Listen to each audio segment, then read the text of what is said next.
yo, yo. Wagwan, big up people. Big up, big up, big up. You done now. Welcome. This is JEDIONLINE. And yeah, man, we here to talk some real shit. Thank you for tuning in. Please hit the like button, and if you wouldn't mind sending a link to a friend and a friend of a friend, that would mean a lot to me. Do you know what I mean?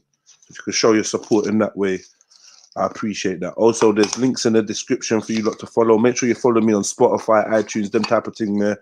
If you're into streaming music online, and my other social media networks are there as well. If you want to jump on them, like Instagram, Twitter, connect with me in different ways. We can have a conversation. Yeah. So what are you lot thinking about my artwork?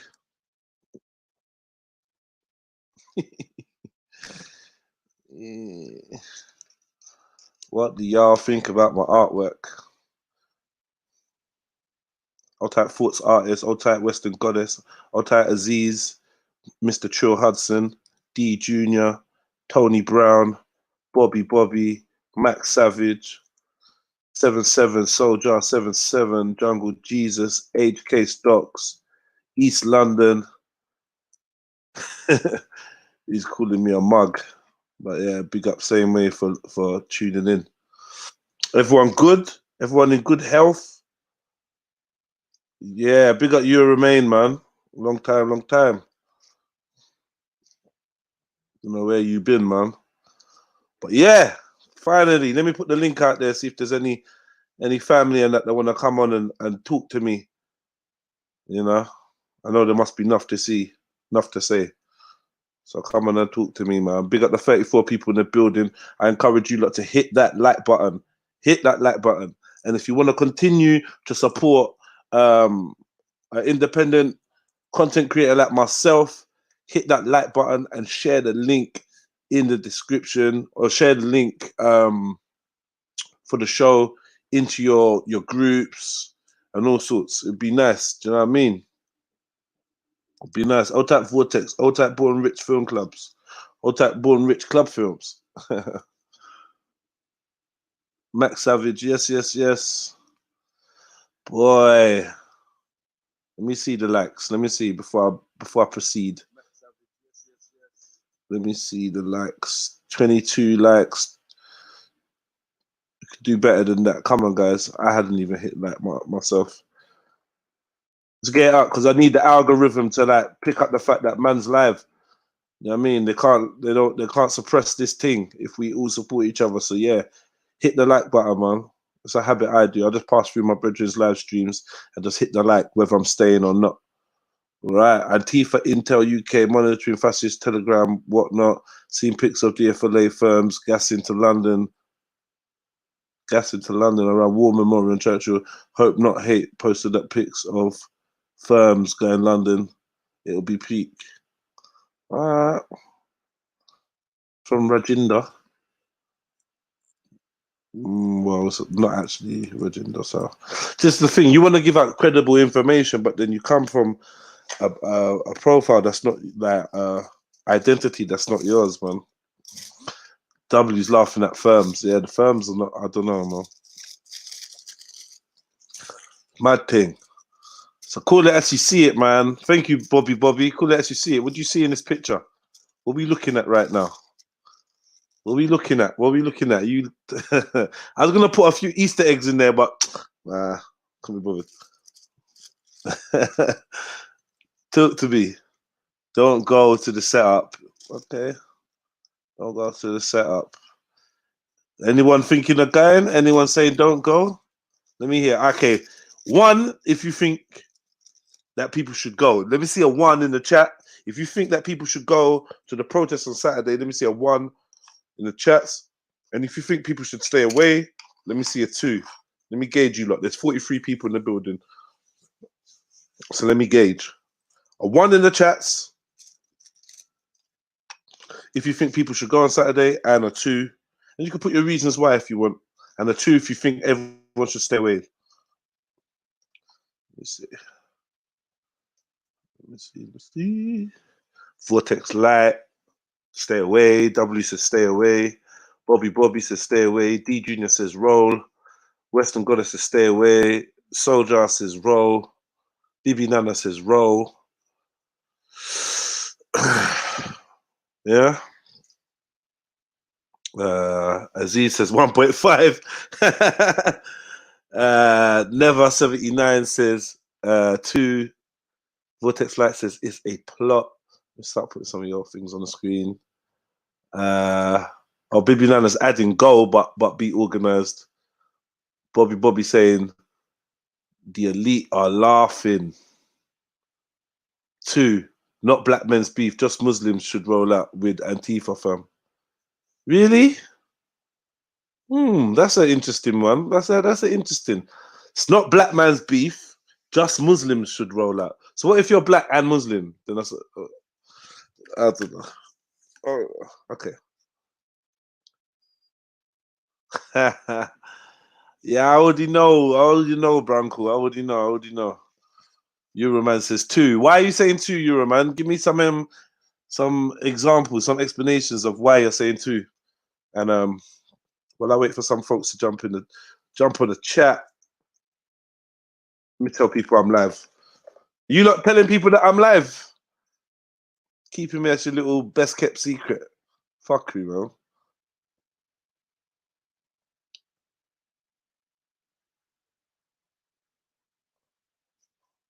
Hold on, give me 1 second. I don't know why someone sent me this.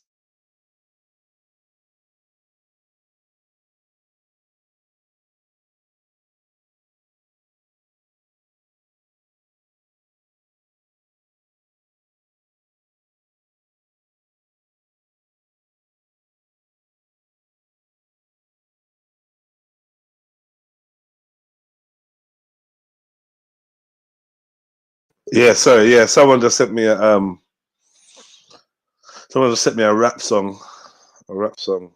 But I guess the message in the song was that, yeah, man, them want to ride out.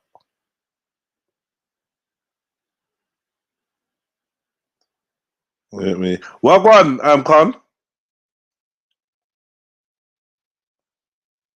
All good, bro. How you doing? You alright? Yeah. So, will you be going down on Saturday? With me?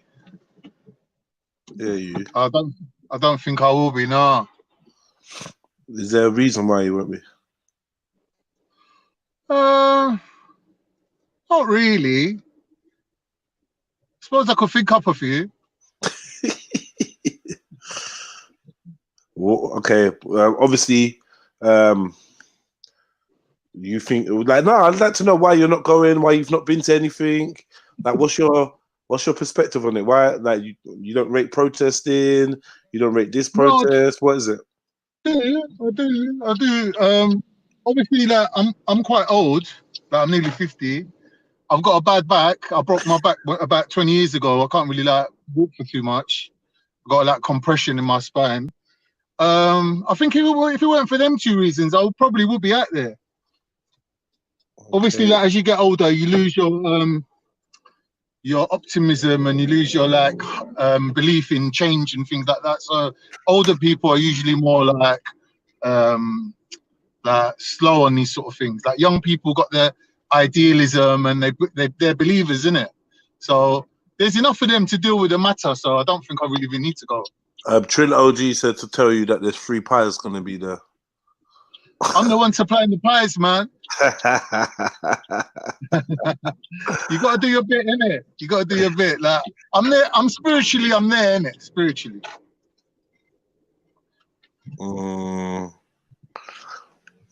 Spiritually, I hear that.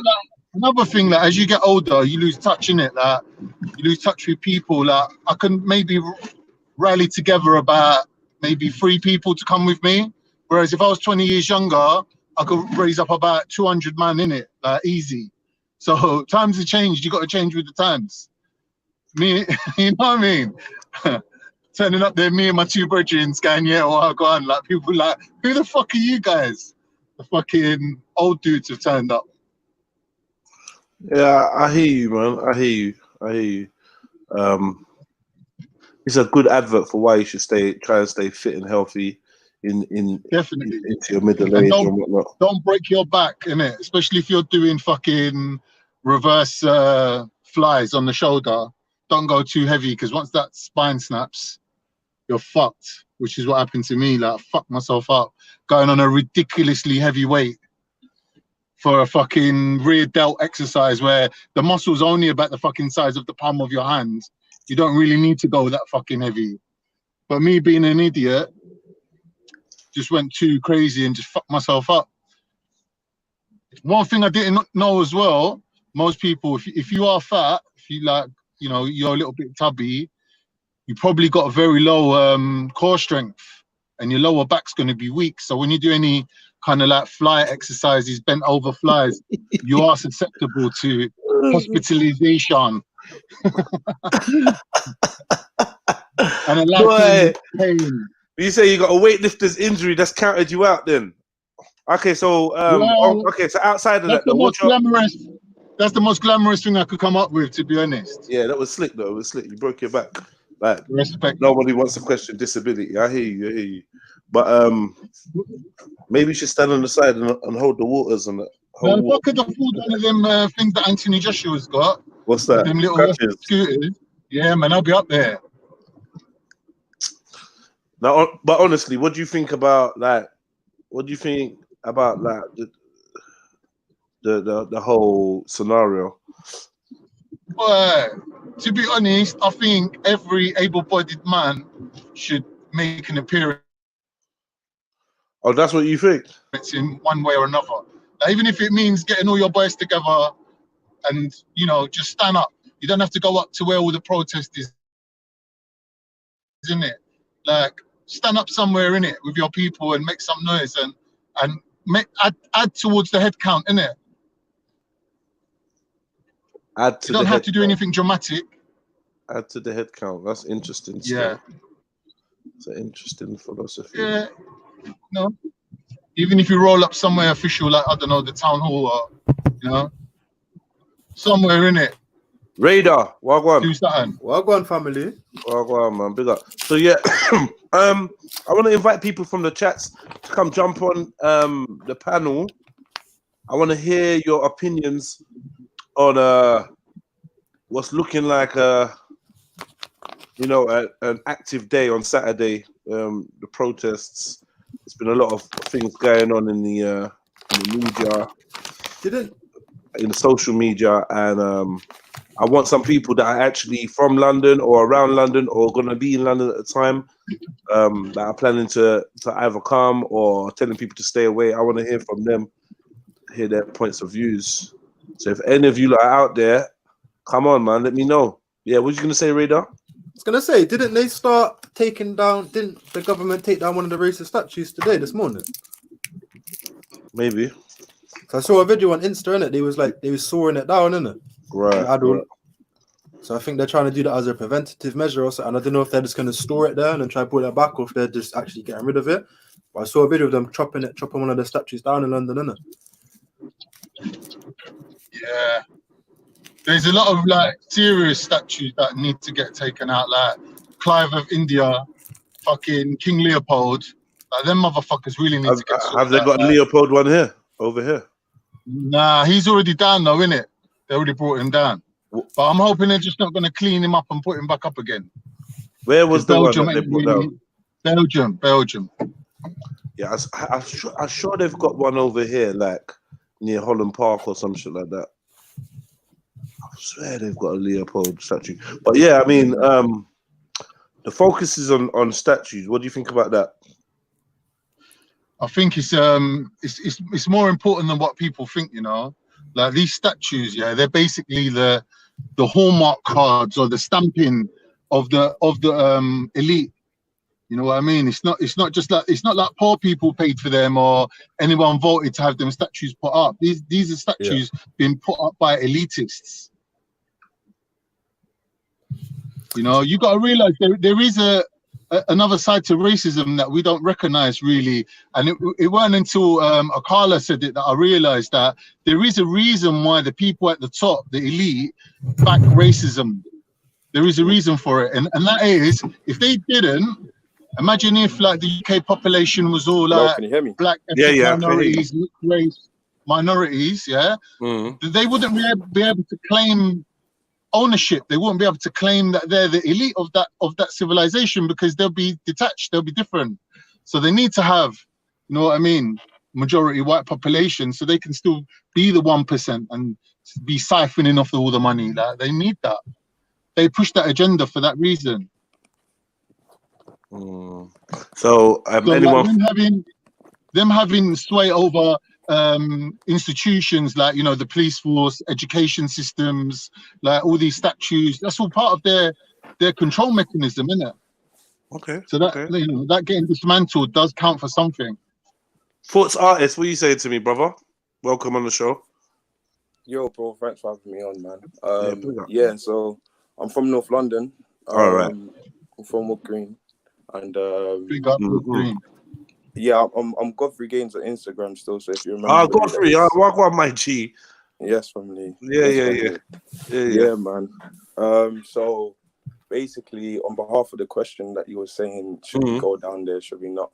I think it's now like it's a 50-50 thing for me, because it's like, I understand that like this is a whole flipping movie sort of thing, you know. Right. Like, even the way that you've set it up with the image behind the video, I feel like that's enough to show us, you know, if we know that George Soros invested into Black Lives Matter, if we know that he invested into Antifa as well, then it's just the whole idea of the hand behind investing into both sides of the war. So right, like, the hidden hand, exactly. Exactly. So if we contribute to that, all we're going to be doing is playing out this narrative that they want. So it's 50-50. If we go out there, then, you know, the media's out there, so all they're going to do is continuously take pictures of us and push a narrative anyway, whether we do something bad or not. Because when I went there on the 6th of June, no one was doing nothing. I even went on to Insta. The Sun. Yeah. I even went onto The Sun on YouTube. They were filming live. So I was watching it, and then I caught the police. Basically, they were lining up in front of a group of peaceful protesters, and then a couple police came out of the line, pushed one of the protesters out the way, and then grabbed one of the other peaceful protesters and pushed him behind the police line. So it's like they grabbed someone, so like they're nicking people who are just peacefully protesting. Peacefully just doing nothing. Exactly. So it's like, whether you go out there and you go and try to express how you feel, somebody's going to fall into the hands of what their agenda is, and then that's going to be caught on the media. And then as long as the media push a narrative, then we're going to have a social reaction where people are now bringing out the EDL and all this unnecessary stuff that are going to distract us from the main focus thing. But maybe in a way, ultimately, it is a main focus. Like, I'm playing the advocate, but maybe people like the EDL and DFLA and stuff like that, maybe they actually are the personifications of white supremacy, the very issue that is at the center of this matter. True. Just like you have, for example, the KKK, who were created by the government or whatnot, as far as I'm concerned. And then, you know, now apparently they're infiltrated in the police force. Right, so it's like the government used the KKK, so then maybe the government are now using, the hands behind it are using the EDL. I don't know. They say that the DFLA and the EDL whatnot have got secret members in the police. I actually was reading about that today. So it's very much similar. And my dad, so basically my mom's Jamaican and my dad's from Barbados. And my dad used to tell me about how things were when he was growing up here, and how, you know, black people was one community. You could go north, east, south, and west, and there wasn't no problem. And if you found a black person in an issue, somebody else would jump in and you know what I mean, protect each other.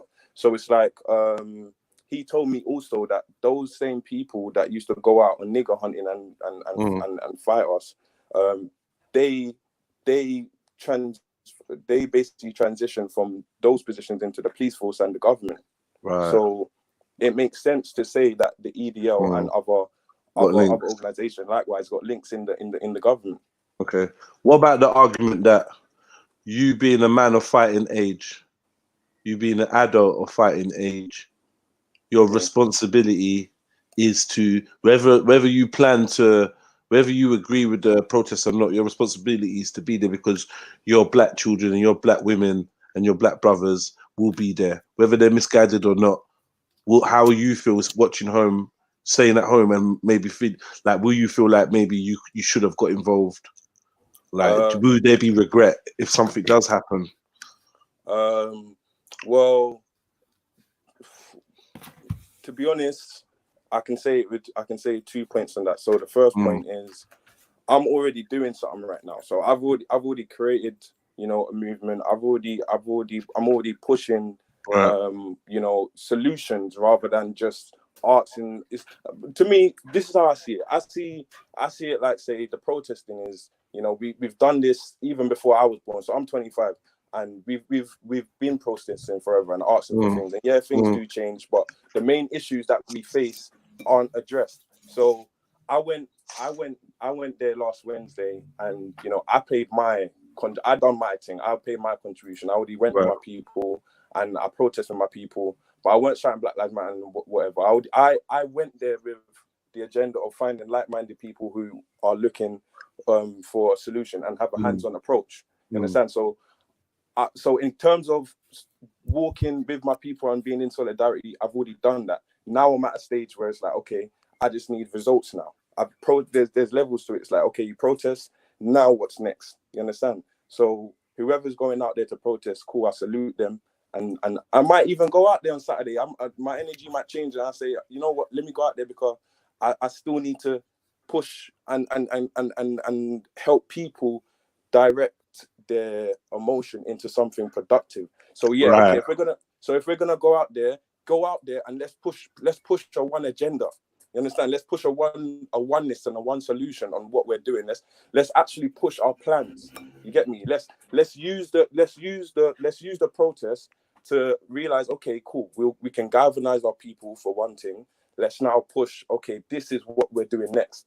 This is what's in place to, you understand? So there is means to protest because that's where we find all of our people together, right? But then it's like we gotta direct our energy in the right place now. So go there, but you know, don't go there and fall into the hands of what they do. And even if we don't go, Did you see any? You weren't there when it kicked off the other day, though, was you? Was you about? I was there on Wednesday. Yeah, I was there on Wednesday. So basically, when it kicked off, there was some Instagram footage of flipping the boy fighting with the police, right? And you see the image. So that was the day that I was there. So basically, I was there, but I was like flipping, let's say 30 meters away. So obviously, there's large crowds of people, so I couldn't see what happened. All I saw was a little commotion of people running. So then what I did was I went over there, and it was only a small little thing anyway. It wasn't nothing too big that, you know, changed everything. But basically, when I went over there, people were standing basically at the gates, at the barriers, and you had the police behind. So then what I did was I went to the front of the line and I said, you know what, I need to speak to the police. So there was one black woman that was standing there, and I simply asked her, I just wanted to, you know, find out what her views was on whether she believes that there's institutional racism targeting the black community. And she basically said, that she can't speak on it. I said, what do you mean? What do you mean you can't speak on it? Yeah, so she said, oh, there's cameras around. There's cameras around, blah, blah, blah. I said, what? I said, look, you're in a position that we need to be able to communicate with you so that we can get some dialogue done, so that we can make a change. And she's saying that, oh, she can't make that change. And basically she's saying that she knows that there's a problem in-house and whatnot, but like nothing can get done. Things have been tried to get done before. So are you saying this is a policewoman? Bro, this is a policewoman. This is a black policewoman. I should have got her number and all of that type of stuff. But at the end of the day, I said to her, long story short, I basically said to her, look, cool, whatever, innit? Because obviously at the end of the day, you've pledged your allegiance to your badge, you pledged your allegiance to your fraternity and whatnot, and you got your agenda. It's them people that put us in the position that we're in today. You know, if we want to go back to slavery or whatnot, it's the sellouts that found a position of power and compromise their people for their power. So, you know, that's what I'm saying. We're going out there, we're expressing ourselves to these people, but even our people who are in that power to make that difference don't even believe in themselves to make that difference. Don't even. Right. So then, what's the alternative? The alternative is that we focus on 3 points. So we focus on, okay, what's our main issues, right? Our main issues is police brutality or whatever. We also, our other main issue is black economics. Yeah, we don't have a black bank, we don't have a black Wall Street, right? And then our other main thing is our community cohesion. So basically, I've picked 3 points with my movement, with my group that we're trying to focus on. And it's like, okay, cool. So I've looked in the fact that when the Jews came to England after World War II, you know, they experienced a very similar plight to what we as black people experience. So they experienced anti-Semitic racism and abuse and whatnot. And, you know, what they done was basically they put their money together and then they created, you know, the Shomrim. Now, the Shomrim is a police force, a Jewish police force that's active in northeast London in Stamford Hill. And what they do is they protect the Jewish community over there. In 2018, they made 146 arrests.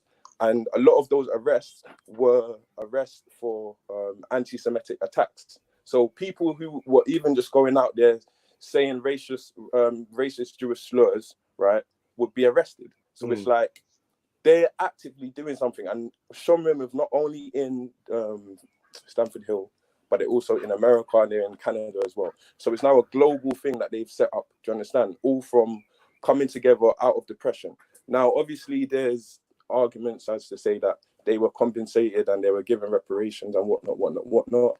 But okay, cool. If they were given reparations, you know, what we need to do is, and we always ask for reparations, and we know that we're not going to get that. Then what we need to do is we need to put our money together and invest in it ourselves. We are the biggest consumers in the world, right? We invest in all these companies, we make them billion-dollar industries, and none of that money comes back to us, but yet we're the biggest consumers. Therefore, all we need to realize is that very fact and bring our money back to ourselves. So let's say, for example, the population of black people in this country, if we're 4% of the population, which is 66.6 million, you get 4% of that. That's about 2 million. So if you take a quarter of that 2 million, who are real, genuine black people who actually want to make change, a quarter of that 2 million is what? 500,000. So let's say you had 500,000 out of the population of black people, which is only a quarter. Remember, because you always got to do numbers. It's a numbers game, so you got to filter it out. Not everyone is for us. Not everyone that is black wants the best for black people. And as my man said, you know, obviously, as you get to an age, you lose your fire, and it's like you feel like no one's going to hear you. So obviously, there's those people who might not believe in it and might not contribute. But if you get a quarter of the black population, that will most probably be young people as well, anyways, right? So if you get a quarter of that, that's 500,000 black people. If 500,000 black people spent £1 a day investing in this black bank, that is 500,000. No, that's 500,000 pounds a day, right? You times that by a year, that's 365 pounds. That's basically you taking 365 pounds out of your money. Yeah, that's 30 pounds a week. I mean, 30 pounds a month. That's less than your phone contract. That's less than the weed that you're buying, you know, every week. That's less than flipping the cigarettes and less than the flipping whatever else that we're contributing to. If you take 30 pounds a week out of 500,000 people, you get a number. One second. Big up everyone. Yeah. Come on, let's go. So 500,000 times 365. So over a year, we would have already grossed 182,500,000 over 1 year. Yo, can you hear me? Yeah, we can hear you, man. Yeah, okay, cool. So basically, over 1 year, if we got a quarter of the population of black people to spend £1 a day to invest in a black bank, we would have grossed 182,500,000. Now that money could be used to invest in our own police force, where we could employ 16-year-old boys plus, right, to deploy into our streets. Let's say, for example, we have 32 boroughs in London. We can start with London. We have 32 boroughs in London. If we deployed 1,000 men in each borough, that's 32,000 men in London. Most gangs nowadays don't even have 200 man. So if we had 1,000 man deployed in each borough in London, not only does that mean that we're now going to be protecting ourselves, but that means that we're not going to have to experience racist police from outside our communities dealing with us. We're dealing with ourselves. That will also bring community cohesion, because now people are feeling protected. Now people feel that there's a oneness. Now people feel that, you know what, we're taking things to our own hands. And then, you know what, each person that's employed can be paid. They can work up to 40 hours, earn up to £2,000 a month, right? Or if we don't have that money by that time invested. Just think how much that would bring down your insurance, your car insurance, your business insurance. Exactly. Once you get me? Yeah, sorry, bro. Continue. I'm listening. I'm saying, if you're providing a police force that's reducing the crime rate in your area, that will bring down your car insurance, that will bring down your business insurance. Your whole community will be saving money, and they'll have more of an opportunity to be able to do something. Exactly, bro. Exactly. And do you know what? Not only will that happen, not only will we be able to do that, but with the money that we have now brought together, we can then invest it in businesses, and we can create Black Wall Street. Black Wall Street was created straight after slavery. You get me? Its last year of being in its highest was in 1920. It's now 2020, 100 years later. It's no coincidence as to why we are in this phase right now. And that's why we need to actually take advantage of what we've done before, knowing our history and understanding that we can actually do it. It's because we don't have a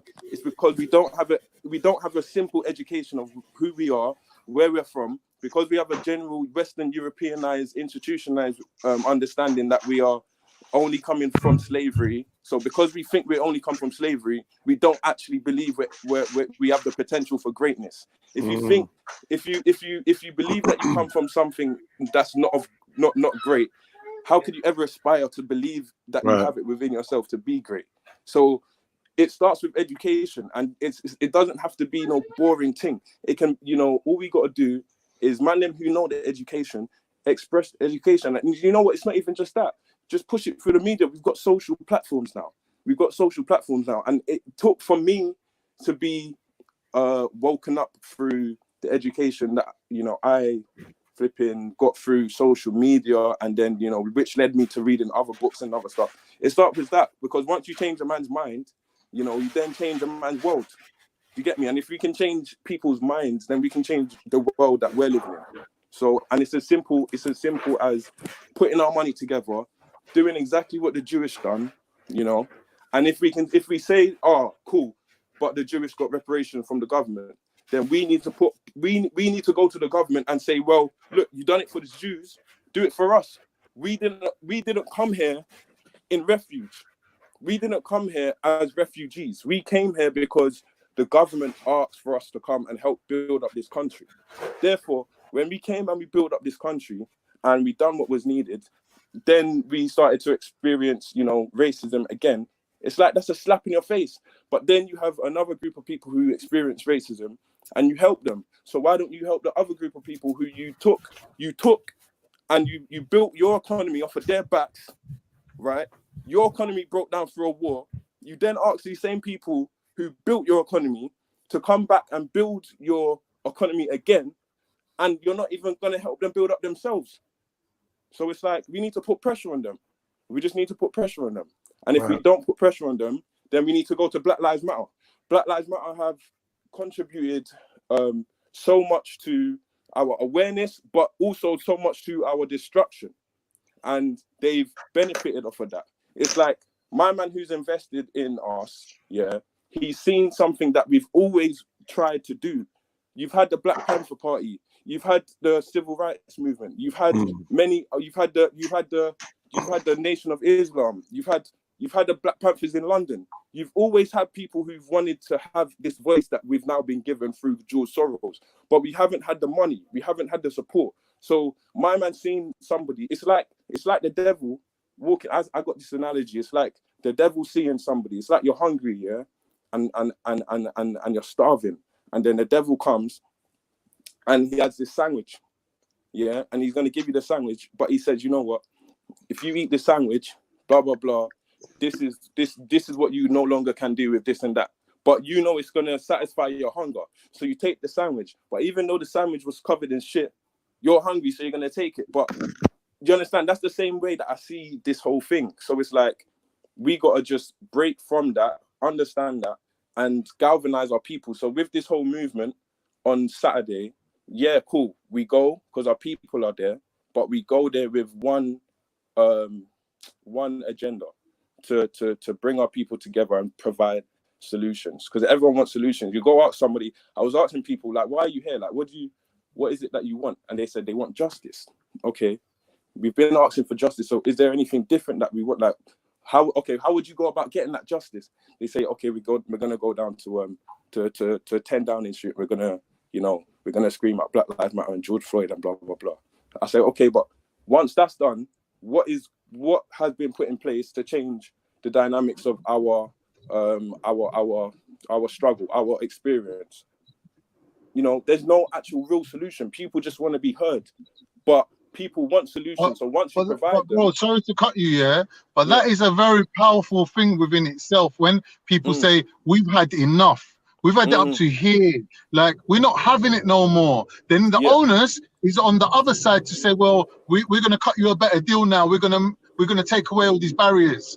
You get me? Because they know what they're doing.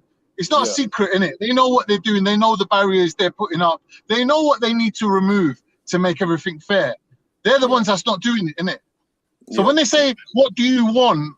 They're trying to ask you really indirectly is, do you know about all the barriers that we're putting up? Like, if we took away half of them, would you be happy? You get me? Really, that's what they're asking when they say, what do you want? Really, you get me? The onus is on them to stop fucking about. That's what it is. So when people are saying we've had enough now, yeah, that is actually a very powerful position to be in. You get me? Rather than be angry and be like, no, we want this, that, and the other. Because no matter what you ask for, you're always going to undersell the situation and ask for less than what you could have really got.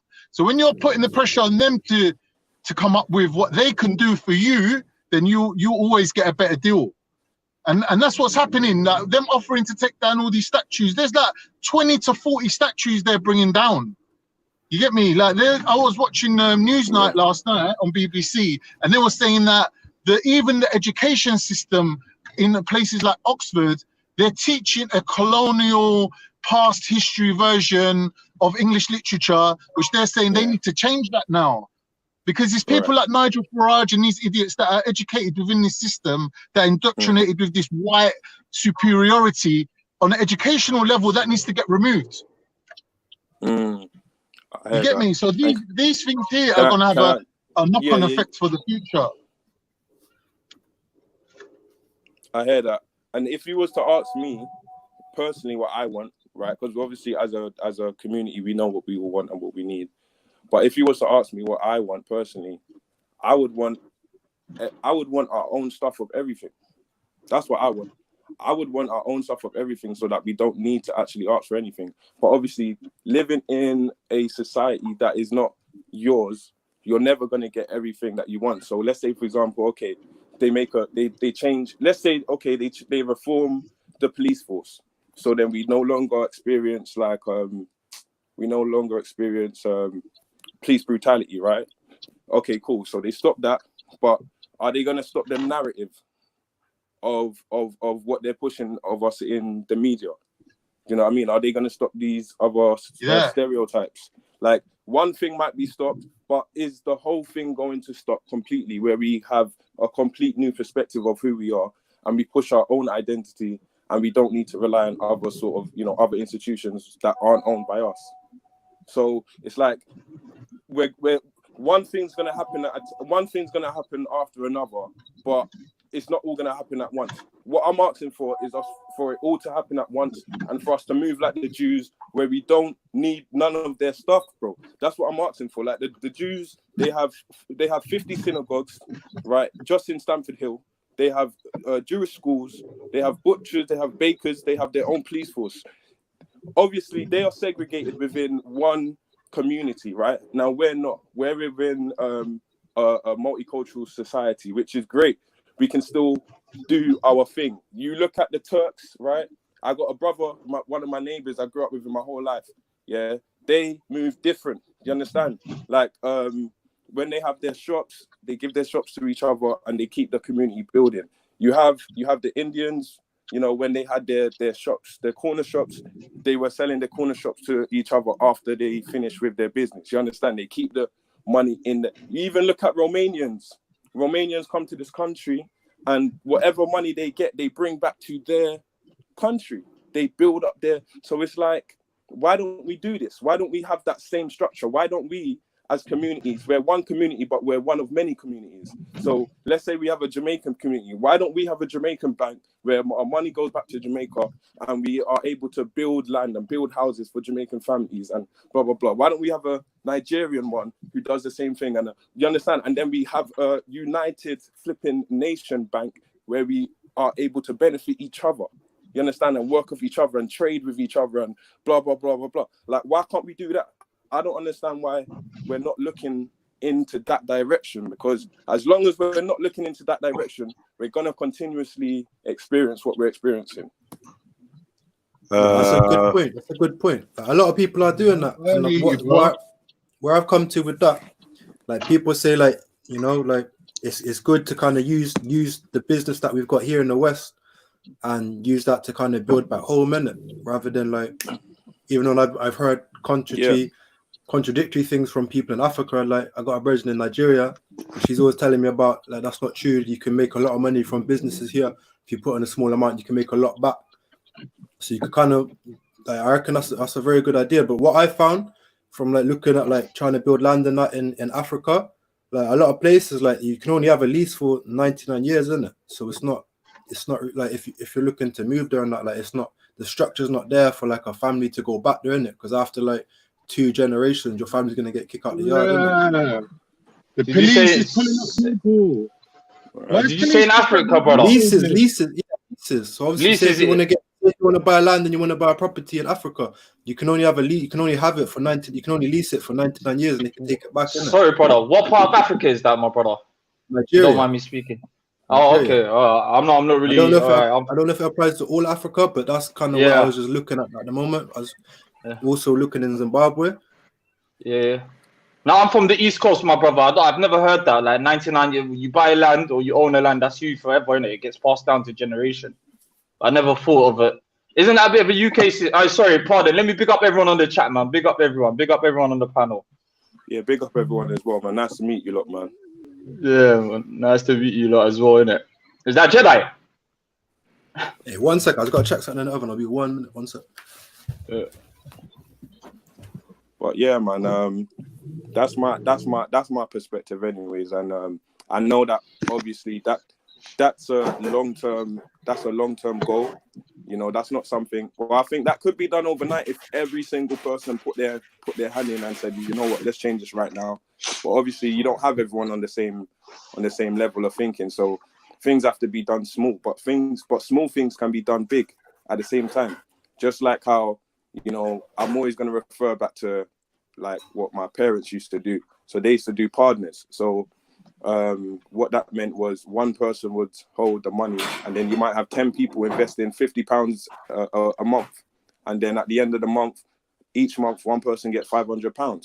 Do you know what I mean? So it's like a return of investment. You're investing what you get back in return, and then you can use that money for shopping, you can use that money for holidays, but it's just using your community to build economics and actually help everybody sustain each other. You understand? Those are the certain things that we need to learn. Even when it comes to schools, I feel like when I was in school, I made so much money because I used to sell cookies and donuts, and I'm sure loads of other people did as well. But I used to make a lot of money, and making £20 a day is a lot of money for a youth. Because you can make £100 a week. Some people aren't even making that, and I was making good money in school. So it's like, why are schools preventing that from happening? That's your first stage of learning how to be a businessman, learning how to be or a businesswoman. That's the first stage of learning how to deal with money and build group economics. Do you know what I mean? That's a good learning stage for people, and for young people to jump on that. You understand? Especially people from a struggled background who don't want to ask their parents for money because they understand that their parents might not have the money for it. You understand? Young people who know the struggle from a young age. I was 5 years old. I always remind this. I was 5 years old. I remember going to the bank with my mom and I remember seeing my mom give money over to someone behind the counter, and I was like, one day I'm gonna pay all your bills. Do you understand? And me as a young child saying that means that there's a level of understanding out there that we all know from young. And if we can take it upon ourselves to try to correct that by just going to school and selling and creating our own businesses, then that needs to be pushed. I think that's an excellent entrepreneurial skill that we all have, and schools need to allow it to run. I don't understand why schools don't allow it to run. And if it's regulated properly, and maybe if we have a group of elders or seniors who can go into the school and make sure that there's no like gang stuff happening, because you know, obviously, if there's a group of if there's a market there to sell your stuff and you have competitors, there's going to be someone there who might, because you get me, I did it, some of my friends did it as well, you get me, like we wanted to be the main people selling so we can make the most money. But if we actually regulate it properly where it's fair, then we can make that happen, and that can be the start of the new generation starting something new. You know what I mean?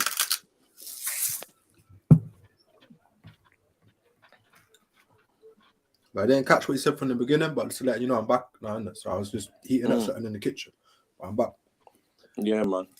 Just speaking about group economics and examples of how we can actually implement those. Yeah, so Somali speakers, what are you saying, man? Yeah, that was good, man. Big up, bro, big up.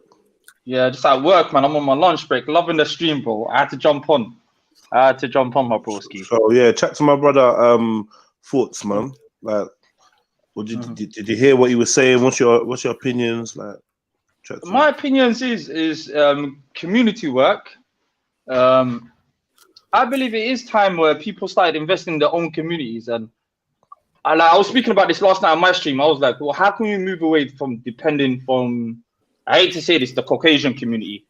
How can we start standing on our own 2 feet? And then as soon as I said that, there's a lot of people, well, we can't do this, we can't do that, we can't do this. And I feel like, how can we as a highly melanated community, black community, Africa, whatever you want to call it, how can we move away from that and stop being dependent? Even when it was back home or abroad, everything. Do you think it's time where we actually said, you know what, fuck it. Fuck relying on government spendings. Fuck saying the government's got the rare. Like the Jewish community where they chip in, they do their own thing. Isn't it that time? Or do you think certain communities won't let us do that? Because that's the problem I'm facing. Like every time I speak to my people, oh, well, you can't do this. Or what about these people? What about these people? I'm like, well, put them to our side. Put them to our side. Stop comparing yourself to other communities and look at your problems. All right, this is our problem. 1, 2, 3, 4. And let's just adjust the issue. You get where I'm coming from? And I feel like that's it. Go ahead, my brother. Go ahead, my brother. Sorry, bro. Just to interject on that point as well, because I feel like I've experienced that as well. And I feel like loads of other people might experience that when you're trying to push solutions. You're always going to have people that try to, you know, push their insecurities on them and, you know, hold you back from doing that. But what I realize is that anytime you come across them type of people, you just need to shut it off from the off, because those aren't the people that you need to push this. It's like every time there's a movement that started, it only started with a few individuals. And then when stuff started to get done, everyone started to, it's like people gravitate to you. So it's like, I don't even think we should worry about those people who are obstacles. You understand? We got to see them as obstacles and just kind of maneuver around them without even entertaining them or giving them the energy, because that energy that we give them, they can deplete our energy. Like when you have it, it's just like when they say, when you have an idea for something, don't tell no one about it. You understand? It's like we need to kind of use those tactics when it comes to figuring out who we're speaking to. So it's like we got to kind of calculate, okay, is that person on that level yet? Blah blah blah. Like maybe have a conversation with them first and see where their mind's at, And then when you figure out where their mind's at, then you can say your solution, because you know there's not going to be that obstruction there. You get me? No, but Yeah, that's what what I tend to say though. But continue with sorry, what you're saying, bro. Sorry, thanks. But I've seen that, like with me, myself, a couple of us who are trying to do this, push this, let's stand on our own 2 feet, fuck relying on people, have your own self-identity, all the ones, and all of that. But you get people that's got, I'm going to say this right now, yeah, especially it's rife in my community, inferior complex. And I think it's just not, I don't think it's just my community as long, I think it's on the wider scale. It's inferior complex of not doing for self. And I think that's what I tend to preach. Like Jeddah, and I think you lot were talking about, economical freedom is must. I think that's foremost and fundamentally the most important. Second, along with education, our education, not their education. Because, if you look at their curriculum system, everything is glorified. Like, this war, Charles, this, that one. Really, truthfully, you see all these things. And I think maybe the Caucasian community maybe needs to look at their education system and say, you know what, we paint history towards our side. What do you think for the future generation? If we said, well, this was a slave trade, you took you annihilate, you wiped out one, like the Indian nation, the Red Indians, you've what's it called, enslaved another human being race. Imagine just teaching that properly instead of saying Christopher Columbus discovered America, or we gave them these things and they welcomed us, and then no, it was a genocide. Let's be real. And I think maybe what do you guys think of that? Someone else can speak, or I can put my interjection on that. Go ahead, my broski. Yeah. With that, boy, I think that there just needs to be a difference of education and who's teaching who what. Like, for example, you have different communities who have different levels of education. So it's like, that's true. We just need to learn our history. If that's their history, that's their history. Christopher Columbus discovered America for them, but he didn't discover it for us, because we were already there. We were the ones who navigated him there. We were the ones. We were the ones who he found there, and he even wrote that in his diary. So it's like his information he's bringing back to his people, and he's saying, "Yo, I discovered these people here. Blah blah blah blah blah. I'm the first one to discover there for them." But for us, that's not our information. So it's like we're learning their information and taking it for us. So it's like, do you understand what I'm saying? Yeah, I understand you, broski. We just need to pay attention to those organizations that are out there that are dispensing the right information for us. So there's youth clubs. There's youth clubs that dispense the right information. There's individual tutors that do self-independent research and read books who can dispense this information. We just need to broski. Sorry, broski. I was thinking, what about teaching more about self-awareness and self-worth to our youngsters? What do you think about that? From early teaching them your self-worth and yourself, like, what about that? Yeah, building up self-confidence. 100%. That's powerful. Just like I was saying before, I feel that, if you don't believe that you're from greatness, then you're never going to have the potential to be great. So it's like those people, if you see it like this, a lot of people who grew up understanding their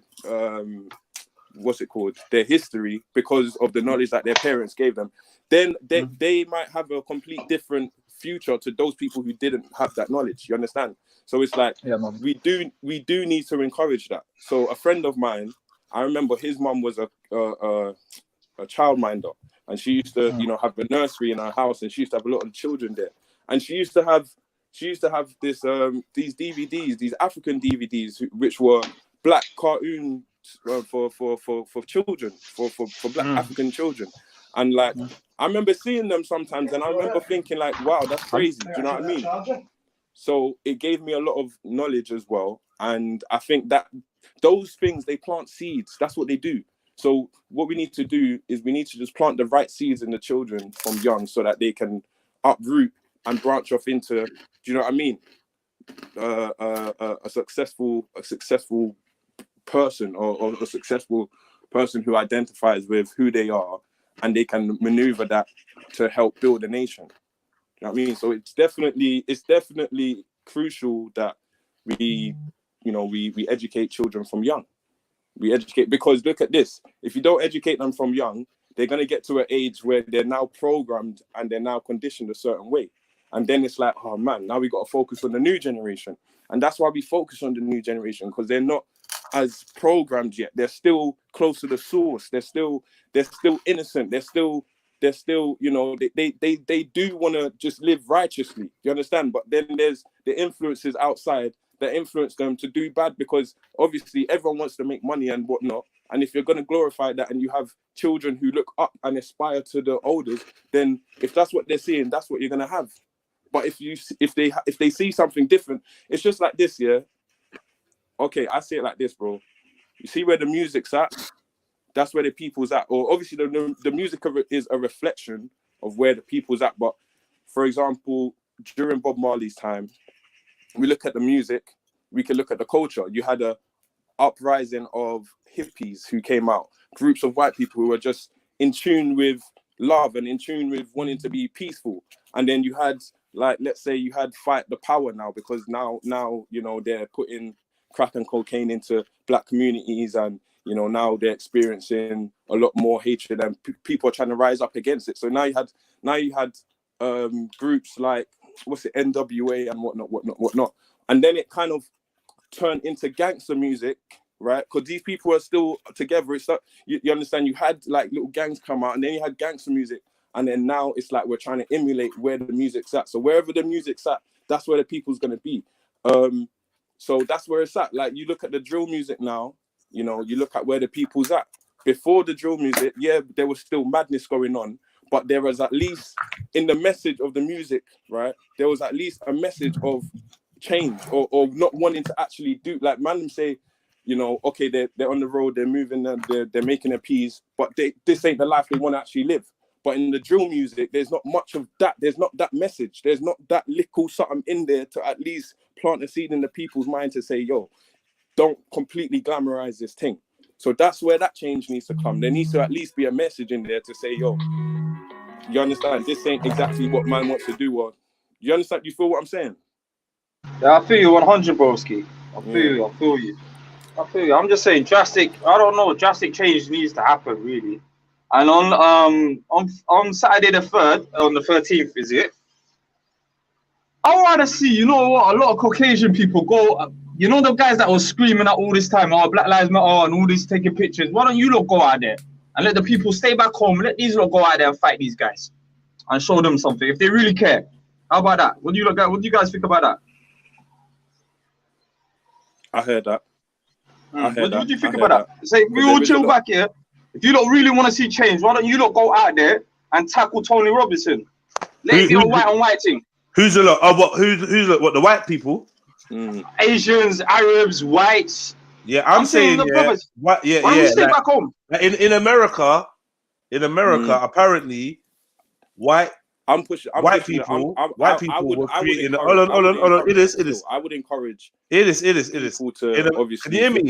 Can you hear me? Know what a solution is and move with the solution. No. I would encourage people to move with the solution, and that's it. Not if they're gonna protest. Your thoughts. If they're gonna protest, cool. Go out there, but go out there and galvanize your people together. Yeah, I can hear you. Your thoughts. You can't hear us. Yeah, I can hear you. So you can hear me. Nah. Tell him to Khan, tell him to leave and come back, please. Tell him to drop out. Thoughts. Do you want to come back in and drop out? Because I don't think you can hear Jedi. Yeah, I can't hear Jedi. No, I can't hear Jedi. Yeah. Jump in and jump out. Hey, you keep doing it backwards. Jump out and jump in. My bad. You know what it was. My bad. I'm just. Hey. Well, go on, family. Well, my G. Come on. What are you thinking about that, though, Jedi? Say if more Caucasian, the white folks come out and anti-tackle Tommy Robinson's team. This is the point. This is the point I was trying to say. Yeah, I was trying to say that I saw some scenes in the USA where it seemed the white protesters, on behalf of Black Lives Matter, were making like a buffer between the black protesters and the police, like to say that, look, we literally will put ourselves in harm's way to show you that we're riding because it's the right thing to do. So I would say if a similar strategy like that was to go down, that'd be pretty cool. If, like, do you know what I mean? I'd expect white people that are on the side of black protesters. Oh yeah, yo, 9-5 Crip. 1 second, let me send this link to 9-5 Crip. Let me, my broski still. We got 9-5. Yeah, man. See the link there? Click that link and that. But yeah, I feel like they should make a little buffer if you care. Like be on the front line, innit? Be on the front line. Cause we can't just have bugs on the front line on these J's. Nah. Come on, man. I was gonna ride out with bugs anyway, man. We're gonna ride out. The Somali speakers are gonna ride out, fam. The pirates are gonna be there anyway. Are you sure? Are you sure, fam? What I wanted to do. No, but we've got Are you on the going 27th. Nah. I'm fucking around. But I just wanted to say something before I jump out. Yeah, on the 27th of June, it's a Saturday, 1 p.m. Hyde Park. We're gonna be riding out for Shugri Abi's demonstration. Last time there was only 8 of us. So my fellow black brothers and sisters that actually care about us, Somali brothers and sisters, you know, it's time to build a bridge and come together in it. I want to see more of you, brothers and sisters. So when did you say what? When did you say it is? The 27th of June. It's on a Saturday, 1 p.m. Hyde Park. Okay. All right. So if you don't want to get involved, you get me. You know, I'm there. We're gonna be there. So you know, more support from our fellow other West Africans, Caribbeans, other African brothers and sisters. We need more support out here. Last time there was only 80 of us demonstrating. So I want to see more of my brothers and sisters jumping on, man. Justice for Shugri as well, innit? Yeah. Jeds, I'm gonna bounce out. Love my brother. Thank you for having me on the panel. All right, big up yourself. Big up, man. Enjoy your day. Yo, big up, fam. Yo, 9-5. What on, my G? Yo, what on, my brother? You don't know, family. What's good? We're there, family.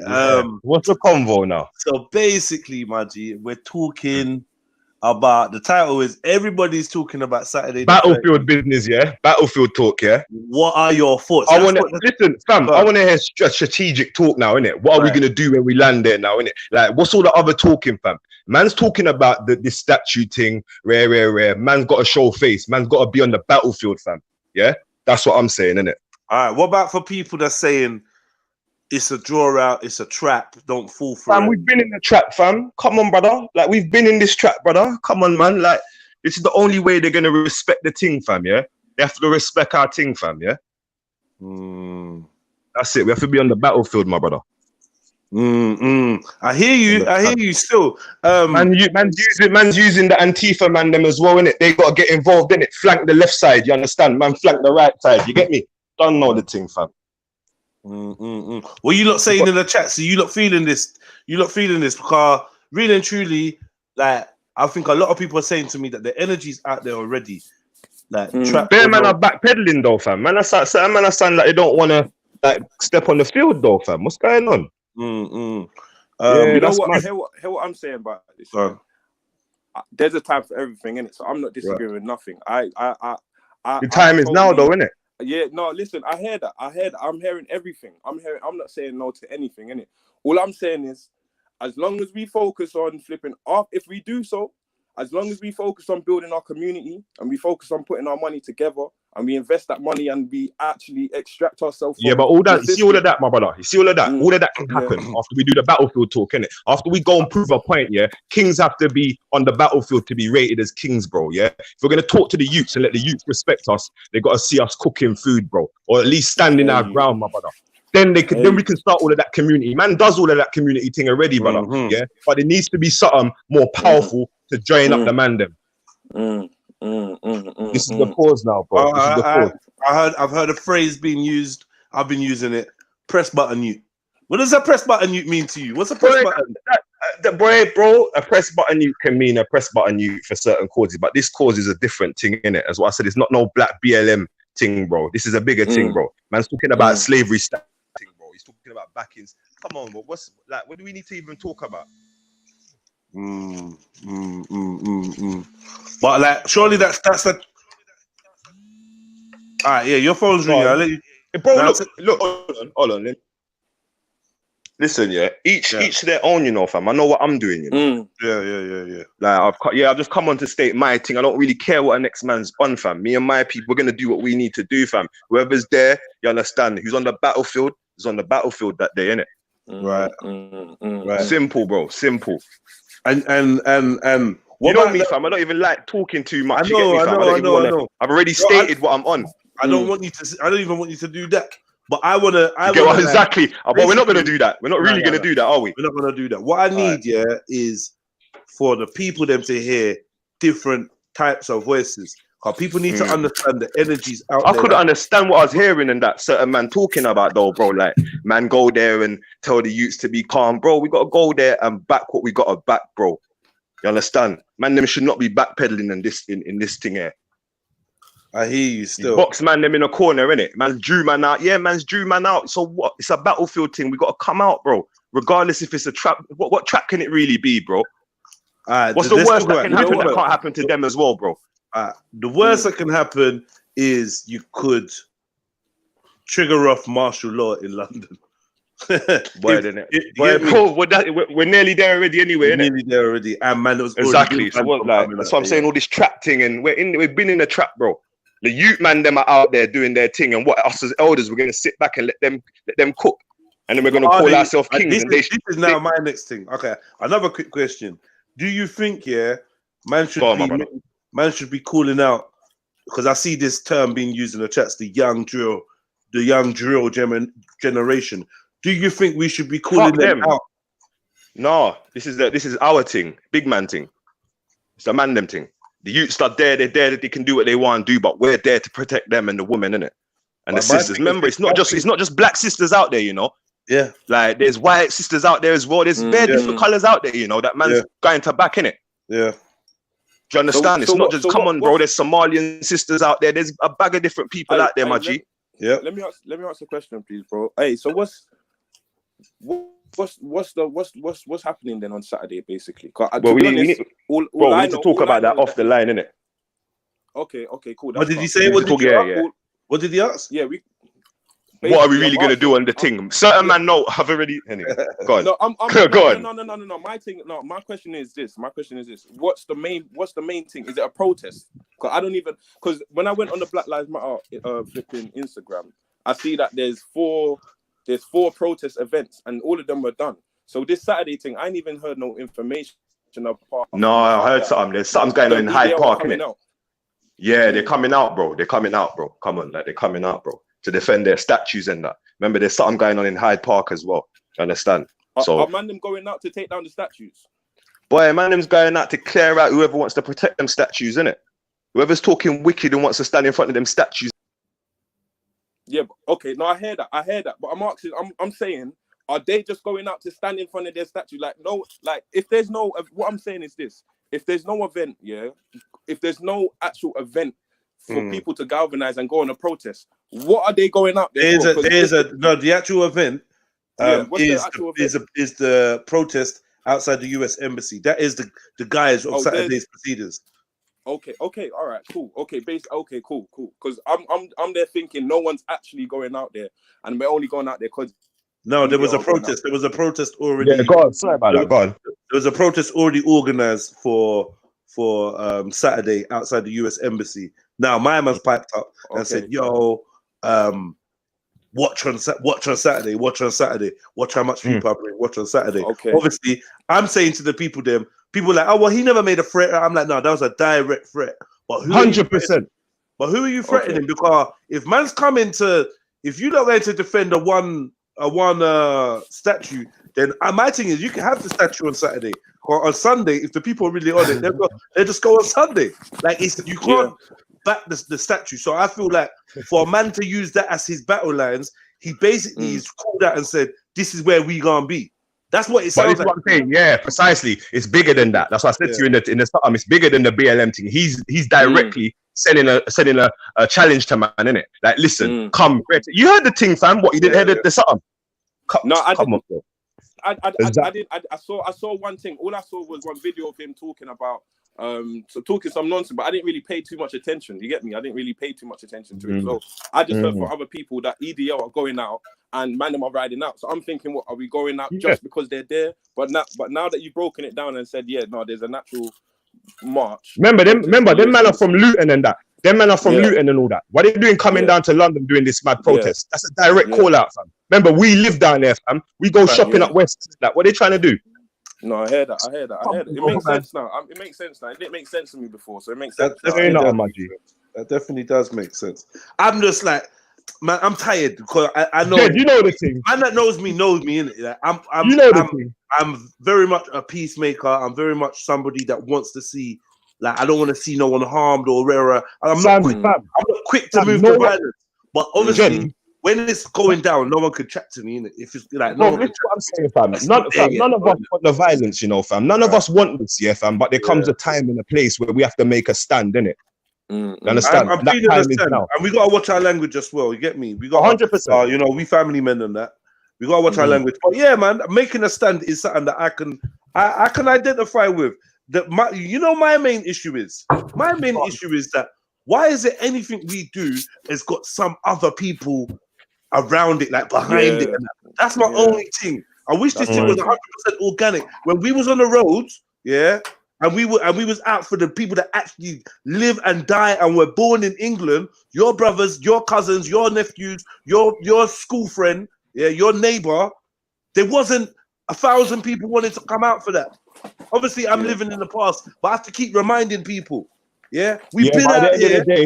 We've been out here, and a lot of organizations have been out here looking for support for the youth, them, for the people, them. When man them was getting kicked out of school because they had dreads, when people were getting, like, there's bare different things, the Windrush, everything. We never had this support. So it's come like when Katie Hopkins says that we don't care about black lives until someone white is involved. Like, I'm gonna have to hail her up for that bar there, even though she's a nonsense. No, but I hear you. I hear you, but the change is now, though, innit? We got to come together as a people now, innit? All that's in the past now. Do you understand? We know all of that. Do you understand? And our people back before, our fathers and that, they fought. What are you talking about? They fought to give us a little bit. Listen, from like the 60s, the 70s, our people fought to like the 80s where it kind of got a bit better. The 90s, it was calm. Till now, we're getting to like now where they're starting this thing back again. So hear what I'm saying? If man don't make a stand, what is he going to get to? I told you before, what, the NF marches again, the BNP marches. Like, come on, bro. Like, man's not going to let that happen while man's breathing, bro. Man's not going to let that happen. Man's not going to let that happen. Bro, even being honest, Yogi, I think I just see Tem. Try to come back in and click that link if that's you, Tem. Yeah, go on, fam. Who's that? Yogi Bear, yeah? Yeah, I think it was Yogi still. Oh my days. I hear him. But this is what I'm saying. Look, man can't let it get back to that, innit? Like, man's gonna make a stand, innit? Directly. I'm gonna be there, innit? Doing my thing, innit? I don't know about the next man. I can only vouch for me, innit? And my people, innit? We're gonna be there, bro. I hear that, man. And I was gonna say something, but I can't even say it on air. But, I know it's political, fam. Yeah, man. But you know what it is anyway, brother. And like I feel like it is important that people hear that it's not just people that are just like, oh, it's a conspiracy, and oh my god, it's not. There's actually man them that have and we can't even worry about. Bro, we can't even worry about people infiltrating our thing. That's been going on. Yeah, we just got to do our thing so that everyone can respect our thing, innit? Yeah, you understand? We need more respect, bro, and this is what we have to stand for now, innit? Yogi, welcome on for me. What would you say how we deal with the infiltration after that? Yo, Tim, I can't hear you. I don't know where your mic is. Bro, you know what? I'm not even going to think too far ahead, you know. I've got to just deal with this, what we got on Saturday first. And then we get together as the man them. After we all go on the battlefield like kings, then we all sit together as kings and discuss that, innit? But first things first, the battlefield, innit? Okay, wait, though. Is that an answer to like Global Factions question? What's the end game? Would that be the answer for that? The end game is couple rules getting changed, innit? Couple things changing the way we want to see it changing, innit? And the respect level rising, innit? Like, come on, police and that brutality getting cut out, innit? Come on, bro. Laws getting changed, bro. I'm on laws changing, bro. That's the first process. And then, yeah, exactly. And then that's when we have our organizations, our agenda, exactly. Where we put that together. There you go. Yeah, 100%. Okay, Miss London Yoruba says, just a general question. We can't be putting none of this on the people. This ain't on the people, but in general, what they gonna do when they get arrested? I hope BLM UK are gonna offer legal support and representation. Well, boy, listen, man's already. I don't go into nothing unprepared, bro. I've already put that in my mind. If I get Nick, I get Nick in it, fam. It's for the cause, bro. It's for a cause, bro. I'm ready to stand up for my cause, bro. Do you understand? It's not, I'm not even thinking about that. Yeah, whatever happens, bro. You know, in God's grace, innit? Ultimately, I think that's the defining thing. Like, it's like you know, there's only so What is much man you them? can worry Man about them scared to consequences. get and nicked? that. Is that what it is? Certain man them are I scared to think, get yeah, I nicked. think more than that. I think man's scared to get near. Like, bruv, you gotta understand. Man, them got so much to lose because they've built so much in the system. You don't get it, fam, man. Get me? Get it? Bro, I got bare Man, to them- lose as well, No, you know, I'm not bro. talking. Nah, we ain't got the same to lose. We ain't got the same to lose because we're not as invested in the system. No, we ain't. We're not the same. Like who though? Like who? Like who? Like there's people out there that are scared because they got certain jobs, certain yards, certain things, certain. You know what I mean? Like Alright, cool. in the Alright, system, cool. and Alright, from cool. their So point of view, alright, cool. So when the thing gets worse than that, what are them man gonna say a couple years later when we don't make a stand now and that that's it thing there. gets That's worse? it there, innit? That's So answer me that question. That's what I want to know. That's it there, innit? That's the whole point, though, innit? Like Exactly. that's the other side of it. Like, so one man saying, but boy, hear what? For instance, yeah, a man saying, yeah, but I got my youths tomorrow.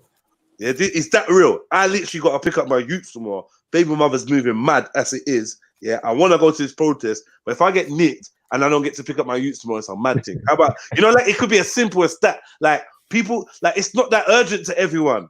Like not everyone. That's what I said. Listen, this is what I said at the start of the conversation, innit? Yeah. I know what I'm doing, innit? Yeah. That's it. Simple. A man can stay at home and go and collect his youth, then, innit? That's up to him, innit? But you know, he has to look at me as, innit? And I know what I look at him as, innit? Do you understand? Like levels, innit? There's just levels to this thing, innit? What are you? Are you a rider or are you just a fullback man now, innit? Like you just a talker man. Yeah. Are you you know what we call that? Yeah. Are you a talker? Are you on actions? Yeah. Mm. I mean, but there's only gonna be a handful out of a whole group of people who are gonna be that way. Do you know what I mean? This is why we need to give strength to our people now, innit? That's the only reason why I come on this platform. I've only come on this. Let me say something. I've only come on this platform to give my people strength. You get me? Yeah. On the Saturday thing.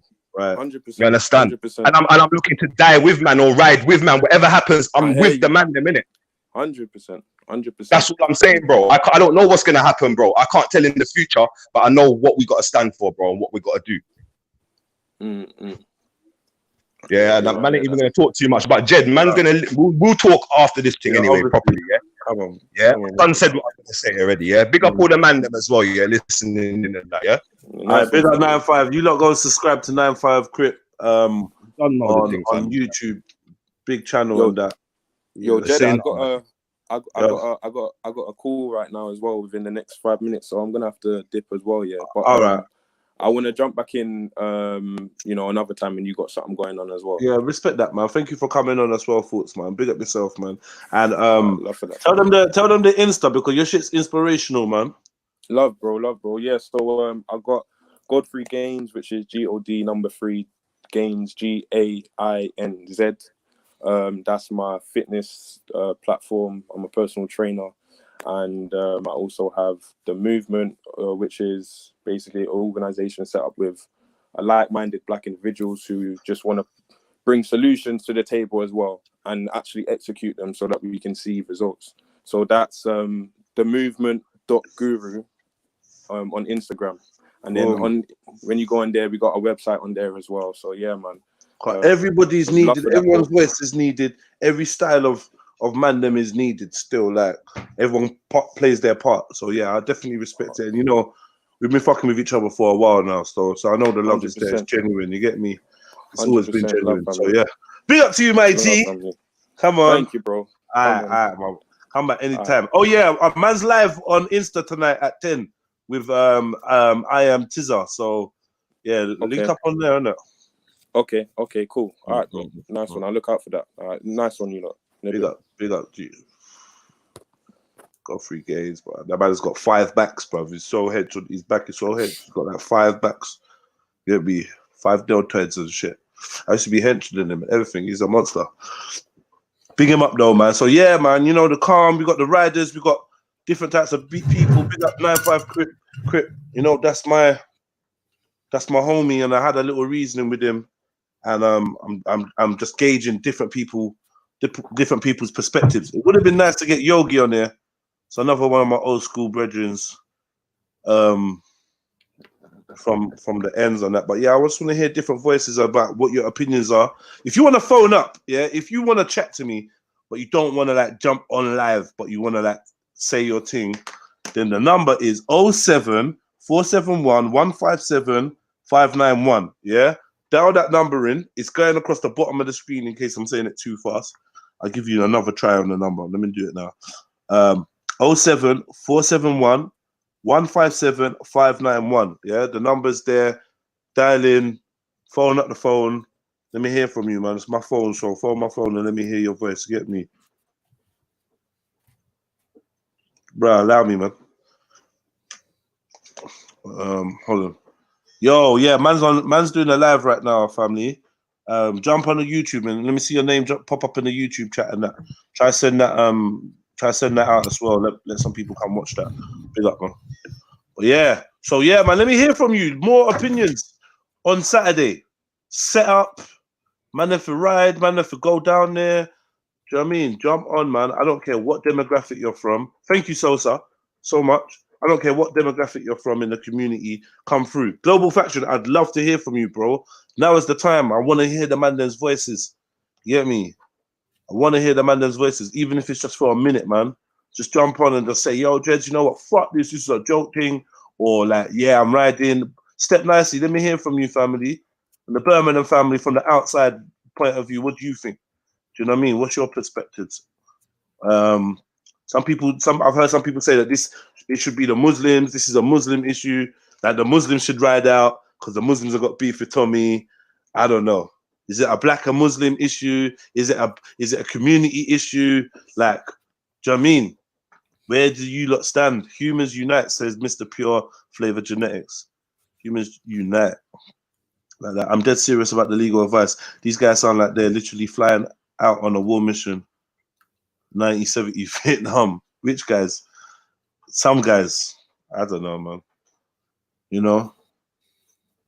The fact is, like, if you're gonna tell her, like, if a black man hears that there's gonna be people that are possibly racist going down to a Black Lives Matter protest where it's mostly been young people, and their young people are there. Like, I've been there with people. They're telling me their daughters are at the protest, their nieces at the protest or whatever. God forbid that they were there without sufficient chaperoning or protection. Like, I definitely do think that is something that people should consider. Do you know what I mean? Definitely think that's something that people should consider. Let me hear from Sosa. Yo, big up, Jeds. One thing, right? I'm thinking, why is everyone putting so much energy into the fact that Tommy's going this Saturday? Do you know because what I mean? Like, the energy is because I don't know if you've seen when Tommy calls people out, people come out, innit? Like I hear that, but yeah. what I mean, sorry, what I shouldn't have said, I don't understand. What I mean is, it'd be, for me, I think it would show more of a stand if everyone just ignored Saturday. Let him and these people go up there, do what they're doing, and then every day after that, you go back to what you were doing. Like, the problem is with that, nobody in London, well, not even nobody. I watched the thing in Hertfordshire, yeah. I'm not down for the Black Lives Matter protest, but I saw the thing in Hertfordshire, and I'm like, they should have, that those sisters and that were getting abuse held at them and told where they should have just had a presence there. When I look around the world, I don't like, I'm you know me, I'm anti the BLM thing. I'm fully anti, but at the end of the day, there's gonna be a Sosa in the crowd, isn't it? Like, and I hear what you're saying. Would So I rather stand next to her or watch? Yeah, just to show even the unity thing. Like, you know, like raw. Like, and that's another thing about unity. Sometimes when you're showing unity, it causes you to stand, or solidarity causes you to stand with people that you don't necessarily agree with, but for a common cause, you kind of align with. It's mad. It's mad. What you telling your brothers and your nephews and, you know, the males in your family? What are you saying to them? I mean, most of them have gone already, so I've not heard any of them say anything about going this weekend, but they're a bit like me in the sense that before me kind of watching these, I weren't into Speaker's Corner. I weren't aware. I'm not saying they're not aware of Tommy Robinson, but they're probably not aware of the hype and the whole whatever's going on, just because they direct their energy into different places. So I doubt that if they were to go, it would be for this Tommy Robinson thing. But yeah, I haven't spoken to my brothers in all honesty about this weekend. Everyone, they've all been already. They've all been. Even my sister's been. So Right. So this is the thing. If they turn up on Saturday and you hit a big madness, and there was no like brothers that you know what I mean, there was no one there. Yeah. You know what I mean, there was no real presence there. I don't know. Yeah, I mean, it's one of them things though, isn't it? Because it's like we don't know who's present. We don't know who's who. Do you know what I'm trying to say? So it's like, let's just say one of my brothers. Let's just say, all right, then my two brothers go together. One of them could be like, I'm not actually explaining my brothers. I'm just giving an example.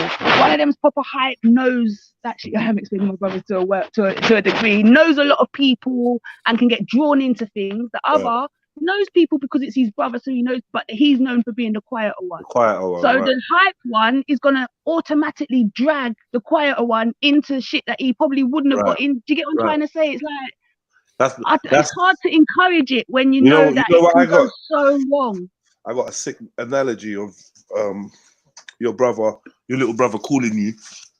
You knowing that he's not necessarily the best in judgment, but he's calling you and saying, "Rah, like he might need you to back him. He's not sure, but he might need you to back him." If you say, "You know what, you always fucking need him backing, or you're always falling for some dumb shit," I can see how you're getting set up. You know what? Allow it, man. Call me in the morning. Then you hear in the morning that something happened to him, you're gonna feel fuck up. Of course. If you roll out with him and ride with him, and he drags you into some shit, and you're in the back of the police car, or even worse, and you're looking at him, and you're like, "You know what? You fucking got me into this." You're gonna have to blame yourself, like, because you did have the choice to not go. But like, can you? Is it really a choice not to back your family? Yeah. See the outcome now. It's similar kind of scenario like that. I fully hear you, and that's why I say, like, I've not made the effort to kind of contact my brothers and be like, "Oh, make sure you lot don't go nowhere on Saturday." Do you know what I mean? Because it's kind of like I feel that they are mature enough to make that decision for themselves. But like you say, it's like I was saying before. Sorry, I'm a bit worried about who they're going with. One brother, I wouldn't really worry so much. The other, it could go either which way. Depends what hat he's got on that day. You know, one of them ones, he could have on his sensible hat, or we could just have on his I predict a riot hat, and it's just a mess. So it's really hard because, like you say, I want to know that people are there, that there's backative, but at the same time, I kind of want to say fuck that and go another day when we can actually be seen for standing for what we've actually come out for, not be chucked into the same boat as everyone else. Oh, they've all come out because Tommy Robinson's come out this weekend, and then the cause is lost. It is. Well, yeah, it is interesting things. It does seem like there's a setup aspect to this. It's the timing of everything and the way they're capitalizing off people's oppression. Fight Club says, say we're already, sorry to cut you, people say we're already caught up and we're already, but who's got a closer alliance with, if you want to say, the government or anyone than Tommy? Come on, if anyone knows where this can lead, he's got the more heads up than any of us. You know, it's just it just like, I would say personally, for those supporters of Tommy Robinson, they're definitely gonna, like, because I know his numbers have been dwindling. This to me feels like a last ditch attempt to gain some relevance. You think it's a desperate attempt for... in a way, yeah. I do think it's a bit of a reach to gain some relevance, and I feel like it's a clear indicator to those that do follow Tommy that his motivations might not necessarily be as selfless as he likes to promote, because he doesn't seem like he's caring that much about his supporters. There's no need to drag them into this when it comes to statues. Like, it's like, I mean, every time that the DFLA and all these people have marched and whatever, black people have been quiet. They never really got involved. They never really took any stands, like maybe in small pockets, but like, do you know what I mean? They joined groups that were more dedicated to like combating these things, and black people like turned and looked the other way. They didn't get involved, whether that's right or wrong. Yeah. So for you now to try and wade into something that's clearly captured like a lot of the nation's hearts and minds, whether rightly or wrongly, for you to wade in now and declare that you're bringing troops down, I think it shows to anyone that follows him that he's very careless, a careless leader, like that will sacrifice pawns to advance himself in a strategic game. Like, and people got to be aware of that.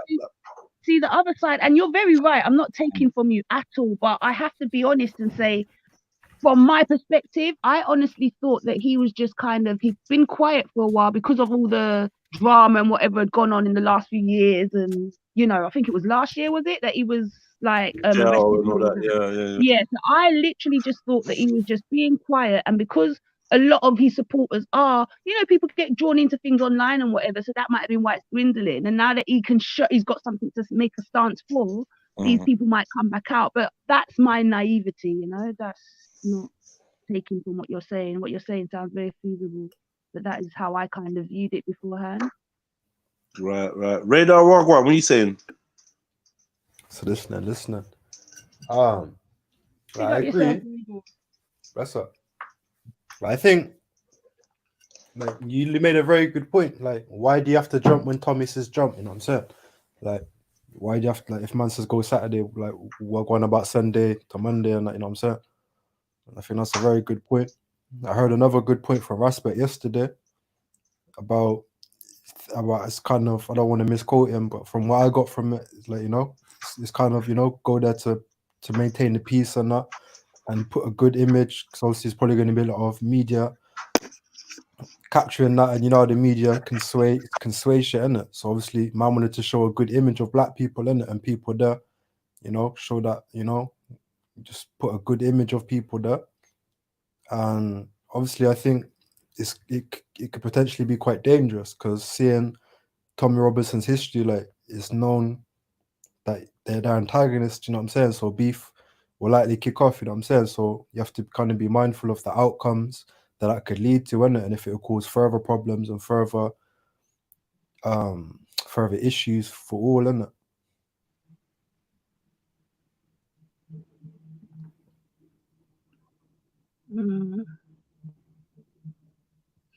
Sorry, I did kind of get lost in what you said there. I was reading comments. Sorry.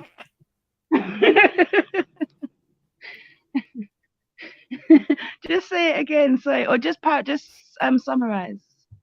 I mean, not summarize. You have to learn to listen, you know. Alright, I'll hold that. But then I can't respond, so it's just dead air. Oh, fuck's sake. All right, my last point was that I think like Tommy Robinson's, like, he loves to wind people up on that, innit? And I don't want like a lot of drama to kick off just because he snaps his fingers, innit? Like man said, innit? Like, what, they're gonna go there to protect the statue on Saturday, but like, what's that gonna, like, what? Firstly, I don't even really understand what the Saturday is really meant to be about fully, innit? I haven't really been, so I don't fully. Jez did say, because I'll be honest, I didn't know either. It's actually a march up to the embassy, so it's not just because of Tommy. That's just he's now used that as an opportunity. So to me, then it seems like I was saying on my point, he's just there to kind of cause trouble, innit? And almost create bad media, you know, and trying to like diminish people's images and that, innit? Like, I saw what happened with him and the Muslims, innit? And I saw their cut of the video, innit? And they were proper like saying, "Nah, we don't want to engage. If you want to fight, we'll go to an MMA gym." And they were like they were taking steps back when there's a lot of them wanted to fight, innit? But you know, there's a lot of leaders there that are saying, "Nah, man, we'll link arms," which I think is a very powerful thing to do, linking arms. And they were like, because they were moving the crowd quick when they all linked arms, and that it seems strong, innit? That just seems like a strong kind of crowd movement. But when I saw with the Muslim thing, like, they're just going there to start trouble, innit? Like, they know how to wind people up, and you know, some people just know how to just make you strike and make you become the bad guy. You mean Tommy's going to wind up Muslims? No, like, just obviously I'm on about whoever's going to be at the event. It seems like they're going there to cause trouble, and I kind of feel like trouble's going to kick off. You know what I'm saying? Marita, you're funny, man. Shut up, Khan. Big up. Big up, Salty Sosa. What's happening? This is going to sound very ignorant, but I'm not scared to ask ignorant questions because I need to kind of do better. But this whole this comment that's on the screens, George Soros is not conspiracy. There's enough information out there about him, and he's very outspoken about his plans. What is the whole scenario? What's the setup? What's going on? What have I missed? I heard about it from Jedi. Maybe he wants to explain it. I think he might be doing something at the minute. I ain't heard him talk. Apparently, he's made like controversial statements. Not, like, rather than it just being about him putting money behind certain movements, he's actually said certain things, like he's planning on provoking black people to take action by making them think white people are their enemies and all this stuff. I don't know if he actually said it or if it's someone rewriting history. I don't know. I heard about it from Jedi, but basically he's like he's got some sinister ulterior motive. Like he's not really like putting About money what to he's see doing. black people have a better life in America, or even for Americans to have a fairer system. He's just basically playing people with his power. Well, it seems like he's trying to eat. Like, isn't Tommy Robinson about what's his eat? It's like You got to remember, yeah. Isn't that about when you're looking at black people in the UK, yeah, they are strongly linked to what goes on in America. Especially think about Jamaica. These places, they're very close to America, and they got a lot of Jamaicans living in places like New York and whatever. We obviously living in the UK, non-black people, we interact with black people, and with Caribbean people, you get that American vibe. That America is very important to Caribbean people. What goes on there and how black people are treated there, and hip hop culture and whatever culture comes from America. But one thing I want to say, yeah, is that we've. I'm just making a side point, but go ahead. No, I was gonna say, yeah, black American culture is actually popular culture internationally. Yeah, on a secondary level, but I'm saying like it is actually their culture. Without Jamaicans, you wouldn't have hip hop, so it is actually their culture. Yeah. No. Come on, man. I hear what you're saying. No, I hear what you're saying. Hip hop, yeah. No. I hear what you're saying. I hear what you're saying because you're talking about the cultural links, music, reggae, boom, boom, boom, boom, boom. I hear what you're saying. Yeah. I don't get the hip hop. Well, the whole sound system culture of sound clashes and things like that. It's all due to the West Indian influence in New York. That's not necessarily hip hop though. Sound clash is not hip hop. Anyway, that was the secondary point. I hear you. I'm agreeing with you. I'm just saying. That's not contention. No.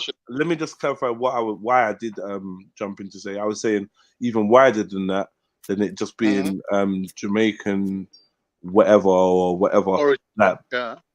Black American, African American, Black American culture is mainstream culture around the world. It is definitely. Okay. Right. My next point was going to be, there are also other people who are strongly affiliated or part of American thinking, which is people like Tommy. That's where all this like freedom of speech comes from. And all this thing that they're pushing, freedom to hate speech, what they want to be able to call people the N-word. This all comes from America and how chavs in this country and have this kind of connection with these trailer park trash mash-up whites that you see in America. I think you lost your point. You lost me. What I'm saying is, like, it's not like if I said to you, Tommy's got this trying to mirror what goes on in America over here. Like, you might not really. What's happening, Rambo? Like, you might not really like believe it. You gotta turn down your background music, brother. And yeah, we can hear you. Big up. Yeah, big up. Yes, brother. What I'm trying to say is, like, I don't know, like, I haven't really vocalized this trailer thought before, but what I'm saying is, to me, it seems like, forgive me if I'm wrong, there is some sort of connection between Tommy and America, and obviously we know like his Israeli connections. But what I'm saying is, they seem to be pushing this American ideology of freedom of speech, and there's no such thing in America, freedom of hate speech and whatever. Like, they can say whatever they want to say, and basically that they're pushing that narrative over here. So when you see Americans now walking down the road with their machine guns going, oh, they better not riot in my town and things like that, yeah, you can see that Tommy's directly emulating that spirit and trying to bring it over here. That's my view anyway. Like, yeah, so I think that spirit, I feel like that spirit, he's bringing it to London because he can't bring it to his towns because obviously nothing is happening in these towns. So you bring it to London, and the main thing is zeroing in on is the statue, because there's not really much other destruction going on except for a bit of like vandalism, graffiti and shit like that. Like it's not kicking off like it is in America. Exactly. So I agree with you, And they've but had these issues in America as well, with people saying we don't want to be seeing Confederate flags everywhere. Do you know what I mean? And they're saying, oh, it's our freedom. So they got the freedom of speech, and then they got this freedom to cover America with all these ancient fucking relics of colonial history, and they're still hanging on to that. Right. And it's a negative thing. Right. Is it? And Tommy's bringing that over here. So it's just basically the racists look for ulterior view for them to start an argument or be part of the conversation. That's what I'm saying, bro. Like to me as well, there is a money connection, because this Tommy gets money from strange places. Right. And I won't be surprised if these rednecks in America are funding him, because you know, like it's a it's a mirror looking at a mirror.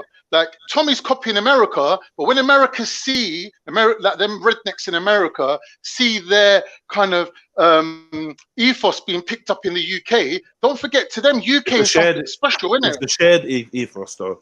That's the thing. Yeah, it's never been one-way traffic. It's gonna spiral, isn't it? Yeah, exactly. It's never been one-way traffic. But I think that is what Tommy does.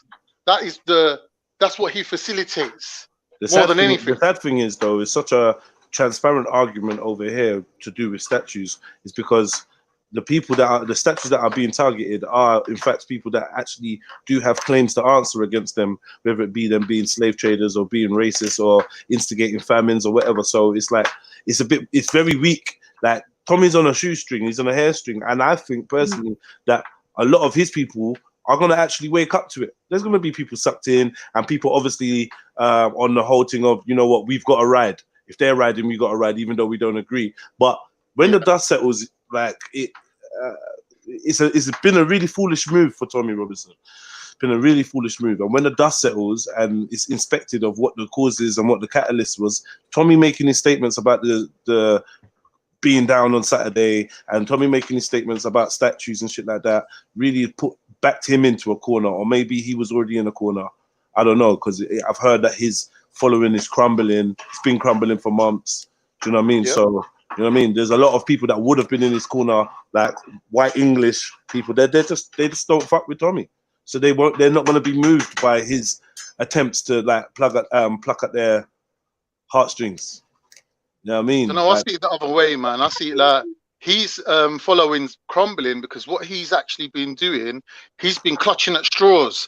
Whatever opportunity arises, he's jumping on it. Like, oh, Muslims are against gays, I'm teaming up with the Muslims. Like, he's been clutching at anything that's available to claw a little bit of thingy back, like relevance.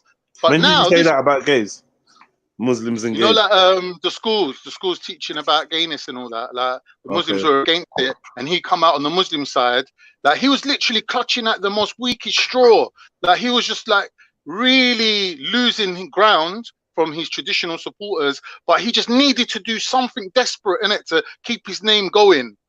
But now this situation is literally handed him a golden opportunity to regain all his traditional followers that are just dying to come out against this sort of a thing. You know what I mean? So it's just literally falling into his lap. Like for him to not like maximize on this and get gains from this, you'd have to say he'd be stupid. And we know Tommy Robinson is like media savvy. He's not stupid. He's a dumb guy. Very media savvy. So why would he a week before announce his arrival? Why would he make that? Why would he do that? Because I got a feeling that they won't even let him travel. I got a feeling like they won't let him come. I was just thinking that, like, what happens if they know that they know his characteristics and that he's probably just going to incite certain things. So if they actually allow him to go, what are people going to do? Like, actually, when he's standing around the statue, just be defiant and just go up to try to. I mean, like, what is the plan? I don't quite get it. But yeah, if they let him go, isn't that also a sign of they don't give a shit? So why are we fucking over him and just stick to what we're doing? I think that's a big sign. If they let him go, then that's a big sign. I think that's a big sign. Obviously, Greetings. yes, Big family. up everyone. Big up. Come through. Yes, sir. And You got to turn on your background YouTube. Bro. cool. Turn on me. Yeah, my people. Basically, yeah, right. We in a very catch-22 dilemma. If we don't ride out, bro, and I'm telling everybody, if you don't make your presence known, they're gonna start having protests. They got other groups and other factions, you know, yeah, what could come in and terrorize your group if you ain't prepared, bro. Yeah, we have to be prepared, man. And I'm telling everybody, listen, that those who is on it, you know who to call, bro. Like, make the links. And we have to talk this stuff offline. Those who are on it, you know the man them who's on it, make the links, and let's get this thing strategized and do our thing. But all I'm saying is, we can't be doing this no more, bro. Like family. Yeah, by family. doing this, what do you mean by I'm gonna be honest with you, yeah? I'm gonna give you a little hint. If you are trying to protect a building, the best thing you need to do, yeah, is try to get that person away from that building to protect it. Yeah? And leave that vulnerable. But I ain't gonna talk these tactics to people. All I'm saying is, if I wanted you away from that spot, I get you away from that spot. Yeah? So you could feel you protecting the statue, you will go with the statue with it. Yeah? So that's how it goes. I don't give a fuck. You know what I mean? All I'm saying is, boy, can you hear me? Yeah. All I'm saying is family, yeah? Right? When we in this road thing, yeah, bro, we don't stay 3 days, 4 days working out strategy and how we go do this when it comes to our own people, blood. Yeah? When it comes to our own people, we don't waste a whole week saying how we gonna do this and how we gonna do that. We lick it down, blood. So what the fuck is going on out here, blood? Yeah? If man's calling out on the black nation, Captain, telling us, I'm so sorry to interrupt you, but just while you're on that point, while you're on that point, the reason is because people have seen it all happen before and they're thinking, so what next? What after? That's why. But sister, go ahead. Sister, our unity have to come out of it next. Yeah, no, I'm not taking away from you. I'm just giving you another side to how people are looking on it. Yes, okay, we go out, we show unity, then what? It's a balance. Let me tell you something. Yeah. This can make all of us unify on at least one thing, you know. Yeah? Yeah, this could lead to a unity. And let me tell you something. Let's be real. For 10 years, all we hear is nothing about Islam this, Islam that, Islam this. Now it's becoming black this or black life this. From you say black life, you say black this, black that, black this, black that. So let's be real. It reminds me of when my grandparents came over. That's why I got a different irony to you lot.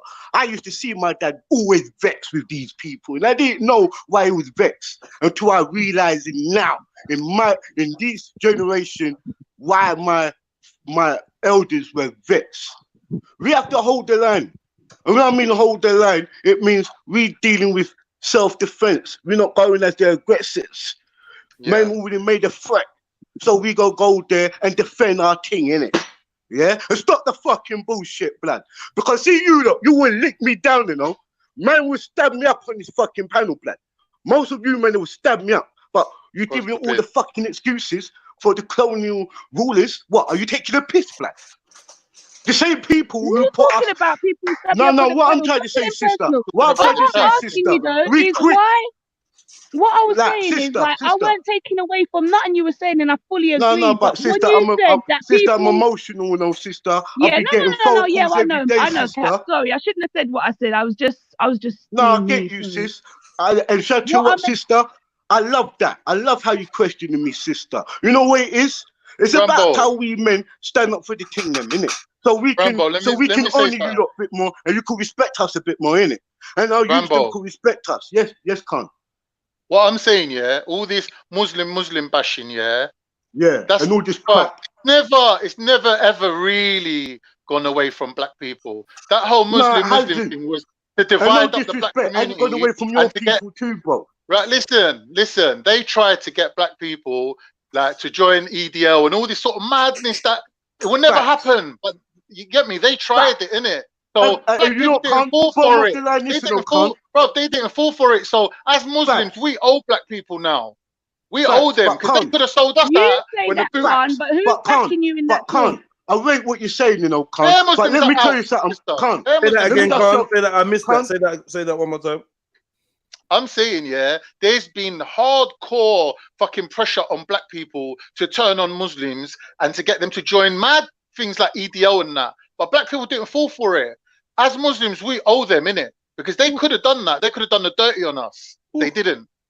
You get me? So we owe them because they're decent people who got honor. And with us, honor counts for a lot. You get me? And we've got to stand by our brothers. You get me? Like, not necessarily take over the thing like some people are doing, but shoulder to shoulder, innit? Just make a presence. Just add up the numbers. Come, this is about all oppressed people to me, blood. What? You think I don't know? You think I don't know? Like, let me show you something. If you, long as you're not British or English, yeah, you're a foreigner. And the more darker you are, it's more to put you in our sectors, yeah? So Khan, to all the brothers and sisters, this is not just a black thing in our blood. Because they've been trying to attack us for years and years. They tried to get us to go against each other for years and years. And let's be real. If we don't stand up, what's going to happen for our youths and our grand youths to come? If we don't stand up now, blood, we got the most straps. We got the most badges for our own, bro. Yeah, easy though, yeah. Yeah, but what I'm saying is to you, bro, easy. Yeah, it's about the system, you know. Right. It's the system. They're sending out the foot soldiers on us, bro. Rambo. I don't even want to stop your flow. I'm just saying, as my brother, I want you to keep going. I'm just saying, be easy though, innit? Like, and you know what I'm saying. Honor. Go into it, man. Wait is. Listen, man. Hey, let me read this to you, yeah? Let me read this to you, yeah? Hold on. Let me read this to you. Wendy Wu says, it's not about black people, it's about the statues. Protest peacefully. What you got to say about that? Well, shall I tell you what? I will tell Wendy, your God-beloved brother, Toby Robinson, told you lot, if you are patriots, yeah, don't say you're a patriot. Don't say you are English, yeah, if you can't defend your statues, yeah? And all these Black Lives Matters, yeah? What the fuck? Black people's been killing white people and all this nonsense. Let me tell you something, Wendy, yeah? Your narratives is going to keep you in your traps, yeah? Going to keep you in your state. Let me tell you something. No black nation has ever come and said, we are going to deal with on a bomber clout for the 400 years on it calls us. No one has ever said that. So hold your tongue. It's not us who called out the war. It's not us who called out for the soldiers. It's you who called it pun on the cell. And not every one of us Londoners are fooling up. Yeah? Some of us is just having sick. Some of us are sick to death of trying to get ourselves in the system. Yeah, try to better ourselves in your system, you know, Wendy. We try to better yourself in your system. Try to not try to be this what you call it? We tried our best to be law abiding citizens in your system, and your system shits on us, shits on every one of us, and even shit on you, you know. But let's be real, yeah. Statue. See all your statues, yeah? All your statues, yeah, doesn't belong to you, yeah? So what are you defending? You think your statues represent you, Wendy? Are you a Masonic? Are you part of the lodges? You're not. You're just a civilian. You're just a common person, yeah? You're just a common person. Don't ever come up on these panels and talk to me like you're a sovereign, or any of those like you coming from the aristocracy. You don't come from them. You're a train of trash. You're full of it. And stop it. At this day and time, you should be calling peace. You should be saying to your people, it's not a black thing. It's not a white thing. It's this system thing. Wendy, Woo, and all of the rest of you bums. Why don't you tell your people it's the system and stop tell black people what to do? Fuck sake.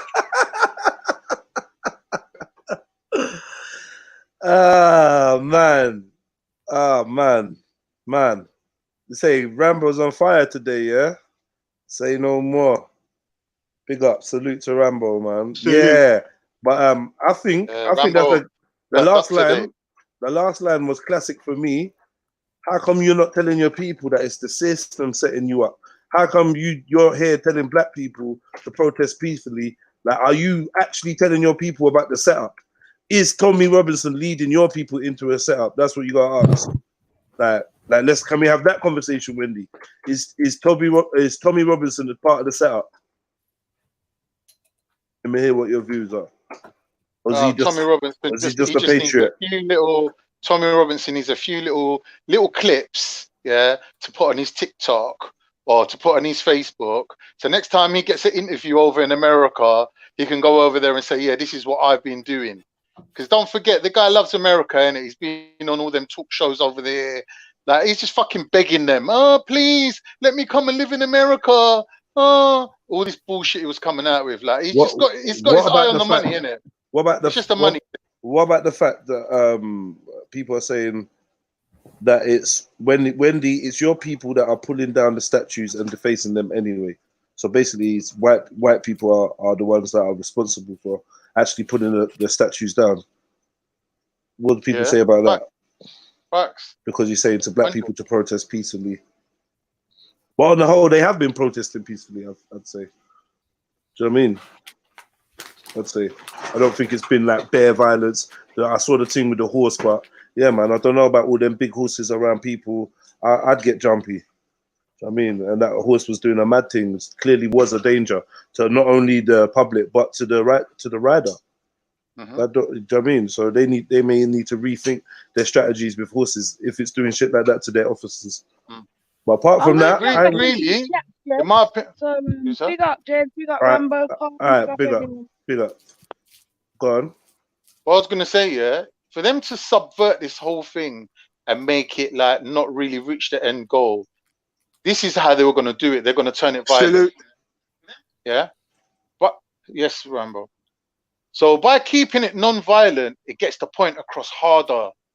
Yeah. So when international news media is covering it, they're not covering it as, "Oh, look at all the youths of London gone mad again."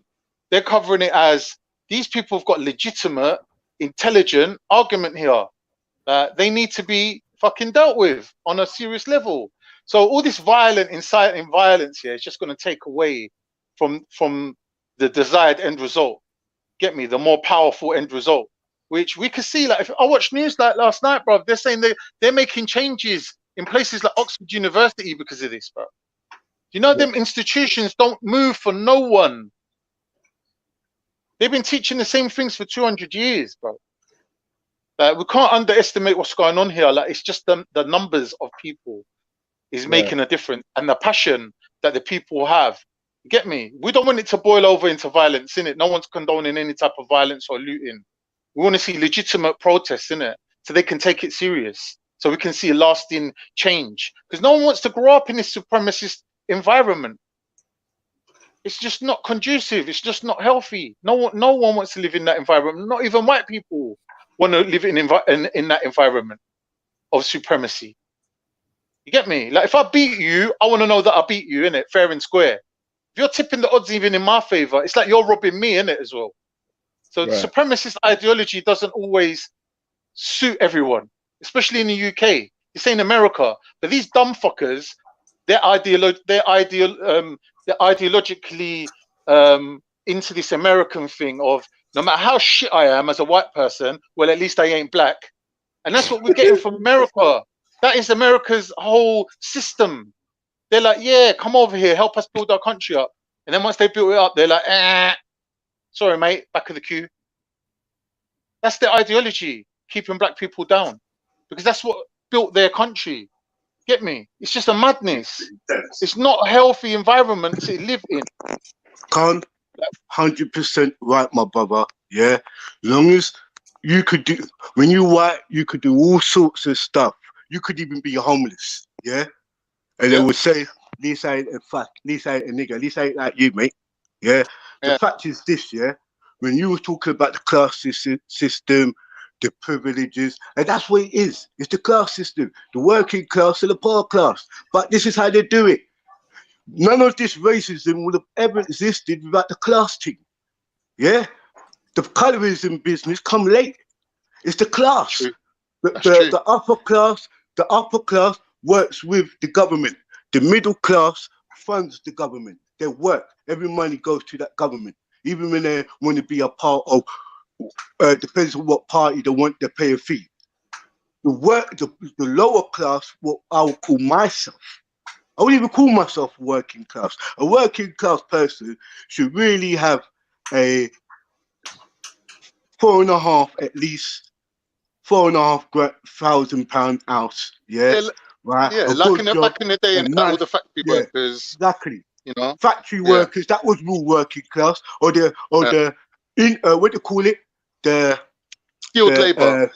No, they call it the industry. It was called the factory industry, where you're talking about the coal mines and all of that, where you're finding out that how teams like West Ham got the Hammers because they were the working people who funded for that team.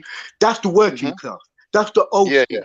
Yeah, they're the ones who created like these are the ones who marched out and did all these stuff, along with our Black and Asian parents, because we were that working class. Don't forget, in the 1950s, when the immigration opened up for foreigners to come, the British so-called Commonwealth could come in and rebuild Britain in 1950. That's why you call it the Windrush generation. And then again, that Windrush, when we call it the Windrush, you don't want to actually go and research what boats you came over, yeah, and what doors you come over. You'd be surprised. You lot's been headed up, yeah. They used Idi Amin to drive out the Asians to bring him to England. It was a setup. So what I learned in this life, that no leader who has all of these stars and medallions and all of this stuff here was really for us. All of these so-called mainstream nationalists, regardless if it was civil rights. Now, civil rights gave birth to all of these so-called movements today, and through that, it created the Antifas. Yeah. Now, the Antifas stands on the same thresholds as the revolutionaries, because every revolutionary realized it's capitalism and imperialism what governs the world and makes oppressed people suffer and go through the most hardship and brutality. Now, when we're talking about white supremacists and English supremacists, they'll also come off of that school of thought and ideologies. That's their way of life. Yeah, divide and conquer. Yeah, that's why they call it the Great Britain of the Lion, of the Leo, what really goes back to Rome. So when we talk these stuff, bro, we're not some silly ass black people who's angry over some fucking statue. We don't give a fuck about no statue. We realize that Churchill, Kissinger, the royal family, the British elites, all of them is a part of our oppression. So I don't give a fuck. And most of us is going into neocolonialism, where now we got our own brothers who's in this thing and calling it a great orchestra what's been taking place, where people say we're getting drawn out. We're not getting drawn out. We've been drawn. We are drawn out. We're not being drawn out. We are out. If you don't stand up now, you will never stand up for yourself. So respect all the youths that is going out there and saying, you know what? I kind of respect the youths and everything, and they're saying Black Lives Matter. I get their mentality on that, like, and we must end police brutality and stuff. I respect that. You understand? But my fight is for the black and oppressed people. So when I'm talking to my people, I class you as my people, because I understand you went through the struggles also. You hear me? That's why I call myself a revolutionary.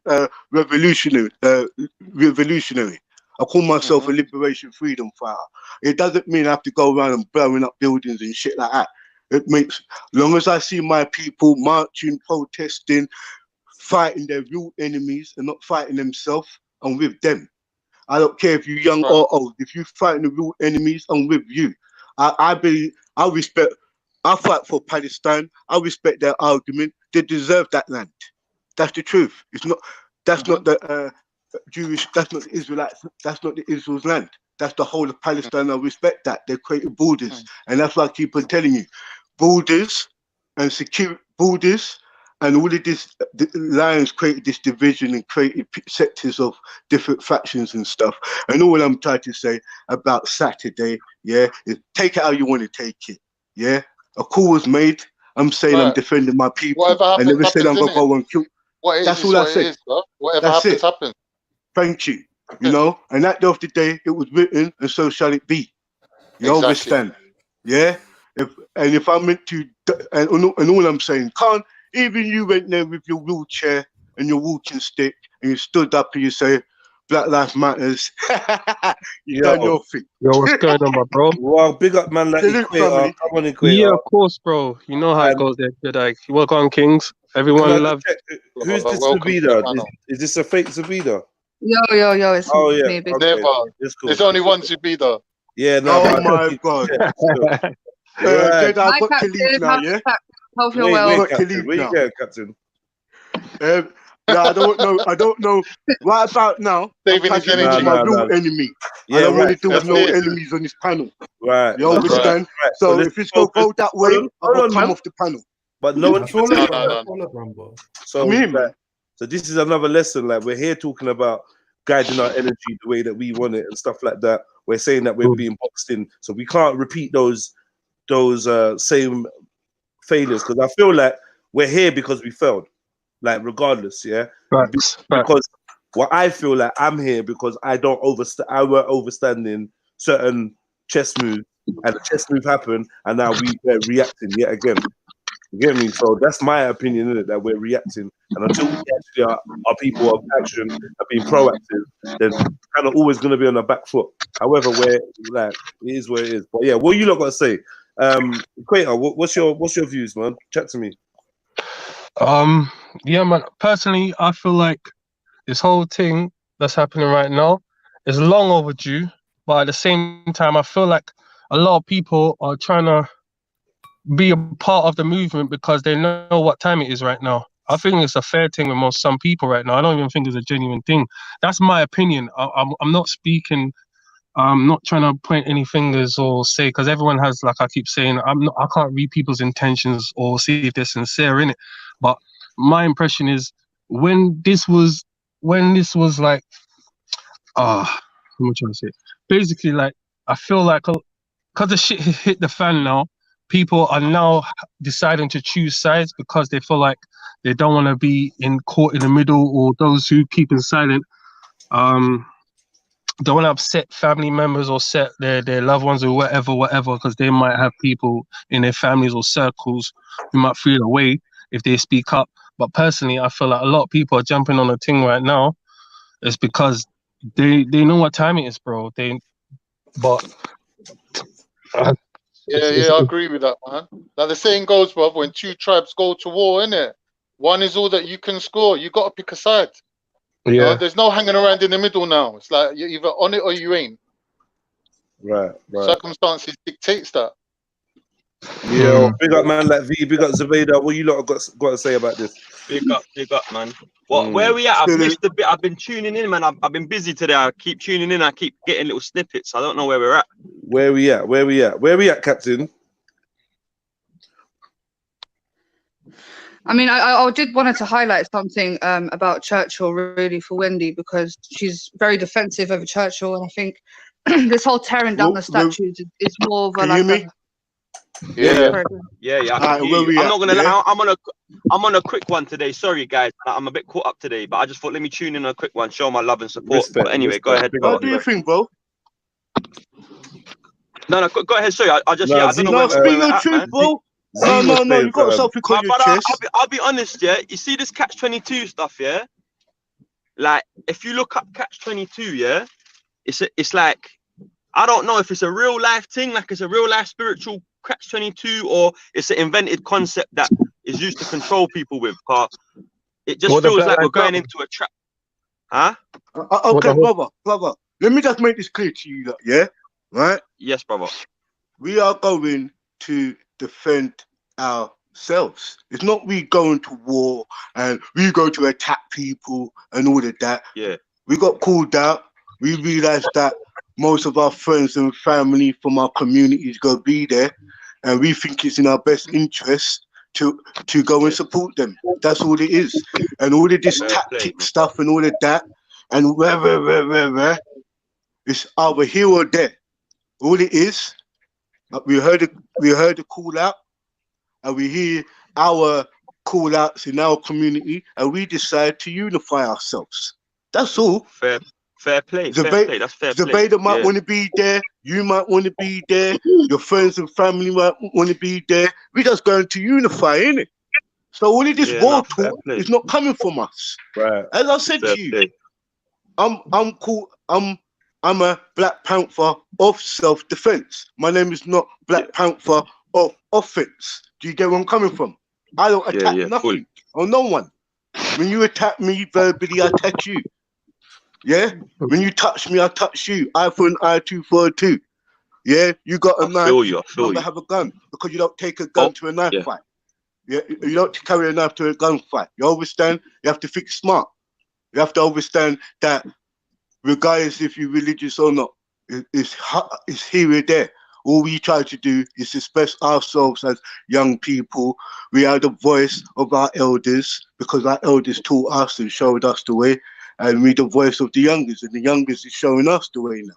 And all we're saying is we unifying. I'm not talking no gangster talk. All I said to people, if you're quick to go and lick down your brother and sister, yeah, well, and you can't be quick to defend all. I gotta call it all life matters, because even I'm black. I think about your life. I think about Zabeda's life, and I think about Khan's life. And if I'm nice to you lot now, it proves to you that all life matters. You get what I'm saying? Because we have a relationship.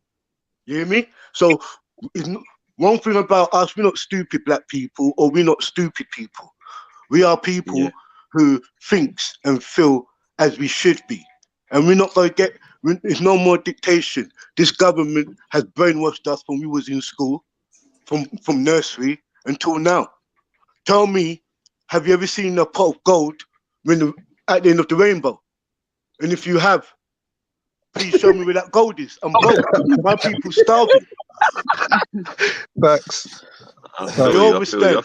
And if you could show me a cow jumped over a moon, I'm waiting. I heard pigs can fly. The only thing I'm seeing flying is pigs flying a helicopter. Jay has said it. Right. Pigs flying a helicopter, innit? Can I get a mic check from everyone?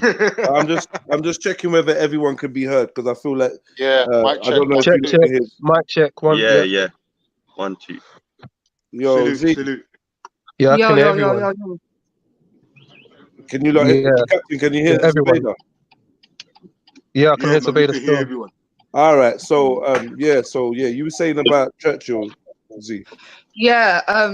So I did a little bit of research of the statues in question, and it's all over the UK, from Scotland to Wales to Liverpool, and a lot of people are quite concerned about the Churchill one. And I just wanted to ask Wendy how she feels about Churchill's long history of racism. I mean, here it says that Churchill was also genocide, ethnic cleansing. Hold on. Let me. So Churchill said was of the view that British domination, in particular through British Empire, was a result of social Darwinism. And social Darwinism is basically where Darwin breaks down the races and basically puts white people as a superior race and black people as the bottom. He had a hierarchical perspective of race, believing white people were most superior and black people the least. Churchill advocated against black or indigenous self-rule in Africa, Australia, the Americas, and the Caribbean.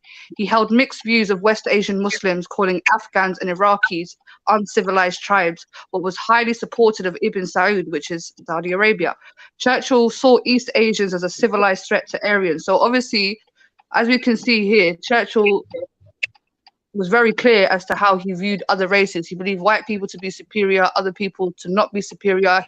He advocated against self-governance of Africa, Australia, the Caribbean. So, Wendy, how can you defend that? You know, my question is, why is Britain honouring its slave masters? Why are there statues to commemorate these people who committed crimes against humanity? That speaks a lot about Britain, and we're just here so blindly, don't even know the history. We're looking at these statues thinking, oh, this is a nice monument, but there's a deep, dark history. And it's really fuck you to black people. It's really a fuck you, yeah, to non-white people. Really, that's what these statues represent in my eyes. Right. Yeah, I agree. Yeah, I feel you. Hey, sorry, you lot, I'm not gonna lie, I gotta go, yeah. I'm just gonna leave on one note. I'm sorry, I got a cut though, innit, yeah. But basically, yeah, obviously, yeah, fuck Churchill, fuck all these, fuck any oppressor, fuck any of these slave traders. You know what it is, innit?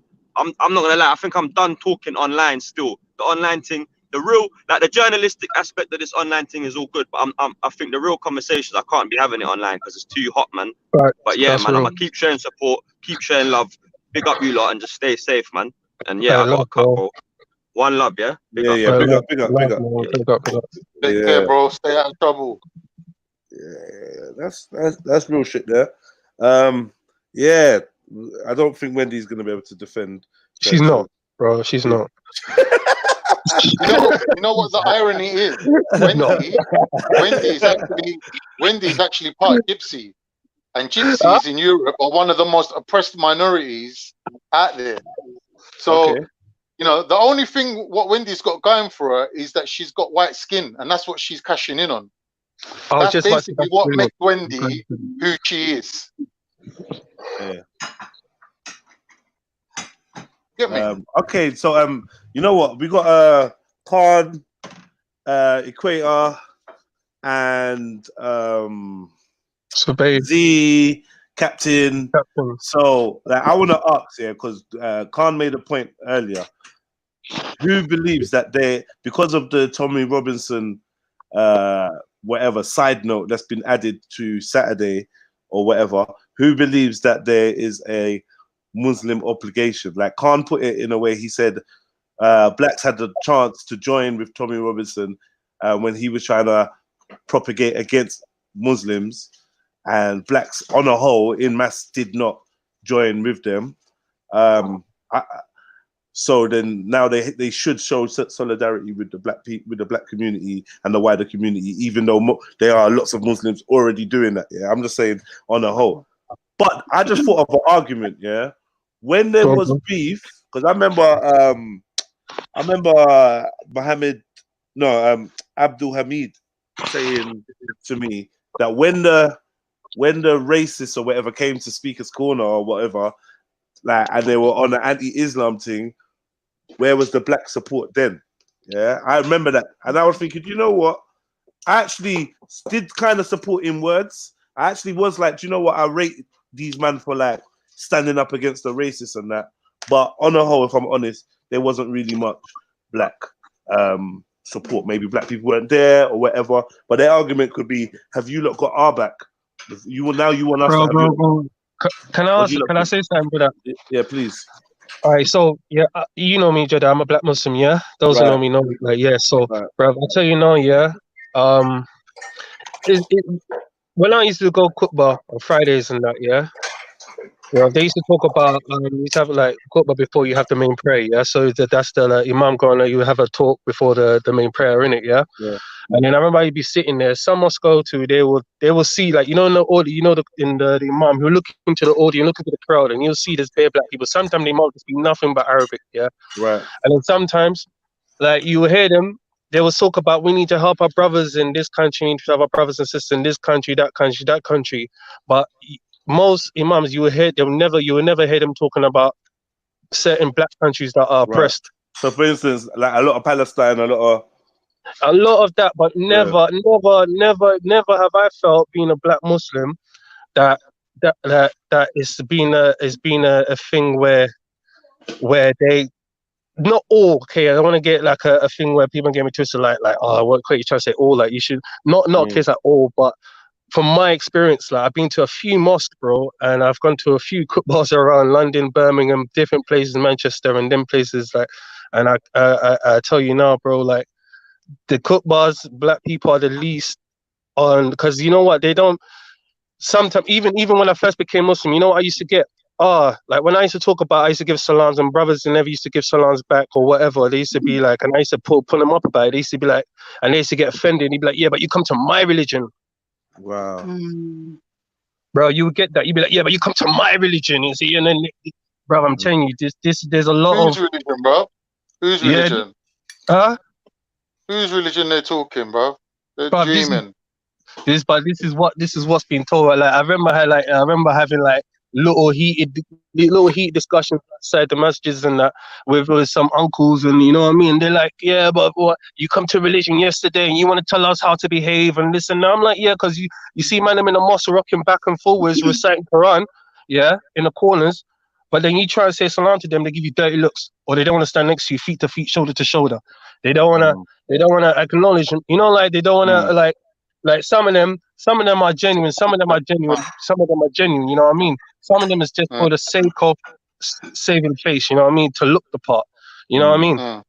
But this is the issue, like, you know, racism amongst the Ummah is something that's been spoken about a lot, especially on these platforms, and it is an issue. And situations like this is our chance as Muslims to sort of prove people wrong and say, no, actually, not all Muslims are racist, and we definitely support the black struggle, and we will fight for the black struggle. That's why I went down to a protest in my area, because this is a humanitarian issue. Because you got to look at it like this, yeah. Black people are amongst us in society in a sense where there are neighbors, there are colleagues, there are friends, there are family. You understand? So if you touch my friend, or you hurt my neighbor, or you hurt my family, you're hurting me. Do you understand? And that's how I'm looking at it, because I'm against all oppression. And this thing has been going on for too long. And I feel uncomfortable knowing that this is happening in our day and age, knowing that people are being killed and oppressed simply because of their race, something that they can't change or do anything about. And like I said, it's a humanitarian problem. Everybody should step up and do something about it. Do you understand? Because, you know, you just God forbid something happened to your black friend or neighbor. You know what I'm saying? That's going to affect you deeply. I've been in those situations. Zubaida, why don't we do what? I love what you're saying, yeah? But why don't we just say it affects all of us? Let's not put it down to a color thing, yeah? Because at the end of the day, by saying black, it also affects the Islamic world. And not every black man is Islamic. So we all, and what I'm saying is, the reason why, like, I have to come at you lot with a different standpoint because of my position. I can't talk to you on the level, on some stupid levels. I have to speak to you on this level. Zubaida, you said everything right there, but why don't we scale it down to a bit more differently? Like, these guys, remember, they don't just have one firm. They have many different firms within that one unit. So when you say an NDL or even the football league or whatever, the football team or whatever, it's still different splinter group, but they come as one unit.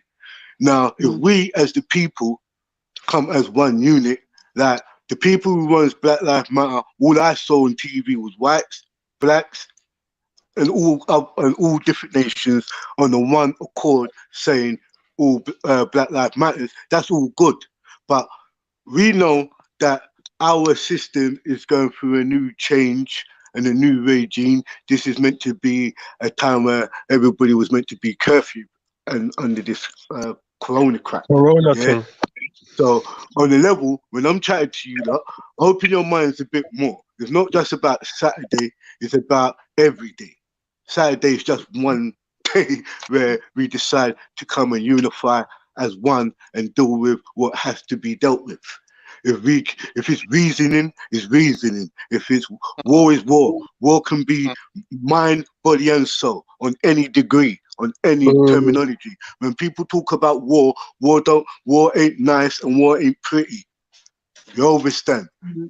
It doesn't mean it has to be bloody. It doesn't have to be violent. It could be mental or spiritual. We all go through. This is a war we're going through. We don't need to play games no more. We come on these panels, reason and reason and reason. You know the truth. that's what you stand by. And if you stand by the truth and you stand by that's what it is, the truth, you will unify with it. I ain't gonna try to tell people, yeah, do this, yeah, tactical, rah. What the fuck do you think this is? Know what I mean? We have to be, everybody's saying, oh, we have to be reasonable. Let's be reasonable. We in war. I hate when people tell us what to be and how to feel, bruv. That's past them times now, bruv. We're going way past. We're going way past that, man. And you know what, bro? This is the only thing what we can do is do it for the better, do it for the better cause, or whatever you want to call it. It's all about the better cause. It's all about we want a better tomorrow. Whatever you want to call it is. If you wanna be in heaven, you better create it. Because right about now, all I'm seeing is hell in all shapes and all forms. Once upon a time, the devil was a white man. Now I realize devil is in all fucking nations. Yeah? In all form. You know where I'm coming from. So, like, we're not tricked, so start acting like you're tricked. Stop speaking like you're tricked. You're not a slave. Stop speaking like you're a slave. Stop thinking like you're a slave. Think for yourself and do for yourself. Yeah? If you want to start at home, you could start at home. You could just be a viewer like everybody else. We got social media now. You could just be a viewer. Hit the like button. Follow the like. Yeah? Do your part. As a couch warrior, a keyboard warrior. Like, you disrespect me, yeah? You could just stay on the panel. I'd be on the front line, physically. And you could write all the bullshit you want to write. And if I die, you can still write the same shit. So what the fuck happened? What the fuck? You know what? I would love Zubaydah to stand up Saturday like all of you lot. I would love all of you lot to just, you know. But I mean, I'm looking to come down with like. You know what? Now I'm off. To be fair, with the Saturday thing, yeah, bro, real warriors. We don't need the like sisters like wills like obviously. I know. A lot of people do say this, but for me, look. I'm gonna come off, yeah. You lot enjoy yourself, yeah, on this panel. Big up Jedi, the host, and big up everybody. Yeah, big up Zubaydah, yeah. Big up. Yeah, love and respect, man. Yeah, power to the people, yeah. All right, Rambo, man. Look after yourself, innit? Yeah, I mean, obviously, a lot of people have said this to me, sister, stay at home. You know, I'm going to be there with my partner. But I'm really looking to go down there to document what's going on because I feel like for those that are at home who are not seeing what's going on, do you know what I mean? Like, that's really my main purpose. But I'm not saying 100%. I'm definitely in two minds. And I'm very much contemplating it because it's going to be a very dangerous environment if it goes very left. Do you get what I'm saying? Because of and not because of the Black Lives Matter protesters, it's because of Tommy's people. And this is the hypocrisy that I highlighted in my video, because he had the audacity to come on the internet and say the people that are protesting are disgusting. I'm not being funny. If you've looked at Tommy Robinson marches and protests, these people are animals, hooligans. Yeah, I posted up footage of Tommy Robinson supporters smashing up police vans, disrespecting police, desecrating the place. So they don't carry themselves any better. If anything, they carry themselves much worse. And for me, the best strategy, I think, is let them come down and make themselves look silly, because they're saying that they're going to come down there to protect the monuments. Cool. Stand there, guard the monuments. No one paying them no mind, because unfortunately what I've seen is a lot of infiltrators since this George Floyd thing happened. You've got Antifa, you've got police as well instigating, and then now you've got these folks trying to jump on the bandwagon. Anyway, fam. I'm sorry, bro. This whole George Floyd thing is a suspect thing to me, bro. Yeah, it's very suspect. Very suspect, bro. The whole thing is very suspect. Very. What are you saying? You saying that the real George Floyd is chilling on an island somewhere with? I'm not saying that. I'm not saying that, but bro, the whole thing, it seems very, very, very suspect. It seems very coordinated. It seems very. You know what it is, bro? Yeah, it's the timing.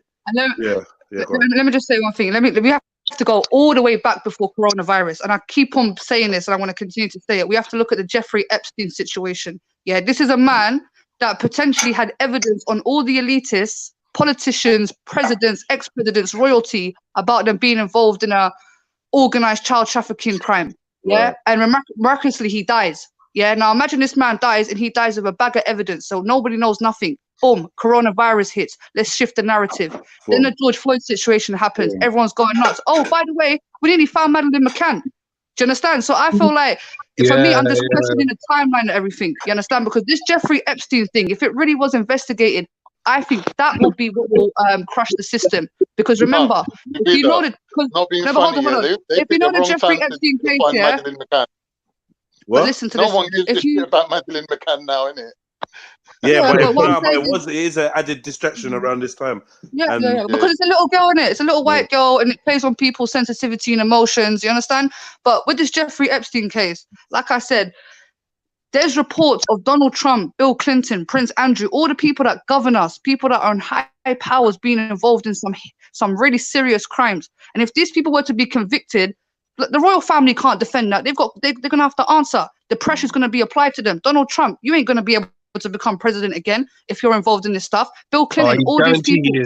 Guarantee he is. Well, I mean, that speaks to the people, innit? Like, but for me, like I said, it's just the timing. It's just the timing, bruv. This Jeffrey Epstein thing could have exposed everyone. You understand? But they just quickly shut that down. Coronavirus got everyone panicking. George Floyd, and then here and there, Madeleine McCann. It's funny how Madeleine McCann gets brought up when there's social tensions. You understand? I'm gonna be funny. Like, I don't care about Madeleine McCann. I'll say that very clearly right now. That's not my priority. There's so many other children that are missing. How come they've never been spoken about as long as this woman, this child? Sorry, she's probably a woman now anyway. £11 million funding for one child, bro. Come on, man. Don't. Her parents got paid. Her parents got paid for losing their own kid. Yeah, and the book deal and all sorts. Yeah, bro. Yeah, we're gonna fund you for losing your own kid. Don't worry, we make this and then, bro. This whole thing, like, I don't know. This George Floyd. Did you not see his casket? Nah, that made me sick. That literally made me sick. Do you see it? 24 karat gold coffin. How much?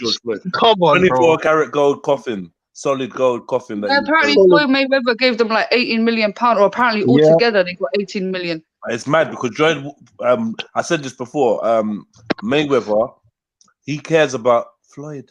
Wait, George Floyd, Floyd Mayweather. Okay. Anyway, yeah, Floyd Mayweather.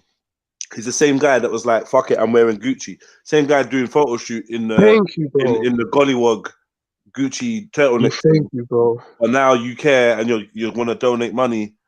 I don't know what's going on, man. Well, I do know what's going on with them, but I don't know, man. It's a big deal. Their agenda. I see a next thing today, yeah. I don't like, not to get too conspiracy, but I see some next thing today where there was like, who's this guy in the background of the funeral pictures and that? Because there's a guy with like his hat down low and like a mask on. Yeah, who was it? The guy looked like George Floyd, fam. No, I'm like, nah. Obviously, Mama's got a mask on. They compared the two. It's like he looked very similar, build and complexion and nose. Like, I don't know what's going on there. Like, I'm even hearing the cops are not even the same guys. They look alike. That they got. They definitely that cop. It looks different. Yeah, the profile, isn't it? The profile is mad. The profile is mad. That's what I'm saying. This whole thing is this whole thing. That's why even the whole the George Floyd thing, the Black Lives Matter thing, all of that to me is bookie, bro. Right. All of that to me is bookie, bro. The whole Black Lives Matter thing, all of that, because to put a name on something like I don't know, bro. I don't. Like you even told me one time, you was like, yo, Quater, all right, cool. Where you going when you start having a head to something? Once you chop the head off that something, bro, what happens to the body, bro? You get me? And that's what I feel like is happening when they create something that has to have a title. Yeah, that's when people start like feeling like, yeah, we're in something. But once they can dismantle that something, bro, that's when people start falling off like the foam of the sea, bro. Man. You get me? And this whole thing, bro, you see who's funding it, bro. We know, like, I don't know, people don't do their research, but people can see who's funding this thing, bro. Like, you can see who's funding it. So, like, this whole thing, bro, the George Floyd thing is very convenient at these times, bro. It's very convenient. And to think about the guys who come out, they weren't no paramedics. They're wearing, like, you can see underneath, they're wearing the bulletproof vest and the guy had the handcuffs and the badge, and then, bro, no paramedics involved. Even that woman that talked about, he wasn't on the windpipe, the air pipe where you breathe in and that, so he had room to breathe. He shouldn't be even shouting that loud if he was really had pressure on his throat. All of this stuff, and bro, I see one thing where there was like from another angle, there's no sign of the people that were shouting, "Get off him!" Yeah, No the one sign. from behind, isn't it? Yeah, Yeah, but it is what it is. Like, yeah. like, does it matter whether it's true or not? It doesn't. You know what? You're right. It doesn't, because he's just fucking he's just a face of something. He's just a face of an agenda, bro. He's just the face of an agenda. Because even when man, I'm saying for George Floyd and this and that, but I'm thinking, hold on a minute, fam. How much black lives has been lost? Right. How many lives has been taken in this manner, bro? Well, all of a sudden, this guy who's supposed to be a 33-degree Mason, family members, all this thing and blah blah blah, did X, Y, and Z. Yeah, all of a sudden, this is like, oh, George Floyd. Everyone has to like, bro. It's a bit mad. It's a bit mad. Anyone that's associated to that life, anyone's associated to that thing, because man, I don't even know, because it's a secrecy. Obviously, it's a secret society, so there's a reason why it's a secret society, innit? And then people have, like you have some people have 10-year business plans. These people have hundreds of, they have a good 100-year business plan, bro. They plan this shit. Even what's that guy Rothschild? Rothschild started. I watched one video. He said, I think it was in 2000 and something. And he was speaking about depopulation, and he specifically mentioned 2020 in his speech. And obviously, we're speaking about depopulation, 2020, coronavirus, hundreds of thousands of folks are dying. Do you know what I'm saying? Like, they leave certain signs and warnings.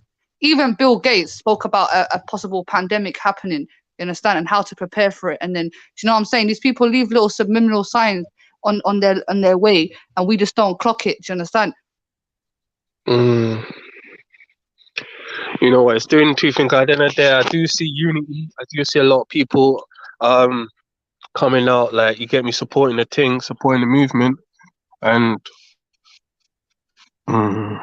it's a bit of a crazy one, man. It's definitely a bit mad. Even when I see like this whole protesting, yeah. For me, furthermore, I'm just more concerned about how we as a people, how we're gonna approach and tackle this thing on the next level. But like the brother says, some things can't be said online, bro. Some things need to be like, listen, like, it needs to have like meeting points. There needs to be a sort of, bruv, you see what? Man, we need to create our own secret society, fam. Like, because at the end of the day, bruv, there's so much shit going on, bruv, and sometimes certain things need to be done under the covers, bro, and not. Oh, shit, Yeah, it needs to be more organized, isn't it? Everyone's got to be on the same page, because unfortunately, like, what I see now is sort of my generation coming out, and like, this is the beautiful thing that I see about all of this is the young people are definitely much involved. Like, the protest that I went to was organized by college students, you get me? And they were all peaceful, carried themselves very well. And I see that in London as well. A lot of young folks coming out, really leading the fight. And it shows how much young people are in tune with what's happening in the world. And it's up to us that's going to break this racist generational curse, because we're growing up in a completely different environment to those people. Like, even when you look at the Tommy marches, who's rolling up there? I don't see no young 20-year-old there. You see 40-year-olds, 50-year-old middle-aged men who probably grew up in the 80s, 70s, where Britain was majority white. Britain was majority segregated. They didn't grow up amongst black people like that or Asian people like that. Do you understand? So it's up to us to change the narrative and change the environment for our children. Because I'll be damned if my child grows up in a racist society. Do you know what I'm saying? Do you not ever think this is gonna change anything? Like, do you think the world's always gonna be like this? Like, or? Bro, there's videos of children educating their parents. Like, I don't know if you see that one. It was a bit cringy towards the end, but that little girl was telling her parents about racism. I've had to have those conversations because I'm Arab. Don't get twisted. Like, most of my family not born here. They didn't grow up in a multicultural society. So when they come to England, like, they do have an ignorant mentality, I would say. I wouldn't say racist, I'll say ignorant. You know what I'm saying? And I've had to speak to my own people from Algeria, from Iraq, and try to break down certain things to them. Do you understand? And it's up to us to have these conversations and educate our people, even if they're older than us. Do you know what I'm saying? So big up to that girl in a sense where, and I rate her for telling her parents to ruin this, because we have to. Otherwise, who's going to tell them? That's a statement in itself. My own child is telling me the realness. That should hit a parent in their chest. Do you know what I'm saying? No, they just gonna lock her down. Well, I mean, they're gonna lock her down. They're gonna lock her down. They're gonna make sure they're gonna keep tabs on her, fam. I mean, for this you whole lot, hit the like thing, button, please. Yeah, whoever's watching, 125 people watching. Let's get these likes over 100, please. Yeah, come on, people, assist the conversation and hit the like button, because that means that more people can know we're live and more people can join, so it can be more of a balanced convo. Because I really want to hear from like some Tommy supporters as well, man. I want to hear some stuff from them, man. But it's like everyone's gone quiet. Where are they all gone? Yeah, where's Jupiter at, man? She's basically misinterpreted, or she's got her own interpretation of what Tommy is saying. Okay, and she's basically saying it's more about defending British culture and history, you know, and these are things that make Britain, and he's not organised a protest, which is true. It was organised by Unity, but what he's done is he's taken advantage of the fact that he has a platform, he has a following, he has a voice. Do you know what I'm saying? So he's indirectly, he is directly just calling out for young lads. We know what young lads mean. That's the man them in the Cockney world. You get me? Yeah. That's the young boys come over. Do you know what I'm saying? Yeah, he's asking for lads. Yeah, you know, when he was asking about the Muslim thing, yeah. Remember, Tommy Robinson is a trigger word for Muslims. You know how we Muslims feel about Tommy, yeah. So of course, his call out is an extension to Muslims as well. Do you know what I'm saying? Are Muslims like in the Muslim circles? Is that what they're saying though? Or is that your I had a conversation with Subay on her panel, and I spoke to the Muslim brother. I said, "What is our part to play in this as Muslims?" Right. And I think Samaroon quoted a Quranic verse along the lines of, "We are against all injustice. We should fight against injustice." Do you know what I'm saying? And I think what I said personally as a non-black person, I'm on standby in a sense where, because what I feel like is I don't want to step on anybody's toes. Do you know what I'm saying? This is. I feel like black people are leading the fight because it's more detrimental to them because they have lived it. I have not lived it. But all I can do is assist you when you need me. Because I do see some people saying, no, we don't need you right now. And I respect that. But if you do need me, I'm here. Do you understand? So I feel like, weird people, fam. People are saying, we don't need you like this. You're trying to stand up for the cause, and then you get black people saying, yeah, we don't need you right now. Is that what you're saying? Yeah, I've seen that and I've had that before. Don't speak on black issues and it's not your issue and da-da-da. And like, I can understand that to a certain extent. Do you know what I'm saying? But at the same time, like I said, for my own principles, I'm against all injustice. So whether you tell me not to, I will listen to you and I will respect you. But you can't stop me from trying to support the cause. Do you know what I'm saying? So I feel like as non-black people, we let black people lead the fight, and whenever they need our assistance, we should be there, like on call. Do you know what I'm saying? Because we see what's happening, other people infiltrating a thing, messing up the thing. Do you know what I'm saying? Desecrating places, and black people get blamed for that. I don't want to assist that because I'm angry. Don't get it twisted. But I'm not gonna express my anger and then let black people take the blame for it. The same with the statue thing. Yeah, because what people don't realize is with the statue thing, it was white people that tear that down. Yeah. I see videos in America of black people telling white people, don't do that because it's going to be us that's going to get the blame. Do you know what I'm saying? We've got to be very careful. Right. We just need to be ready to take all the smoke, fam. Be ready to stand up. Like what Tupac said in Juice. I ain't even saying that, you need to be ready to stand up. What do you say? Ready to stand up and die for that shit. You need to be ready to stand up and die for it, fam. Like, because at the end of the day, I think man, them are not ready. Man, them are too comfortable. It's the materialistic people that are too comfortable. They're not gonna be fully on that because they got too. They're too attached. They're softened by the luxuries of the world. Yes, bro. They feel like they're gonna suffer, bro. They feel like they're gonna suffer. Like what? I see a thing from Terry Crews, yeah, and he said that once black people start suffering, you becomes, what do you say? Becomes, what do you call it? A black, what do you call it? Oh, you got white. Something like basically he's trying to say like if once we start attacking something, we're no better than the white supremacists or something like that. Or something along that nature, bro. Like Yeah, I hear you, but Terry Crews is the kind of guy to get his balls cupped in front of his wife and not headbutt, man. So I don't know. Me, I don't know if I can take advice from you, bro.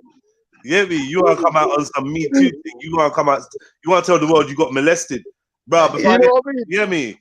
You want to tell the world you got molested, but not that you got arrested. You get me? Oh, yeah. He's obviously not one to really fight for his rights like that unless he's on a Me Too #Me Too thing. That's what it is, bro. Like it's a meeting, like them and they're in it for themselves, their own gain, like you know what I mean? Like it's mad, it's proper. Right now, I've seen a lot of influential people in the UK scene right now that are keeping silent as well. You know what I mean? A lot of man in the UK scene. But there's a lot. Yeah, I mean, it's good to see how people use their platforms. Do you know what I mean? I just hope I'm not confusing people. I'm literally just trying to put a platform up for people to voice their opinions. That's where I'm at right now. I'm not necessarily trying to guide people too much. I've given some of my personal opinions, but I'm not trying to. You see when it comes to that, yeah. You see when it comes to that, bro. Even if you don't intend it to be, yeah. Even if you don't intend it to be, that I've done said it, leave it onto a personal level, like. By your influence alone, bro, you would inspire a lot of people, bro. So it's not even like sometimes you might not even expect it, you might not want it, you might not aim for that, but because of your character alone, bro, people can sense that. You get me? People will be able to sense that. Like I sensed it straight away, bro. I felt it. I felt your the presence, your energy, like you get me, and what you're standing for, bro. And that alone. That warrior in you, yeah, because you've been through certain things, certain man I ain't been through, bruv. You know what I mean? Like, so certain times it takes time with a bit more experience and certain life experiences to go through certain things or to have a certain understanding of how certain things go for man them to have a bit more like foot in that sense of like, look, this is where you like where we stand. You get me? Like it's a bit sometimes, like you said, sometimes you might not expect it, but you got that kind of shine. You got that kind of shine about you. I'll say it like alhamdulillah, you get me, it's a good thing. So it's nothing bad, it's a good thing, like so. But at the end of the day, you're right, every man needs to be willing and ready to stand up and die for that shit, for themselves, bro. Otherwise, at the end of the day, this shit can never progress, bro. It can never get to past the point of this talk. It can never get past the point of talking. If man is always ready to just talk, then it will never get past the point of action. You know what I mean? Like there's a point where it needs to get to a point of like, listen, enough is enough. And obviously I see what man them pulling down the statues and this and that and the whole thing, but it's not really hurting their pockets. It's not really hurting. We're not like, we know economically where it should hurt them, like, you know what I mean? We know it's an economic thing where it's gonna really hurt these people, bro. Like really, who are you hurting economically? These men can spend £1 million a day and never go broke. Who are you hurting? Like when you like, cause we're the biggest spenders. Like black people as a whole, we're the biggest spenders, bro. We spent enough to build our own cage. We've spent enough. We've given up. We've worked. We've created enough revenue. We've spent enough. Now we've built a fancy fucking cage. And we can't well done. Oh gosh. But how do you feel about like? I know. I think there's this thing on Instagram. You lot. Should we not just chill out and wait for Issa? Should we not chill out and wait for Mahdi? Should we not though?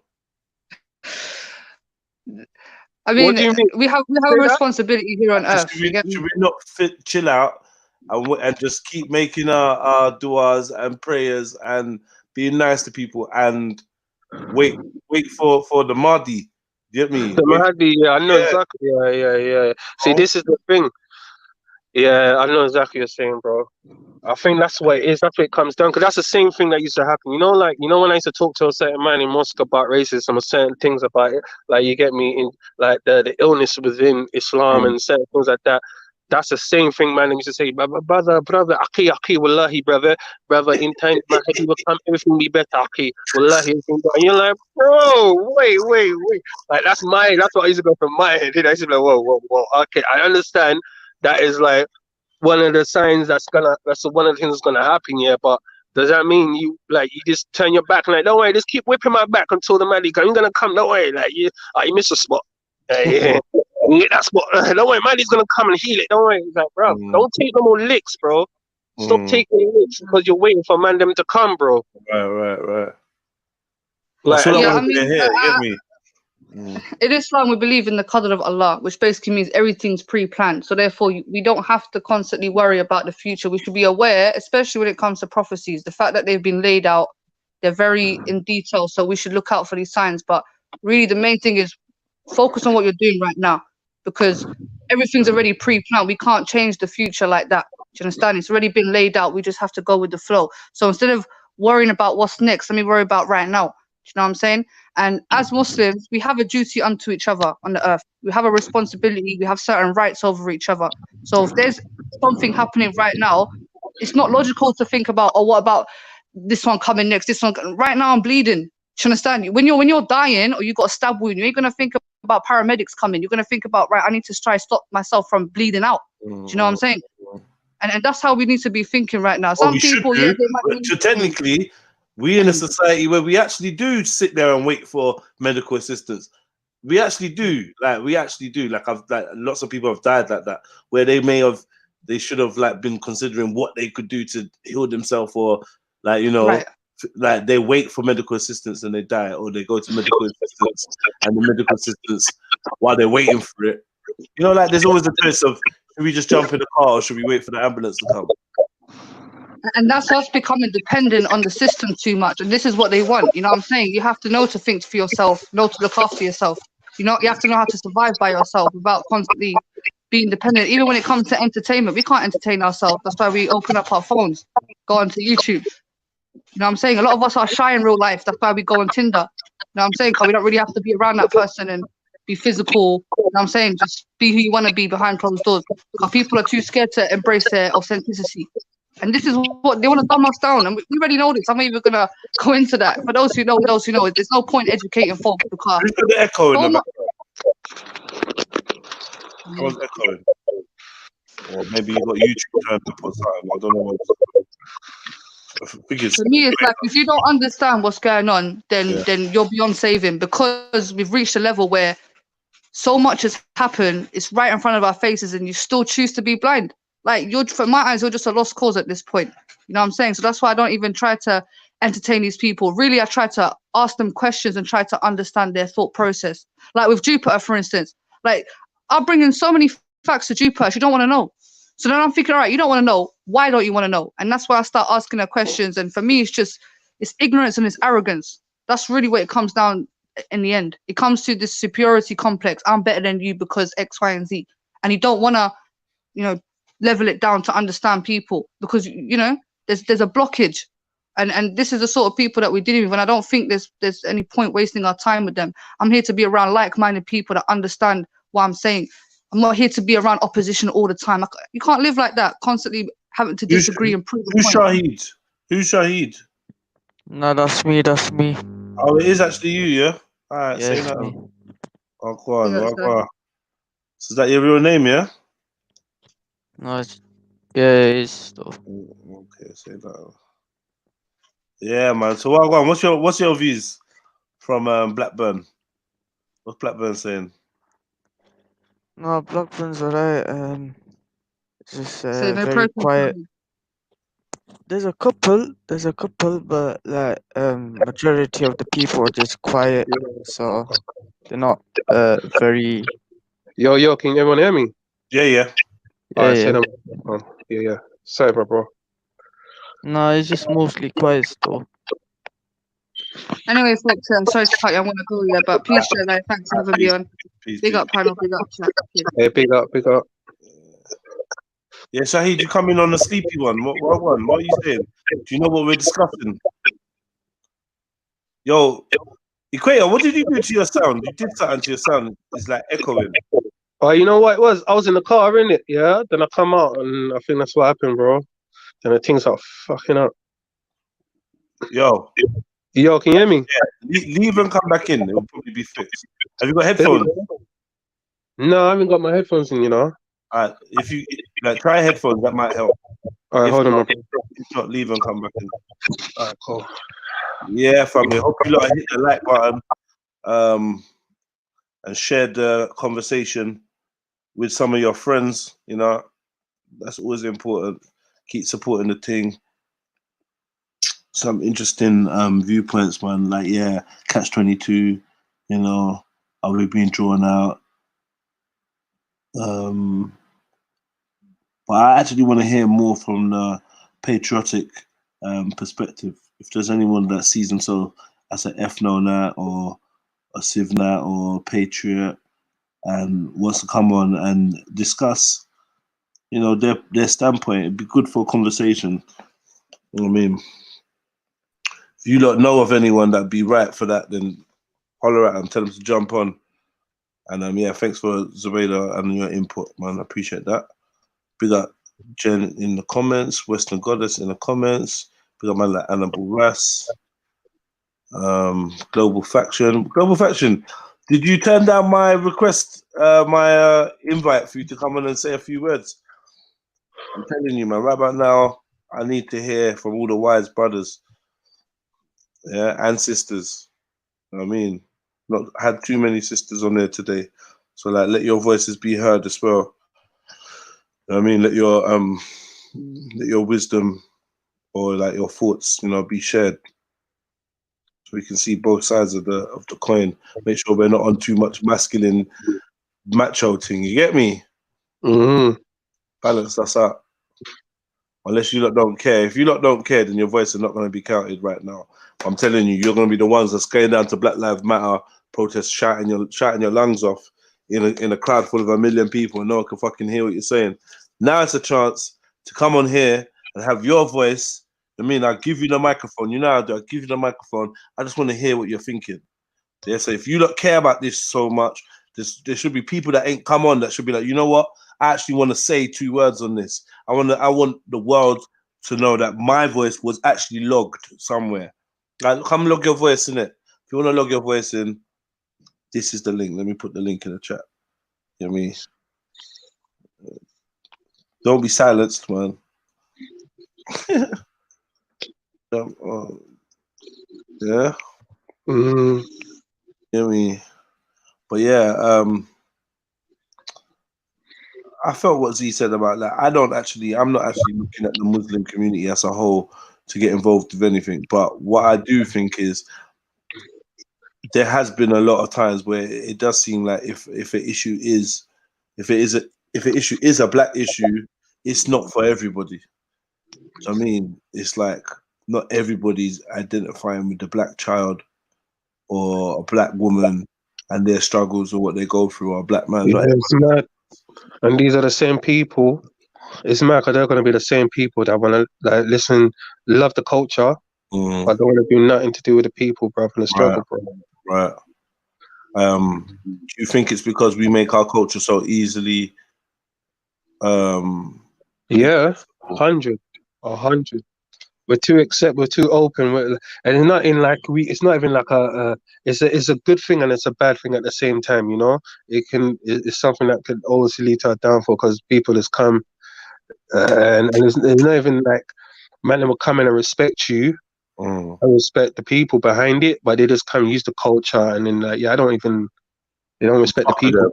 Yeah, they create like their own little pocket where they've telling you got man's thing, but you're not invited.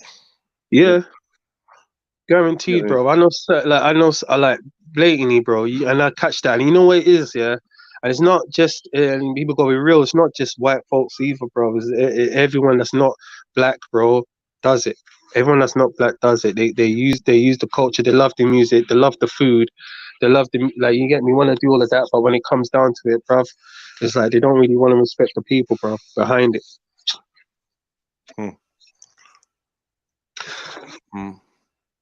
Yeah. Like, man, driving, like it's man, like I can imagine, yeah, like I can imagine driving. Like, imagine if I was driving my whip through like somewhere like Southall, let's just say, yeah, predominantly, like, it was like basically a little India, innit? Yeah. Right. And if I was playing something like a Indian tune or something loud in my whip, I guarantee you, man will be looking at me like, what is he playing that for? Why is he doing that? Yeah. I can confirm You that. know what I mean? Man will be like, why is he doing that for? Why is he doing that for? But yeah, I can see some young Asian youths and brothers, yeah, they'll be loving to play the reggae or love to play the you know what I mean, the bashment or whatever. And then the man's like, yeah, it's okay, we can play your thing, but don't you play my thing. You get me? That's a good Like, example. bro, that's facts. Like, you get me? I'm having a few things, and like, yeah, I'll tell a couple of my Asian brothers, yeah, man, you wanna like roll true in it? Like, every man's welcome. Like, yeah, I'll roll true. But when next man has an event, bruv, it's not for every man, bro. You get me? It's not for every man, bro. You have to like, we don't even need to invite when we hold things like carnival or whatever it is. We don't need to invite. Man, them just come in. You get me? Yeah, just come yeah, through. they just come true. But when it's the other way around, it's like, you know, you need to have an invite. You need to be accepted. You need to go through the 9 yards. You get me? Get a CBS check to make sure, you know, all of them things there. Like, so it's a bit mad. Right. Yeah, man. Right. Yeah, go for it. Yeah, go for it. What are your thoughts? Yeah, so we've definitely exhausted any. I don't think there's time for much strategy right now. Like, I don't think there's time for anything like that. I definitely hearing people saying that they're gonna come down and they're gonna make a stand and they're gonna support their brothers and sisters of the communities against oppression. A lot of people are recognizing that the origins of certain groups and whatnot that are spearheading these campaigns and these calls to ride out are infiltrated. At least on the BLM side, there's a lot more conversation about the infiltration. On the white side, I feel like from the English people that I've spoken to, they need to catch up in terms of opening their eyes to how their color is played against them by people that look like them. I feel like they should be the wisest because they are actually white people, and seeing white corruption in society shouldn't be too much of a hard task. So they should be naturalized to questioning narratives that come from people that look like them. But I don't know, man. You know, you can fool some of the people some of the time anyway. Can't fool all the people all the time. I would like to see a bigger awakening on that side. Like, you know what, actually, Tommy, you know what, fuck you. And maybe there's a lot more white people that are on that. You know what, fuck you, Tommy. You go down there and get your head fucking kicked in. I got a feeling that's the case, you know. I got a feeling that's the case, bro. He's gonna go there and he's gonna be like, what the fuck, mate? You're an answer. You're white. Like, and it's gonna be like, they're gonna be like, yeah, we're not for that, fam. I got a feeling the times is changing. He's trying to like keep people in a mindset where they think it's a versus thing, us versus them, and he's trying to keep the times backwards, bro. Nathan Jackson says, if you stop funding the machine will stop. Kind of what I was saying, but like you said, these men could spend £3 million in one day, like you said.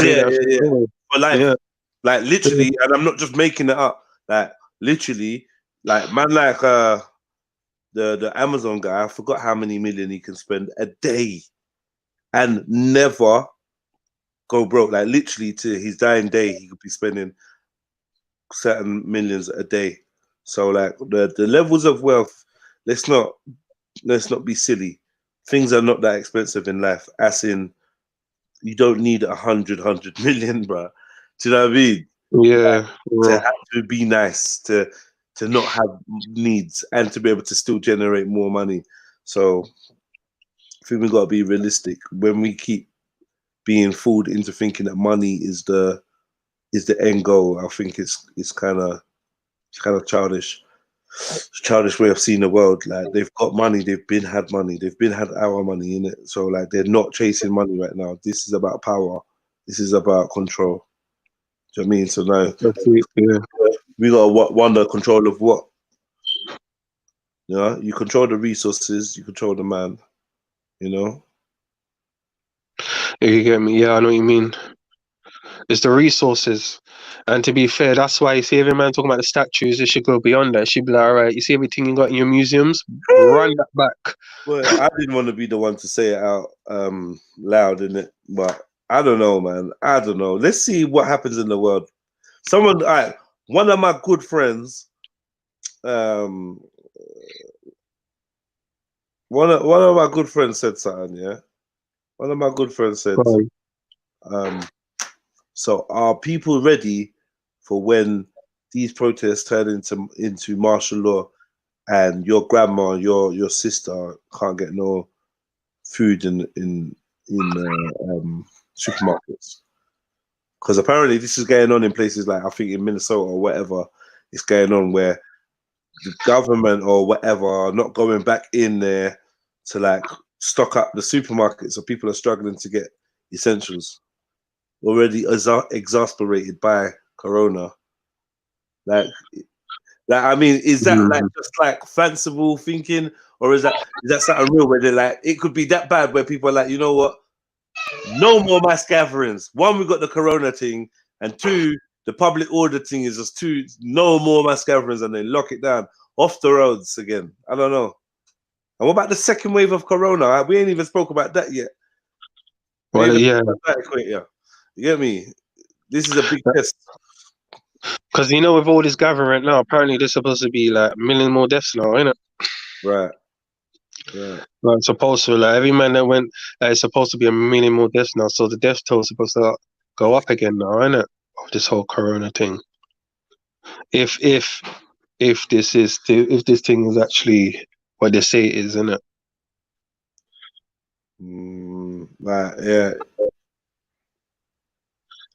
Yeah, that's if they say it is what it is, isn't it? But well, yeah, the infection rate should be spiking and going up. Should be getting crazy worldwide. Worldwide, because there's not just like the process happening worldwide. And we've seen the California march, bro. The everywhere, what 50 states or something like that. Every state was protesting around the world and in America, and then you got you got people. Like the whole world, bro, the whole world is standing up right now, and coming together. That means everyone's coming together. That means bodies are going to be close. And that means everyone's not going to have this 2-meter radius. And I mean, there's supposed to be a lot more. There's supposed to be a lot more deaths now. It's supposed to. It depends, innit? But we have to see the outcome now of this thing. To be fair, this whole thing, because you know what, even I was even saying, one of my friends said to me as well, like saying like, bruh, this thing could be like because they know Corona is popping right now. They know there's a virus going on right now. So they thought, let's create some sort of pandemic where we can get people of color to come together so they can speed up the rate of the death of these specific people, bro. So what can we do to get these people to come together quick? All right, let's create a scenario, because it's like I said, it's all convenient right now. The thing can be like, you know, like two birds with one stone type of thing, bro. It could be that sort of mentality coming from these elites, bro. You know what I mean? So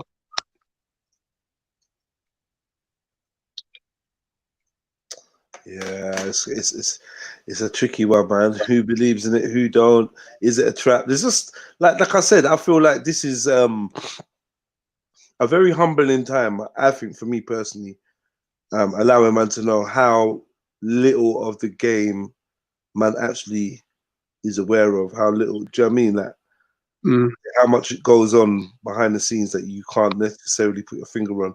It's actually comforting to know that, because they're clearly multi steps ahead of anyone. Guaranteed. Do you know what I mean? Guaranteed, bro. Guaranteed. That's something. I think everyone has a business plan. Everyone has a contingency plan. Every person has this sort of, you get me, this sort of mentality. So there's definitely something in the works, brother, and everyone's just playing their part right now. But what part are you playing? What part am I playing? What part are we playing? And this is the thing, like, I've got a lot of emotional people around me, like, just in general. When I say around me, just in general, and they're saying white women, black men, light skin, mixed race, Asian, they're saying, nah, I've got to be there. I've got to ride, rare. And everyone's drawn in, even from the beginning of this protesting of Black Lives Matter. Obviously, a lot of us haven't been feeling it, haven't been very suspect. But I'm sure we've all spoken to people that are caught up, emotional. There's people that haven't even been in touch with their black heritage. These mixed heritage people, they've not been in touch with their black heritage. They've not been trying to live black. They've been probably living as white as they can. And it's like they've woken up and they're like, oh, do you know what? I've got to be there. I've actually got to be there for the people. Like, and it's like they're coming to an understanding. They're now confessing and talking to their peers, their white peers, about the injustices they felt, where they've probably stayed quiet, and in a lot of circles, it's not really cool to speak about your struggles, because then you sound like you're doing victim Olympics, and people will call you out on it and be like, oh, well, that was a long time ago, and look, now you've got Obama, and you've got Diane Abbott, and we've got so many great black people, black excellence, and we've got Beyonce and hip hop, and there's a lot of people that will, like, make you feel like, oh, well, I think that the problem is people are holding themselves back because they want to dwell on slavery. So there's that side of the black people that did fall under that side of the coin, have been saying that there's no such thing as black oppression, and now their voice is drowned out by their peers and other black people, their family, saying, no, there is this thing. White people are saying, no, this, we can see it. We've seen it for years. We're standing with you. Asians are saying it. So the black man now, who's been trying to convince other black men that this thing don't exist, they're in hot water. Even them man there now are like forcibly having to fucking ride or make some fucking kind of stance. Yeah, it's deep for them man there though. 100. There's always that man that's been telling man, yo, we create a Jedi. Nah, this thing's in your head. It's the black man. The only limit is your imagination. It's yourself. Yeah, it's your head. It's you. You hold yourself back. Go past that, man. Yeah. So man, I'm trying to say that to you. I said, man, I'm trying to say that to you, bro. Don't worry about. Let's get your money. Yeah, money. Yeah, don't worry about that, bro. Don't worry about none of these struggles. Just get your money. And these same people now I'm seeing on the gram and that going to the protests and looking like they care. And I'm like, bruv, I sat down with you 1-on-1, bruv, and I have chats with you, bruv, and it's no way was you on that, bruv. You used to roll your eyes, bro, and be like, how do we get this money, bro? Yeah, man, I hear what you say, but fuck this. Yeah. Now, I don't know, man. Like, yeah, I think what's happening is a lot of people have done so much soul searching. My sleep was so shit last night because I dedicated last night's sleep to coming up with an answer, and I woke up and I feel I know the answer, but I'm still trying to question it. Because what was that? Of the answer of what should I do? Where should I be on time? That's what I needed an answer for. And a lot of people were asking me for my perspective, and I'm like, do you know what? I need to, like, I'm waiting for Wednesday, 12 a.m. Yeah, while I'm in my sleep, I'm seeking answers there. So I left that sleep there for me to wake up and have an answer and be like, yeah, this is what we're doing. This is what I'm doing. And I woke up, and even though I already knew what I was doing before I went to sleep, nothing felt more sure. Nothing felt there like certainty. Yeah, there's no solid foundation. It's all shaky. Man, still, I think everyone can possibly tell what I'm on, but like, it's I'm not. You know what I'm saying? Even when you're right, even with a lot of, like, I don't know what's the right term, mixed race or biracial, because I know some of them don't even like that mixed. But I know a few man I've grown up with, bro. They if you tell them, you're black, innit? They're like, no, bruv. Bruv, I've seen a certain man, them like, no. I even heard certain mixed race shoots go, bruv, like, when you talk like that girl's pink, she's black though. You're like, huh? Like what? Yeah, but like I swear, I've heard, bro. I sat down with certain mixed race youths or biracial, and they say like, yeah, like I said, yeah, but you know you're black, and we like that girl's peng, and yeah, but she's black, man. She's black. I'm like, but ain't you half black? Like, certain man. So man don't like black girls. Yeah, like you know, like, and it's not, and you can see it's not it's in a sense of not, it's in a sense of more of, I don't know, maybe because they're not in touch with their black culture, they're not in touch with that. You get me? Because like sometimes I see a lot of men that come from like mixed backgrounds. Sometimes the parents are not together, so when it's just a one parent, and most likely, like depending on who the parent is, in it, but most of the people I grew up with that are biracial, they only have one of their parents. Most of them have one of their parents, and most likely it's their white counterpart. You know what I mean? So because that's all they know, that's all they associate with, and that's what they see themselves as. Even though they know in the back of their minds when they go on road or they go to for interviews or they go for, you get me, or they get topped by police, they know in the eyes outside the home they're black. You get me? But these certain biracial people would rather choose not to engage with the black side. Like from my personal experience, this is what I've come across in it. And now I've noticed in these same individuals now wanna embrace their blackness now. They're trying to embrace it, you know what I mean? But when before, if they can run a mile from it, like they would, bruv. Yeah, I fully agree with you still. And then the thing about it's not even like their fault, because at the end of the day, like even like when Carla was saying like that, when I saw that Carla when he's in that University of Cambridge and he did that talk, and he said like his parents, they avoided that conversation, you know, that conversation of history, like culture and that. So and then when the kids go outside the home and they come across that whole lifestyle and then they come back home with black problems, that's just when the home starts breaking. That's when, like, you know what I mean, certain things starts happening, shit hits the, like, you know what I mean, certain things come to the surface, and that's when reality hits, and that's when you start seeing families start breaking down and certain things like that, you know what I mean? Because people don't want to try to see past that. They try to see past that. They try to not engage in the differences. When if they did engage in the differences and they did engage in the history, rather how hard it might be, because some people, I know some certain men that are like, let's say a certain man that are going out with like white girls, or certain black girls that are going out with white guys, they feel like if they speak up about their self, their culture, their history, they feel like they might offend their counterpart. Their partner. Yeah. So they choose to be blind. They choose to be blind. They play themselves into silence. Yeah. Yeah, that's fucked. Man. That's fucked up. And that's a big thing. But then again, the white counterparts are probably doing the same thing. Like, you know, like you might be English, you got a missus and that, but you might not necessarily agree with the way immigration is running. But meantime, your missus is not like English, so you just got to like hold it down and not really express them kind of views. Even though it's your right, if it's your country, it's your right to say how you feel about immigration. Do you know what I mean? But I think everybody is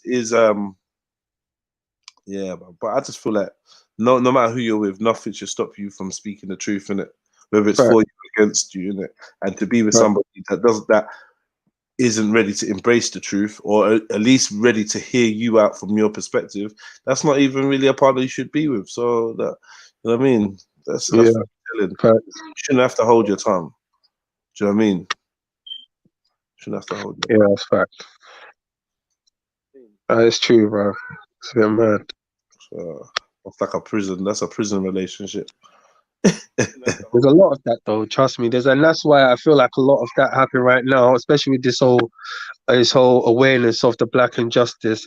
A lot of conversations going to be having these homes, bro. A lot of conversations.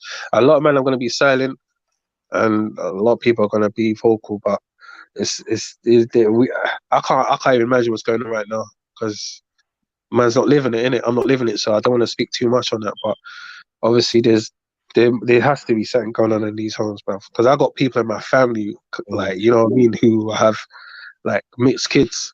You know what I mean? And when you come to like they have the family meetings and this like that, and everyone comes to the nan's yard and everyone's eating, and then you see, and then the talks are happening right now. You know, like when the talks are happening in the corner of bed. Yeah, and then you get see that family member get up and like, oh, it's a bit awkward, and they leave. That's sneaky. Huh? That's sneaky. You have to back your thing, and that's been another problem. Like a lot of people, especially when it comes to that older generation of family, have not been able to have truthful conversations with them because they're staunch in their views. You've got your views, but you can't have that. There's a generation gap and a communication gap where conversations are not happening. Had there been more conversations with our grandparents and our parents about race and stuff like that, maybe we'd be like more unified and closer to our own individual goals rather than riding on the wave of somebody that's trying to use us like puppets. Do you know what I mean? Like, because from the early eras, Windrush and then forth, they really should have had a strong black infrastructure that at time like now would be kicking in and taking the forefront. I mean, it wouldn't be some government funded George Soros project or whatever, some George Soros. I mean, we'd have something already. But, I mean, protests on the streets. Meanwhile, the brutalization continues, increases even, says ILMC. It's a good point, man. All you're talking about is preference, says Nathan Jackson. Look at Tommy's fat face, says Queen's Destiny. Yeah, big up like 100, whoever was like 100. Let me see. You got like 100, man. You win a prize. Hit the link and you win a prize. Let me. And those that want to donate, those that are feeding the shows of recent and want to donate, show some love. There's a link in the description with the PayPal or the Cash App. Yeah, hit up that link. Hit me up, man. Drop a little change in there. Every little counts, man. And I appreciate your support. You get me? The elites agenda for time, and it seems we're walking straight into it under the impression that we the people are leading this movement. Yeah. What do you think about that?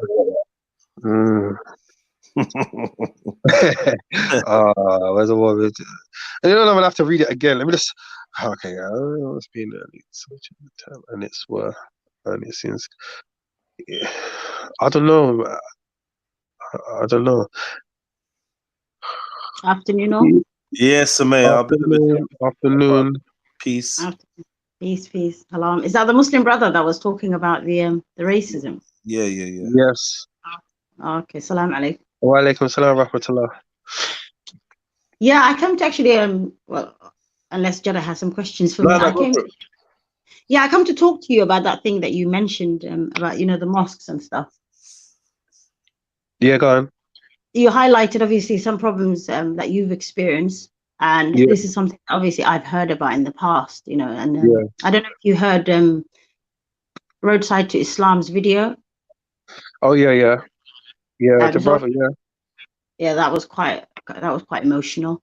So I wanted to ask you, what do you think? Because obviously this has been kind of repeated quite a few times. It's something that I don't know what is actually being done about. So is there any solution that you think, other than obviously educating the individuals that need educating? Is there anything proactive that you think we can do? Oh, what with the Muslim community? Yeah. To be fair, you know what it is?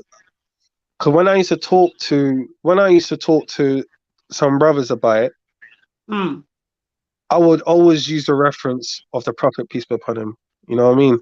So, like when he said, "No race is better than another, no man is better than matter." Do you know what I mean? No Arab man is better than a non-Arab and X, Y, and Z. You know what I mean? So when I would use that statement and use these statements, no matter even if you're using the own Prophet, peace upon him, if you're using his own words to say there's an illness within the culture, it's sad that a lot of Muslims will say I don't know. Some of them, from my experience, will take offense because they will feel like, "Why are you teaching me about my religion again?" Yeah. Like, I'm telling you, this is. I mean, why are you telling me about my religion? You just come into it yesterday. You revert black brother or whatever. They would think, Yeah. Well, this is true. Like they would look at man and be like, "You just come to yesterday, revert brother," and they would assume that man became Muslim in prison. Like that's another thing. That doesn't. I mean, but I will tell you that prejudice doesn't happen with everyone. I mean, I'm saying it doesn't happen only to, because I think if it happens to you or that community, you might. I'll give you an example, right? I had a sister at one point. I had a Somali sister who I was kind of helping. She wanted to really focus on her deen a bit more. Yeah. And so I was helping her, giving her some advices, and then obviously she wasn't practicing, so she wasn't really part of quote unquote the Muslim community. And she called me one day and she was like, she had an interaction with another Muslim who's an Arab, a female who was a friend of hers, and then she quoted a verse to the girls. They were having a general discussion and she was telling her, this is commanded in the deen, and she told the girl the verse. The girl just turned around and said to her, "Excuse me, I'm an Arab, like how are you going to teach me my religion?" So yes, so there is that ignorant mindset within people, and it's the human arrogance that obviously comes through where they feel like they have, which obviously we know this is not from the deen of Islam. And I don't know we can ever cure people of all their illnesses, but what I'm thinking is, in terms of the mosque situation, for me, obviously having heard quite a few people say the same thing, do you think that there's something that needs to be done in terms of helping the revert brothers and sisters, maybe financially, so they can create a space for themselves? Because as you know what? Because you know what that would do. That's what's turned a lot of brothers that's coming to Islam and that's turned them straight out of Islam. When they feel like they come into something which is supposed to be of unity, to be told, create your own thing. You know what I mean? It's supposed to be, because when you come into it, you see, you look but at when something. I say that, I'm not saying it's how you take it, because to be honest with you, create your own thing can mean you exclusively and you cut yourself away from whatever. But if people are feeling like the imam doesn't sympathize with the causes that are sympathetic to them, you know what I mean?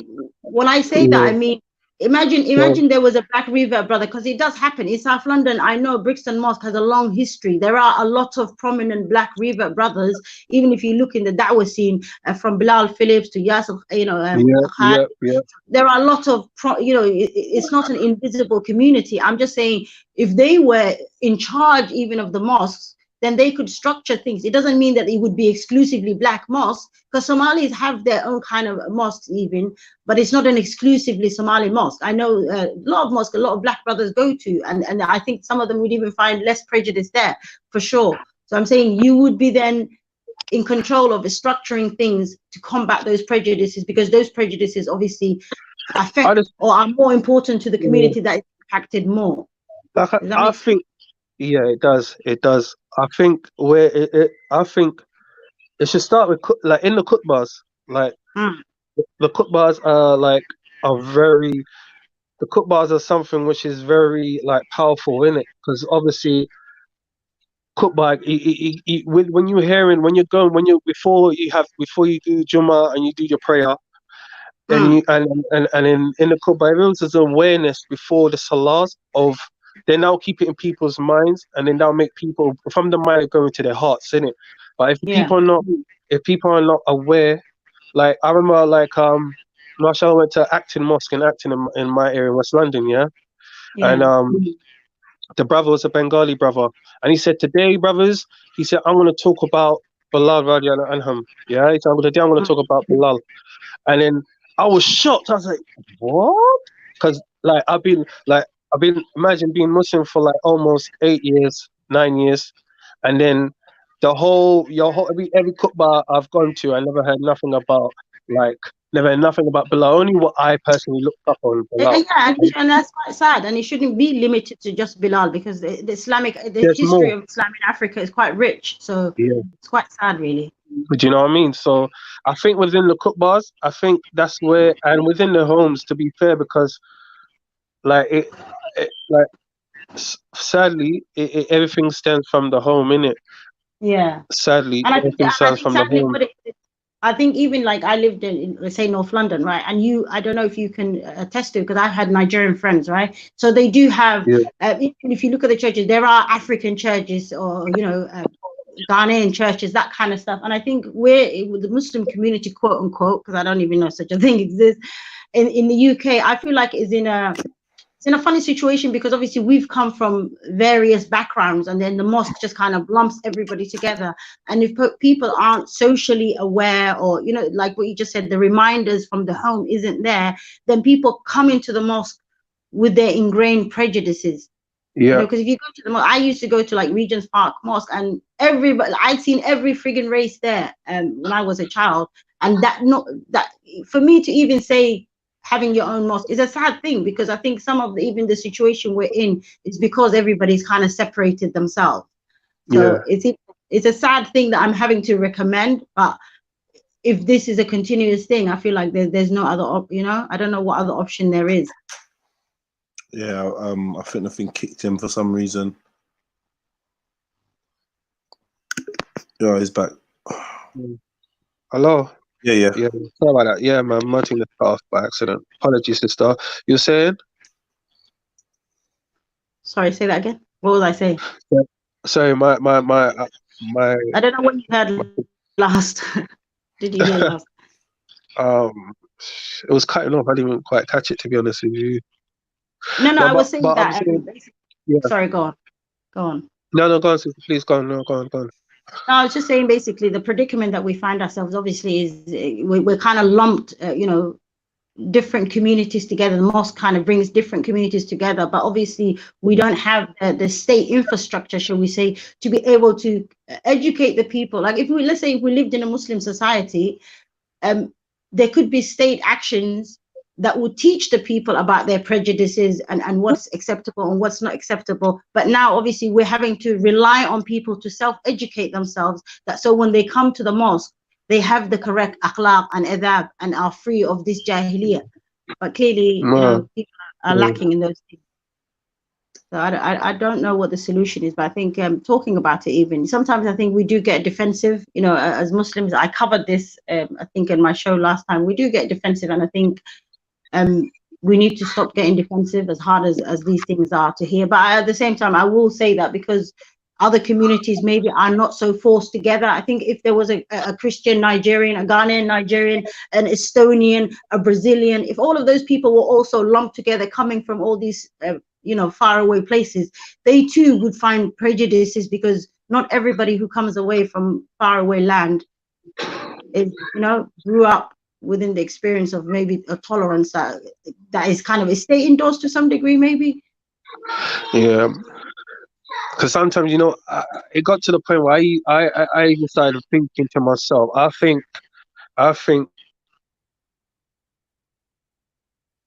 very different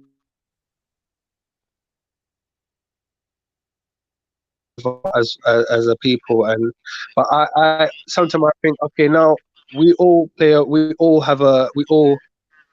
role in this dunya. Yeah, we all obviously there's a reason why Allah has created us the way He's created us, innit? And personally, it come to the point where I started thinking, I think Allah created black people to be a test for every other race. Once every other race has overcome the evilness, because look at Shaitan, when he saw Adam alayhi salam, yeah, and he said, look, he went through him, he said, yeah, but like I'm made out of smokeless fire, like these guys made out of clay. Why would I prostrate to him? You know what I mean? And that racism was there. And I'm looking at the similitude in the world that we're living in. The black people are the most hated people on the planet Earth. Folks. So until everyone has overcome that issue of I think Allah has created us to be a test for everyone else. Obviously, we go through what we go through as a people. Everyone goes through what they go through individually. Do you know what I mean? Every nation, every tribe has their own what's the word I'm trying to look for? They have their own there's a word I'm trying to look for, but every nation, every tribe has their own journey, basically. Yeah, every nation, every tribe has their own journey. The end result is obviously either Jannah or Jahannam. Yeah, so obviously that's the end result. But like, I feel every nation and tribe has a role and has a role to play and that can affect other people. And personally, me being black, I've noticed for me, my personal experience, I feel, and this is just me saying, this is my opinion, but as I said again, I think black people are a test for every nation in this world. Until everyone can overcome that, like, then I feel that then the world can truly be a better place, because we are the biggest bird. Like, not like I don't want to say the word bird, but we are, as a people, you can tell through history and to the times we're in now, obviously with this whole thing that's happening right now, of the black awareness and how everyone's coming together to be aware of this whole situation. I feel like as though it's a way. It's You obvious. look at it in a sense of because you remember, I don't know if you know of a hadith. There's a hadith of Bilal, right? Yeah. There's another Sahabi called Abu Dar, right? So Yeah. one time it must have been just like sitting down together doing something, and then I think it was reciting the Quran or something. Anyway, it kind of relates to the story I said earlier. So Bilal said a statement, and this Sahaba was racist to Bilal and said, you know, how is a son of a black woman saying this to me? Yeah, and then Prophet Muhammad obviously was so disgusted and scolded him and couldn't even look at Abu Dar. And the statement he said to him was, "You have signs of the Jahiliyyah." So in a way, what you're saying is whether mankind can cure itself of the disease of racism. I think if you're saying it in the sense of, you know, that black people are here to test mankind in the sense of whether those that commit, those that submit, those that say that they're submitters to the Most High, and are supposed to come to him free of any ignorance and disease in their heart, is whether I guess they truly, because there are people who see themselves as believers but have this prejudice and this disease in their heart. They do. Yeah. Because you can imagine, like, imagine no one will enter the gates of Jannah even if they have an atom's weight of ignorance or in their heart. You know what I mean? So I can imagine, like I said, I know a lot of brothers. I see a lot of, when I used to go to mosque and that, sometimes I used to see a lot of brothers in the corner. You used to see them like reciting Quran quietly to themselves and everything like that. You'd be like, mashallah, look around the mosque, like, mashallah, everything like that. You see brothers, and then as soon as it comes to prayer, brothers don't want to stand next to you. Like, they're moving funny. They look at you where you give your salams. They don't want to give you salams back. They just look at your feet. They look at your. They don't even look in your eyes. You know, that disrespect, that blatant, like, oh, I didn't want to say salam to this, bro. I didn't want to give it back. I'm like, it's okay, because when you don't give it back, I know your angels. I know the angels, the malika. I know they're giving it back for you, with it. So it's all good. You know what I mean? I don't need your salams. But at the end of the day, like there's a lot of There's sinners for that. Yeah, you know what I mean? There's a lot of that going on. So like I don't know, everyone has their own thing, their own challenges to overcome. But I personally believe being black, being created as a black man, I am a test for other people. Do you know what I mean? I'm a test for people who carry this illness in their heart, because the world has clearly shown. Yeah, but at the same time, I would say it's important that you don't take it in a sense of I am a test for other people and I'm just going to watch them grow and overcome. Because even in the hadith that I just mentioned, it wasn't a case of your race. You know, the man was scolded and he went back and he put his chin on the floor. And he told Bilal, get up. Yeah, and he told him, stand on my feet. Yeah, and he said, get up, come on, man, behave yourself. Just use it. I don't want people to think that Islam is saying, you know, tolerate it and it's just a test. No, it's a proactive action. Condemn the person, shame them, show them their scripture that this is actually quite disgusting and not permitted. So, you know, just because you're saying you're understanding it that way doesn't mean that you necessarily have to pull up with it or tolerate it or accept it. No, it doesn't mean any of that. No, of course, no, I know exactly what you mean. Like, it's not even like I tolerate, because, like, those who don't know me, like, I've tried to do so much in the community as being a black Muslim to try to, like, make this awareness. Like, there's a beautiful mosque in Lewisham, that I used to go to, and I used to go all the way to this mosque in Lewisham, because of the unity, because of how it was.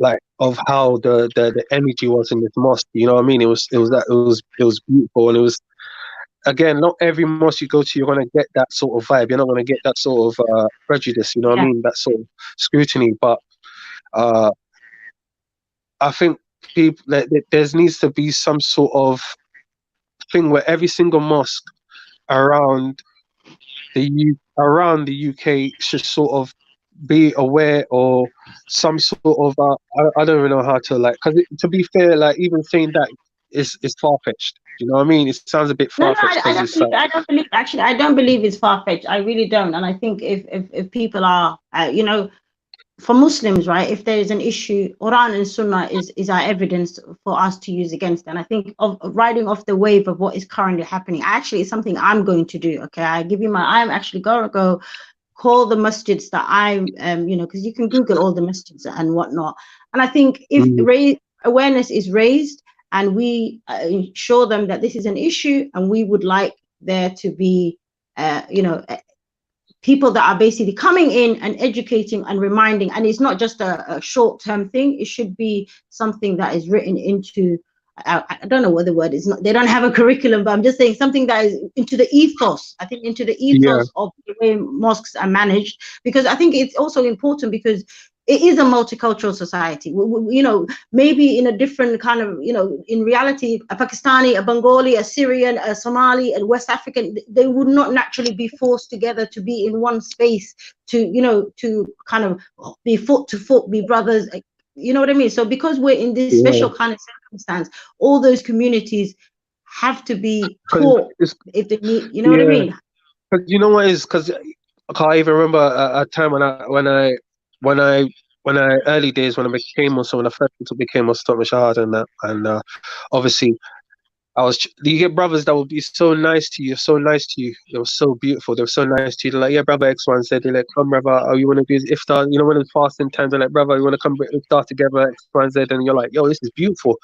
Then now it comes the time for man to get married now. Not the marriage. Yeah, watch those same brother. Yeah, watch them same brothers that's supposed to be really, oh brother, we're all one, brother. Okay, come on, lads. He's like, yeah, brother, I'm trying to get married, you know. Oh brother, why don't you find a nice Jamaican sister, okay? Oh brother, why don't you find, you're like, whoa. Like whoa. Hey brother, when you find a nice Vriva sister like yourself, okay, and you're like, hold on. Brother, I thought you meant to be like, you know what I mean? They're all good. It's all nice until you try to, like, you get me? You try to actually unite physically. People want to unite face value, but true, like if you want to, like, you know what I mean, truly, like that's why for me, like I But got do you my not brother. think? But do you not think? Okay, I agree with that definitely. But do you not think things have changed? Because let's say, you know, from 20 years ago, 15 years ago to now, because I like my community, I think That's hard. married. That's a hard one. Yeah. That's a hard one. Because I don't know. Because you got to realize, yeah, even with because the Eastern world's got a lot of hate within their own, like, tribes and that as well. You got people like, I know some Somali people, like you got brothers from like Somaliland, you got brothers from Somalia, and then you got brothers, you know what I mean? And they're like, they even have issues with each other, like, you know what I mean? So I know is a lot of like, even with the Bengali community, they like some, like, they were like, that brother's from India, and that person's an Indian Muslim, and this person's Bengali Muslim, that person's Pakistani Muslim, and they can't even though they're all Asian, they still even have their own. I think some communities, I think in some communities is how important some within even the Muslim community. I think some communities' culture is super important. Like I'll tell you, the Somali community now. For me, my experience growing up in England for nearly 30 years, even through my own family, we have a lot of mixed, you know, children, mixed marriages, because although Somali community is cultural, like, you know, they do have a strong culture also, but to be honest with you, for them, the deen supersedes that. So if a Somali dad, what happens is the Somali dad will not want to hear any foreigner. He doesn't want to hear you bringing home a white man or a Jamaican, whatever. Yeah. But if you bring him Quran and Sunnah, he's gonna, you know, he's just gonna be like, oh, okay. You know, he can't. Have to. Yeah, I've seen that. I've seen brothers and sisters. I've seen brothers and sisters try, like, they thought, yeah, they, you know what I mean, they had their, you know what I mean, they gone through the whole mahram and all of that. They've gone through everything and everything's so good. And as soon as they bring him home, it's like, no. They're like, yeah, but brother, he's practicing. He prays 5 times a day. He's fasting. He does what he's supposed to. He reads Quran. He's learning his Quran. And you know what I mean. And he's going through he's doing everything. You know what I mean. Tajweed, everything. He's going through everything like that. But then it still comes down to like, bro, it's not happening. It's not happening, bro. It still comes down to. I'm gonna tell you my obviously you're a revert, so it could be a prejudice on my part, so you can correct me, but Go on. I'm gonna be honest. Yeah. There was a time, honest to God, okay, obviously when I came to realization that obviously we had an extra responsibility as Black Muslims, right, to take more care and be more protective of revert brothers and sisters. I think I had a revert sister who used to be like a Rasta woman, and so she became also almost like my teacher. And so I kind of learned a lot of things through her experience of kind of the different obstacles that she would face and whatnot. So then that made me sensitive to obviously being aware and conscious of the experience of reverts, especially Black reverts. But there was a time, to be honest with you, I kind of felt as a Black woman that a lot of the revert brothers, as soon as they accepted the deen, they wanted like almost like an exotic wife. I'm going to be honest. And there was a point where I felt like, hold on a minute, there's enough Muslim sisters that are Black. I don't actually want to hear you complaining that the Asian won't let you marry his wife or the Arab won't let you marry his wife. Yeah. You know what I mean? Like, I don't want it to be like, so I'm just I'm just pointing out that. No, I agree. I understand. There's valid cases where those people definitely shouldn't be prejudicial, but I think like if there's enough Black of us or Black sisters. That's the thing. I was gonna say, if there's enough Black sisters, that's exactly what it is, though. You got it, because at the end of the day, when it comes down to it, a brother can't go to a sister directly and be like, "Look, sister, I want to get married." You know what I mean? You have to go through the whole. You have to do everything correct. You know what I mean? Obviously, if you want to do things correct, but in order to do things correct, you have to go through that middle person. That middle person, man, can be her uncle, can be her brother, can be whoever in it. And when I know, like, when brothers, for me, reason why I want to marry a Muslim sister, reason why I want to marry a Muslim sister, for me, I didn't really mind. It's the fact that brothers will say, when I said I'm trying to get married, they will say to me, "Oh, brother, yes, you should find a nice Jamaican sister." I'm like, whoa. You know, like that. It's not even that I say. That's when you realize their prejudice. That's when because I never brought it up. They will bring it up. Do you know what I mean? They will say, "Yeah, brother." No, definitely, and that's something they need to be pulled up on, because what they're showing is superficial brotherhood. Really, is superficial. It's very. There's a lot. There's a lot of it. Like it's like I say, there's a lot of it. There's definitely a lot of it, but you gotta realize as well. There's a lot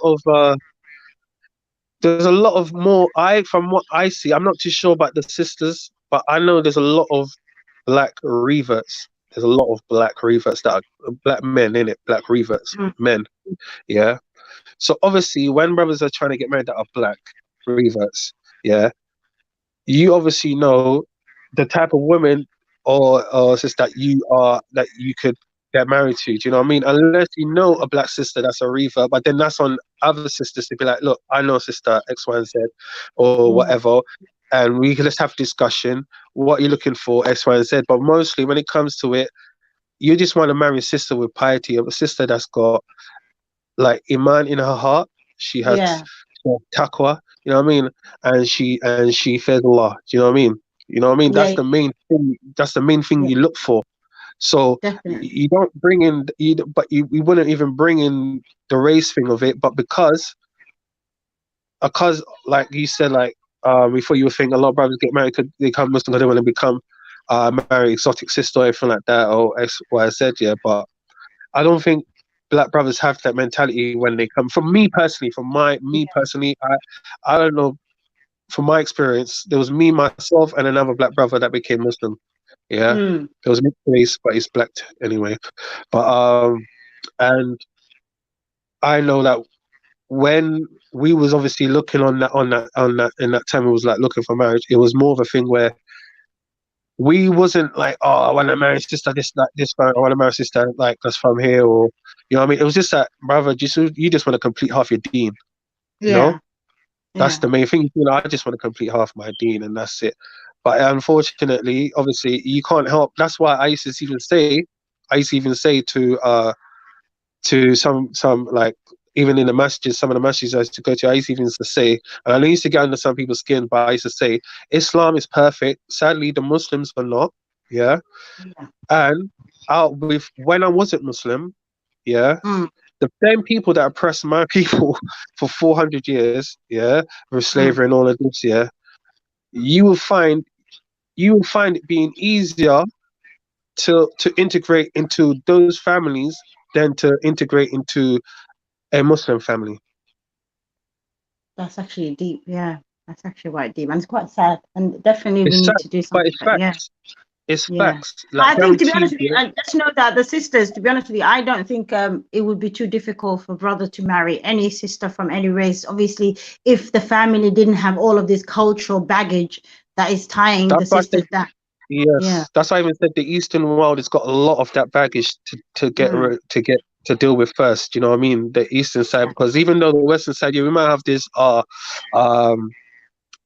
injustice and everything like that, but when it comes down to like, there's not really that much issues when it comes to obviously like mixing. And I've seen more issues mixing, becoming Muslim than outside of Islam. You know? Yeah. Definitely, I'm gonna do a show on this. Come through. I've got a little channel. Not to. I'm not promoting my channel, but I'm just saying I would like you on it when I do, because I want the other Muslim communities that don't come here maybe to come through and hear you voice that, because Yeah, of course, definitely. Inshallah, we'll do that. That's. I would like that'll be good, man. Because and for me, I would say like like even when like I would go support like my brothers, yeah. Like I don't know if you know about the guiding a new generation. So say that again. You know about like the gang guiding a new generation. Yeah, of course. Yeah. So I will go and support yeah, the movement, obviously, yeah, and obviously because I know what it's for, and it's for, you get me, for bettering and uplifting the new generation. So, but then you get some brothers that will come to me and be like, brother, like, okay, you know, like that's like they will say like a black thing, or you know what I mean, and yeah, my secret. Week by week, my secret Muslim friends are coming out. And people are like, so you do actually have Muslim friends and family. You get me? You know what I mean? You know it was, isn't it? Exactly. And I'll be like, yeah, but Jedah's my brother. I don't care anyone says. These people are my brothers. I don't care. They'll be like, yeah, but brother, you know, like, and I'm like, well, so wait. So, but what are you trying to tell me? Like, so, like, I'm supposed to disregard the struggles and this put everything aside when the people are supposed to be telling me like, oh brother, you're Muslim, you're like this, X, Y, Z. You're like, but you don't respect. I just watched by Mufti Mink saying, it's called "I Can't Breathe." Black Lives Matter. I hate the title. I'll tell you that for sure. I hate the title, but I think I get the gist of what he's saying is that a person that is racist has a problem with Allah. Yeah, has an issue with Allah. And I think I feel like he's saying that you should do what you can within obviously measures of the law for Muslims to support their black brothers and people that are experiencing oppression. So I think that was a good thing for him to put out that public kind of message, or whatever, whoever that group was that put that message out, because I'm sure there must be lots of Muslims that may be a bit unsure about where they should, like, where, do you know what I mean? Like, they might be a bit unsure, they might not know, like, they might be like want some guidance. So like having this conversation is very much important as well, and I do want to help you drive some. But before we do that, can I just invite Raven on, please? Because I feel Raven's very pragmatic and very, you know, and I'd love to hear what Raven has got to say about the whole Black Lives Matter, and I've not spoken to you in a while. So Raven, if you could jump on, bro, that'd be amazing. But yeah, carry on, Equator. Let's say, yeah, like Okay. What I was gonna say, so I'm a little distracted, but yeah, man. So you were saying that the Gang Unite and some Muslims saying to you that, you know, why you part of that? Yeah, man. They're literally like, you know what I mean? They'll literally saying things, and even at a point, I don't know if you know, you saw there was some racist guy at the park started calling black people monkeys, X, Y, and Z. Yeah, and I remember, obviously, I'm gonna. Yeah, you're baiting that video actually. I watched it the other day. I was like, oh shit. Yeah, you're actually all up in there. Yeah, because bro, but for me, I get. Yeah, he's in the same video, guys. Yeah, yes. No, I would name no names, but you know I go with that. Yeah, yeah. And then you got brothers like it's like if it don't affect the ummah, like if you're not Muslim, like this is the kind of thing I used to get. It's like if it's not affecting the ummah, like if you're not like Muslim, yeah, it's not affecting the ummah. Like it's like you're not supposed to you're not supposed to like support the thing. Yeah. Sometimes. Yeah, but can I come in on that one? You sorry, just to give a different. Because obviously I came to view the things that were going on in the park, right? And when I observed it, I'm a black Muslim, although some may have issue with the fact that I even say I'm black. But when obviously there seemed to be don't do that. Of course you're black. Exactly. Right. Yeah. You know. Yeah. Nobody can find me. It's all good. I don't mind what people think. But anyway, I'm just saying there seemed to be a split at times, and you know, there seemed to be. So I think coming from even for me, when I saw it, I felt like I was made to believe that Jedi had an issue with Islam, until I actually obviously thought, you know what, let me go and follow this guy's channel and really see what he's about and if he's actually an Islamophobe or whatnot. And then I kind of thought, okay, well, it doesn't seem that way to me.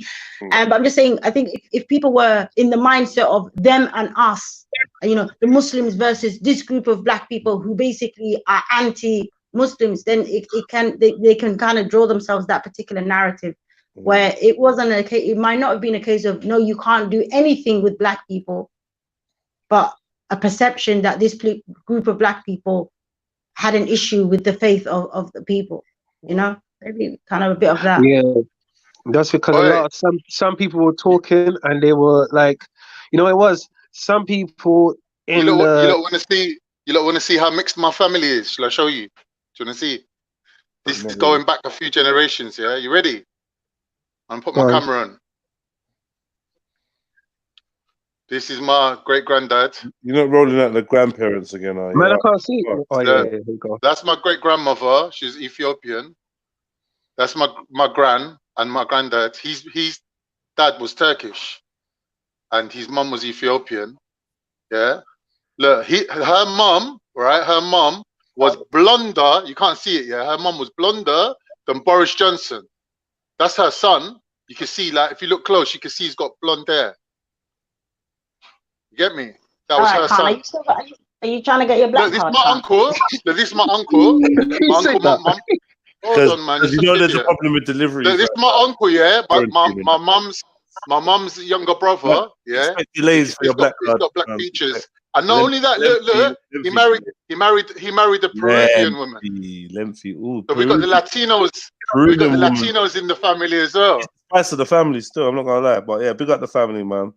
Yeah, man. Big. Yeah, that. Even them, they come from Ottoman background. You ask them.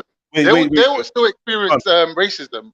Yeah, they will still get people that tell them, "Oh, your mum's black" and shit like that. They will still get racism. I sound like Takia watch now. Yeah. So yeah, big up Raven. Big up Jedi, bro. Long time, too long. Yeah, long time no see, no chat. All right, my brother. I'm gonna work backwards because I wish I had hold of you. Yeah. Right. So first things first. I big up Raven still. Yeah. First things first. You know what? Just freestyle, ad hoc. Like, how do you feel about the Black Lives Matter? Black Lives Matter. Let's start with George Floyd and all of that. Let's start with that. Yeah.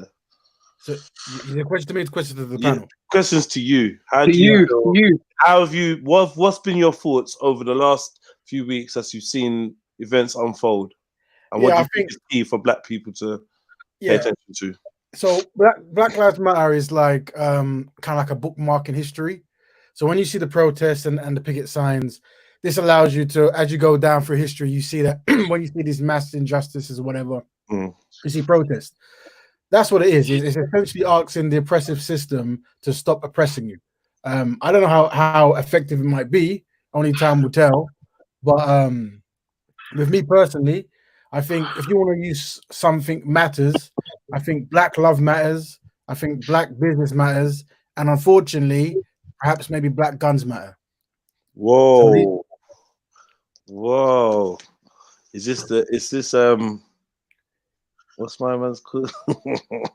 Yeah, stop. Is this the rise of Raven X? No more Cassius Clay. Are you Raven X now? No, I fucked that up as well. I thought that's a different revert. So yeah. All right, but so you're saying that obviously in America and stuff like that, it may be time for them to become a lot more security conscious and savvy and protect themselves. I think if your life, liberty, and property is threatened and the law allows you to defend yourself, then you should. And unfortunately, Black people haven't. When they have, they've actually been overpowered, I guess, historically in some situations, like the Black Panthers and so forth. Have you been protesting? No. What's your views on protesting? Why haven't you been engaged? Your community's out there, man. Me protesting in anything historically, it's more of like a social support for other people. It isn't that I necessarily think by being there, I'm going to necessarily see some kind of change that will actually impact things that I'm moving towards. But I like to see myself as quite supportive to Black people and what they want and stuff. But protesting, like I said, is a bookmark in history. Is the Black Lives Matter movement a setup? It could be. I mean, it could be a controlled narrative. Even if it is, like I said, you can always take something positive from something that could be negative. Once again, Black people telling people how they feel, you could have a bookmark and JPEG imagery and stuff and put it on posters and all the rest of it. Can I ask Raven a question? Of course. Go ahead. Brother Raven, yeah? You're a conscious brother. Let me ask you something. When someone like Katie Hopkins or whatever her name is says, oh, what do these people want? Yeah. Do you think that the obligation should be on the system to correct itself and not be oppressive? Or do you think the obligation should be on people to have like pages documented, ready in a folder? This is what we want, bam, and put it in front of them and say, listen, we've been suffering for X amount of time because of these reasons, yeah? Like, we're looking at your system and saying, this is oppressive, that is oppressive, we want this sorted out. Do you get me? Like, who should the onus be on to present that information? Well, it's like a circular question in some sense, because the people in power... I just want your... The people in power already know what each person needs in the world to function and survive. 100. And one of the goals is to make sure they don't know this. To have people who can work for you at less while you get more is obviously one of the plans that has been effectively used throughout history of like the power structure between those who have and those who have not. So I don't think waiting for the elites to give you stuff will ever happen, but they know. The unfortunate reality is many people who are oppressed don't necessarily know the full spectrum of what is needed, because once you've lived in a certain situation for a long time, you culturalize it. And unfortunately, even here on this panel, there's I've heard a lot of pain from the past, and it seems that certain concepts have also been culturalized, where you're so used to being mistreated, you then you accept it, and then you don't necessarily know how to tackle it. So, for example, when I came on, there was some Black brothers and sisters talking about Black people, really trying to be accepted by non-Black and in marriage. And under the religious codes, there should be no color and so forth. For me, that's culturalizing pain, where you're the one reaching out to other cultures like, please marry me, while you in your own community are going through hardship, and you're not looking towards them for the solution. You're looking for it outside. You're trying to escape what I say is responsibility. That's my opinion. I hear you. Any response to that, Samaya or Equator? Sorry, can I didn't catch the last bit about the marriage, about other communities begging. So let me give you a perfect example. When you recognize oppression, you have to recognize who's for you and who's against you. It's one of the basic necessities of survival, right? It's how you can mobilize it and hopefully organize. If we go, obviously, if you go by the history that's been recorded about the Nazis versus the Jews, you realize that as soon as that war was allegedly over, the Jews did not necessarily care to ally with any of the people who were once against them. They wanted to ally with the people who was on their side because they had to build up their own security, their own self-love, their self-worth, and their culture. So there was no conversations about why don't the Germans want to marry us. But that's a wrong comparison, because that's not the same situation as a Muslim Reva who maybe wants to marry a Pakistani girl. They don't have the Nazi Germany and the Jew relationship. Well, let me explain. So I've used hyperbole and I've made it be very extreme so we understand the dynamics. But what I'm trying to express is, if you have I've said this to Jello many times, isn't it? It's like, when it comes to helping black people, when it comes to mistreating black people, we know who they are. When it comes to helping them, we don't know who they are. We are well aware that, I think one of the brothers is quoted that he's never seen a mistreatment greater than that of the black people. Is that correct? Is that correct? Yeah, facts, right? So all other people groups recognize that in order to get better solutions, they have to look within, regardless if you're Muslim or you're Christian or whatever. If you recognize that there's a certain particular phenotype or reality that's being oppressed, you have to come together with those people to work in it, because once you're separated, you have less power, while the people who mistreat you are more organized.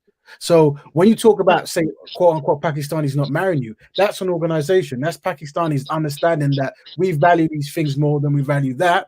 So when you try to come in here, we've already got our collective defenses up, and you can't come in here doing this or doing that. Collectively, black people don't necessarily have that. I've said it before that unfortunately, I feel that black people are collectively inadequate, and my job is to make us collectively adequate. That's my job. Yeah, Raven, can I ask you a question? If we go by, I want to respond. I want to respond. Okay, go on. Before you get to the next question, I actually understand where you're coming from, Raven. And in terms of even the marriage situation, I think I said it before, where at first I was sympathetic to it because I I'm against racism and prejudice, but at some point I did kind of feel like there are Muslim sisters out there to be married. But at the same time, I think I don't know if you're understanding the people who follow the religion of Islam. They claim a particular like a brotherhood amongst themselves. So you're almost saying don't look to that brotherhood. I think, which is quite a difficult thing to do, because my speak. So that's a good point. That's a very good point. When I come here today, a lot of brothers said they claim to have street smarts, right? And a street smart person understands, like, okay, I can't do certain these things because the feds might be watching, or this guy might be a double agent, or this guy might be a snitch, and all that. And when it comes to their own survival in that world, they don't take no risks. But in all other worlds, they seem to want to take risks. The fact is, if you're aware that like I said, whatever religion you're part of, I'm going to say this: it's the perfect religion. So if you're Muslim, perfect. If you're Christian, perfect. And if you follow the rules that has been set up by the most divine person in that culture, then you're seeing perfection. But unfortunately, people run these religions, and they keep on moving, and they are not perfect. They are not following. And by your testimony, this is true. Yeah. So, I won't say people run it, but yeah. Well, if you want to get you can go where you want to go, but there are people who are enforcing certain behavioral patterns, right? Okay. So yeah. Right. So now, because of this, you have to ask, whose responsibility is it to change it? The ones of the most powerful, or the ones who have the least power, right? So right now, it's not black responsibility to try to correct non-black people in the mistreatment of black people. It's not our responsibility. It's our responsibility to fix ourselves. You see what I'm saying? And unfortunately, we've tasked ourselves with Captain Saver people, whatever, where we walk around trying to prove, listen, we're worthy of marriage. We're worthy of marriage. We're not as ugly as you think. We're not as stupid as you think. You know, we can love you. And I'm like, this is the recipe for a disaster. This is, to be fair, to that point, I've seen white people have that same problem. I've seen white people become Muslim and no one really wants to give them the daughter, because not because of the fact that they're black or they're white and a color thing. It's just no one wants their child That's to why I be said it's a culture an thing. It's a outcast culture. or part of a minority of mixed people. No, that's You true, get me? because Ali Dawa is quite famous, always referring to a Somali community who refused to marry their daughter to him. So you know, it does happen across. what I'm saying is, you're going to find a man who likes. But you know, I remember what I said. Yeah, I never said that. I just remember what I said. Yeah, my words carefully. I said, when I became Muslim, I went to the mosque and I said I want to do things correctly. I said to the brother, I want to get married. Yeah, that's all I said. I never said I want to get married to this type of sister. I never said I want to get married to that sort of sister. I never did. Remember what I said? I said I want to get married, and the brother came back to me and said, "What? If you were listening, what did the brother say to me? He said, brother, you need to find a nice Jamaican sister." You get me? Yeah, he's a prick. Whoever said that to you is a prick. No, not necessarily. Not necessarily, because the brother could also be somebody who knows the prejudice that exists in the community, and he's giving you, you know, the most viable option. If we're realistic, Obviously, there's different ways of looking at it, but if you look at it from my point of view, that guy's a prick. No, I don't think. I don't understand what I said. There's a context to every conversation. So if that brother was a black brother and he understood the challenges that black people go through in that community, then he's the opposite of a prick, whatever that might be. If he understood. But what if he's an Asian brother who also knows the same challenges, and is thinking, yeah, you want to get married? It depends. If the concept is he's saying that you, as a black brother, it's your responsibility to fix up the black community so you can be equal at the table, then all power to him. If the other hand he's saying, look, you're a black person, you're beneath everyone, then power taken away from him. But once again, this conversation is for black people, because I tried to give the analogy, extreme hyperbole, about after the war, right? In Jews and Nazis, right? And I had to be extreme so you understand where I'm coming from. If you sit down here week to week talking about, but Raven, sorry to cut you, but there's a point that you missed out. Yeah, like with everyone that you see that's oppressed, there is that position of Exodus, where the Jews left Germany or the Jews left Egypt, or whatever Exodus you're looking at. Yeah, for a nation to be rebuilt, yeah, it has to, like, you know, start from scratch, innit, and like gather its like resources, like its people, in a separate scenario away from that oppression, and then restart the nation building process. So like you've missed that bit out, because really when we're looking at people in America, like, where were they going to run to? They've, like, you get me? Like, they're stuck in America, innit? Like, because they built America, and so they don't need to go nowhere. I just want to add another little bit, like, before I hand the mic over. There's some sort of sneakiness going on here with American whites, yeah. That although they've done all this racism and fucking all the bad shit that they did, yeah, they done one little sneaky little thing in it, which was they let black people think that there was a place for them in America. Even if it was at the bottom of the ladder, they still made them know that, like, we need you, and there's a place here for you. And I think that is the sneaky part of this, like, whip and carrot, kind of like they're hating them and loving them, you get me, and stopping them from running away and moving to Mexico or getting on a boat to Africa, because they're at this in a sneaky way. White Americans are doing this to black people in America. They are saying to them, stay and be a footballer, or stay and be a singer. Like, you get me? Like, they offer them some sort of input into society, but not a full membership or a full. Very true. But I'll add on this. Yeah, despite the reality of that, black people are defeated because of the psychological training that's in their head. So you're gonna find it very hard to find black people to be dedicated to helping black people on black issues. You're gonna find that in all other groups. You won't find it in black people. So that's the real challenge, as in trying to make that concept make sense. And sometimes religion, countries, culture, all these things are used to stop that reality, but it isn't used to other people groups, only black. There is a fear. I think, what about with Nation of Islam that was saying, like, let's get just like 3 states just for ourselves?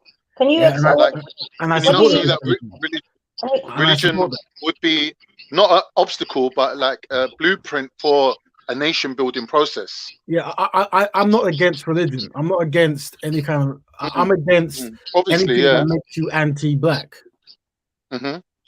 So I agree. I support the. Like I said, I'm famous for not necessarily chiming in on religious topics, right? But however, I support the Nation of Islam because I automatically will support any organization that is dedicated to the betterment of black people. So I support them 100%. But they're not. There are Muslims. They may not be the faces that you'd expect to see, but I would say there are Muslims that are also doing that of other colors. What does that mean? Explain that to me. There are Muslims who are actively trying to help black Muslims. How does that describe what help means? Well, describe what a Nation of Islam doing. They're active. They're building things. They're giving money when charity is needed. They're building educational facilities. Yeah, but you said non-black people. Yeah, non-black Muslims. Helping black Muslims. There are no non-black Nation of Islam members, I don't believe. No, I'm saying I'm saying to you other organizations. So obviously, if you look at it from the paradigm of Muslims who are active, obviously you go to the Nation of Islam quite a lot. But I'm saying to you that there are people that don't have black faces that are also for the betterment of black people. You could be saying. Can you name them? Can I name them? Yeah. I can name quite a lot of charities in the Muslim world, and even West Africa, that are building wells, giving charity, opening schools. Right. Okay. Well. Yeah, but ain't that like sticking a plaster on a cut that needs stitches? What is charity? It's charity nation building. Yeah. Well done to any good deed done, and that's a good thing. And I hope the people of the religious time and they see that and their greatness happen. That's good. However, and that's not necessarily what betterment is. What you're talking about is someone who's going through a hard time and they've been marginalized. Now you're giving them things to get them to like a normal kind of place or an equal kind of place, maybe. I don't know. So, for example, if someone is starving, you give them food. I would like to think that if I came across any person, regardless of what race they were, I would do the same. However, let's say country is ravaged by war and you go in there, like my country now has been completely ravaged by war, all the infrastructure completely destroyed. And to be honest with you, we can't be ungrateful because a lot of the people who came to help us even build up our first hospital again or whatever, were not black people. They were Muslims of Turkish race or Arab race. Do you know what I mean? So, and that is helping us once we got on our feet. Now we're grabbing hold of that. Somalis that are there, my own family included, are grabbing hold of that and building up their nation. So that is for us a degree of betterment.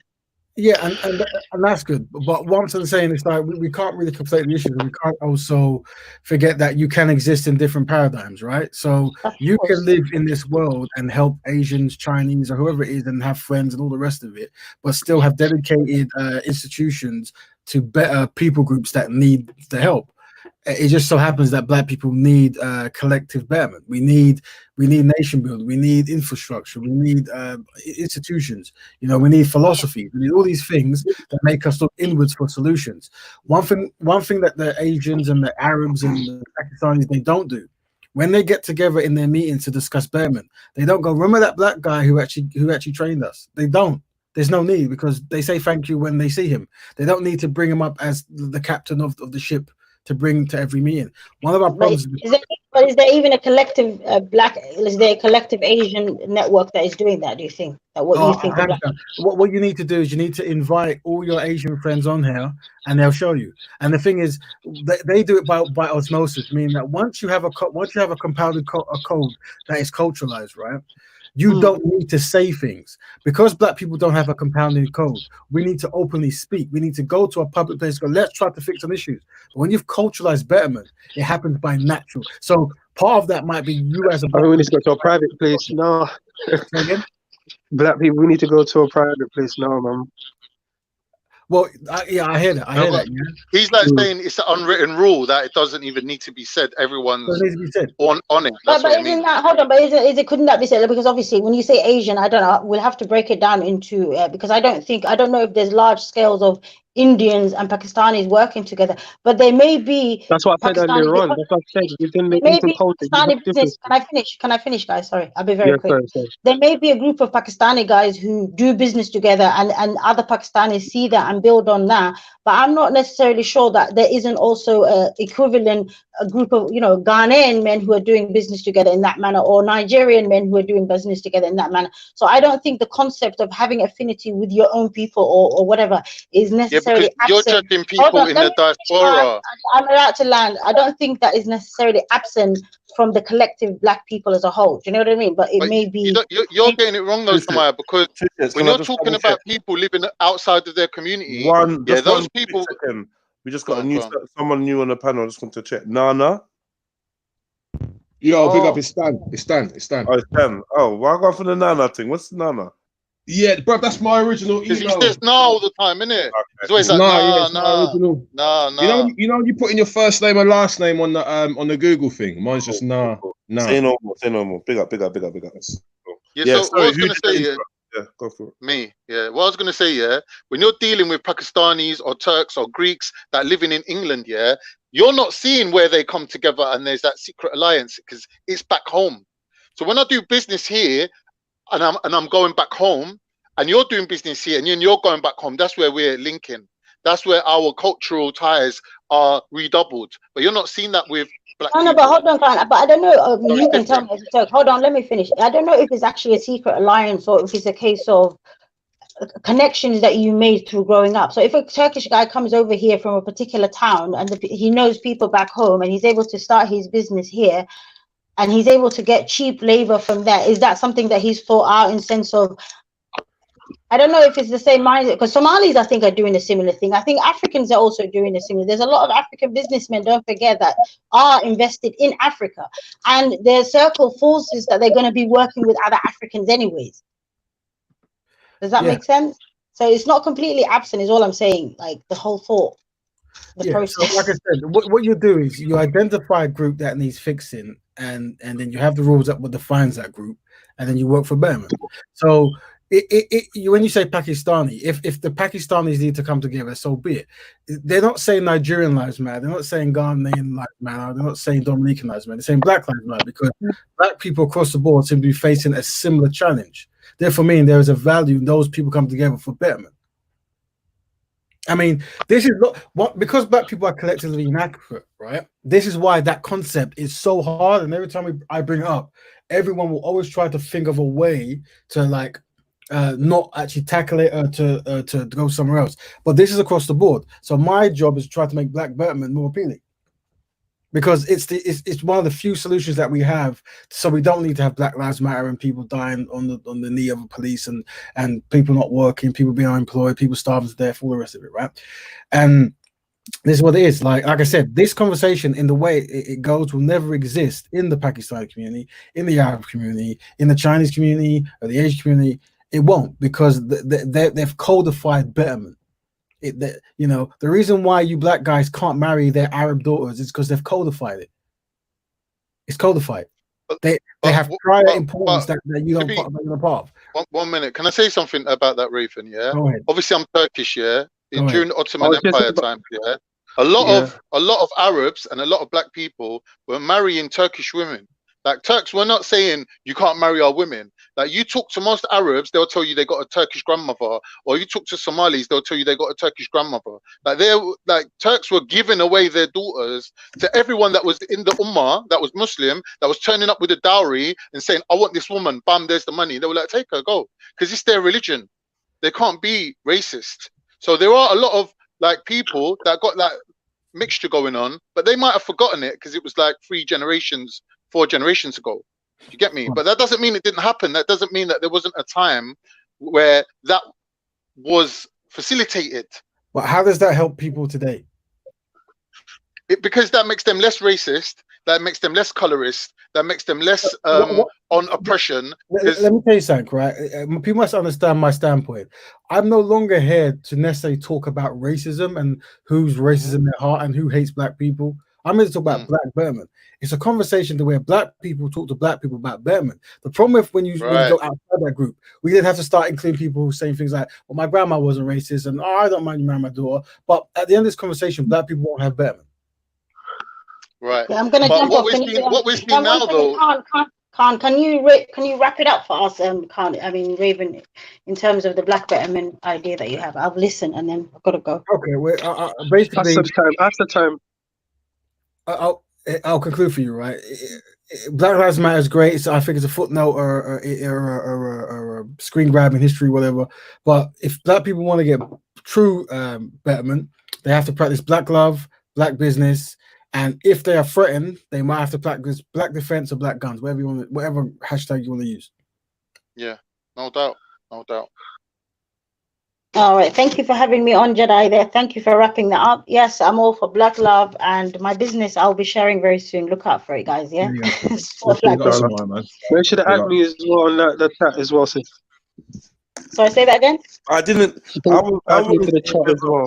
I wanted to hear whether you was in support of the actual protest, whether you've been protesting, whether you will protest. Like I never heard none of that. You jumped on about Islam. Yeah, I did a whole show on it. Yeah, but like, come on. Well, I'll tell you. So yeah, I actually wanted to comment on it earlier because I think there may be a misunderstanding in terms of the Muslim opinion. There is an opinion that basically protesting is haram in itself. This is the opinion that is followed by the likes of Shamsi and what we refer to as the Madkhalis, the Saudi endorsed kind of scholars. I personally don't assign to that. So I am for the protest. Yeah, I am for the protest, but I'm not for obviously damaging of property and that kind of thing. I think it should be, I think it was powerful really. And I understood the reason why it happened, and Right. Where does this ideology come from, Somayo? Like, why is it a legitimate stance? Because obviously, like, we don't agree with that, innit? We don't agree. I don't want to get into that. I don't really want to get into that. It's just I reckon I know what it is. Still, calm. We could talk about that after she jumps off. But if it's that mad caddy thing, I think I know what it is, man. All right, sis. All right, assalamu alaikum. Alaikum salam. Thank you. Big up Jedi. Big up Raven. Everybody. Big up, everyone. Big up Somayo. Thanks for coming. Yeah. So what is that then, Dan? Spill the beans. Yeah, from what I understand, the Mad Caddies are they're almost like a controlled opposition in South. I mean, maybe that's the wrong word, but basically they are a group that's there to make sure that the boat doesn't get rocked. And I think they basically check any criticism of the king or the royal family or whatever very early on. So if you've got a group like that that's against protesting from their kind of jump, then they're never really going to present a threat to the sort of status quo, if you get what I'm saying. Right. Makes sense. But I don't know, Khan, you know more than me, bro. I don't really know about this Mad Caddy. No. This kind of information doesn't bring Raven, you into being a Muslim. Will you be attending? Will you be attending to provide social support on Saturday? What happened on Saturday?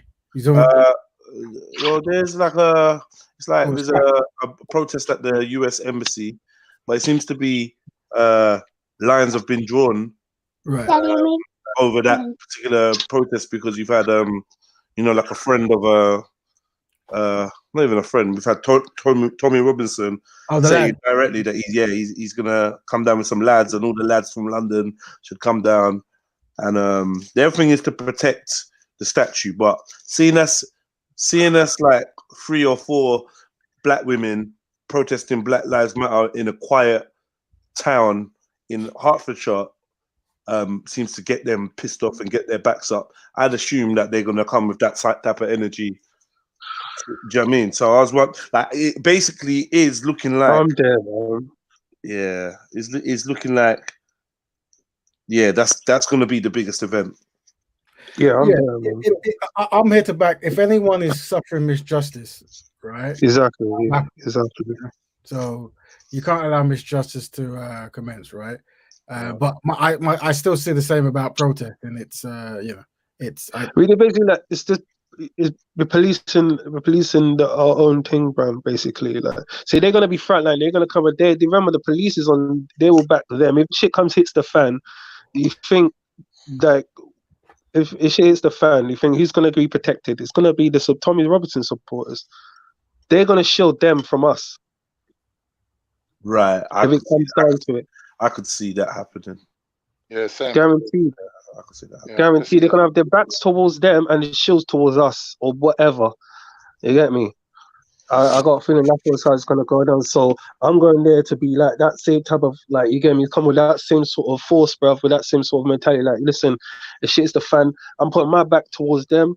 I mean, I'm putting my back towards my people, but my shield's towards them. Like, so if they try and come towards, like, you get me, like, that's my mentality, like, you know what I mean? So yeah. Well, Raven, yeah, you should be aware that, like, if you're not, it's a good thing you tapped in, but you should be aware that, like, obviously you can phone me, message me, whatever, off air, but I have no qualms in telling you that it unequivocally the battle lines have been drawn for this event, basically, and it's looking like a massive setup. So I was basically, yeah. I'm glad you said that. Still, Have you heard Tommy Robinson's little? I have. I've seen his rant. I've seen the rant. Right. So that's all geared towards. Watch Saturday is what his last words actually were. Watch Saturday. Watch. Do you know what I mean? Watch how many of us lads come down, and you know what I mean. So people have taken that, understandably, as some kind of threat. Yeah. Threat to the peaceful protesters that will be there on Saturday. Do you know what I mean? And I think people are worried about the safety of the protesters and whatnot. Obviously, social media is playing its part to keep the propaganda running. So now we're being inundated with racist videos of people. Like the latest one is people in Coventry, I think, surrounding. Yeah, the two black boys, boys in Coventry. Yeah. But this is the thing. I never doubt that we're all going to see that. It's funny. There's other things we don't see, but this we all going to see this. We all saw George Floyd with a man's knee on his neck. We all saw that. Right. Yeah, I get what you mean.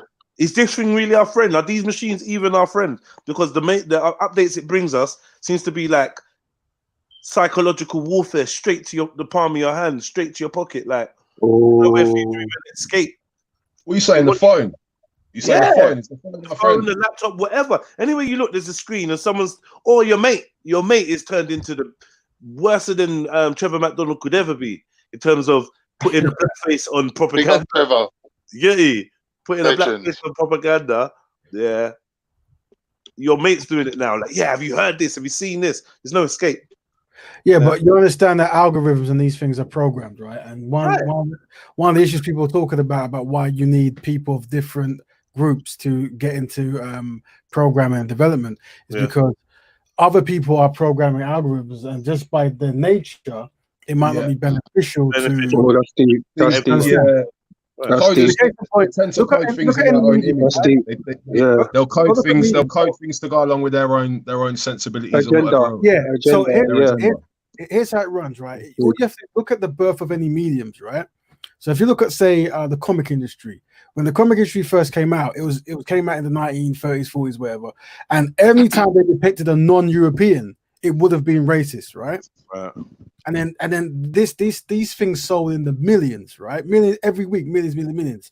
So this was help perpetuate. Oh, you mean comic as in a drawn out piece? So I'm talking about Batman, Spider-Man, and all these kind of stuff. All of them things there, Yeah, when the industry first started, every time they joined a Chinese man, an Arab man, a black man, or whoever man, they would do them as a racial caricature, right? The villain, stupid, can't speak English, all the rest of it. Okay. But then when you look at black people when they did their own comics, it was the opposite, right? But it was difficult for them to actually do their own ones. So this many years later is no different from when it comes to the programs, the developers, and the algorithms and stuff. It's the same. That's why you need to get different types of people doing different things for different mediums, or you're always going to get one narrative. And when you talk about the news, you got to ask how many people control news channels that are not of European descent. You see? So this I'm talking about from a diaspora standpoint, America, Canada, England, these kind of places, right? Everything, yeah. So this is what I'm trying to say, that it's important that you get representations or training so you can change the algorithm. So you're not always getting funny kind of stuff that seems a bit odd. Like why are we always seeing this? Like is this the everyday norm, or are they trying to make me feel a certain way? I don't know, you know. But yeah. Anyway, bringing it back So wait, to the what's going on? What's going on Saturday then? Because I'm hearing they're removing certain statues ahead of this whole thing. Anyway, I've heard they've taken down certain of them big old bronzes that they had up by Embankment and all them places. There's certain statues I heard they're taking down in Bristol, you know, and it was of a slave trader. The argument, the conversation started, the wider conversation, and it's like it's like a self-fulfilling prophecy. They start taking down all these statues, worried that people are going to take them down. Where I don't think it was people's fixation, but now it is. Toby Robinson has come and created a fake battle line around the Churchill statue. So now some people are sucked into that. Like, okay, well, he's defending the Churchill statue. Yeah, we're getting there. And other people are just like, well, like I saw a good comment, which was basically whether the statue stays or goes, racism still remains. So as long as people are aware that taking down a statue is not going to necessarily change the system, that's a good point, and stay realistic. Yeah, but it's going to piss them off. But what I'm saying is that's what I can tell you. That when you look at Black Lives Matter, it's black people or the colored coalition, whatever, protesting to the government. Please stop mistreating black people. While the things I said before about black love, black businesses, this at least is a starting point of actually gain power, as actually to get more, so you have more control. Right? So it's Black Power Day as well, man. Them as well. Yeah, of course. Yeah. So these are the cultural norms. Like I said, in order to change the system and stuff, sometimes you might need to have more of an education, more of an understanding, more of a collective build, right? More of an influence. So developing that influence is key. Unfortunately, if you're talking from a black perspective, I don't necessarily know we understand that. And also I feel that if ever we were to be given certain kinds of power, we would relinquish it. You know, the role of a true righteous person is once they have power, they do righteousness, right? They lead with righteousness, right? You know, unfortunately, I feel that we won't even do that. We'll feel that righteousness is giving it away. You know? What do you go elaborate? Oh, so case in point. Let's just look at the business world, right? Yeah, go on. So if you go to BET, BET was the first black-owned, one of the first black-owned stations in America, right? And what it allowed the channel to do is actually tailor news that's more beneficial to black people, but also control the narrative, as well as try to have some kind of limitation on what they show the black young community, whatever, right? As soon as they sold it on, all their moral code just left. That's when you started seeing the naked rap songs. Yeah. And like that, blah, blah, I get what you mean. Also, kind of like Russell Simmons with Def Jam, innit? Yeah. The question is then, Raven, do you want a black billionaire or do you want like a black media organization that has some sort of integrity or grounding? It's one or the other, innit? I don't know, but you could probably get both. If I reckon if what's his name, Michael, if my man had stayed as the head of BET into because I think he sold it off to him and his wife sold it. Yeah, they sold it to the big cable guy. I forget the name of the guy now, but so next day, they sold it on. So for me, it's not necessarily. So what does BET stand for? Because I know BDP, but I don't know BE. Black Entertainment Television. Oh, okay. So what I would like to know. Boogie Down Productions. No, I'm showing my age now, innit? Yeah, no, I think what might be better is for people to adopt like a codified way of thinking, right? So it doesn't matter if you have 1 billion or 2 billion. The problem is if you don't have a unified way of thinking, when you become rich in your establishment, you're going to go outside, you're not going to look back. So that's why you have football players, when they get rich and famous, they're not looking to necessarily fix their community.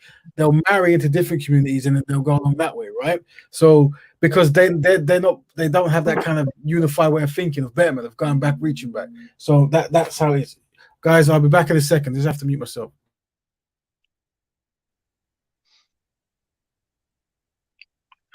Yeah, man. Yeah, Dan. Yo. You know what he was roughly saying, innit? Do you want to talk a little bit until he comes back? Give us a bit of background. No, I think that was his. I think that was his individual point. But BET.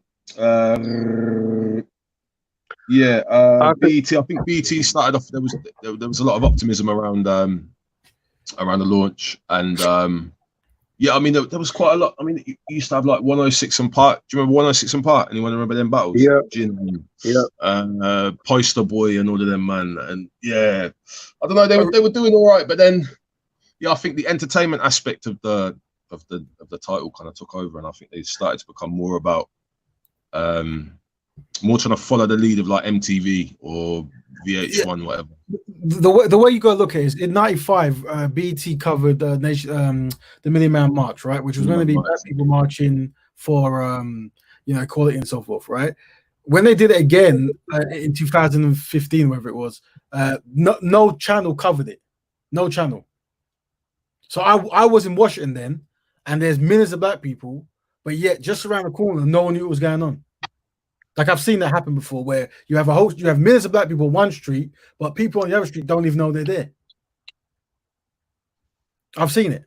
I've been to Washington and seen it. So this is the power of the media, and this is why you need to have your agenda connected to certain type of medias. You need to have the betterment agenda. What we do collectively that makes our lives more easier, that keeps us from dying or being unhealthy or having very little.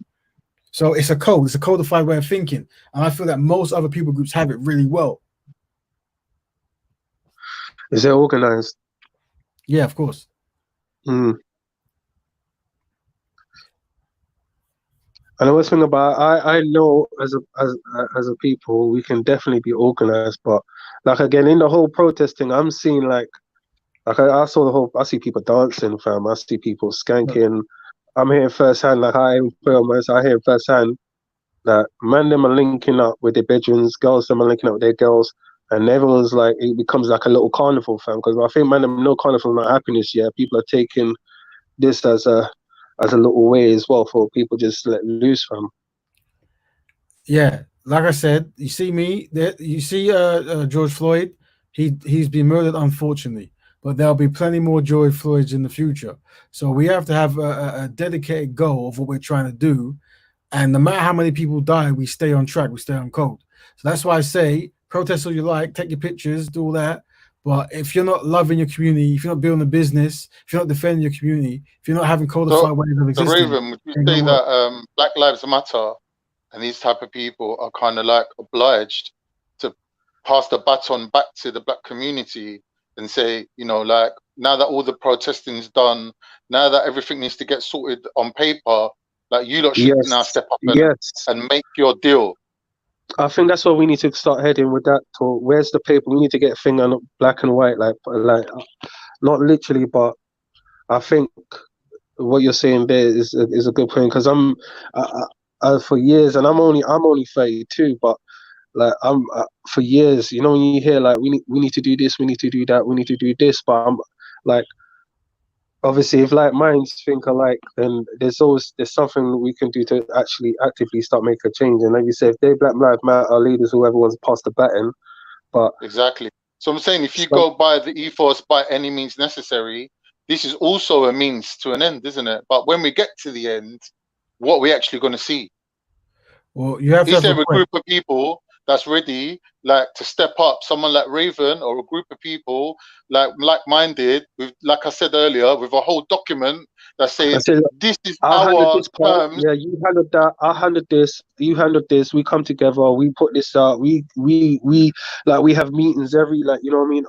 Like delegate. Like we gotta start. I don't know. I think we've been delegating, but now more than ever I think we'll get more results. Yeah, so you want legislations, you want reparations, you want these kind of things. I don't necessarily think reparations. I know the reparation things, like, you know, like when you think about that, that's we be screaming that for I don't know how many years. Yeah, but you do understand that people who have reparations already from different groups, you know that, right? Yeah, of course. You know how they got it, right? Come on, bro. Well, they became economically viable. So Japan, no one cared about them. They went through the hard times. They got nuked and so forth. But they decided we're going to leave Japan. We're going to learn all the greatest trades we can, and we're going to be Japan-minded, isn't it? So they came back with the knowledge. They built up Japan, and then when they started negotiating with Ronald Reagan, they said, "We ain't going to do no deals with you unless you actually start." Yeah, I'll get you. Concentration. Yeah. what I'm saying is, this is a concept of this is the kind of concept we have to have. Like, no matter what happens, we can't sacrifice the black people who've been mistreated because we get a wage or we get a cool 50 grand or whatever it might be, right? We've got to say no. You've got to correct that, and then we can do business. But right now, we're not in a position to do business because we have nothing to offer. Right? Sweat and blood and all the rest of it, right? So that's why organizations are important. That's why code, and the code means you do not sell you can't say brother out. You can't, and that's why when you see brothers doing that, like I don't agree with name calling, but I do agree with just unsynchronizing those people, isn't it? They know it doesn't matter what they say, they're not synchronized what we're doing. That's deep. I think that's a good word as well, synchronize, because people, if you do things at different times, if you create a good momentum together, then obviously, because that word synchronize is definitely something that can keep momentum going more. So here's what it is, when black people become organized, you get like controlled opposition where certain black people are paid to come in and discapacitate the energy and all the rest of it, right? Which has happened throughout history. It's a lot. What I'm saying is, how we tackle that is we just unsynchronize them, innit? What they say doesn't matter because they've been already highlighted. And what they haven't done anything that is of a black betterment nature. One of the codes of it, whether someone can be taken serious, is what has this individual done where black people have benefited from? Yeah, I'm not talking about symbolic, I'm not talking about big smiles, I'm not talking about great rhetoric. I'm talking about this guy has put his own money up or his own energy and he's made these apps or these things or these foods or whatever it might be. And and when he's done it to better the community. Right. Because then you can start seeing people's works. We have people that have no works yet. We're pushing them up, escalating them up. Makes no sense. So when someone's unsynchronized, we just say you're not synchronized, and we can ignore them. You see me go to Speaker's Corner. There are a few black brothers who are unsynchronized. We can entertain them, but really, we just have to say you're not synchronized. We're going to now talk to synchronized people, because if you can't show me how you're better in the community, what value do you have? You then become a troll, right? And trolling is quite a dangerous weapon when you're wasting people's time, because we've got limited time on this planet. So for someone to waste your time, this is a dangerous thing. And I think what do they call trolls in South Africa? I think they call it what they call them, is it Tokoloshi? Tokoloshi, I think they call it, right? So if you're a black troll, you're a Tokoloshi. That's why I see. So if I call someone Tokoloshi, they're a black troll and they've been sent to actually waste time so we can't have betterment. And once they've been identified, they're unsynchronized, isn't it? We don't need to worry about it. Can a white person be a Tokoloshi? I'm talking about like someone. Well, a white person can be a troll. I'm using language to identify, because the problem is, obviously, some people say just because you're not, is it my skin folk ain't my what's the saying about skin folk and skin folk ain't my kinfolk? Yeah. Unfortunately, there are some compromised people who realize that black people are trying to come together to have betterment and improve the problems that we've gone through, and a good check from someone else, and they can undermine it. You look at the history of, I don't need to tell you, you look at the history of the FBI, and they asked him what was the most dangerous thing in America. He said a unified Negro, right? Yeah, he said a unified Negro is the most dangerous thing in America. And the first time the FBI decided to ever hire a black person was to be an infiltrator. For Marcus Garvey. Exactly, yeah. And it was very easy to find black people to do that. They had infiltrators in the Panthers. If me and Jedi do anything, they'll be infiltrators. If you do, they'll be infiltrators, isn't it? So the only thing that keeps going is your code. Like if you're dedicated to betterment, it's like someone who's trying to sabotage you. At a certain point, they can't better you. They can't keep on giving you things because it's counterproductive. Because ultimately, that's what we want, and ultimately, that's what they're stopping. Therefore, meaning you can prove your worth by seeing the progress you bring to a movement. You can see it. I've got a quick question, just as you touched on that. I've actually thought about this before. Do you think gang would have been the sort of organization that would have been targeted for some sort of infiltration or observation monitoring? Yeah, of course, of course. In every not even just like from like a high authority who doesn't want to see black people with a military kind of ethos, or demeanor, move through the street, whatever. I'm talking about the anti-black people in Speaker's Corner, who I feel showed their face. I feel that a lot of the heat that came towards Jedi, whether he wants to admit or not, many of it was anti-black. Like, had he have been someone else, he wouldn't have received that. That's my opinion. That's my opinion. Yeah, facts. Yeah. So, but these are the things I've been preaching and speaking about for many years. And as I'm preaching and speaking about it, you're seeing them unfold, innit? right? What a lot of people do, especially from the Muslim community, I'm going to go there now. A lot of people in the Muslim community who are non-black and the black ones, unfortunately, they do what you call emotional pleading, meaning that because they know that Muslims love Islam so much, all you need to do is say Islam, and this guy is anti-Islam, and then he's public enemy number one. You don't have to provide proof because of emotional pleading. And unfortunately, in the gang situation, did they do that? This guy, yeah. Unfortunately, in the gang situation, a lot of people try to do this like a new marketing campaign of gang versus Islam, and gang. It's like half the guys. Yeah, but to be fair, Raven, like a lot of things were said on both sides. Like what was said? Not trying to throw Jedi under the bus on his own channel. Say what you want. But he's I know you're not going to stop me from saying it, but I'm saying that. Wait, you can say what you want, but my man made a point. Raven made a point that they're trying to label people as anti-Islamic or anti-Islam. So as long as what you're going to say provides evidence to say, okay, yeah, no, Jedi was anti-Islamic, then I'm not saying you was anti-Islamic. I'm saying you might have been a bit insensitive, and people took that to be then you still stand anti-Islam. You're just hyper explaining what you're hyper explaining what Raven's already said, which is people will use the narrative of anti-Islamic when it's not true, which wasn't. So you can say, because the thing is, I can see that point. You're right. I'm just explaining what he's explaining. Hold on. Let me say this and say that. Yeah, Jedi doesn't need me to speak up or down for him at all, but I would say this, right? And this doesn't really mean anything. Depends on who's listening. For observing Jedi's words, and this might work against him. I'm going to say. He seems to be like an open person who says what he wants when he wants, right? Yep. And he seems like me, I'm like that. Yeah, and he seems to be truth-led. As he thinks something is true, he'll say it. And I think he comes with these dirty woke concepts and all this kind of stuff, whatever, right? Which is good on him. However, if ever I've seen a person be most mindful, the group that he's been most mindful and most considerate for, as I see it, is the Islamic group. I'm sorry. So for them to for any collective from Islamic collective to come together and say Jedi has been insensitive, they haven't compared his rhetoric to other groups. Right. Yeah. Yeah, obviously, Jedi's insensitive in general, isn't it? Jedi's a low hanging fruit when it comes to that. Jedi isn't not just Tommy towards Robinson. Muslim. No, but I mean, it's I don't know. I think I can see what Raven's saying. Yeah. At the same, all right. So let me go back to this infiltration thing. So Black Lives Matter. Do you think at this point Black Lives Matter has been infiltrated? Of course, it's been infiltrated. Yeah. I mean, it has to be. I mean, every group. What do you mean infiltrated? It wasn't a black organization to start with, was it? Oh. When you talk about this funding, it never has been. What are you saying? You're going to flesh that point out? Infiltrated. You can't say it's been infiltrated because Black Lives Matter is basically white people speaking to white people about black people. That's what Black Lives Matter is. It's like white people saying, we've had enough of seeing black people mistreated, but they're speaking to their authorities, they're speaking to their own people, and they're saying, you lot up there, upstairs, need to make a change, because we can't bother to see this shit go on no more. Now, whether black people are involved in the movement or not is irrelevant, and whether black people have got their own movement going is also irrelevant. The fact is, Black Lives Matter is white people speaking to white people about black people. That's how I'm seeing it. Like, correct me if I'm wrong. Speaking to black people about white people.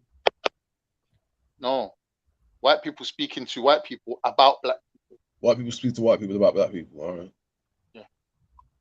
I can't. Yeah, it's your point, man. I don't know. I can't see. That's so what I'm saying is, it's not a pro-black organization in a way that it's a grassroots organization that comes from the black community that's about black people. Because if it was, you're right. It'll be like what Raven said. It'll be about black betterment if it was truly about. If it was truly, yeah. Yeah, like I said, any organization that's about black betterment, it won't really get that much of a support. Unfortunately. This is what I'm saying. So there's going to come a point where Black Lives Matter is going to have to hand the baton back to the black community and say, like, you lot need to, make a deal here, or you lot need to put your case forward, or whatever it might be. There's going to come a point where Black Lives Matter is going to have to step down and say, right, we've done as much as we could, and we brought the spotlight. We brought you get me, and let the situation be sorted now. But for it to be sorted. Bruv, what is it that you're saying then? So are you saying that Black Lives Matter is like a media construct? So whatever, it's basically just a tool to allow the people in newsrooms to talk about black people doing stuff on the streets to other white people or to their audience. Is that what you're saying? No, not saying that. I'm saying that it's legitimately white people saying we've had enough of seeing police brutality. We've had enough of seeing black people being at the bottom of the rung of the ladder. We've had enough of this white supremacist ideology, that environment that's been created subtly. Like we're not part of it, and they're objecting to that. So obviously, like by destroying it, it will benefit black people. What I'm saying is it's not an actual black organization from the grassroots of the black community that are struggling for black betterment. That's two completely different things. Yeah, Black Lives Matter is asking the government stop mistreating black people. On the, you know, that's what it is, and that's good. I mean, the fact is, it's just like we only talk about things that become popular, and I don't want to tear things down because they're popular. Like, you know, do what you have to do. However, once all this settles down, who is still practicing black betterment? Who values the content of black people helping black people on black issues? Because as far as I can see, observing other people groups, that's one of the single best ways of achieving betterment. Yeah, by realizing you're affected by something and you're connected by other people, so you come together using codes and language, and you work on solutions. Unfortunately, we are struggling to do that. Hence, why people like me are important. Yeah, but what I'm saying is, like, white people can't do that for black people. Yeah, white people can just basically correct the environment and say this environment is skewed. It's set up so black people will fail and they'll always be at the bottom. We need to address that and then let black people run with their own thing, innit? Like, let them have the environment where they can thrive. You get me? So like, we can't do that for you. Yeah. Well, there's two things. One, you very rarely do people ask for anything; they take it. That's how power works, right? So that's the next thing. But as on my journey, I come across many non-black people who ask, "What can I do to help black people?" And my answer is the same, isn't it? Go to your community and fix it up, innit? And anytime you see them practicing mistreatment of black people, let us know. That's the most important thing any non-black can do. Snitch. Go and snitch. Snitch. Yeah. Go and tell black people that in your community, this man is planning to either make you fail, or he won't hire you, or he's mistreating your sisters, or he's robbing from your stores, or he's putting poison in your well, whatever it might be. Whatever it is, yeah. Yeah, you let us know. But the funny thing is, even though I've said this, not one non-black person has ever come and told me. But yet, let's use Speaker's Corner. There has been many times where things have been practiced and people have recorded, and it came out after the fact, but other people knew. And once again, black people are the last to find out these realities. Yeah, but there's an easy answer for that, though. Say again? There's an easy answer for that. What's the easy answer, friend? Brother, what it is, yeah, he, like Jedi just said, go and snitch. When you snitch to someone in authority. They're not going to come and tell black people because there's nothing black people can do. Ooh, whether they have the information or not. Like, what you're seeing now, is the solving of that problem, where they're speaking directly to the people in power, and fucking they have to come out and make a statement one way or the other, innit? Like fucking Boris Johnson had to come out and say something. His face is on camera. He had to say something about this, and he was forced to do that. Same as Trump. So people are directly speaking to them, and they are being forced to reply, whether they like it or not. Whether they're coming up with some half mealy-mouthed answer is irrelevant. The point is, they're on the spotlight now, innit?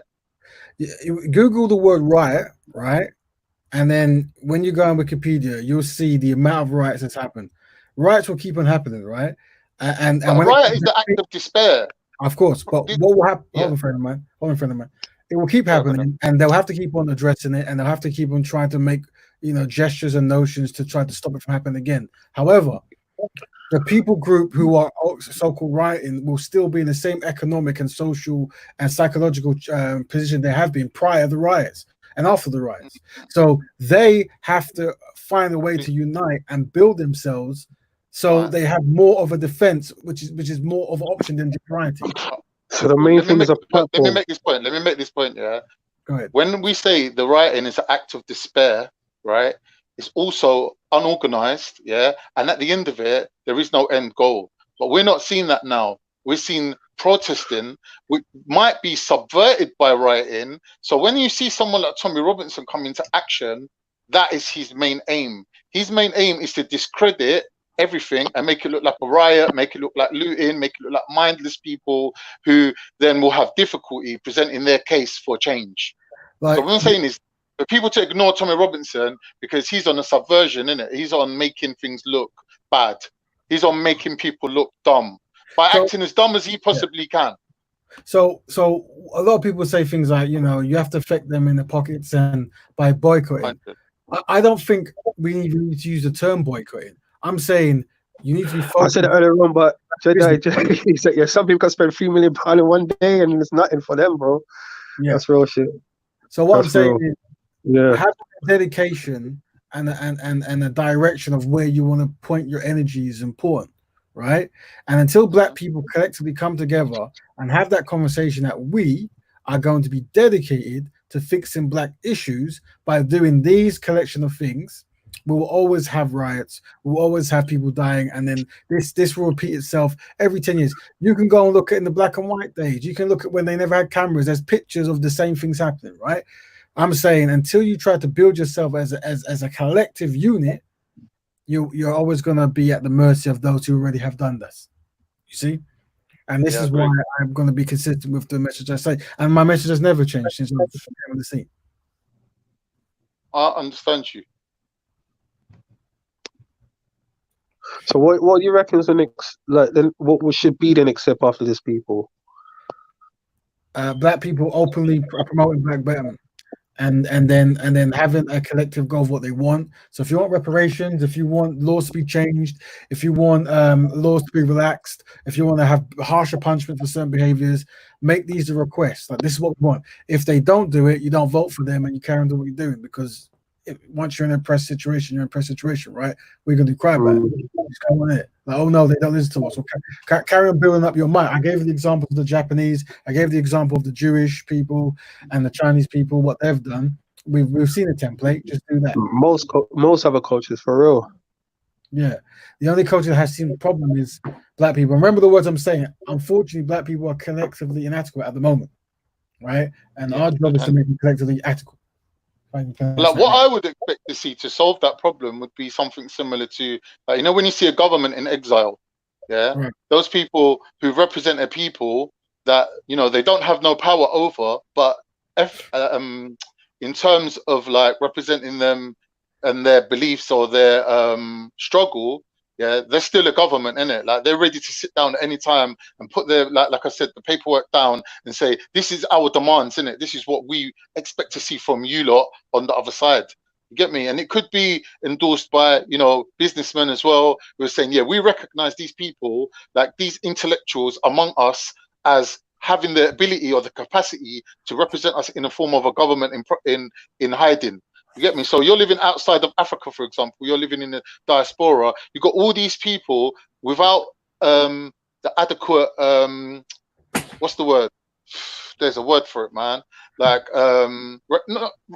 representation, in a way. Get me? Like, on that level. That's what I would expect to see. So whether it's Black Lives Matter as some alien organization that have achieved this goal, or whatever it is, there comes a time where Black people have to sit at the table and their intellectuals have to sit down and say, we are the government. We are the people that represent the majority of our population. And this is the consensus. And this is what we demand. You know what I've noticed as well? Black people, we're very powerful at creating and starting trends. Very, very. I don't think we realize our actual influence on the world, and how if you can start like literally start a trend, like, because people, you know, when people, like, some people can't handle their food in big chunks, they need to take it down, like you need to break down the food, you know what I mean? Some Black people, you need to break down the food and feed them. Some people can't take it all at once, innit? And some people take things in certain packages. So I think, like, one thing I've noticed with Black people, one thing we do is to create a trend or create a culture which then influences other people, but obviously that leaves room for infiltration, everything else. But at the same time, it needs, I don't know, like, in my head, I know where we need to go, but at the end of the day, it's like something needs to start Because like you said, after this whole protest and everything's done and COVID is like lockdown is stopped and everyone's doing their own thing at the end of the day, like we need platforms. We need to have platforms so we can start creating trends and movements and start actually getting people aware of certain Yeah, brother, you're right. Yeah, one of the challenges we face is the amount of things that black people can create. They unfortunately don't control. So we're not the head of these creations. That's why other people can use things that's been created in the black community and use it against black people. Yeah. You see, so that's why you have to be business minded. You have to be black betterment led, as in, you know, everything I do, it has to benefit my community. And if I invent something, it has to be controlled by me and my community, and it has to be used to uplift my community. So historically, you've had things like certain concepts that's allegedly come from black culture that's of a negative nature that's been used to tarnish black culture, right? Yeah. It's like the Italians didn't necessarily like the Godfather movie, did they? They didn't want to be represented like that. Yeah, they prefer you think of them as like very good cooks and, you know, passionate lovers and play the guitar and all the rest of it. These kind of instruments, not gangsters who shoot people if you don't pay them money. Right. So what I'm saying is you need to be able to control your narrative. That's it. You said something I respond to, but I forgot. I'll try and come back.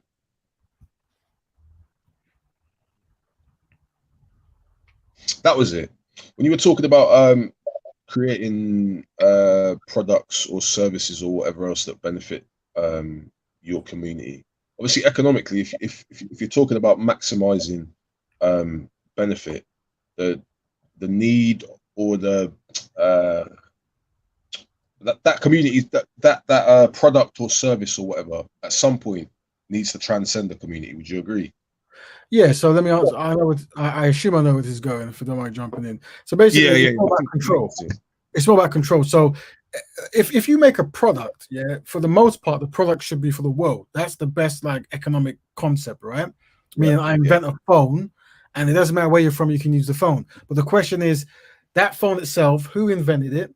Who controls it? Who does the copyright belong to? When it was designed, who was it designed in mind? So when you look at it, does it reflect the cultural norms of the people who made it, right? So when I say ninjutsu, and I learn ninjutsu, you're going back to Asia, you're going back to Japan and these kind of things, right? Jitsu, innit? So, and you have to wear the gi or whatever it's called, right? And even in the name of the stuff or whatever, these are Japanese cultural names that even when you want to borrow from them or learn from them, you're highlighting, you're giving onus and praise and credence to Japan.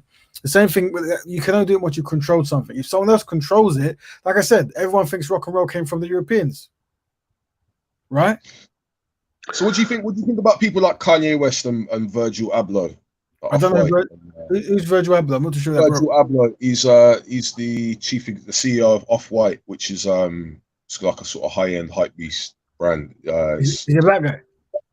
Yeah, he's black. He's black, but he's been in the news recently. I think they've done like a kind of audit. Black Twitter in America has done like an audit on his employees on LinkedIn, and they found that he employs like a tiny amount of black people. Right. I don't know. I mean, how would you see like an international? I mean, because I'm not sure. I think it might have even been picked up by like, Off-White is maybe possibly under LVMH or possibly being sold to LVMH. Like it's high end, well respected. By most accounts, but then the corporate structure of the company doesn't necessarily scream black. Do you know what I'm saying? It screams Italian fashionista working for a black guy or Central St. Martin's. I wanted to say something to Raven, like to you, Dan. Also, like at least over here in America, this has been like too. Like it's been kind of connected to the civil rights movement before. Know what I mean? But now they're saying this is like what's that? But people over here are saying this is much more larger because it's become, you can say, on a global scale now. So I'm like, remember before, like what happened to Emmett Till? People protested after Emmett Till, know what I mean? And you can say what happened with Martin Luther King. And Martin Luther King, his main agenda was talking about like people, like the lynchings that's been going on, and like say Black Americans being killed over and over. You feel me? And people are kind of liking that to this or what's going on now. Well, yeah. I mean, is that a question? I didn't actually catch the question. Was it more of like a narrative? What you're telling? Oh, now I'm saying people over here that they're linking it to the civil rights movement that happened before. They're saying at least with this one is now you can say on a much like larger level. You think? Yeah, so black injustice has happened, for years and will continue to happen. And I think that's the point of what I'm trying to say. Like, this is unfortunate what's happened now, but give it 2 years, 3 years, or 3 days, it's going to happen again. And it will happen in the sense that it might not be videotaped, right? What I'm saying is, despite this reality, black people need to actually do for self and build up themselves so they have a better defense for these things. We can't base our existence on constantly complaining to the people who benefit from your downtroddenness, you know? I mean, in history, that doesn't really work that way. It doesn't really work like that. You go to the people who are oppressing you and go, stop oppressing me. They go, oh, you're right. Okay. Yeah, right. It happens that way. Well, shouldn't the world be against racism, or what we can call systematic racism? Yeah, so the world should be against white supremacy. I understand this, right? And that makes sense. But there are intelligent ways to tackle racism, and one of them is to get power. Yeah, because the more power you have, the harder it is to oppress you. Yeah, the more influence you have, the harder it is to oppress you. The more respected you are, the harder it is to oppress you. Do you understand? It's Code harder. of conduct. Exactly. It's all part of the code of conduct. Yeah, okay. Yeah. Like, just look worldwide at who's respected and how they got it, and what happens by proxy. Yeah, after that happens, right? And one of the things I think, dedication, discipline, and dignity should be the 3 Ds that all black people adopt in their quest for betterment. That's beautiful. That's banging. Yeah. So this is what I'm trying to push, and hopefully, if we become organized under a banner, and the banner I'm pushing is Black Betterment Building. Black people helping black people on black issues. Very simple. You don't necessarily have to join anything or say any kind of special kind of whatever or believe any kind of whatever. It's just, it makes sense after all these protests of decade after decade of black people being mistreated by every single people group. Yeah. It makes sense. Now is the time to come together to work on solutions and betterment. And put money where our mouth is. Yeah. I agree. There you go. So that it's very simple, but I need the community's help to make that concept easily more digestible, easily more marketable. Yeah, and I think codifying that and teaching our children that, yeah, we will see change. Set the blueprints. That's banging. We will see change. Yeah, but we have to agree to it. We have to agree it makes sense that black people helping black people on black issues will actually make a difference in black lives. Do you understand? And you will no longer have to go to the people who are oppressing you and ask them, please stop oppressing us, because you will have the collective front and power to deal with all these your own code. You understand? Hey man, I gotta leave. I just want to say love for having me, man, big time. Shout out to everyone on the panel. I'm gonna probably join back anyway in a bit, yeah. Yeah, so, man. Big up, man. Love 100, love him, man. Yes, bro. And that there is Equator. He's like top producer. Produced a couple of my tracks. Produced Whoosh with me and Todd's. Do you know what I mean? And yeah, man. Yeah, he was there on the Tan Day. He came down to link me, and it was a mad thing. That was his induction. I don't think he ever went back.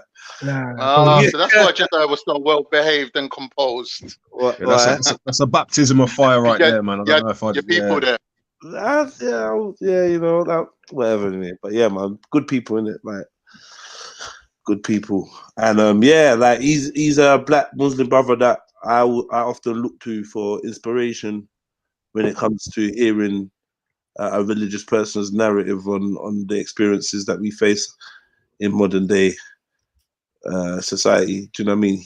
His viewpoints are often refreshing and counteract, what I hear from some other people. Some wishy-washy, not involved. Big up the black Muslims out there. Yeah, man. Big up everyone. In fact, big up everyone, man. And I think, man, Raven's definitely right, man. This is the time now to be counted. and you know, put your actions first, you know, and show through actions what you're about and what to support. So the word or the term boycott never need to come into it, because you're so focused on improving yourself and pumping into your own shit that, yeah, man. I don't know about political power though. I don't know how that's gonna match up. Do you know what I mean? Look at the Asians, innit? The Asians have managed it. The Muslim, well, we could call them Muslims or Asians, whatever way you want to look at it. Like, you got Sadiq Khan, you got the other guy who was in the cabinet, you got this. Like, there's loads of academics. Like, there's loads of people. Are they autonomous? Are they autonomous and for the people though? Well, I was, like I said, I mentioned it a few times. I was watching Newsnight last night, and they were talking about, you know, the significance of these statues and whatnot. And the lady was an Asian Muslim lady who's working for the English Literature Department of Oxford University, and she was speaking on how the curriculum is really outdated, and it kind of like is a white supremacist agenda hidden in there. And she's saying that people like herself have been complaining and like moving for change for a long time. She's saying that off the back of this movement, she's hoping to see change in it. And obviously there's statues within the campus that need to come down of slavers and whatnot. So all that is going to happen, get me? Like, and all I'm saying is the woman that was saying it was a Muslim Asian lady, get me? So she must be in a position of, you know, importance. So like, you know, by removing, like I'm saying, by removing this environment of supremacy, yeah, by removing the barriers that are like these invisible glass ceilings and whatnot that are placed over people, then you will see people rise into these positions, and then the future's bright, isn't it? That's how I see it. It's the environment, isn't it? You know, that there is a covert, secret movement of white supremacy. I'm not talking about America, England, yeah, where it comes, like Akala said, it's from the top down. Yeah, there's a agenda by the elite to push down this division and this racist ideology of supremacy, because otherwise this 1% or 5% elite or whoever they are, they're totally detached from the population. They need to have some sort of a mirror resemblance to the people they're ruling over to give their rule some sort of legitimacy. Because if it was like 5% white people ruling the rest of us and we were all mixed of Latinos, black people, whatever, we easily look at them and say, well, these people just siphoning off our wealth and inflicting this ideology upon us. It'll be easy for us to differentiate and separate ourselves from them. Get me? Not even if they were the elite, even if they did have the police, even if they did have an army, their rule would be short-lived. So this pushing of a supremacy and this white agenda from the top down serves a much wider purpose. Do you get me? But for black people, they've become the benchmark, because you can't wake up and decide not to be black today. You're black every day, innit? So inadvertently, you become the benchmark. And white people use black people as a benchmark as well. And so do Asians. That's what I'm saying. We owe black people, yeah, this kind of like respect, and to stand shoulder to shoulder with them isn't just for them, it's for us as well. Because whether they like it or not, black people are the benchmark. Because if black person's being abused and being held down racially, then guaranteed so is everyone else. It's just that when it comes to you or me, for example, it might be so subtle that I don't even notice it. See what I mean? So the only way I can ensure that I'm not being oppressed, or I'm not secretly being like in having the deck stacked against me, is to see someone like a black person who's not being oppressed in that way. Then I can say, okay, the system's fair. So, you know, sometimes selfish acts do benefit everyone. So just because people are doing things out of selfishness doesn't necessarily mean it's wrong. Get me? Does that make sense? Maybe I should have finished it with a question. So, all right, let me finish it with a question then. I think you did. Do black people, or should black people give a shit on what the reason is behind the actions of non-black people when it comes to Black Lives Matter and things like that? How important is it? If it's delivering, yeah, if it's delivering, it's delivering, isn't it? How much should you really give a shit? Or how much should it matter to you that you won through your own actions, or someone else just handed you the victory? That's another question that I would like to have answered. Okay, I'll answer that. You know, any good deed should be credited, right? And sometimes it's hard to judge a person's heart to know what's truly behind it. But there is a value in the people group coming together to fix issues. And you know, if a people group has to be mistreated into a place and then taken out, then it's almost like there's nothing learned, nothing gained, right? So if you're going to do good deeds, you're going to do good deeds, and you do good deeds for the sake of good deeds, not for a wipe or a high five, right? But as a collective, it isn't our job to go around trying to seek out good deeds and then make billboards. One of the issues as well that you got to understand, there's tropes from the past that come by, and one of the tropes might be things like a white savior complex, right? And I can't directly or indirectly support concepts of white savior complex, you know. So that's why I don't necessarily go looking for great non-black allies. It's not relevant at this point. If you're a good person, you're a good person. You do your thing in it. You feel a man, you're a man, and you do your thing in it. But that's what it is. But as a new generation, like, don't you think, like, as far as like the new generation coming up and us as being the new generation, don't you think we can change the narrative? Feel me? So I've seen a lot of white people, G. I'm talking about like young white people out here. Summary, give it age. Sorry for me, because I'm old, innit? Give it age, innit? Roughly. When you say young, what do you mean? Like early 20s? I mean, like, you can say from like 30 to like 13. Know what I mean? Or 14. What is it that they're doing? What is it? What we observing? What's the what? I understand. Protesting against racism, like trying to change. You can say the narrative of the narrative of put down since history. Yeah. Right, because black people are so collectively inadequate, right? Our mindset is somewhat compromised. So we have to understand what evilness is, right?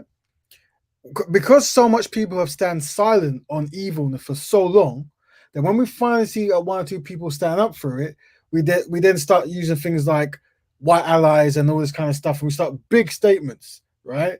But remember, and nobody's really asking these people to come out here, G. You know what I mean? They're just coming out. They're just coming out. Yeah, but what I'm saying is, this is how collectively inadequate we are. Everyone should rise for injustices, you see? But we're so used to no one ever riding for us that when we see 1 or 2, 3 or 4 or 500, we then want to start changing the narrative, like all lives matter and we're all in this together and we're a tag team from heaven, whatever it might be, right? And I'm saying that comes down to our collective low self-esteem. You see, like it shouldn't have been mentioned. It's like it's a normal thing, you know. Like if you walk down the street and you see a dog run over and you pick it up, do we have to make a whole narrative about the black man saving the dog and black men love animals too, and dogs and black people should come together and love each other? I think I said this before. I said, like, remember when the World Trade Center was burning? Okay, right. When that was when did America say all buildings matter? No. They concentrated specifically on the World Trade Center, right? And you see what came from that. So that's what I think that's what people should do right now. You know what I mean? Because this isn't just something that's happening in America. It's kind of leaked throughout. It's a global problem right now. Right. Why do you think, as a collective, we need to mention non-black people when we're talking about black issues? Why do you think that is? No, and I didn't say we have to mention non-black people. I said they're playing a part also. You feel me? To go against what you said their ancestors did. But the question remains: why do you personally think that when black people come together to work on black issues, we always have to talk about non-black people and more specifically white people? But I haven't seen that. That's not happening. Yeah, who said that? Yeah. Like, where you getting that from? You know what I mean? Nobody said that, bro. I said these people are coming out. The only people I've been saying all lives matter are racist people. I'm not. So remember, let's get clear. I'm not just talking about the concept of all lives matter. I'm talking about when black people come together to talk about black issues. Why do you think that black people are so prone to mentioning non-black people in that conversation? Why do you think that is? I mean, I've never seen that. Know what I mean? Because I'm Somali myself. Know what I mean? Yeah, you're gonna have to teach that. I've never seen it. Can you give me an example of that, Raven? Okay, so I must have misheard because as far as I was aware, this conversation was going down. White allies coming out to support and protests. Maybe I misheard because my machine's got poor sound, but that's what I heard. Might be wrong. Am I wrong? No, I said I've seen lots of just like different races coming out. You know what I mean?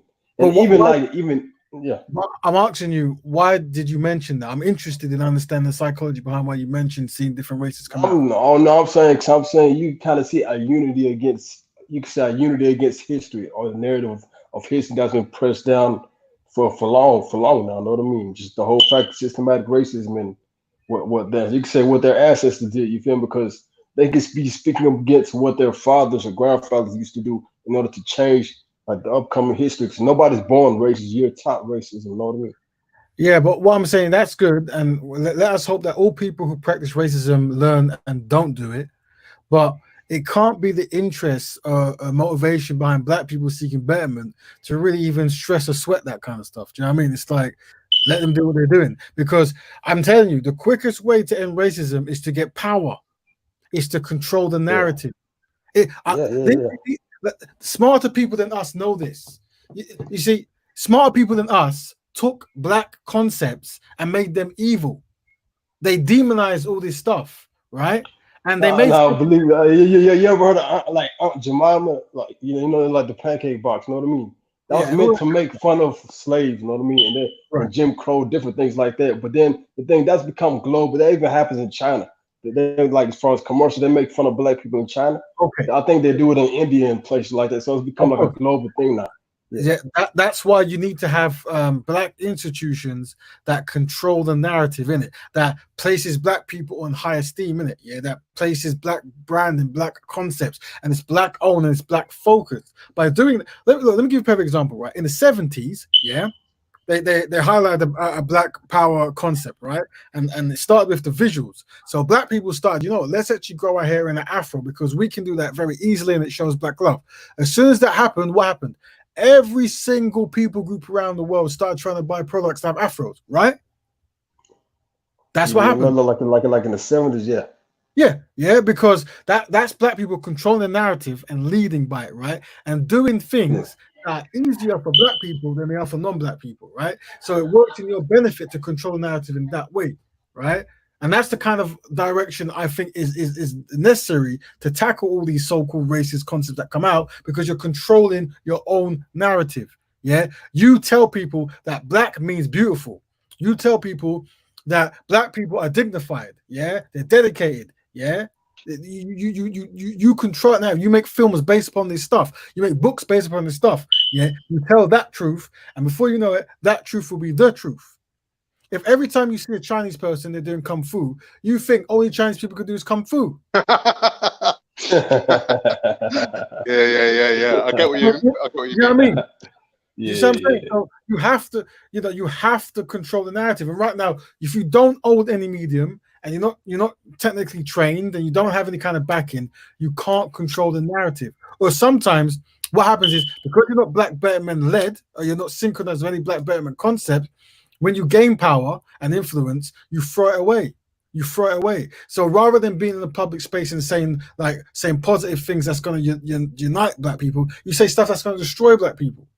You say ignorant things that's going to make us not come together. You promote the death and killing and disunity of black people. You see? So my job, and other people who want to practice black betterment building, is to train people of influence to say constructive things, so that becomes a narrative that the world knows. Well, how can we all unite upon this black betterment concept? Because like, as far as I'm an African myself, no mean, but a majority of Africa don't even like to label themselves black. Like I said, or associate themselves with you could say Western, like African Americans, or like Western like blacks. Let me tell you something, right? You got to understand. Yeah. Somalia and the Somali people are beautiful people. No, I'm not saying just it happens in West Africa. I know. I'm gonna say this. They're the beautiful people, right? And there are historically some white supremacists who will say that the Somali people are actually European, right? They're Caucasian. Yeah. So what I'm saying is, and the low self-esteem Somali community, the people in it, the ones who suffer from low self-esteem and don't understand like liberation of black Burma and stuff, they might go with that. They won't even use their common sense. But Ray, you have to remember, us Somali, we've always been Pan-African. We even have I'm not talking about. I'm not talking about the synchronized, bro. Like that means to wake up for African, like Yeah, African. right now, I'm talking about the unsynchronized, not the synchronized. So you're gonna have the people in the community who are unsynchronized, and they're not going to think, how can a European tell me that I'm a subdivision of him when my ancestors and our ancient bones are older than his ancient bones? Surely he should be a subsidiary of me.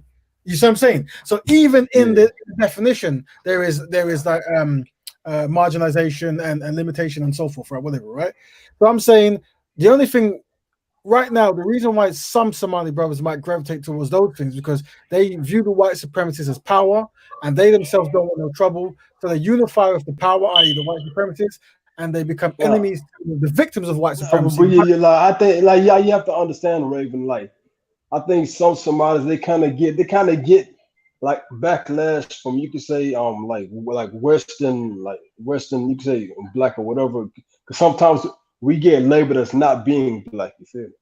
Well, once again, when you control your narrative, right? So you have to look at people from the Caribbean and America who look towards Africa for betterment. So when you look at the Rasta movement, they're looking to Africa for their royal family and the ancient ways, right? That's what they're doing. And you're not going to get any Rasta person who critiques any kind of Somali person, Ethiopian person, whatever. It's not going to happen. Yeah, if anything, they're going to venerate them and put them up to the spotlight. But like I said, once you control the narrative, all the African people, whether they're Ethiopian, Somali, Eritrean, whatever it might be, all those people who don't want to synchronize, once a black person controls the narrative and shows power and prestige, they'll synchronize.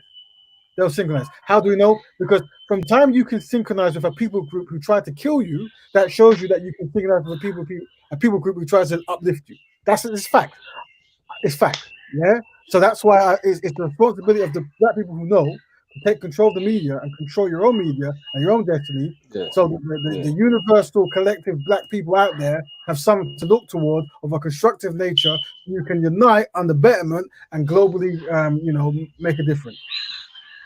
Yeah, I agree. You said a lot of point there. Yeah, I agree with everything you said, bro. Who's Caleb saying Raven don't mention Ethiopia and Somalia? Is that a troll or is that a real dude? No. So some guy trying to pretend to be Ethiopian. He's pretending to be Amharic, man. Guy can't even speak Amharic, man. Yeah, because I invite any person to ever come talk about anything, but usually they don't. So it is what it is. To tell them to jump on. That's the thing. Tell them to jump on. Yeah, come on. If you don't want to mention Ethiopia and Somalia, these are amazing, great African nations that's done wonders. I'm not going to not mention them in it. So it is what it is. And many people in there have benefited the African community. So they will be mentioned.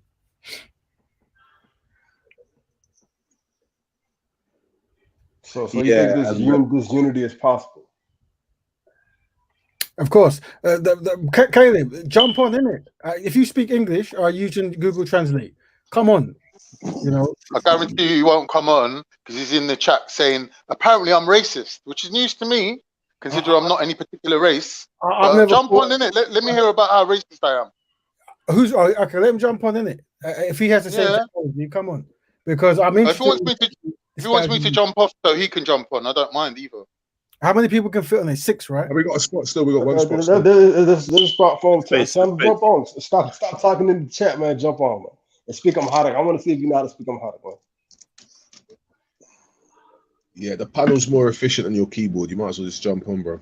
Yeah, so basically what it is I've come across this in Speaker's Corner. There are some people from the East, one or two maybe brothers from Somalia or so forth, and some of them, they don't like to be either put in with other black groups or they don't identify as black, and they definitely don't be mixed with maybe Ethiopians and stuff because of the history of some conflict, some places, whatever.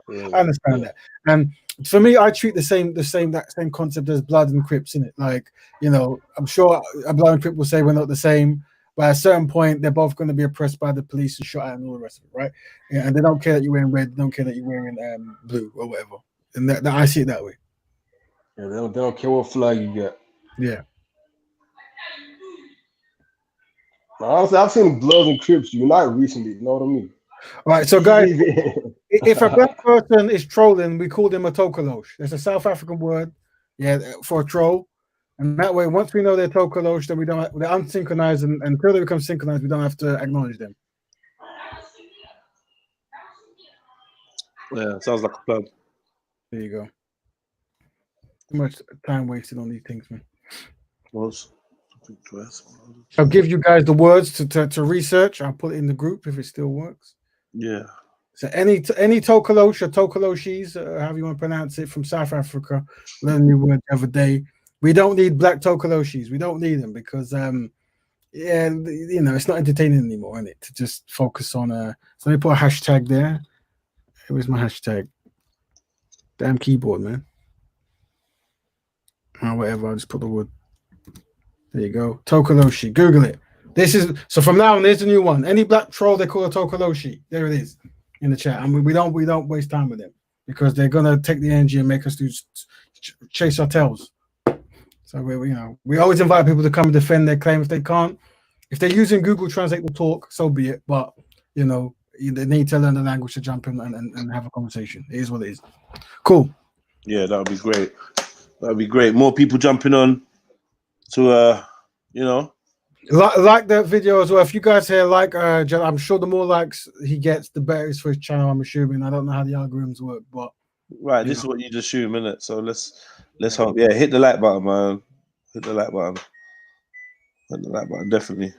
So now you know about Saturday. You think you might be there for social support? Who, me? Yeah.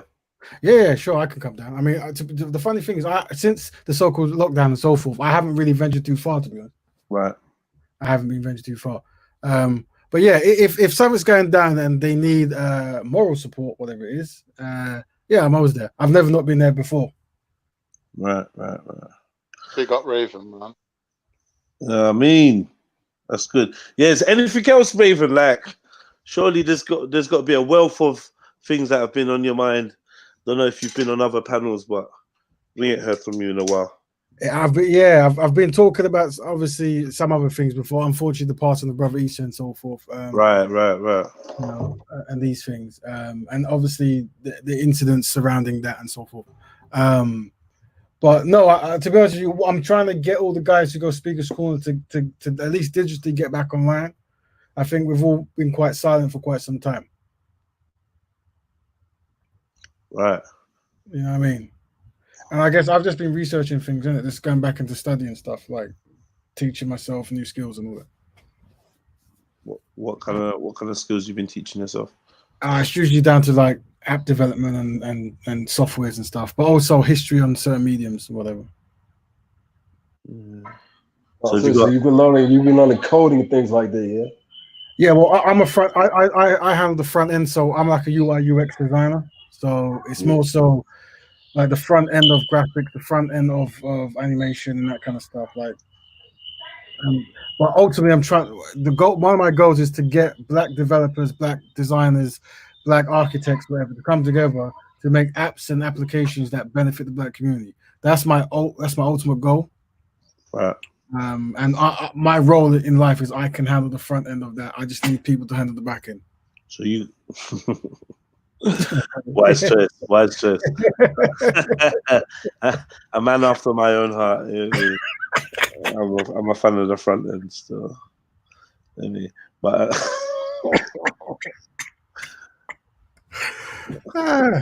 Dan, you got the back end? Yeah, he's probably busy with the back end now. This guy can't speak.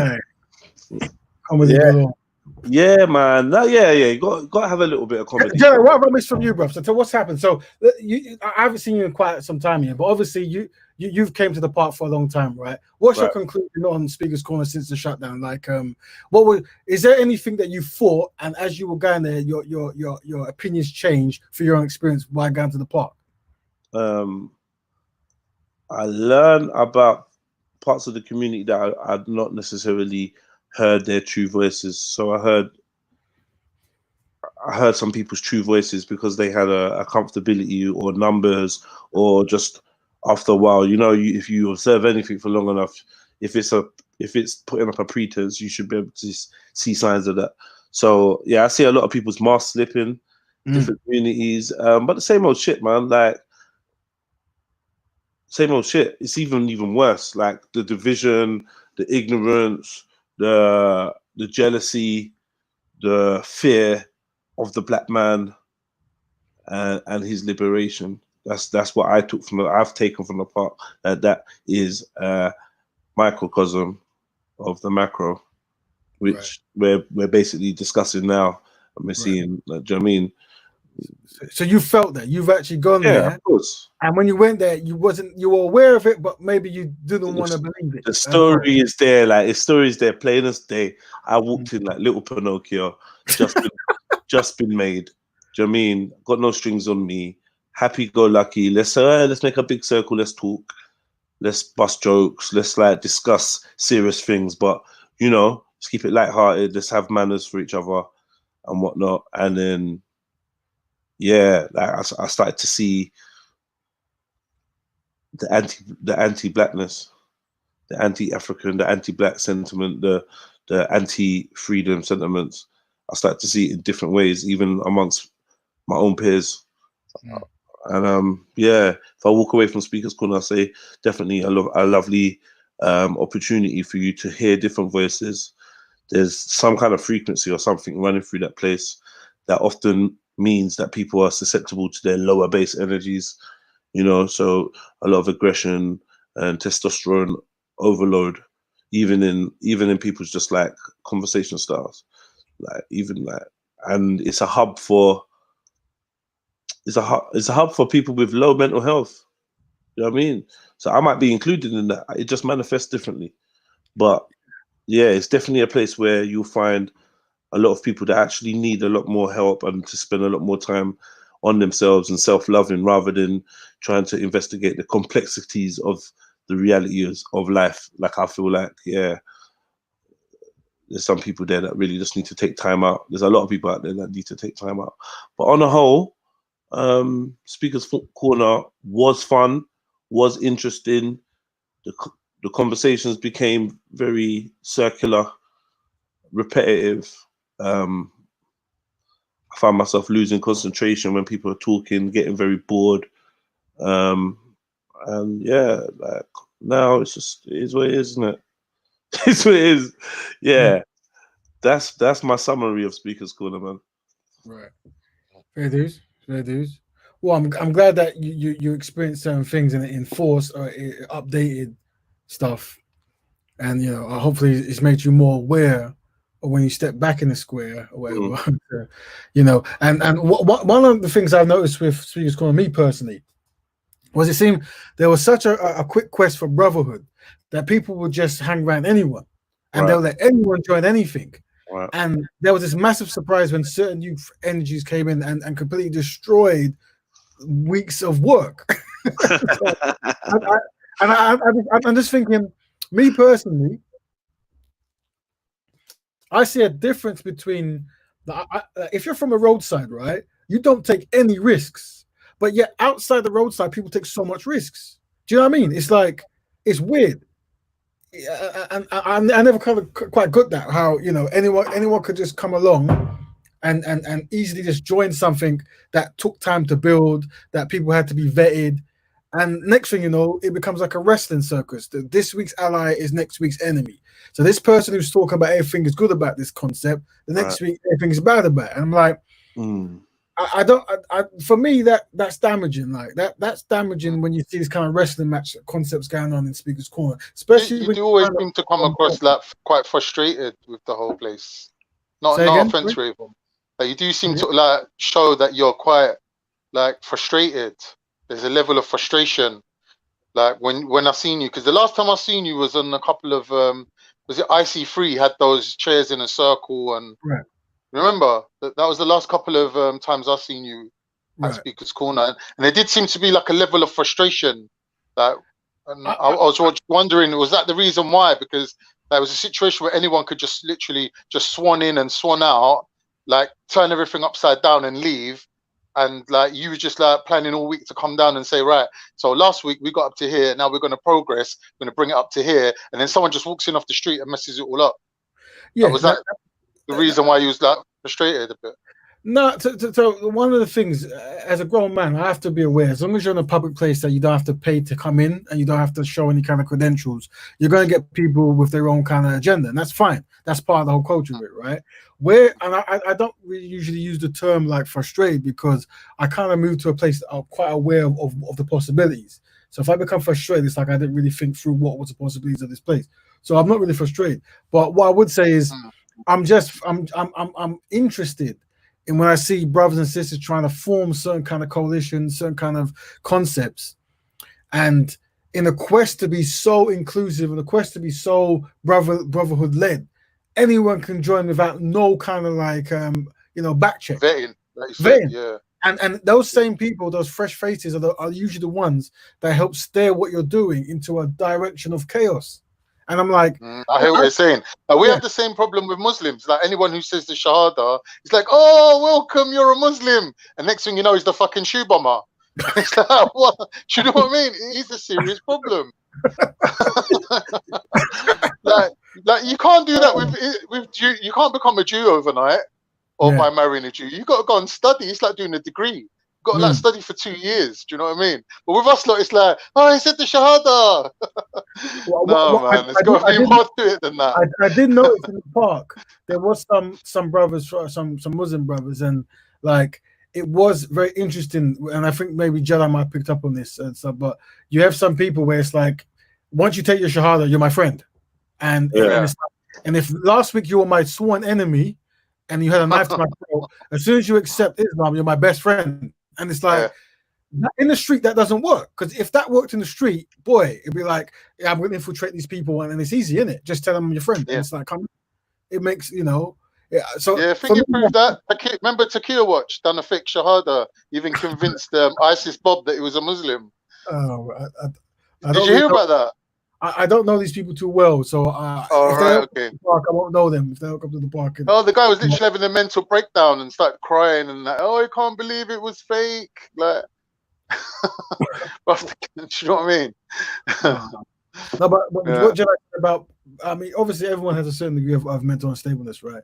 But there are some brothers who are mentally unstable, and unfortunately, when some of these brothers find religion, I think the religious community needs to really look after them, because they publicly say they're not stable, and they need someone to take them to the side and try to really help them out. Some of these brothers. I think that's a very important point you made. Yeah. Yeah. Unfortunately. So there's going to be a ramping up in racial incidences against black people on a run up to Saturday. We've had like 3 or 4 different videos being sent around of black people in compromising positions, right? Yeah, getting pressed and that. Yeah. So, what advice would you give black people in the wider community in terms of how to deal with this disturbing imagery that is likely to come their way and become more commonplace as tensions rise? Well, it's the same. You no matter, regardless of what goes on in social media, you should always be vigilant, and you have to always realize that you have gone through a history of mistreatment. So this is just a mistreatment that's now been documented, right? But it's going to go on. So you should always know that. And I guess a certain situation don't always look to beg friend, didn't it? Some people they want to beg friend so much at their own detriment, and sort your own house out before you beg friend, and be careful. As for these things coming up, whatever's going to happen is going to happen, isn't it? Like that no one's going to live in fear. No one's not going to stay away. If certain things are going to happen, they're going to happen. The only thing that's important is, as far as I'm aware, black people are marching and preaching for justice. They want justice for the past of mistreatment, and they want justice for the mistreatment served by many people all around the world. So anyone who's fighting that, they're fighting against justice. And that's how I see it. Yeah. Yo, Dan, you're silent on this. What, go on, man? Are you conflicted? You're mixed. What's it? Mixed heritage fella. believe. He conflicted. Yo, Dan, part of you want to save the Churchill statue? Okay. Are you man? I'm kicking, yeah? Yeah. Jedi, peace and power. We'll hook up again, innit? We'll sort something out. Maybe do a talk and write down the something, whatever, innit? Yeah. All right, my brother. Right, stay safe, innit? Stay safe. You man, have a good one. Peace. You, bro. Nice one. Big up that Raven, man. Mm. Yeah. So Jedi, Yeah, family. someone wrote Churchill is a racist. He didn't lie though, did he? I don't know. I've not really studied his racist views, but like he's part of the system. Oh, I thought it was all well known. I've heard a few things. Do you know what I mean? But I ain't really read nothing for myself in terms of racism. So, you know what I mean? But from some of his political actions, like politics is definitely British politics has definitely never been a friend to black and brown people anywhere. So I've heard some stuff about the Bengali starvation and stuff like that. And these policies are all racist because it's not how they would treat themselves. I mean, so good point. Very good point. Clearly, through a lot of foreign policy, black and brown people are less valuable. You know what I mean, and they've done a lot of shit in the past. You know what I mean, but yeah, in terms of Churchill, man, like just his agreement to like sign documents to help the Zionists claim Palestine. You know what I mean? That in itself is an indication of where his sensibilities lie when it comes to fairness and racial equality. I think that's a big thing. But yeah. Caleb says Churchill brought us. I was talking to Buddha the other day, you know Buddha Bing, yeah? Right. And he was saying that there is a case to say that a lot of these statues of racist people shouldn't actually be taken down because it's an opportunity for people to kind of like whitewash the past and hide from their sins.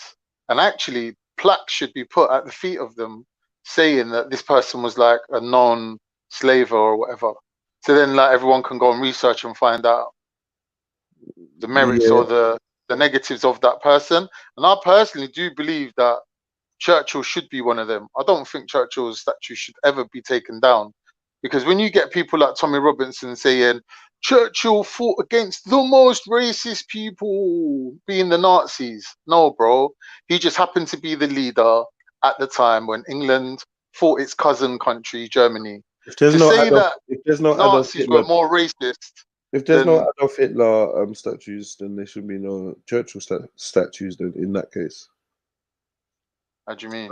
Because you're saying that like basically Churchill was a bad person or shared racist views just like Hitler. So we don't have Hitler. Yeah. We don't have Hitler statues. So therefore, but Hitler represented a movement, isn't it? Like Churchill was just one man. Like he's representing the aristocrats and the authority. But that's not a political movement that can kind of like indoctrinate people. That's still who's. What are you talking about? It's worse. That's who's running the country. That's who's running. It's worse. That's what I'm saying. So it's worse than a political party, and of course it can indoctrinate people. Of course it can. I think some people just looking to get indoctrinated. Then there's a difference in it. I don't know what you mean by that. What I mean is they're using him as a figurehead. They're rallying to him and saying, well, he did it, so it was all right. Whereas with Hitler, it was more like he had these views that it was sort of like packaging in a way that would be presented to the whole population. And then it was like Churchill packaged views to the whole. If anything, Churchill was maybe more deceitful with his true views. Yeah, it was deceitful. Yeah. Which would make him maybe. I'm just saying, I don't think there's an argument to keep the statue if you've got genuine assertions that the man is racist or whatever. Then he shouldn't be honoured like that. Obviously, he's in history and he has done many services for the British people, or who would be considered as the British people, and they got their right to like be proud of that and that. But right about now, we're saying in 2020, since we're getting to the point where you can't call somebody a him or her based on what you see, we must at least like have that level of tolerance when it comes to people saying that they're offended by having a racist man statue up. Simple. You hear me? So, I mean, but like I said, like as long as everybody that's on that today is going to be on that tomorrow when they pick another group of people pick someone that they think is racist and they want that person taken down, as long as we all got that same energy, because they will be counteracting measures. There will be things in a way like that will, because listen, I think this is how it starts. Yeah, I think it starts with racist figures and historical figures. Then it goes to religious symbology and religious practices in public. And before you know it, more and more parts of everyone's identity is being erased for the sake of political correctness, right? Because this is what this is really is, isn't it? It's PC. It's the PC generation that are driving this, where it's wrong to say this, it's wrong to say that. I find it funny that people like the Black American public, the African American public, the Indigenous American public are still, it seems, quite on a whole glamoured by Obama, even though to this day he refuses to use the term black people. People of color, people of color, people of color. I've never heard one brother or sister from America want to describe himself as POC, people of color. Anytime he acts like he's talking to you, he can never address you. One point I thought, it's because he's the president, maybe he can't seem to use certain terms. He's not the president now. He's sucked off your fucking energy. He's made you vote him in. He fucking did shit in your name. He fucking called in every fucking rapper and basketballer he can to show that he's brethren and friends of them. He's jumped on every fucking social trending fucking thing, pimped out his whole fucking family, and he can't even say the word black. But you're running around talking about Black Lives Matter, and I just find it funny. He made some address like a couple of days ago, and he was like, "Yeah, people of color." I was like, "What the fuck is wrong with this dude?" I think I listened to about 5 seconds. Like, what's wrong with this dude? Like, not even I know what's wrong with this dude, but does everybody else know what's wrong with this dude? I Does don't think everyone people know realize. that the color of man's skin doesn't make man a voice for us, or even somebody that we should defend? I just feel like living in 2020, I've come to learn a lot of things, and I've had to learn some hard lessons in it. And one of the hardest lessons is not everybody that talks the talk, looks like you, or whatever, is actually on what you're on, and that's a scary thing. Like, there's some people that go to no limits to fool you into thinking that they're on your side, and I can only imagine what their agenda is when it's time to reveal what side they're really on. But I'm scared for the people that are genuine, because like there's a lot of gullible people. Nice, do you know what I mean? Heart's in a good place, but there's a lot of very, very, very extremely vulnerably gullible people, like to the point where it almost could be registered as some form of disability. Their lack of discernment, their lack of critical thinking could actually mean that they are a danger to themselves and others.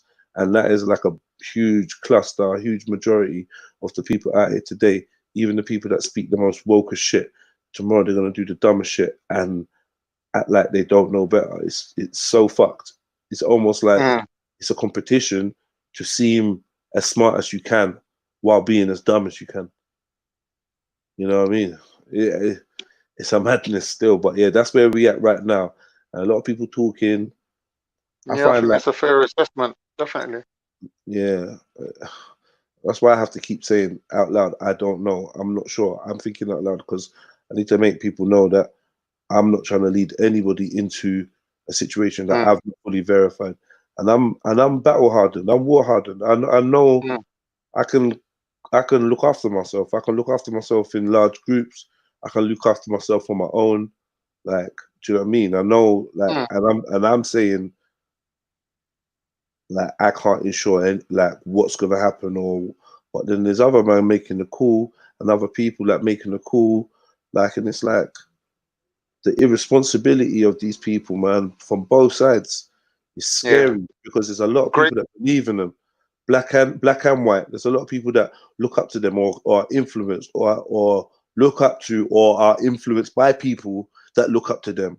And the chain effect is like, it's almost saddening still, because there's literally people like me who I don't want to be there, but like I feel like people are being backed into a corner to be there even though they know better.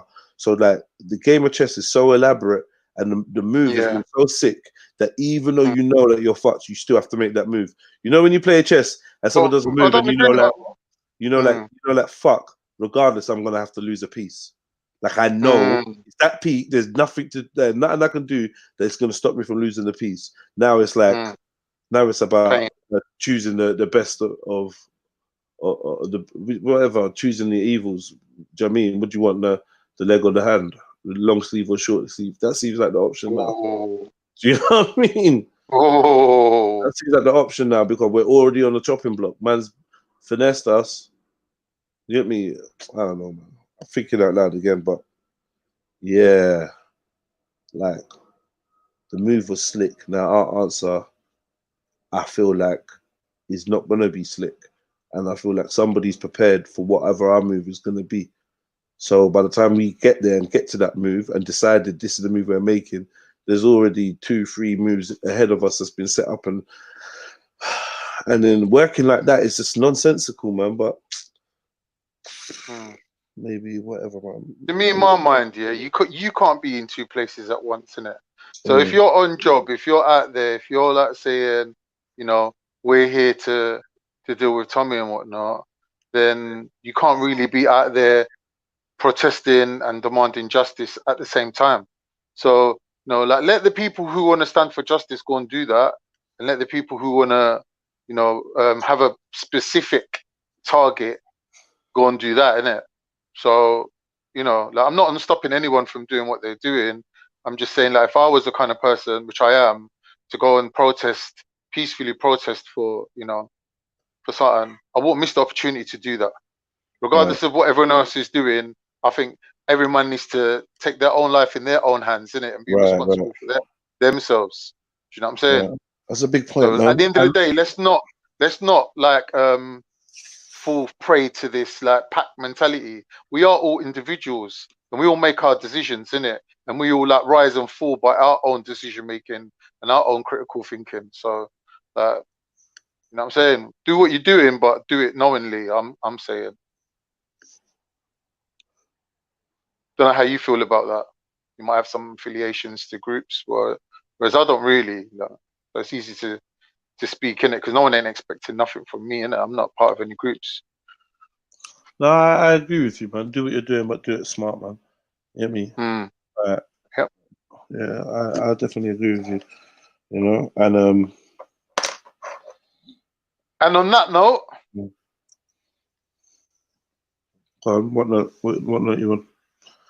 On that note, please donate and support a hardworking, independent content creator. The link is in the chat. Drop a little something in the PayPal. Show some love.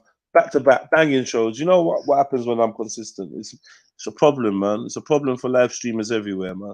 You hear me? Definitely. But yeah, man. But big up all the live streamers, Sidway, because it's nothing but love for the ones of them that show love. Definitely big up G Block and everyone on the block over them sides there, Veli and them man there. Whoever else is live, I can't say. I don't really know what I want. Here we go. Check out Truth Seekers or Ilim Seekers. Like Samaya. I mean, go check that out for that Islamic Muslim Ummah content and that usually related around them subjects there. Go check that out. Check out Veli Vision, where you got couple nerds, couple man them holding it down, breaking down any old thing. Like, I don't think there's a limit to the subjects that go on over there. Similar to over here, we chat about whatever we want as well. I don't know who else is live, but yeah, man, if they're good people, support them. Let me know, man. I like to find more live streamers, and see what they're doing, see if I can support, or vice versa if they're part of the fam. Extend this thing, and please just show someone that we're live, man. Show one of your friends. Get me? Show one of your friends that we're live. Like, yeah, like, yo, you know what? Check this out. Get me? And then when they're there, tell me. Let me know that this is my brethren. I told him about this show. Yeah, me. Let's get the numbers up. Let me know. Just send them a video, man. Send them one of our classic battles. Me and the Kingo Gold. That'll get them hooked. Pick up a Kingo. Yeah, man. But yeah, But like which one of them battles has got the most amount of views? I've been trying to work out which one's the most popular.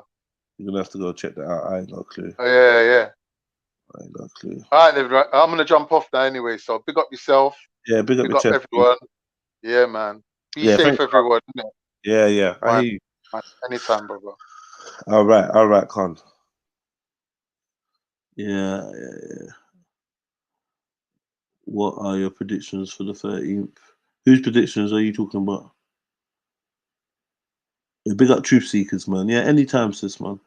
Yeah, me. It's all good.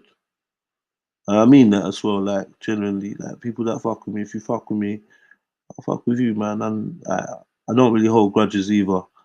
That's going for, like, people that have, like, transgressed. Once it's been a bit of time and it is what it is, I realise from there's no personal aspect to it, I can mainly deal with anyone and chat to anyone. You know what I mean? You know what I mean? From there's no personal aspect to it, like, yeah, if you want to jump on and say what you want to say, then I'm free. Big up Kanu Tunde, speak up. Kanu Tunde, oh, fucking hell. That's on Khan, you know. Yeah, big up my black brother Khan, man. Get me. But yeah, let's not forget the fact that I said, please donate. Yeah, so like, I want to see someone drop a little something in the PayPal so I can thank them very kindly. Do you know what I mean? Man, like Shizzle, you know, fucking hell. Yo, what's going on, bro? Hell. I thought you was boycotting me, Shiz. I don't want to be silly, man. Come on, man. I heard a rumor that you joined CC and you're boycotting me. Get the fuck out of it. No. I'm not gonna lie. Back in the day, I was invited in, but I backed out when that whole thing kind of started. I heard you was with E for Elliot or whatever. That's a lie. What's my man's name? What's the fire brigade guy's name? For E dog. B side or B side. B10 or something. B10 or something. I don't really know. What going on? Yeah, man, I'm good, man. Just here, just It's chilling. a powerful stream, man. Big Yeah, up 95, you lot big up everything. talking like the stream's over, so you lot must want the stream to done. I hear, man. Yeah, big up. That was a good stream. No, it was a powerful stream, though, G. Yeah, it was. You know, it was. I enjoyed it. Man. Yeah, man. 95 is giving me a joke. Like, I got a couple more terms that I'd like to bring out, but brief them. Yeah, did you see the thing in Coventry? I did. What do you think about that? A couple people are saying that they. All right, calm down. I'm getting it now. That they had knives or whatever. I think you're right. It's a draw out, man. Because that must, you know what I mean? That seems like a bit of a draw out. Like all of a sudden now it's just becoming wide, like you said, widely available, direct to the phone. I'll be back 1 second, fam. Yeah, go on. All right, Baba. Yeah. I can't even see the comments. I can't even begin. Right. Big up, Jack. Big up, Sosa. Yeah, big up everyone. I can't even see the chat. Let me check on the chat. So, what do people think about what's going on in Coventry?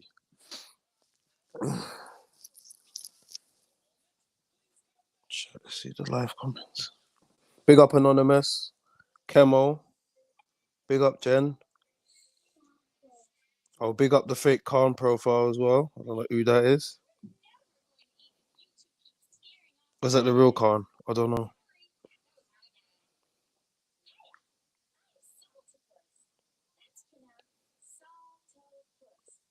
What happened to Dan and everyone else? Big up Troll Boxing. Nigeria has 200,000 soldiers. Big up Jen, man. You should jump on, man. Chat with the big Pat. Annabelle, that's true. You and Jack going at it. Don't know what that's all about. You know, should just chill out. Nin, Kulu. Yeah, there's new comments. Camo. Yeah, of course, man. Big up Camo, man. What's going on? I ain't seen you on the panel, man. Need to give us an update of LA, man. What's going on in LA? Yeah, Baba. Anonymous. Of course, man. Anytime, Anonymous. Big up yourself, man. Yeah, I know you lot are just bantering. Come on, man. I know you lot are just bantering.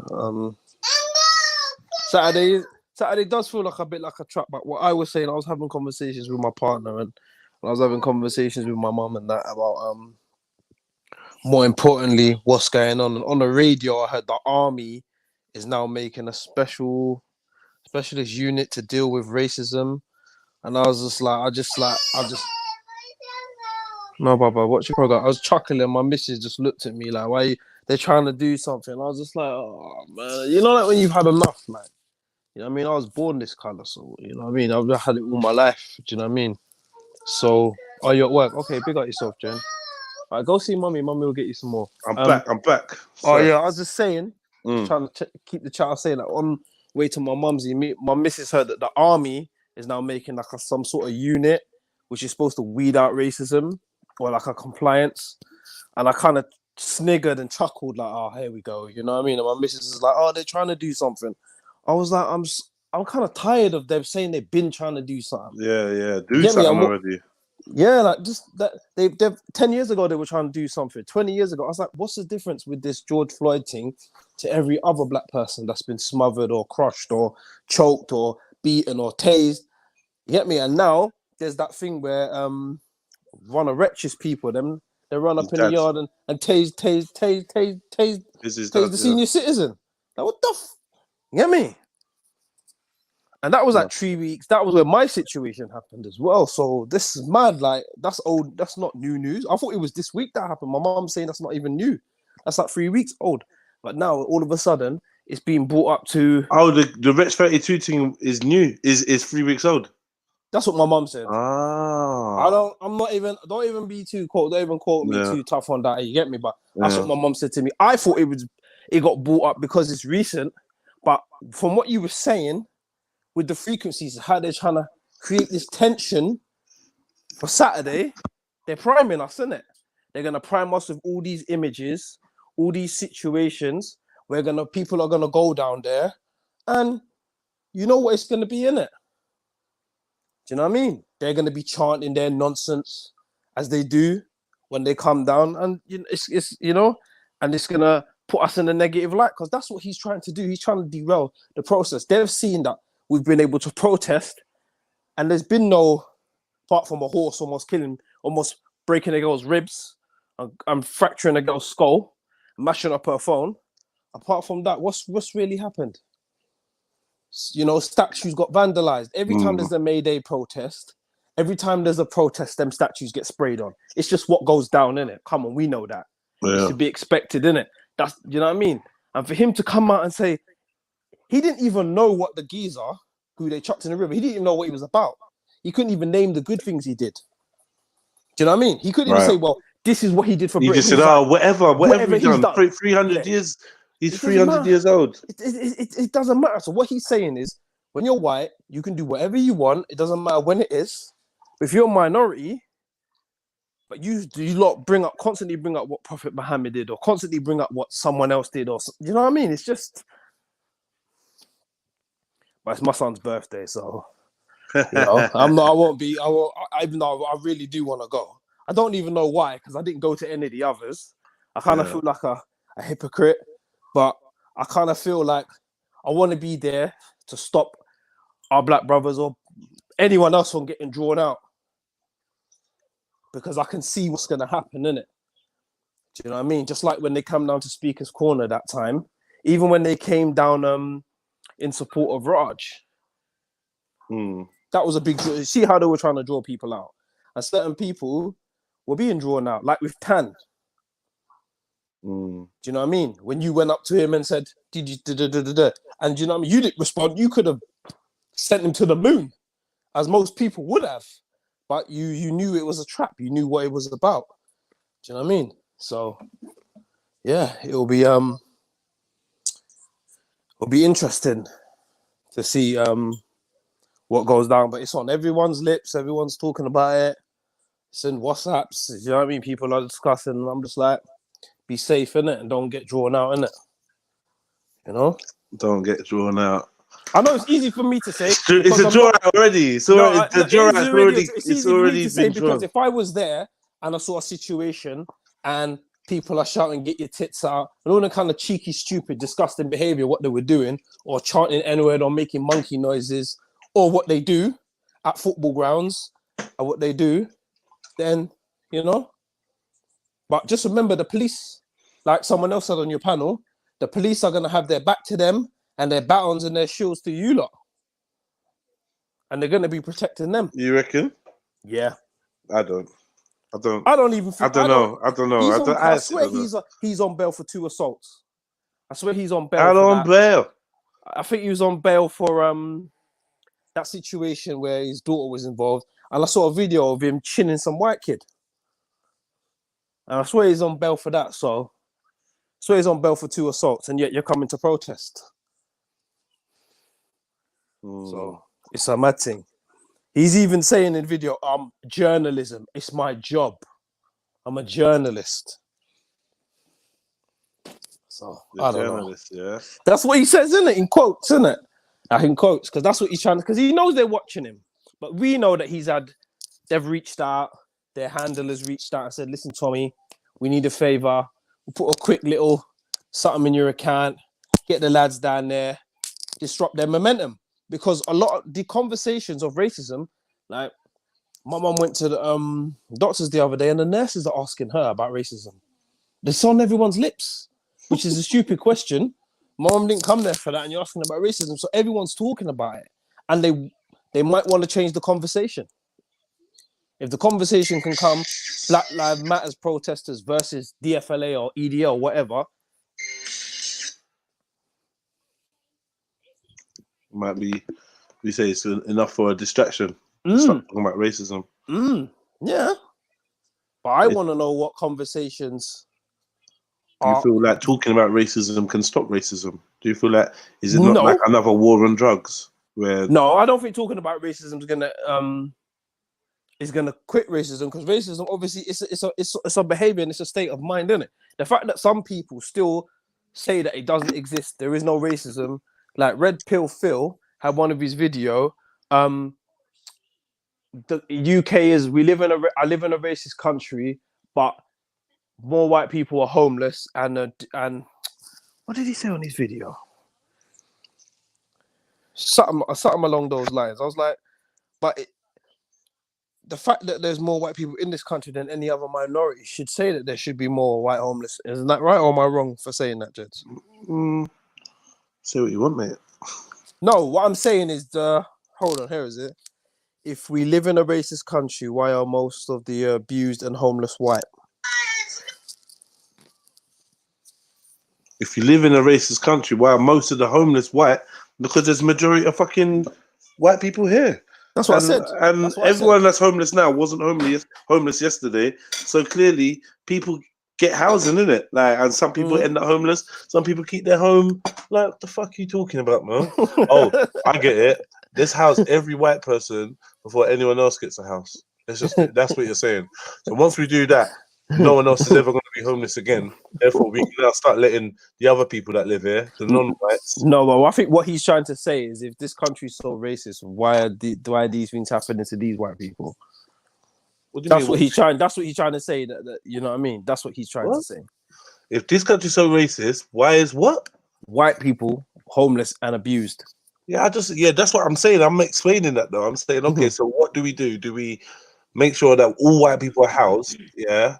Before we let a brown person or a black person get housed, is that what we're saying? Do you know what I mean? Is that what you wanna? Is that what you propose? Would that fix it? Because I'm saying, once we've housed, let's say there's 100 homeless white people. Once we house that 100 and then start housing other people, surely some of them 100 might lose their housing. Therefore, we'd have to halt the process of housing non-white people again to make sure that a white person gets a house. And that's definitely going to be unfair. I think that's an unfair statement anyway. I think that in 2020, since we're going to Mars and since we're building mega stadiums and shit like that, we should have homelessness. Yeah, I reckon in 2020 we could just make sure that everyone's got a fucking house. We could do that. or we could do something else, but we could just try and build enough houses for everyone. Yeah, I agree. I don't know. What do I Yeah, know? but I'm saying, but that's red pill feel. The patent decorator, the same guy that got told he's not British by the Tory law. This is what I was saying. This is what I was saying. Conversation I was having with my mom. I'm saying like a lot of these people are confused, man. I know that you're mixed race and you're a little bit confused, bro. But do you know what I mean? Like, and that, what's the matter?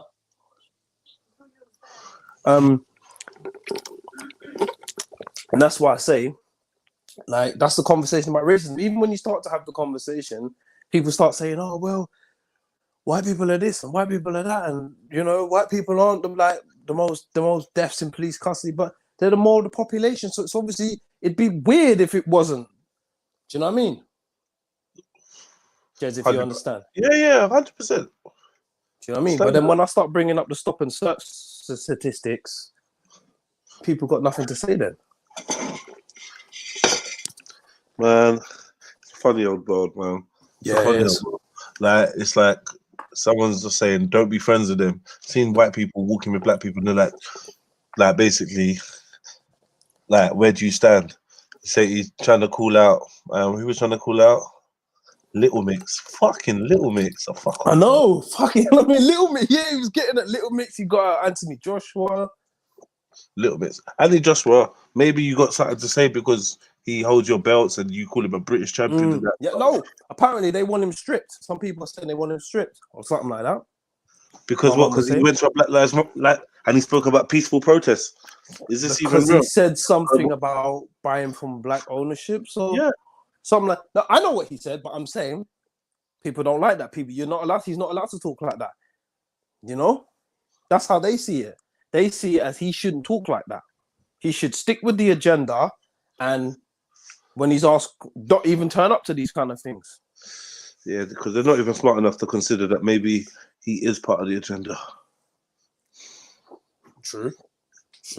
I mean, I've been looking into this George Floyd fellow, and there's definitely some like when you were saying about he was at the funeral, and I did see that video still. Saying the guy with glasses and the police officers, how the badge numbers were stuck on. It's just weird. This just feels weird, man. It just feels a bit strange. Yeah, jump on, hit the link. The link is always in the description, by the way, guys. Yeah, all the links are always in the description. If you ever need them, if you ever feel moved to that, jump on the panel. There's a link that says link to join panel. It's in the description. Pull it down and you can get involved. It's right underneath the one that says donate. Yeah, so get me. Don't skip past the donate one too much though, but yeah, definitely. Hey, it's got hotted up because a couple of them spoke about the racism they experienced. Tony is wild. Yeah, man like Tony, man. Yeah, there's been even that girl from Hollyoaks quit. Girl from Hollyoaks. She quit last year and she filmed her last scenes before lockdown. Oh, okay, so it's nonsense. Oh well, I was misinformed. Basically, she was just exposing some of the stuff that gone on. She was giving some, was it makeup or something? Skin lightener that wasn't her complexion or something. And then when she said it's not her shade, they said you're all the same color or you all look the same. So yeah, bro, it's a mad thing right now. So everyone's talking about all their experiences, and they're showing that old video of Mel B. I don't know what country she was in. She might have been in Holland. Have you seen that video where she walks out and they're all in blackface? She's like, wait a minute, you shouldn't be doing that. You shouldn't be doing that. I don't know if you saw that video. No. It's years old. But yeah, every triggering video, and they've removed HBO's removed Gone with the Wind. What? Huh? Yeah. This thing's, bruv, this thing is getting, political correctness is going rampant. Certain movies, I think that's got blackface in it that people, they're going to start removing them. Even who's that guy that does what's it called again? Those two guys, David Walliams and the other guy. Yeah, they've apologized. Yeah, they've apologized and said I think they're going to take that off. Why? What they done? I don't know. This is what I was hearing on the radio. You're just hearing different things at different times, like different stuff, and You know? Yeah, see, when we start getting silly with it, or when not even we. Yeah, when but like you said, the aim is to start taking away freedoms, and next is going to be religion. Like you said it. That's the plan, isn't it? Like it just goes in stages. Take that down, it offends me. Take that down, it offends me. Yeah. And then someone's gonna be like, take this down, and then everyone's gonna be like, huh? Like, nah, well, we took your shit down. You know what I mean? Yeah. Took your shit down. I ain't trying to see all that. You get me? Whatever. That's the whole narrative, like all lives matter, ain't it? Yeah. Especially when the argument comes and starts saying, so what you saying? Does black trans lives matter? And then people gonna start looking sheepish. Yeah. Huh? Yeah, it's true. So what, all lives matter, but like you lot don't think that the gay homosexual people's life matter. Yeah, but that's why a lot of people don't really like to fuck with Black Lives Matters, because who is run by, and they like to push, you know, at the moment the agenda seems to be racism, but then it's going to be do you know what I mean? It's going to go from inequality to this to that to I should be able to adopt, and I should have a mommy and a daddy and a daddy, and it's just going to just go rampant. Where's it going to stop? I don't know. You got old Soros's face, yeah? Huh? We got Soros's face. His face has got double. It's got 2 ears. Yeah, Soros is there, man. It's there. Yeah. He's a creepy fucker, isn't he? He's just chilling in the cut. Soros is chilling in the cut. Oh, did you hear what YP said? No, a lot of people were saying, "What's YP? YP said this. YP said that." I ain't had the chance to sit down and listen to. YP's on a mad thing, bro. He said that. No, he's not really on. I wouldn't say he's on mad. He's basically pushing the Trump thing, Trump agenda hard. So what's he saying? It's all the Democrats. The George Floyd thing was done to save Hillary and that from prosecution. Just, you know, there was rumors going around that certain people have been arrested for child prostitution, stuff like that, secret indictments, and all that sort of craziness. So I don't know. YP boy. T-Floor Blaster said they should bring back the real McCoy. They lost all the footage of the real McCoy. They can't bring it back. They lost the tapes. Who lost the tapes? What you reckon? BBC. That's what they said. Yeah, they said they lost the tapes of the real McCoy. Yeah, they're chatting the most. They're chatting the most extra. That's nonsense. I watch Desmond's then, innit? Yes. Desmond. Pork pie. Pork pie, man. Pork pie was funny, man. Pork pie was funny. He's bopping the barbers. One could argue that Desmond's is racist. Yeah. Go on. Huh? One could argue that the African representation in there wasn't that great. Do you know what I mean? Matthew. Yeah, Matthew. He was a G. Huh? Matthew was the G in there, bro. He was the one dropping the gems. He did drop. Was he? He was the one dropping all the gems, bro. I'm watching it right now, bro. He was the one dropping all the gems. Think about it. Bro, he's always be like, yeah, think about it. And then he's be like, what do you mean by it? He was dropping all them he was dropping the gems. Where was they supposed to be? Who Desmond was what? Where is he from? Guyana, the Guyanese. And pork pie as well. Guyanese, yeah. Yeah. And then Matthew was from the Gambia. Huh? He's from Gambia. Yeah. Matthew was black as fuck, like super black.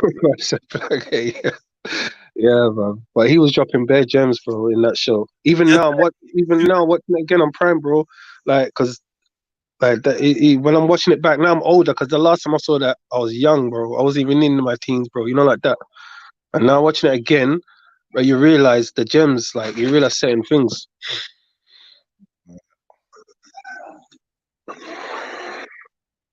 Back in Africa.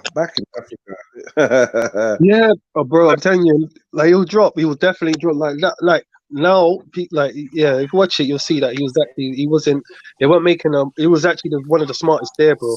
Yeah, Matthew. Yeah, Matthew. Yeah, Matthew was the smartest there, bro. In the show, you can see what they try to portray. Like, he wasn't smartest there, like. Can't believe they're saying they lost all the footage, man. That's a mad. That's a mad thing. That's a big disrespect. Cheeky. That is cheeky. Total says pork pie was Jamaican. That's what I thought. No, pork pie was Jamaican. Pork pie was Jamaican. He wasn't. They were all Guyanese, bro. They were all Guyanese. Nah, I swear pork pie was. No, I'm telling you, bro. I watched Desmond's literally yesterday, bro. Literally on Prime. On Prime. Yeah? Okay. Yeah, then you're more up to date than I am. You're more up to date than I am. Then. Telling you. Yeah, I shizzle. Equator produced Whoosh, innit? Who? Equator produced Whoosh. Equator is the young man that we're talking to right now on the panel. Big up. Yeah. I love okay. Yeah, well, that's my jam, man. No man's a fan of that track, dude. Yeah, definitely. That tune gets played, bro. Myself at Chapel, I've blazed that, bro. The lyrics are kind of relevant. You know what? Let's watch. I can't share my screen. Can you share a screen today, Shiz? No, man, I'm on my phone, man. And I'm having technical difficulty. I could probably I'll have to get. Hold on, give me a sec. I have to get my laptop. Get my laptop out. I'm having technical difficulties to get my laptop out. You want to play it, yeah? Yeah, I wanted to see if I could run the video, but let me see. I'm attempting. Let me see how the system goes. It might start flicking. Is it your laptop or is it your computer that you're having trouble with? My laptop still. I just need to. I got a new Mac still. I need to boot it up and start it running, but it's like attached to the old fuckeries now. So dumb. Don't even make no sense. Oh shit! It's doing fuckeries, isn't it? Yeah, go through. On screen, that yeah. I didn't tick that button. Can you hear it? Nah. Nah. No? Nah. Alright, cool, yeah. Thank you. I didn't hit the button. When are we gonna hit us with some You got greedy. I am greedy. I'm not gonna lie. I'm greedy. I'm not gonna lie. I'll be feeling. I'm feeling. Right, man. Soon. I've been a bit distracted the last couple of weeks. Otherwise, I would have sorted out some uploads. But yeah, soon, man. Okay, Very soon. Say no more. All right, should have sound now.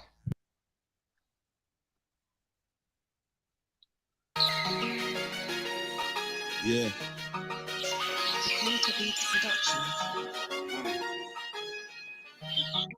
Yo, yeah, I'm a rude boy with manners.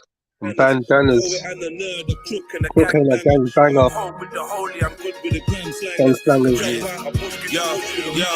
Just because I got my head in the book, I'm never puss. With a whoosh, I could jump out a bush and get you smushed. Better shush. I'm the wrong one to push. I get you whoops. If I give the young drillers the look, you're getting cooked. The gang, who you smell in the air, is hella kush. You know the fam, stay ever prepared. We're never shook, connect with man from everywhere. Every feds brang, they fill up a fair, cause we ain't hooked on their false narratives. Poison and their additives. They paint us as the bad guys. They're the real savages. Empire of vampires and energy scavengers. Descendant of Dracula, infiltrated Africa. Colluded with coons, instigated massacres. If goons form platoons, we can flip it like a spatula. Now my thoughts are accurate. My mission is immaculate. I don't need a the bars. Man, listen to what man's saying. Let's go through the bars. Just because I got my head in the book, I'm never puss. Never push. I could jump out a bush and get you smushed. Better Riders. shush. I'm the wrong one to push. I get you whoops. I will. If I give the young drillers the look, you're getting cooked. Come on. With the gang, who you smell in the air is hella kush. You know the fam, stay ever prepared. We're never shook. And Never shook. man from everywhere. Every hood. Feds prang. They're full up of fair Cause we ain't hooked on their false narratives. Poison and their additives. They paint us as the bad guys. They're the real savages. Empire of vampires and Energy energy scavengers. hey. Descendant of Dracula. Infiltrated Africa. Colluded raccoons. Instigated massacres. The dudes. Four platoons. We can flip it like a spatula. Now my thoughts are accurate. My mission is immaculate. I don't need a juju ring. Come on. Sage or an amulet. I'm a rude boy with manners, books and bandanas. What? A poet and a nerd. Yeah, my COVID mask way before COVID. Come on. Jump out, push, give you wood with a Well, hammer. A rude boy with manners, hey. books and bandanas. A poet and a nerd. Cooking a gangbanger. Good for the gram slangers. Jump out, push, give you wood with a hammer. I jump out the shrubbery. Well. I'm bare skullduggery. Man has done some antics and fuckeries. Hear it. Free the people, fuck the monarchies, my policy. Yep. I don't even want no reparations or apology. No. I would rather die on my feet than live on my knees. The vaccines, the poisons, taxes are Come on. Fat cats relax and leave us trapped in the poverty. Pigs on the pavement, rats in the poppet. Help an old lady cross the road. Cause that's how I am. He's your bro, he's my bro. I treat him like his fam. If I got it and you need it, holler me. I'm the man. Ever double cross me, I leave you bleeding where you stand. Leave you bleeding where you sit. Leave you bleeding where you lay. Know some greasy geezers that don't need a reason anyway. They be beating heaters any season. Man, I let it spray. Beef for my freedom. To the heathen. I would never change. A rude boy with manners, books and bandanas. A poet and a nerd. Hit the like button, family tree. Come on. Jump out, a bush, give you bush with a mad hammer. A rude boy with manners, books and bandanas. A poet and a nerd. A cook and a gang banger. I'm with the holy, I'm good with the gram slangers. Jump out, a Let's hear Todd's SMFY. I'm good with these books and I'm good with the crooks. I smoke weed with shush and count peas with shush. So if I lean to the side and I jump on my phone, it could be to get him my knowledge or get him hit with the whoosh. We don't part with them faggots cause they wuss. Never been hit with a package I couldn't push. If we couldn't make it then me and mine talks. Hey. Come from a manner where you could dead overlooks. Close my eyes and I see heaven. Trap house seniors earn their keep dog, they put in more than the tenants. Tenants spend on smokes and tenants. They consume more kestrel than this whip do petrol. Dog. Life's no bitch, she's a queen, She'll test you. Blessed everywhere, my energy's ancestral. But my path, it might not be the best route, but I do what I do. Couldn't care what the rest do. I'm a rude boy with manners, books and bandanas. A poet and a nerd, a cook and a gang banger. I'm at home with the holy, I'm good with the gram slangers. Jump out, a bush, Yeah. give a bush with a mad hammer. A rude Big up, man. If you ain't seen this video before, go over there and show it some love. I'm gonna drop the link in the chat for that good stuff. Go hit the like button, leave a comment, share it with a friend. And if you want to listen to it, you can stream it on all good platforms. Red Pill featuring Todd's Whoosh. We got to type in this Red Pill Trill Whoosh and it will pop up. Don't forget to follow me on Spotify and all them things there. You get me? So you can keep up to date with the new releases. And this one was produced by our very own Equator, who happens to be on the panel with us now. Big up for that one there, man. Yeah, that was fire, bro. Big up. Straight fire. Straight fire. And here's a link for anyone that needs to get the link to go and find that video there. That's the link for Whoosh. Good concept as well. Yeah. But the video was a good concept still. Yeah. You was in the video. No one don't know which one you are. No one knows who you are. In the video. Cryptic. And now we do. With a video. Unless she has to focus on knowledge in the clip. Yeah, man. You don't know no one else doing music videos in the library, man. Come on, man. Nah, I've never seen that one. That's Ali. Definitely. Ali. Yeah, see the line about the vaccines? Come on, man. Yeah, way before the time, you know. Come on, man. Always. Come on, bro. Always. The vaccines are poison. The taxes are robberies. You get me? Fat cats relax and leave us trapped in the poverty. So we gotta realize that, you know, who the real enemy is, and it's the fat cats, man. Come on, man. We can't be like working class people yet again being weaponized against each other. It's so dumb, man. It's so dumb. It's like, it's honestly divide and conquer 101, man. Always using race and lines like that to cause them. Facts. So these people need to want better for their lives. I understand that they're not really, you know, from their political perspective, this is a leftist agenda Antifa are using it as an excuse to go and attack their monuments. That's what some people truly believe. But I beg people, everybody on each side, sit down and do a little thinking for yourself, do a little research for yourself. Maybe stay away from the typical sources that you go to for information, because whether you like it or not, they're due to be biased or lean to have a slant to one direction or another. Like, you know, go through a plethora of different sources and try and make up your mind for yourself. That's what I'm saying, man. Because half the people that half the people that you're out there, it looks like you hate them, but you don't hate these people.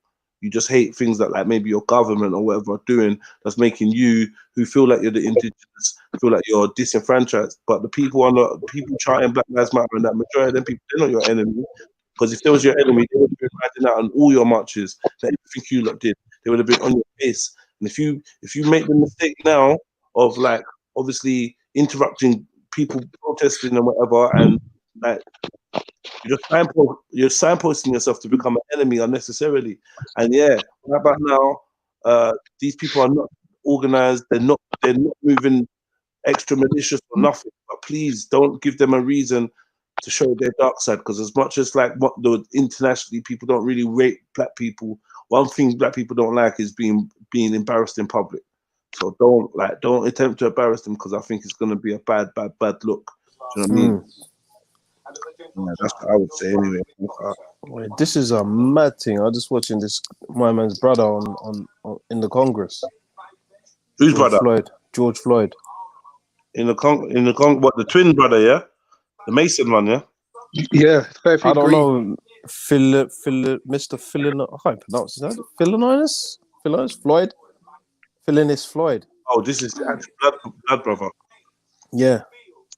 And what's he saying?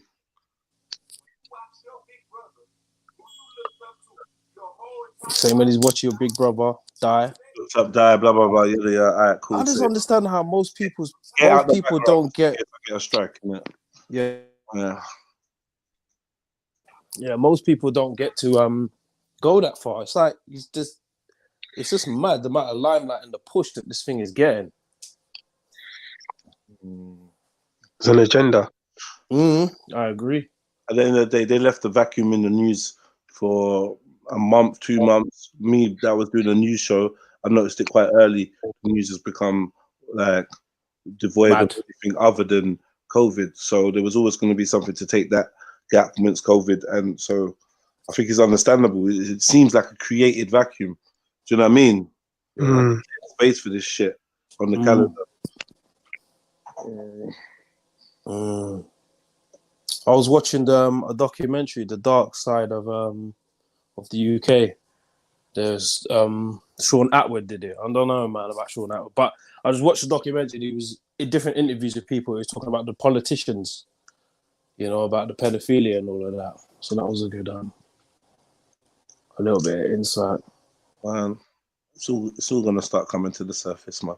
We in for some real revelations. But in that it said, and up till now, no politician has ever been charged or convicted. They went after the celebrity side of it. Like, you had Max Clifford, fucking their Uncle Ralph, Uncle Rolf. the DJ, that DJ guy, DJ, you know what I mean? And now it's all gone quiet. What DJ guy? Oh, what's his name? DJ. It's a DJ something. He was like one of them Radio 1 DJs, like an oldish guy. He got done for some kind of sex thing or something. There's 3 of them that got done, from what they were saying in the documentary, from what I can remember. I ain't even got my phone with me, so I can't even check what this guy's name is. I forgot his name, but yeah. So, yeah. Other than that, well, you might think this side is gonna turn out of hand. Do you know what? Yeah, from what of what I've seen and what they've been posting, like, they've been posting a lot of anti black agenda stuff. About the things what's going on in Minneapolis.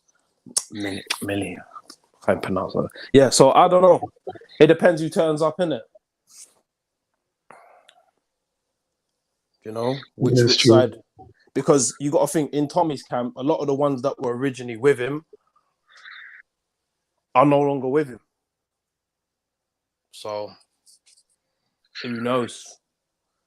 Man might be all right to do that in their local town, but to come all the way That's to exactly what I'm London, thinking. That's exactly what I'm thinking. That's a To whole try different that. kettle of fish. That's Yeah, a whole different kettle of fish, you know. Like when you're doing it when you're bad in Coventry, that's all right, bro. Yeah, you can be bad in Coventry, and you can be bad in London. Because them man have been bad in London. Them man have been bad in London, but no one else was out like that. Like, you get me? No one else was out like that. Now, it's just not the same. I know man's heart has got to be in his arse right now. Everyone that's thinking about coming to London is like, yo, somatic, yeah. I know them, man. They don't underestimate us. I know they. You know that. I don't care what they say. I know they don't. Man. We've grown up together. We've had run-ins, one-on-ones, one-on-fives. You know the levels of the man. The minute, you might see the youngsters and think, yeah, these are some pussies shooting each other, stabbing each other, rare. I hear that, but nah, come on, man. Yeah, but they don't want all that. They don't deep down. They don't want that smoke. That energy turned on to them. Like CB said, this is what I was saying. I was like, I said, yeah, don't you think that we should make a call out to the youngsters as well? But then man was like, nah, rare. Because it's like man shook at the youngsters or something. I don't know. It's like man need to tell them to not to. What do you mean, man? Like I seen man shook of the recklessness of the youngsters. Oh, you know what I mean, or like I think like man was saying that it's more the elders' beef, but I'm just like, nah, it's everyone's beef. It's like, everyone's beef. How can them man be beefing each other on road and then not wanna not wanna offend it? Like, so it's like, that's your cousin, that's your I aunt, that's your actually sister. expect these young boys to actually come turn out up. like and show. I'm gonna turn it up 100%. Show they're not that turning program. up, man. Because the young youth are turning 100% up. they're turning up. Because they're turning up. You already see Heady One's post and that. Yeah. Heady One's post is kind of cold. Wanted dead or alive. Wanted dead. I mean, OFB wanted. Yeah, they're coming out, bro. The young OFB, the whole OFB is coming out on Saturday, bro. They're all coming out, bro. The youngsters are coming out, man. They've been down there already. They've been down there already. So yeah, yeah. Tommy's they're in trouble, man. But they're gonna get protected by the police. Guaranteed. Yeah. If wherever they are, there's gonna be because even when they come to Speaker's Corner, look how much police stand up. So yeah, they're gonna have a ring of steel around them. You know. Yeah, that's facts. And there'll probably be nowhere for them to get alcohol from either. So no Stellas on that. No Stellas. Yeah, it's good. Yeah, a lot of dry mouths that day. Yeah, a lot of white froth around. Yeah, you know, a lot of their jaws will probably be waggling and that. A lot of runny noses. You know, a lot of white foam getting like fucking transferred. Man's them skin in that, bro. Oh god, it's gonna be a bad one. Yeah, and there's always that thing called the weather, man. You know what I mean? Might just be pissing down rain or something. You know what I mean? So, I don't know, man. It's predicted rain. Is it? Yeah. Okay. Bearman's gonna be rolling with their brollies then, yeah. That's what I'm saying. Hoodied up. Hood up, bro. Man's already got their gloves and their face mask on. No face, no case, man. Yeah, man. Yeah, that's for real. I don't know. It just feels funny, man. Something just feels weird in the air. You know the tension. It feels a bit weird. You know what I mean? Anti-climax. Might go there and it's all peaceful and it's all good. Either way, innit? That's what we want, innit? Because no one's really going there to fight. No one's going there to smash up nothing. Do you know what I mean? That's not what we've been about. We're just there to... I don't know. Just get the message to the powers that be. That's what I wanted to find out. Like, what is the end result of these the protests? And still, I haven't heard like what. When the negotiations going to start? Or are they going to wait till it runs out of steam? See, that's the kind of thing that needs to be vocalized during these protests, during these type of things. You get me? I don't know. Yeah, because like, has anyone from the the fucking the powers that be reached out. Well, we wouldn't even know. We're not even in. No one is not even in the loop, are they? Really, to know if they're taking those steps. Yeah, if they are, because we don't even know if they are, or if they aren't, or if they're just sitting back thinking sooner or later. Because remember, a lot of people are still furloughed, isn't it? Do you know what I mean? Facts. So a lot of people, I'm one of those people. Do you know what I mean? A lot of people are still furloughed, so there's no work, and Oxford Street shut down. There's nothing in the shops for the people to teeth. Anyway, there's nothing, because a lot of America, I swear they started to open things back up. There's nothing, so I don't know. They're just gonna wait for people to get bored.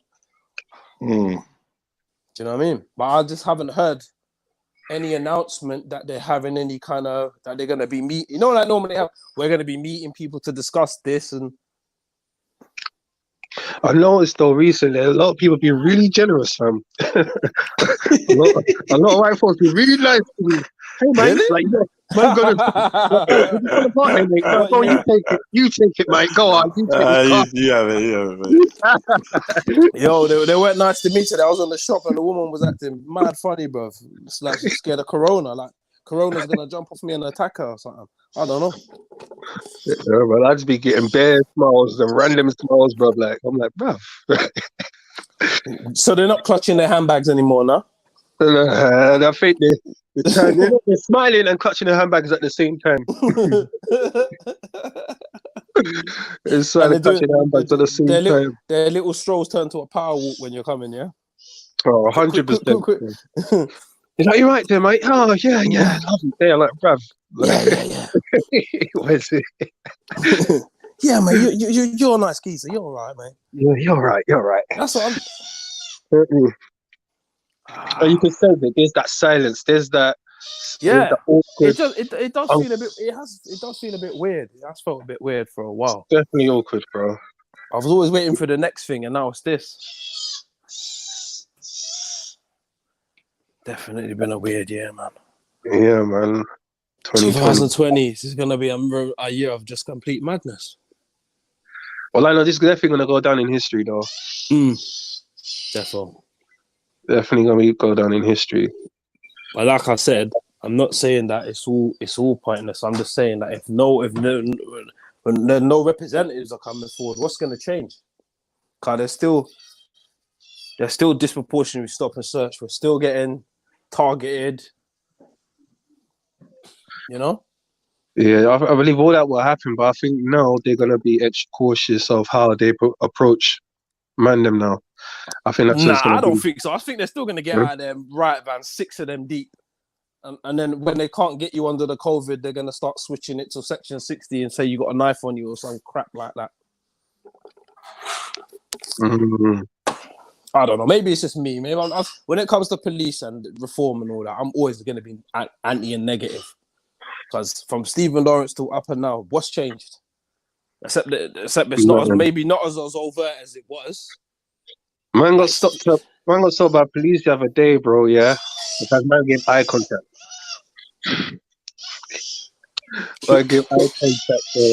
Like, what did they stop you for, though? You know, like them big, them bully vans. They call them big bully vans and then things there. Yeah, I see them. Right? So they're going opposite way. I'm driving the other way. They're driving the opposite way. Yeah, I'm at a traffic light. Yeah, man, look into the bully van. Yeah, man, look. I did eye contact with one guy, but I'm driving. I'm like, yeah. Yeah, that's the worst mistake you made, bro. You looked at one of them.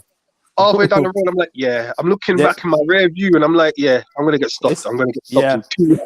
I see down the road. I see the lights turn on. I'm like, right. They stopped, man. The guy comes to the car, like, yeah. So we stopped you because you speed. I'm like, that's a lie. That's a lie. I mean? I said, that's a lie, bro. How did he know you were speeding? Bruv, what instruments did they have to measure that? But this is the thing. What instruments did they have in that vehicle that says that you were speeding? Nothing, bro. I told him that's a blatant lie, bro. It's me because I made eye contact with you, bro. He's just that's what I'm saying. You know what I mean? And then the woman, she was just like, well, you can understand how that would look a bit suspicious, doesn't it? I was like, So you're not supposed to look at police? Yeah, that's what they're basically trying to say. You get me? Looking at police while black, it's an offense. Looking at the police while black thing. I'm telling you, bro. That's what I mean. That's what I'm saying to you. See, when people at what's nothing's gonna change. But it's mad because at the end of the day, like I think there is gonna be some sort of change, but it's not gonna be like instant. I don't think no way it's gonna be instant. Like at the end of the day, bro, if they can shoot a man, plant a gun, and say the gun's halfway all the way into the man's body, bro. We all probably know someone that knows someone who's probably had a death due to police custody or a death in police hands. Do you know what I mean? And none of them under. Hold on. Yeah. Yeah, know someone that knows someone. So, yeah. I don't know. Maybe I'm just skeptical. I'm skeptical. And the thing is, I don't want to fill myself with no hope in it. That things are going to change, innit? Do you know what I mean? So expect the worst, hope for the best. Yeah. I don't really get stopped. So I don't really have them kind of problems. I don't live in London, so I don't really get stopped no more. Do you know what I mean? Obviously, for my son and his brother, they're the ones that get my young son and his brother, the ones they're the ones that get the treatment. You know what I mean? I don't really get stopped. I've been stopped twice in the space of like 10 years. Do you know what I mean? Right. Probably even longer than that. So I don't live in London, innit? And I'm not in my old area where I'm known. So as far as they're concerned, I'm just a man walking. Do you know what I mean? So obviously they've been talking about that gang unit matrix and stuff, about looking into what's going on. Jesus Christ. Talking into what's going on with that. The little one in the back. Yeah, he's on one. Yeah. So there's been talk about that gang unit matrix and that, but like I said, time they got away with Operation Trident, and how they got away with that is they got the black community tasked for that. Or they made it look like the black community wanted it. Do you know?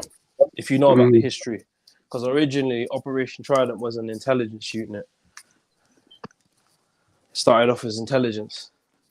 And was brought in to deal with the so-called manufactured yardie crisis. That's what it was brought in for. And then so you're trying to say to me, in a country where we're well, not the smallest, but we're on a small population, we have a specific unit that just deals with black on black crime. And no one here don't think that's a little bit racist. Like white on white people don't kill each other, Asian don't kill each other. So yeah, you know. Chinese, if a Chinese person dies, it's probably most likely to be another Chinese person, right? Guaranteed. There you go. It happens in all cultures, you're right, for real. This is what I'm saying. Do they have a specialist unit that targets honor killings? Because that's on a rise. Do they? No, they don't. I was going to say. They don't. Do they not? I swear they don't. Not that I know of. They might do now because it's been highlighted. But from when I was banged out quite some years ago, there was quite a few men in there for cooking their daughters, bruv. Putting them in suitcases. Nah, I know it sounds funny. I'm laughing, but it's real talk, fam. No, I'm not laughing at it as a joke, but I'm laughing at it. No, it's the way I said it. No. It's the way I said it, cooking their daughters and that. Yeah, but this is true. Man been down the house and that. Do you know what I'm saying? There was quite a few. There was one in it's near Collindale. Was it near Collindale? What's that little area that's near Collindale? I can't even remember. This is so long ago now. But yeah, there was quite a few. Mr. Singh's in there, Mr. Patel's. So honor killings. Yeah. You know what I mean? That's Pete. Yeah. Because they're marrying, because they're with the wrong man, or yeah, them something there. So I'm just saying, innit? That's how you know we're in trouble, innit? Because they got a unit that's specifically designed to target black youths. But how they did it under the guise of, Mothers for Justice, which is wrong, because I can understand that those mothers wanted justice, but you see what they did, how they maneuvered. They used it for their own agenda. Yeah. Yeah, for real. Because that's what they're gonna do with everything, you know. Even with this, they're gonna do that. They're gonna do that. They're gonna use it and say, like I heard you. I think you know saying earlier on with this whole taking out the statues and that. Sooner or later, it's gonna be like, okay, let's remove this then. If we can do that, we can remove religion, or we can remove this and we can remove that, and then put everyone on this like sheepish level, fam. Political correctness. Don't say this. Don't say that. But we know the government doesn't know how to target specific things. They just make it retrospective for everybody. They don't know how to do that. They've never known how to do that. So, well, apart from when it comes to black people, I should say, they're the only ones they know how to go. Okay, let's make this unit which is specifically designed for black people. So every black youth that gets nicked with a strap or is involved in that gets dealt with by a trident. And this is a fact. That's mad. It is mad. I didn't even know that. I didn't even know that, to be honest. Didn't you know that? No. I should say that was in my day, and I don't know what I've gone. I don't know what it's like now, innit? Because like I said, innit, like I've been removed from the scene. But from when man was in jail, and after they was involved in my case and other people's cases, everyone I was bucking, they was in for a mash, and they were black, trident. It was all trident, and I was just like, bro, like, hold on. was doing bits, man. They was locking them man up. Get me? So, and they got rid of was it the regional crime squad? Them old crooked fucks, and they replaced them with the next unit, Socko, or some other nonsense. They were just doing lots of numbers, agency police names and numbers and stuff were just changing around. But yeah, so that's facts, man. That's what a lot of people don't. So when people talk about racism, people need to understand what we're talking about. Like you said, they said you were speeding and you wasn't. They had no instruments to say that you were speeding. His word against yours. Yeah. Yeah. So you should have said, how do you know I was speeding unless you were speeding? See what I mean? Like this, man. Yeah, so yeah, for real. Man, just come off like man's not dumb, bro. Just be real with me, innit? Just be real. Stop wasting my time. And that's when the white officer, she was like, okay, yeah. So you gave eye contact. You can see where it looks a bit dodgy. For fuck's sake. So now, this is what I mean. Back in the day, you never used to give them eye contact, Now, they always say you gotta give eye contact. Now they're telling you it's fucking. It's like they say, put your hands up, keep your hands in the air. What have you got in your pocket? So your automatic response. These people, man. I said, keep your hands in your air. What have you got in your pocket? Your hands are gonna drop. Then you get shot. This is what I'm talking about. Like these people, they're something else, man. They're wicked, man. Big up, Mills. It's mad. Big up, family tree. You good? Was you Vic's live the other day or yesterday? Yeah. It was yesterday. you. Okay. Yeah, okay. I thought it was you still. Why? What happened?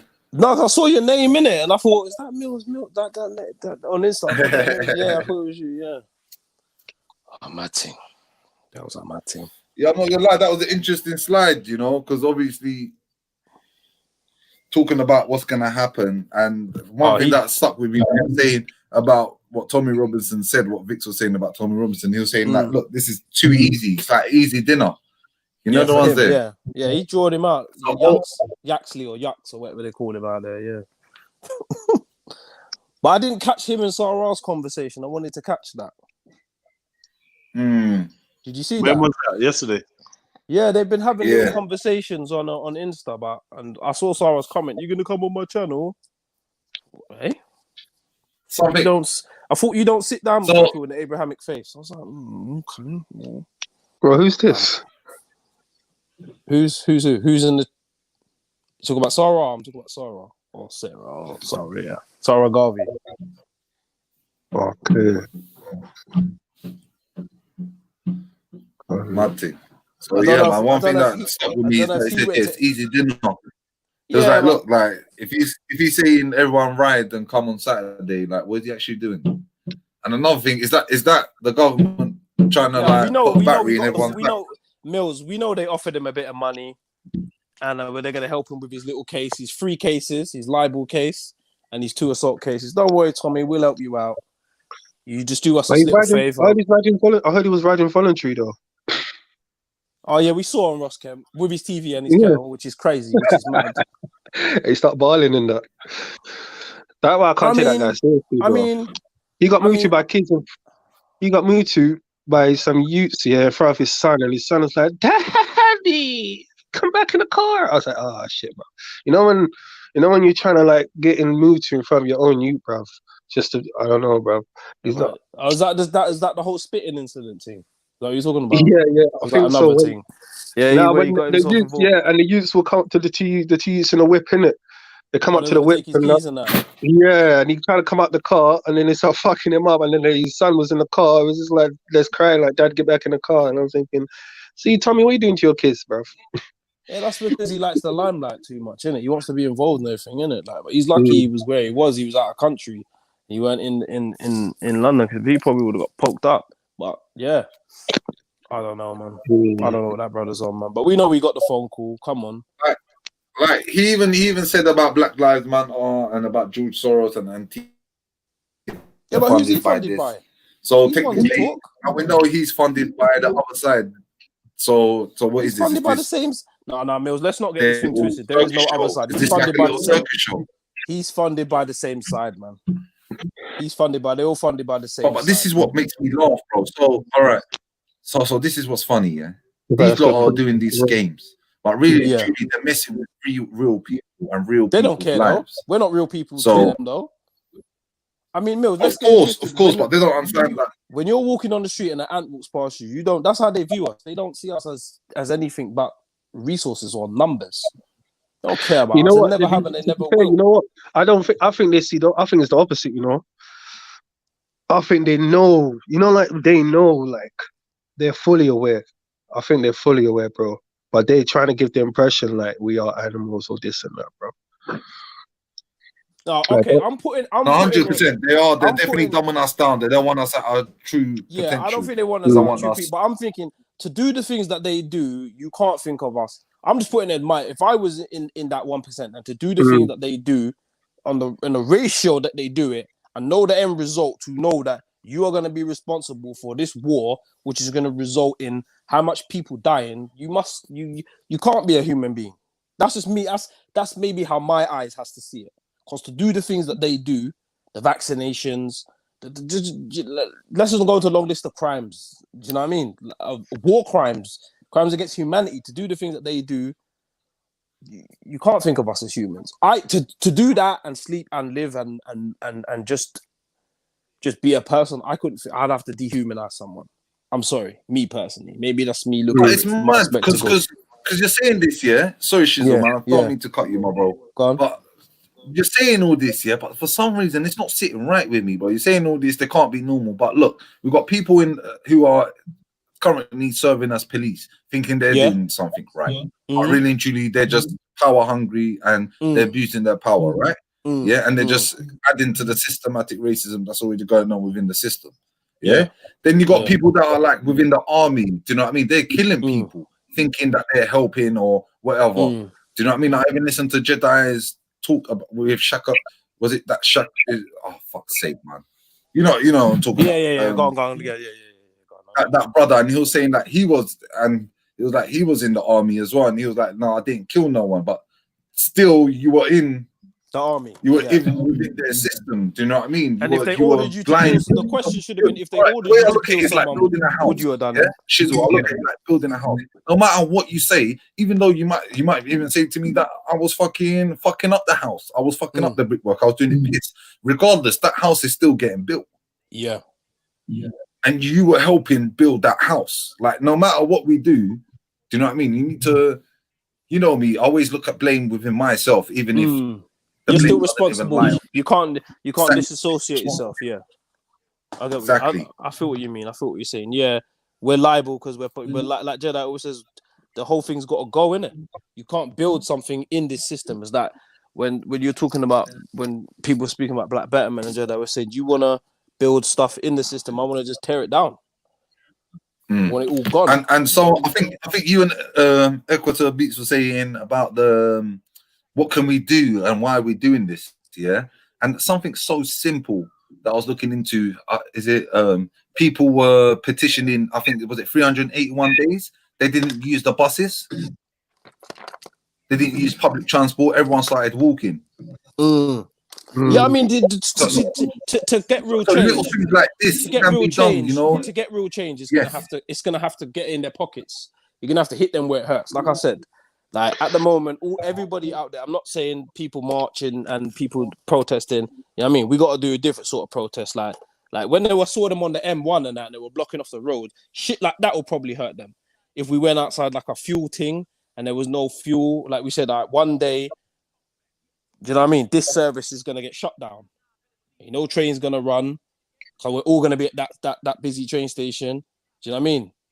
Something like that would hurt them a lot more because it's hurting them in their pockets. For me, it will be like this: like, look, no more McDonald's, no more KFC, no more Burger King, yeah, no more going to buy any of those name brands that they're selling. JD Sports, fuck them, yeah. Tell fucking you're gonna be hard pressed to go fuck his mom. Yeah, tell LV to do you know what I mean? Go suck his mum through a dry straw. You know the ones there, like yeah, I know what you're saying. I can go through them and through them. Do you know what I mean? Just all these things and take it away from them. Like even the computer that I'm using, I'm thinking, look, we're using Apple, we're using iPhones. Like what? There must be someone out there who's making their own design or their own phone. I'd rather support them than be supporting Samsung and Apple. And if any time now is the best time to push them. What you saying, brother? Say that again, brother. No, I was saying, if anything, right now is the best time to push those businesses right now, because you gotta do it while the momentum is still high, fam. Yes, true. Before the wave dies down, that's when people are not gonna really be on it too tough. But you know, if you get people to commit themselves, like sign a contract in the momentum, they come that's back. so sad that you said that. Sorry, my brother. Sorry to cut you again. No, go on, it's bro. so sad that you're saying that it's a wave and that it's gonna die down. And that people are gonna try and go back to normality or what they call normality. Yeah, because black people sadly are too materialistic, bro. Yeah, but what he's saying, Mills, you know it in your heart, and it's sad to hear. Inevitably, that's what I think the government. Because, like I said, I don't know for certain because normally when these sort of circumstances, someone comes out and apologizes, and they said they're gonna set up this to figure out how they're gonna change this.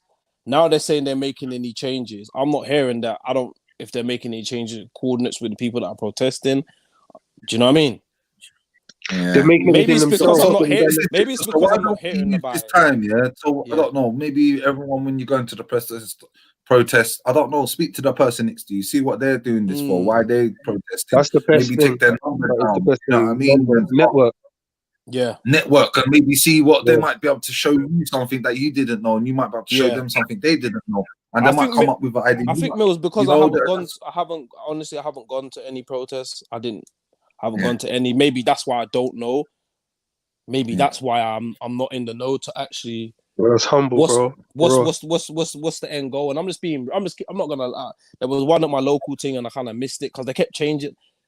They kept changing the dates. I don't know why they was doing that. It was like a mad thing, and then it was like spontaneous thing, and then I had the and then I just thought, you know what. I don't know why, man. Because part of me wants to get involved, but this whole Black Lives Matter thing, the whole energy around it, I don't know, man. Do you know what it is, bro? This is what I was trying to say. Look, we know Black Lives Matter is set up, but the people who are walking in that are supporting, their intention behind that is totally different. So this is what I was trying to say. It reminds me of COVID. I keep going back to the pandemic thing, but it's the same. It's like, how can you turn around and tell a family member who's just passed away from COVID that COVID is a setup? Yeah. Same with I see what you're saying someone a 9/11 survivor. If I turn around and tell them 9/11 was done by an inside job by your own government, they're gonna tell me, care. Stupid. Yeah. Do you know what I mean? Care. Yeah. They ain't trying to hear that. They don't care. They're trying to, I know what you're saying, but I just think that I just got a feeling that there's gonna be it's the same thing. Do you know what I mean? But the completely reverse. So instead of look, you got a fake scenario with real people backing it up with different intentions. So are they gonna grab that intention and steer it in the wrong direction, or are the people gonna come together and steer it in the direction that it was meant to go in the first place? Yeah. I hear that. And that's where I think we are now. We're at that crossroad where which way is it gonna go? To be fair, I don't know too much about Black Lives Matter, so I shouldn't even really be saying this. To be fair, I don't really know too much about them. But I don't know, man. The whole organization, I don't know. You mind me asking you, Shizzle, why was you gonna go protest? Because I know each person's got their own. I was gonna go protest, obviously, reasons, and there's no wrong reason because to keep it real, I've had my run-ins with police. I've like I said, when Jedi dropped that poetry, to me it was poetry when he was speaking about his life and what happened. I've been through that. I've been that youth that's been twist up, bent up. You get me, them cheap jabs in the ribs, them sitting on my chest. I've been that youth who's felt that pressure, and I'm saying I can't, and I've got asthma, I can't breathe, and they're still just carrying on. You get me? Do you know what I'm saying? So I've felt that.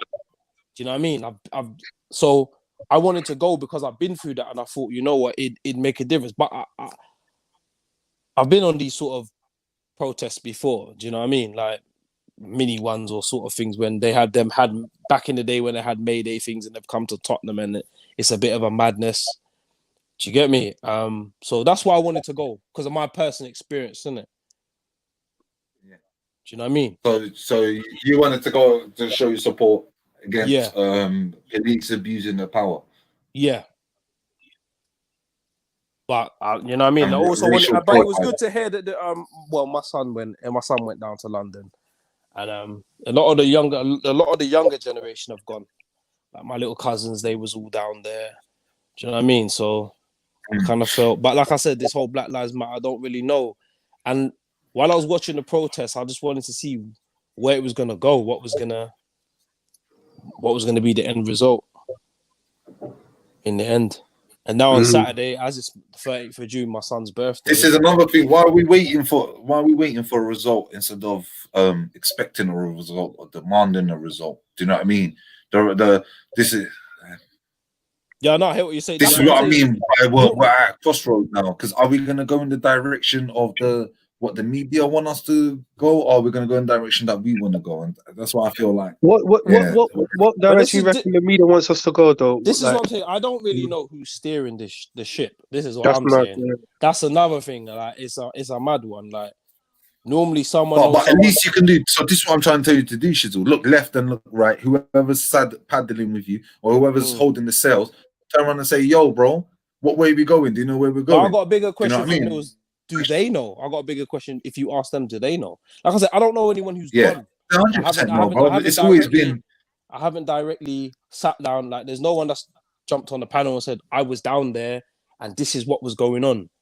I've heard people hint and say there's stuff in the pipeline. Like Vic hinted that there's stuff in the pipeline. There's stuff being talked about, but that's just what he said. I'm not calling him a liar. I'm just saying he said that. But he's probably doing that. He's having that conversation with his people. Like he's going there with, you know what I mean? And I'm saying like out whatever. Like, and this is what I think everyone needs to go and do and go back to their circles sort of and be like, yo, like, what is it that we actually want? Like, what is the end goal? What's the end game? Yeah. You know what I'm thinking about? Every time I'm thinking about the next move, I keep thinking about location. To me, I don't worry about the next move. It's more the end goal. Like the path that you're gonna take is the path that you're gonna take. As long as you remember where the end goal is. Do you know what I mean? As long as you don't lose direction of where you're going, then I believe you definitely get there, no matter what road you take. What I was gonna say, is there anyone in the chat that's gone on a protest or spoken to anyone that's gone down there who knows anything? Because I don't really. I have still. So what have they said? To be fair with you, I spoke to one girl. She said she went down there for protest, and she said she went there with a few guys in it, and a few girls and a few guys went down there. And she's always been, she's very political, innit? This girl named Limbs, But then she's saying that, bruv, it turned into like a little joke thing. She said, "Man, I'm linking up with man, and girl, I'm linking up with girl, there, man." And it turned into a little link up. Hold on, I gotta go and jump on my laptop. 2 secs. Told Jed to let me back in. That's mad. Yeah. That's mad. Yeah, so it turned into like a little party for them.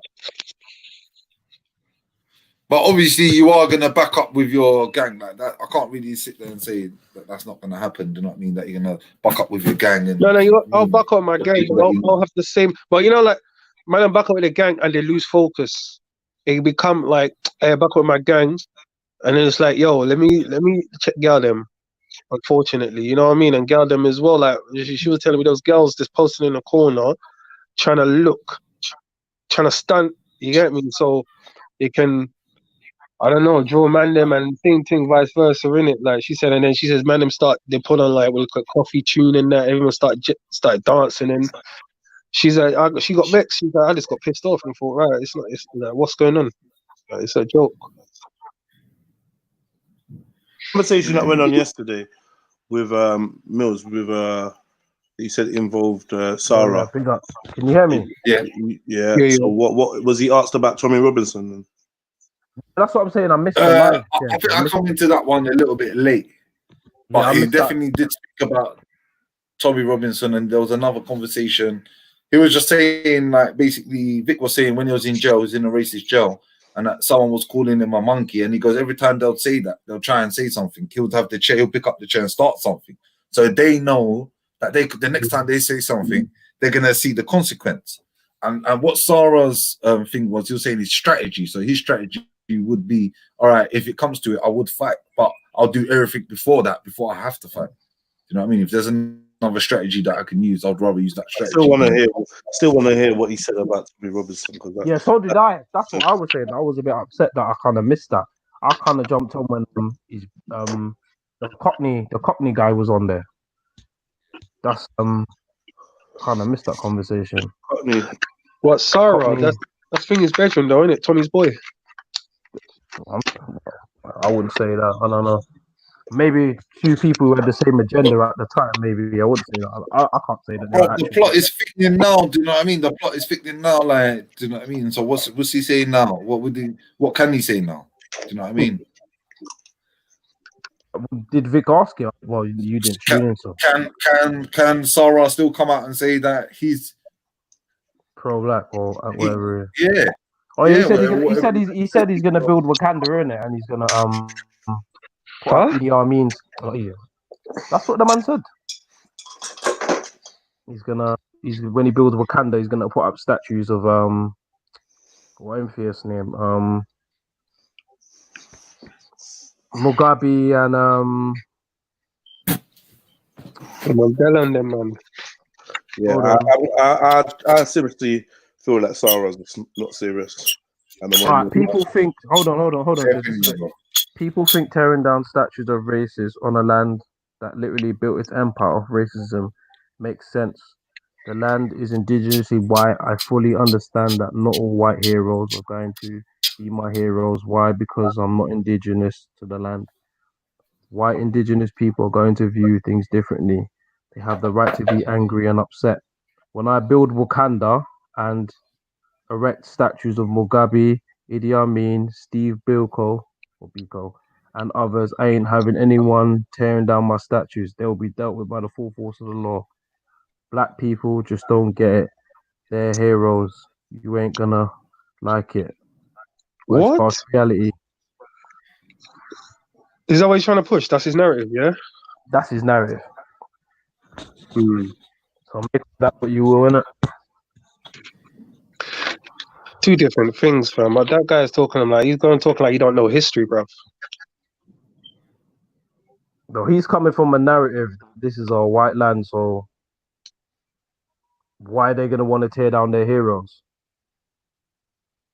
Because it's their land, but who built it, bruv? Who's helped build this? Who's helped built up the land, bro? Who's like yeah, bro. They built it and they done it like, you get me, from scratch. They ain't like they didn't need to ask people from the Windrush to come over, or people from certain parts of like Asia to come over and help build the economy, or in the World War II and World War One and all that, bruv. From time you can't like, you know what I mean? Depression. Yeah. You get me? If you know you're gonna be they're not doing it now. You know what it is? It's funny, yeah, because you know what's funny, yeah, because they'll go on attack somewhere, then obviously displace those amount of people. Then you get influx of those people migrating. Sorry, Quater. No, sorry, bro. Equator. Is that what I said? Yeah. Equator. Yeah. Jed, yo, what do you think of what I just said? What I just read out? Of what Sarah just said. Yeah. I don't know, man. I just, you know, like it's kind of the same sentiment Terry Crews was trying to say, bro. I was saying earlier on, Jedi, bro, about like if this happened to them, you lot should be able to understand. And as if I built, I don't know where he's trying to go with that one, bro. There's a lot of that shift in it, and well, be in their shoes. First of all, if we're gonna be empathetic to each other, okay, you got a guy that's a hero.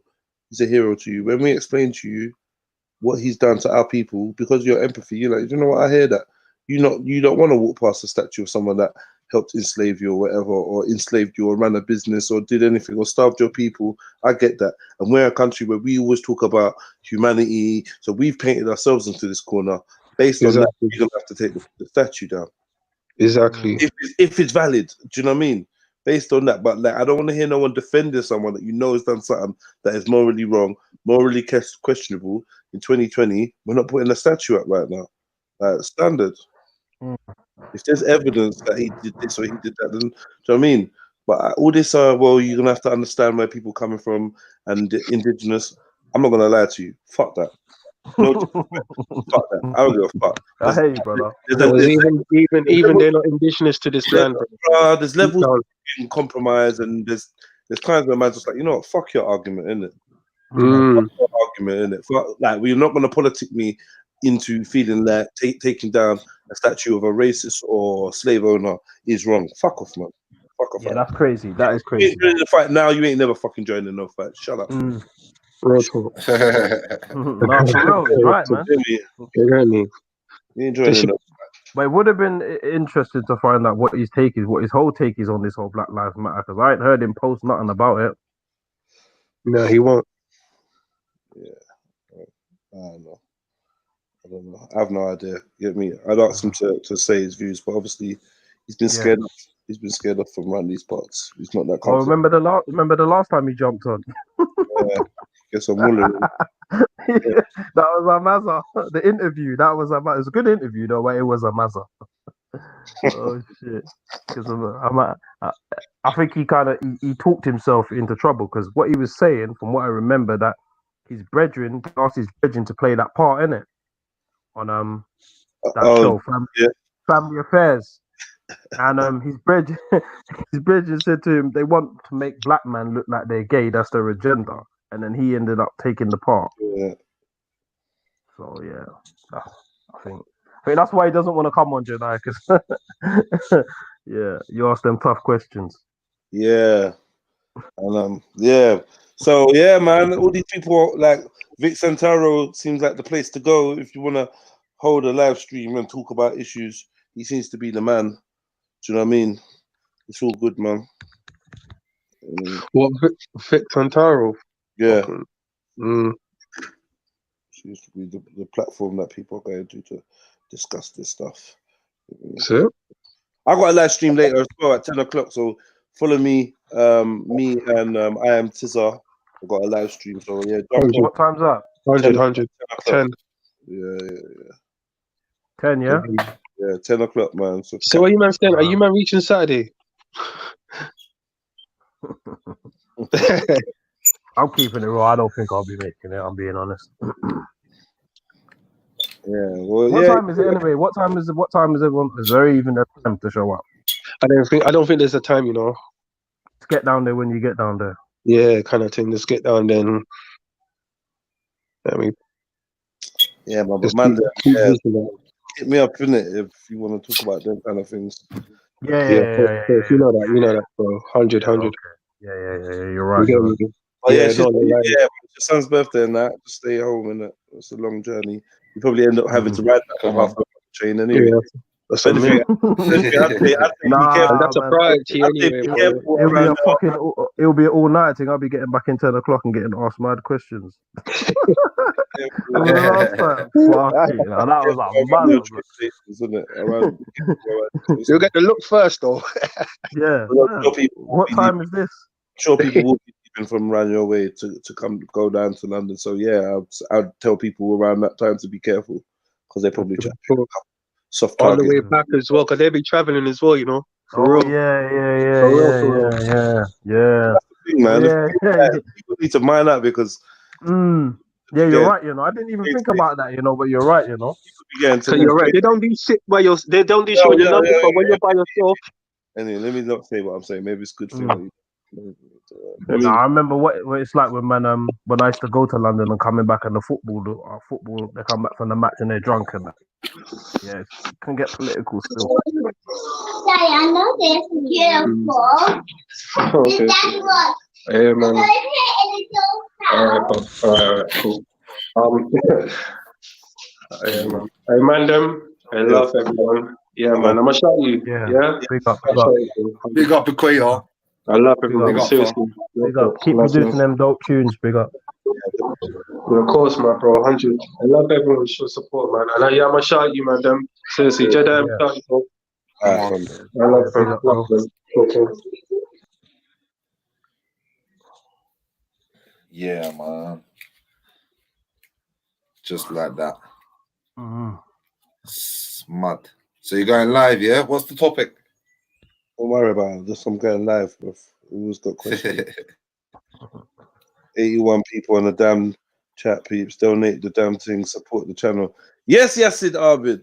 Yassin Ahmed, whoever that is. Big up, man. Yassin Ahmed, big up. Definitely, man.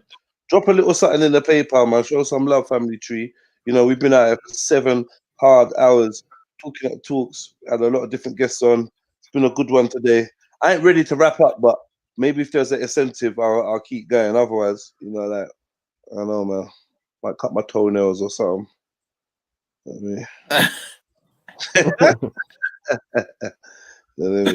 Fuck's sake. Sandwich, cut my toenails. You know, I don't know. What else could I do? Other stuff. Get ready. Yeah, we'll take the dog for a walk. Do you know what I mean? And stuff like that, bro.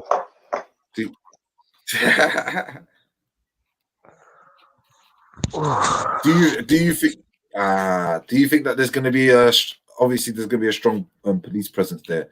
Do you think there's going to be a bias within the police if the rioters do come face to face with the Black Lives Matter movement?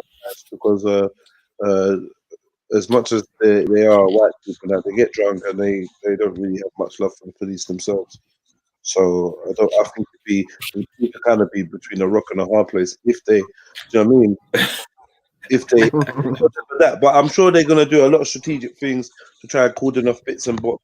I feel like I think they'll try and break them up somehow. Yeah, the more people that come, the harder it's gonna be to fucking section everyone. Yeah, control it. But I'm sure they've got more than enough time. Come on, the whole chatter is, I don't know. You gave them a week to get on top of it, so Yeah. you know. And I don't know if there's been any protests in between then. Like, some people seems like everyone's got like a little week off to rest up and get the stuff ready. It's mad, you know. Start stretching and exercising and that. It's the youth coming to the school. The opposite school is coming. Yeah. Meet at the football yard. Yeah, everyone knows it. Everyone's, hear me. We're in the last lesson. Everyone's watching the time. Man's got butterfly. Hear me? What they're gonna do? They're gonna do this. They're gonna do that. 3:30. Yeah, it's mad. Everyone's waiting for 3:30. Yeah. Waiting for someone to set it off, boy. What you been doing, Mills, man? Talk to us. What you been up to? Just grafted. What else have I been doing? Spending time with little man. Little man's mum had a fire in her house. Oh, whoa, mad thing. Yeah, mad thing. So They I've can had be little man for a the little bit. You wonder about that pizza toast, man. I did tell her he used the toaster too much. You know the ones. What? Serious or? No. It did. She did have a fire, but it wasn't because she made too much. No, she ain't got to move out. No, I don't care about the toaster thing. I'm saying, like, is it serious damage? Like, oh no, couple cupboards, toaster, and a kettle. So they're gonna got to replace all that, obviously. That's what she's waiting for. Apparently, they're saying that they're not going to replace anything. The council are being long. But I was like, look, you just got to stay on them. The more you get onto them, yeah. Because they're moving funny. Because obviously they've got a backlog and what have you. Do you know what I mean? Everyone's moving funny right now. But she's still in the premises, yeah. Yeah, she's still in the premises. But obviously the kids can't stay there because it stinks like ash. Yeah, but when they used did she put it out or did the firefighters put it out? Firefighters. The things got wet, yeah, like electricals, and so they have to wait a time before they turn everything on and all that madness. It's long. It's long, fam. Yeah, so yeah, fires are a fucking muzzle, mate. Yeah. What would happen? Yeah, let's say up until Saturday, a terrorist attack happened. Oh, for fuck's sake, that's all people need now. I don't know what would happen. What would happen, innit? Probably martial law, innit? Just lock it down, I guess. Football season's back on it this weekend. This is what it feels like, you know. It feels like this is the week after. London Mine, I swear it's the week after. I might be wrong still. Yeah, who knows, man? Aliens could land on the House of Commons tomorrow. Wouldn't surprise me anymore. Say we come in peace. I don't know what's next, mate. You know what I mean? I watched the video where they said that the guy carrying George Floyd's coffin is George Floyd. It's mental. But we know that George Floyd thing now is 100% set up. Well, apparently they were saying you have to question it anyway. The more and more you watch you it, the more and more it because they're saying that him and the police officer had a run-in or something. I don't know. Not just that, like 15 minutes before you had man sitting down, and then after you had your foot in his neck. Like what? That's what I'm saying. A lot of things don't make sense. The state trooper, they didn't try to resuscitate him. The ambulance guy wasn't the ambulance guy. Do you know what I mean? There's so many holes within this story, bro. And another thing, Mills, that was mad. They only showed the angle of one officer on him, and then later on they showed what was behind the car. Then the other two holding him down and that. So that was what was crazy. It was just they just was building up a little picture. It's all set up, man. So this is what I'm trying to say. It's just this. Can you blame people for going to actually go out and protest for what they believe? No, you can't blame people because I think people are just fed up. I think the lockdown, Corona, the fact that people think 6 months from now, all these people that are in the job. Shizzle, sorry to cut you again, bro. Basically, what I want to ask is the government putting batteries behind people's back? I think so, yes, definitely. Because I would say when they were protesting about the 5G, any of your brothers and sisters that are going to go on Saturday, are you trying to say that anyone that goes there, that's the government putting batteries in the back? I would think so, yeah. I think with them calling in Tommy to round it up, yeah. I don't know, man. See, this is the question that I've had in my head. Like, is it not? No, but Mills, I mean, your intention behind it. Your intention behind it is pure. No. I'm saying the reason man's going down there, the man's going down there to make sure that no one else gets troubled, isn't it? That's a good reason, isn't it? But had they not put batteries in Tommy's back to do that, then wouldn't have been any need for that. What I'm saying is, why when it came to the 5 gram, people was talking about the 5 gram that were getting shut down, they went to Hyde Park and had that little thing, police shut it down and put my man in cuffs and that. When you talk about COVID and to do with the 5 gram and that, they wanted to shut that down straight away, but these other protests, they don't. That's my question to people. That's my question. All this is inciting violence, but what Tommy, you saying what he has saying is not inciting violence. What am I saying that? No, I'm saying that. I'm telling you. I'm saying Tommy's definitely inciting violence. Exactly. So why is his content allowed and other people's ink allowed, or the 5G or the £20 note, for example? Just I got a strap for fucking only putting a picture of this is what I was trying to say to my family earlier on, that when people was talking about certain things that could be along the right track, they don't want that. And when you're talking about the COVID and the links to the 5 gram and the waves and that, they didn't want that. I'm not saying that the situation with George Floyd there wasn't a need to protest about that, but if that would have been about COVID and the 5 gram, do you think they would have allowed it? I don't know. Those are the questions for the people. Those are just my thoughts. Further suspects me to think that this has been done on purpose, and they are just letting things go. It's like a social experiment, man. I swear down. And another thing, is the police going to do the same thing that's done on the riots? Are they going to start taking biometrics and then one by one start knocking on your door a week later and say, "Yo, you done this"? Yeah. Apparently, on social media, there's a picture of a what shall I call her? I won't call her an Andrea and an Andrew, saying these are the people who chuck something at the horse. Yeah. So their face is out there, allegedly. I'm not saying it is them, but I'm just saying that Andrea and Andrew, their face is out there. And people are asking to name and shame. So I don't even know, my G. I don't even know. That's a funny thing as well. The bringing down of the statue of the slave owner as well. Did you notice that how many people that were around it, and there was only one black person standing there, and he was the only person not getting involved. Yeah, I saw. That's what I said. No, did you see the one where he kneeled on the neck? Nah, he was kneeling on the neck. Yeah. It was crazy. I was saying it was a bit ritualistic. I said that to people. People said I'm crazy. People said I'm crazy. No, it makes sense. People said I think it was Cone coming out, and he was saying there's a meaning behind that statue as well. Yeah, there's symbolism. There's a lot of things going on, but obviously, like I said, these are just ideas or thoughts, and we're just questioning everything, innit? And so we should, innit? We shouldn't just believe what we're seeing, innit? I'm the same. When I saw them rolling it down the road, I was like, "Right, that's our mad thing." Like they were just literally just rolling this thing down the road, and there was no boy them. There was nothing, guy. There was nothing trying to stop them or nothing. Like it was just mad. It's mad. Yeah, it feels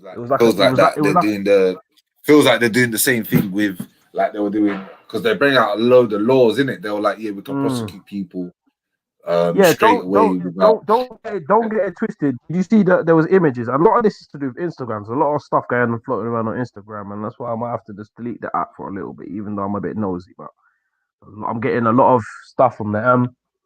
There's an image of some white boys jumping in the river trying to actually get the statue back out.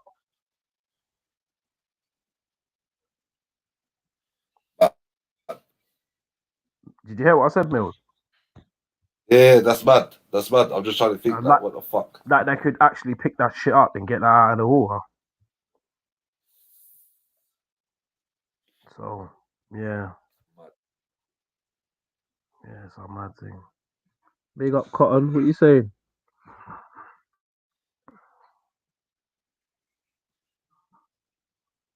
Yeah. Oh, it's mad. I was thinking about like with social distancing, what the next motive is going to be like. How are we going to have to do it outdoors or something?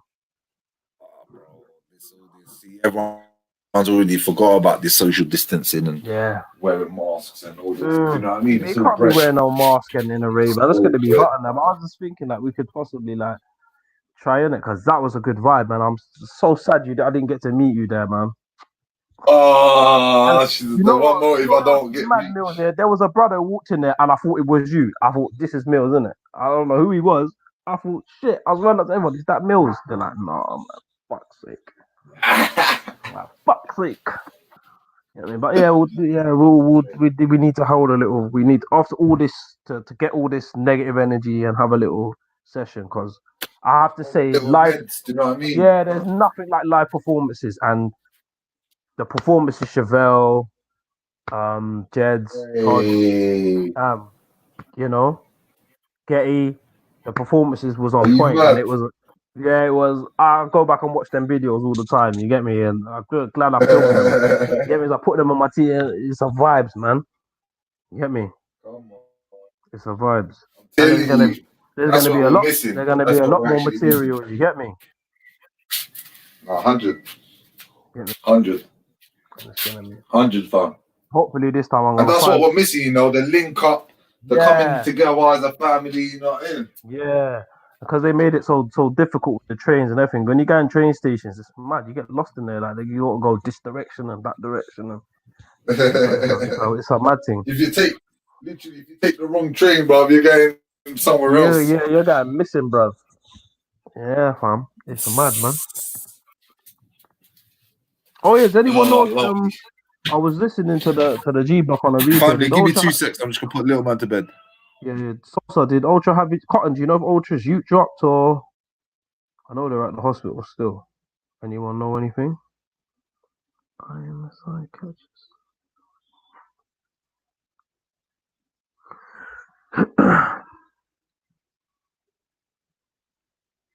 Cotton sauce have a little combo still. See what I've got. Scroll up. He's coming. He's in the house. Anonymous. You lot's having some different combo.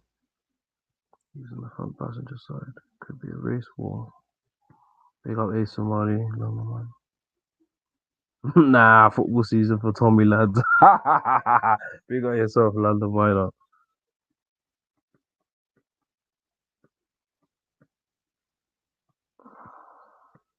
I'm not jokers, man. Braxton Hicks, yeah. Okay. Pissed. I have to wait a little bit of time. Who knows? Anytime soon now. Big up Mrs. Ultra though. Yeah, that Labour and all that. That's a mazza still. That's a mazza still.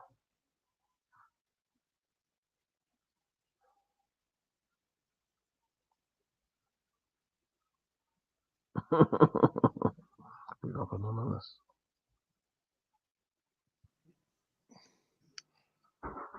Yeah, Jed. Yo, family tree. We were just saying, yeah. Obviously, there's obviously been no motive in it, and obviously things are not going back to normal. As I say, maybe we need to have like an outdoor thing. Yeah, definitely, man. We're on that, man. The performances, I need a live performance, man, because that's. We on that, man. We on that. Good concept. Don't watch that, man. I ain't taking my eye off that, man. We just watch it. We're not trying to make anyone come out when it's not safe or whatever. Can I just officially say that? Yeah, like Akon is definitely. Oh, don't start! Cancelled. I wasn't even. He's definitely a cancelled guy. He's coming out. He's coming out of my playlist, definitely. Yeah, like and I can't even play normal locked up now. Yeah, I know, and I was just a bang that when I was in jail. He just I don't know, man. Just goes to show, innit? Shows you what the Masons are like, anyway. And Nicki Minaj as well. Well, what's Nicki done? She done a tune with him as well. Anyway, shows you what the Masons, how like people are always shocked. People always shocked about the shit, but yeah, man. You're breaking up there, bro. All that. From I knew that Akon borrowed all that money from the Chinese. From China. Yeah, I just knew it was you did say he's a bit. I was like, yo, what's the catch? People are like, oh yeah, he's borrowed all this. He's put on all these lights in Africa. Boom, boom. I'm like, yeah, sick. But now where you get the money from? I'm just checking all of this out, man. I don't know, man. This is a fucked up world we're living in here now. Man, like if you ever see the way he's chilling with 6ix9ine, what? Like, it's not even the fact that 6ix9ine's a snitch or who 6ix9ine is. Yeah, it's what 6ix9ine's image alone. Akon allowed himself to be in a video up with him, and like it's just disgusting. My man's got some long weave fucking ponytail. It's fucking crazy, fam. Have you seen what he looks like? He looks like a Chinese character, like out of one of them Kung Fu's, like the old master with his long... the old Shaolin, Shaolin thing, the old Shaolin man. Yo, Jed, I listened to it, yeah, and a man's record label's called Convict Music, and you're sitting with a guy that lock man up, lock man up. Yeah, that's why I didn't want to bring it up. That's why I didn't want to bring it up, because that's a situation that just speaks for itself, innit? Like, no ratings from me. Like, come on, you know. But just goes to show you, innit? Of all the artists you could have worked with to do a remix of that, him, you know. It's fucked up. Just shows money talks, innit? Like you said, money talks, innit? Akon's fucked, man. Akon is finished. Well, in our eyes, he's finished, but certain people are still gonna bang his shit. You're gonna get new fans. Akon's fucked, man. Anyway, man. Like I said, can't be surprised about these family guys, but yeah, man. This is why it's dangerous to put your hopes or faith in these people. Yeah. Let it go. Honestly, let it go, because they're gonna break your heart, man. You know what I mean? And show you their real side. It's fucking ugly, man. But no, under no excuse whatsoever should you be fucking with that dude there. Under no excuses at all. Like, there's no circumstances. I did like when you were speaking to DC Brad about the society thing. That was a good combo still. Yeah, but DC Brad the Mason. Yeah, well, you know, he's low level, man. He's low level, or it appears so. Or what he's telling you he is. Yeah, exactly. Yeah. He don't want to argue. He don't want to argue his point or whatever. I just can't wait. I'm not saying he's a weirdo. It's just Mason's and that. I just don't know. Yeah, I know what you're saying. Anyone that tells you to hold information, that's like me saying, Jedi, come here. You can go through. You can get all the riches, but you just gotta lie to all these people and just not tell them. And anyone that shakes your hand or spuds you twice, then you know they're in the team. So he's doing a tune with Nicki Minaj, yeah? Yeah. That's what I'm saying. Instagram's She weren't my thing, people man. anyway, man. She's fucking with fucking. I've never liked her. I've never rated her. Yeah. To be fair, to be honest, and that's me being truthful. When she was with Young Money and they were bringing up that hype about her, I never really liked Nicki. Still, my little cousin who passed away, she was a Nicki fan, but I never rated her. So she's not my type of female MC. I don't know what it was about her, but yeah. There's no rules, man. You got to stop putting these people in power. Stop helping these lot get to a point where they don't have to give a fuck about your opinion no more, man. Did you hear that Ed Sheeran shut down a rapper called China Mac's track? Took down their video. He took down who's Mac? China Max? Yeah. Oh, China Mac. Yeah, I like China Mac. Yeah. I like China Mac. Yeah, they took his video down. Why? Copyright infringement. What's it got to do? Was it on a? He's saying that. Oh, I forgot. He's saying the tune sounds the same or something. I don't know what they put it down, but they ripped his video. It's not even the same. It's not even. He didn't sample it or nothing. Oh, Born Rich, jump on, man.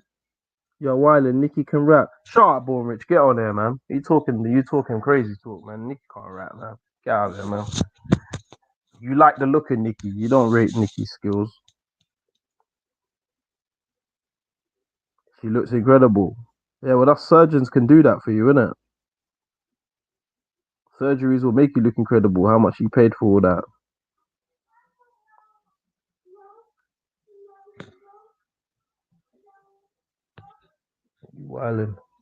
You wildin', Born Rich. Get your ass up there, man.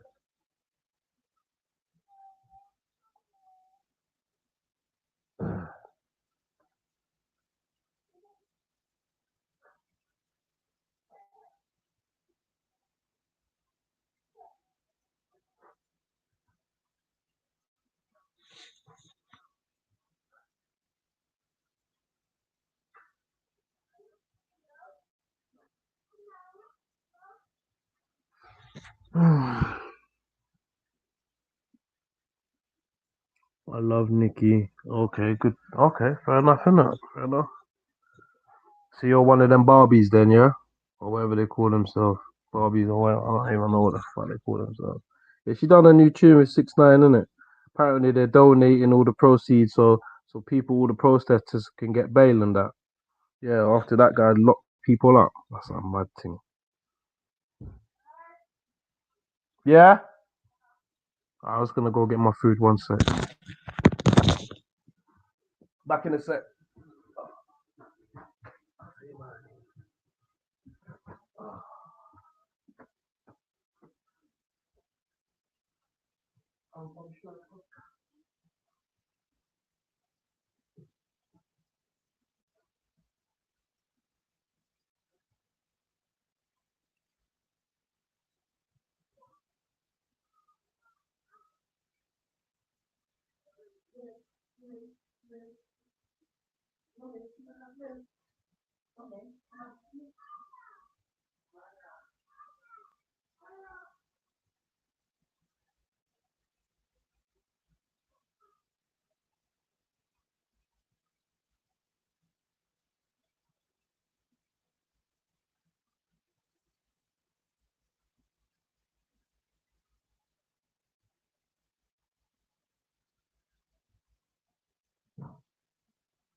Yo.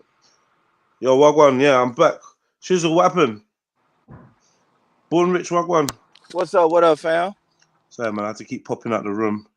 This convo is very riveting, says Radar. Which part? I think I might have missed it. Yeah, I think I missed it too, man. Yeah. So what y'all doing, man? Tommy got y'all shook? Yeah, man. Yeah, Tommy's got us shook, man. Tommy's got us shook. Ain't no one scared of no Tommy, man. Ain't like literally no one.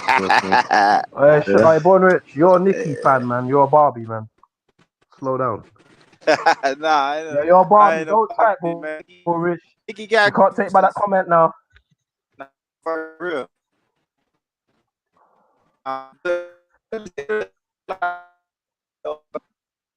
Thousands of miles away, man. I just would say, you know, if we supposed to be black women and children now, we're gonna need the brothers in the area.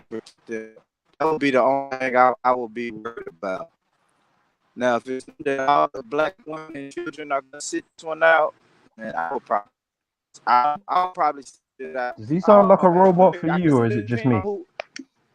Damn. I'm in bad probably. Bro. The CIA is taking some of your back. Yo, my fucking people. My people. All power to the people. No, seriously, bro. I would see, let me tell you something.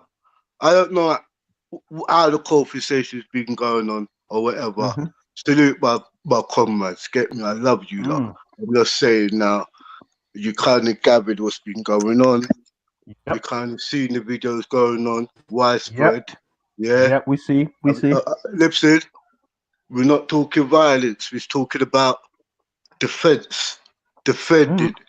You understand? It's time to defend the thing. You understand? We're not having it no more, bro. You understand? It's time. No, bro, no more bullshit, bro. Yeah, this is very true, now. Yeah. Why the hell is going off at Coventry? What I saw up there was horrendous. Yeah. It weren't nice. Nah. Look, let me tell you something, yeah? It's becoming like the old days.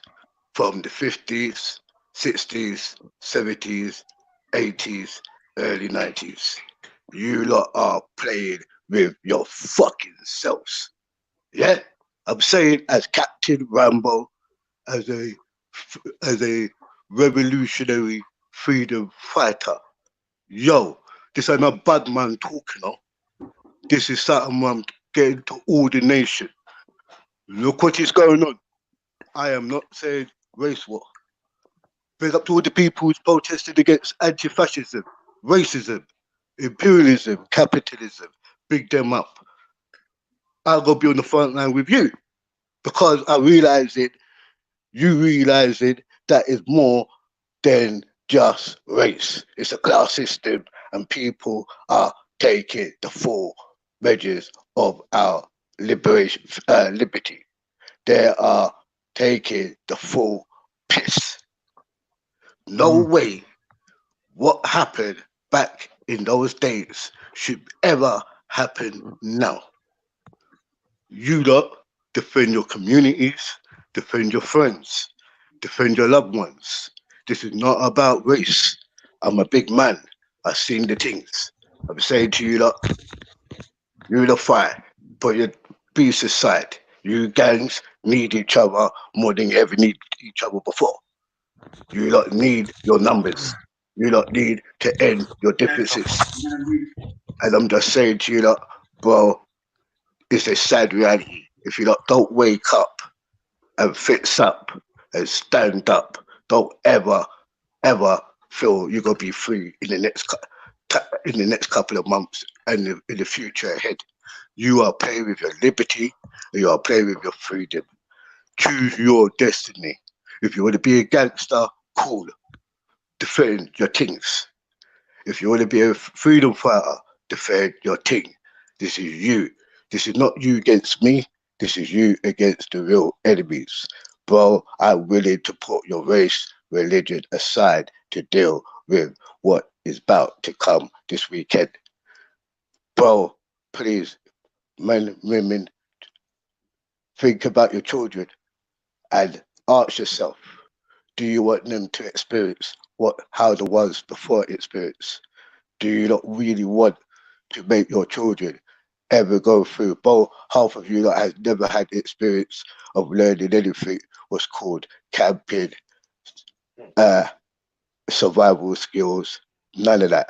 You know, are playing with your futures. Study the right things in life.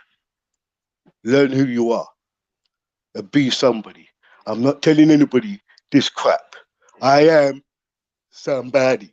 That's bullshit. No tap dance shit. Wake up. Let's unify. We have enough relationships here on these panels and in these talks where we can ride out and support one another. You understand? This ain't about your sexuality or none. I'm a big man. You are my youngest. Bro, if you wild out, I'm wilding out with you. I'll fight for your freedom with you. I love you people. Stop fucking around. This is no time for no joke. Do your thing and know why you're doing it. For more for, this is history's been written, and so shall it be, but I big you up in her. I'm so passionate. I really want to go viral and tell man them stop the fucking talk about stay at home. You stay at home today. When you go out tomorrow, it might not be a tomorrow for you. Your workplace could kick you out because there's a union going on within the workplace. They could shift you out easy. Yeah? If they really want to shift you out and make of your home, they can.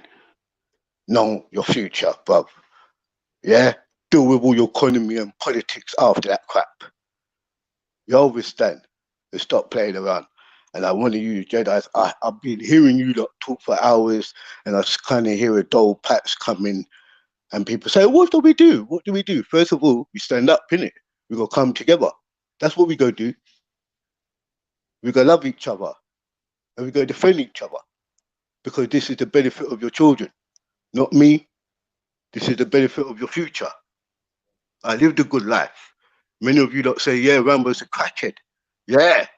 Bum crack did all of that bomber clock thing, and I'm still living, bruv. So don't fucking talk all your crap. I'm out here defending you, yeah? No more bullshit. None of your elders has come onto you and speak to you the way I am. I'm showing you straight, blood, like, I love your family. Don't let me down, innit? Please stand up.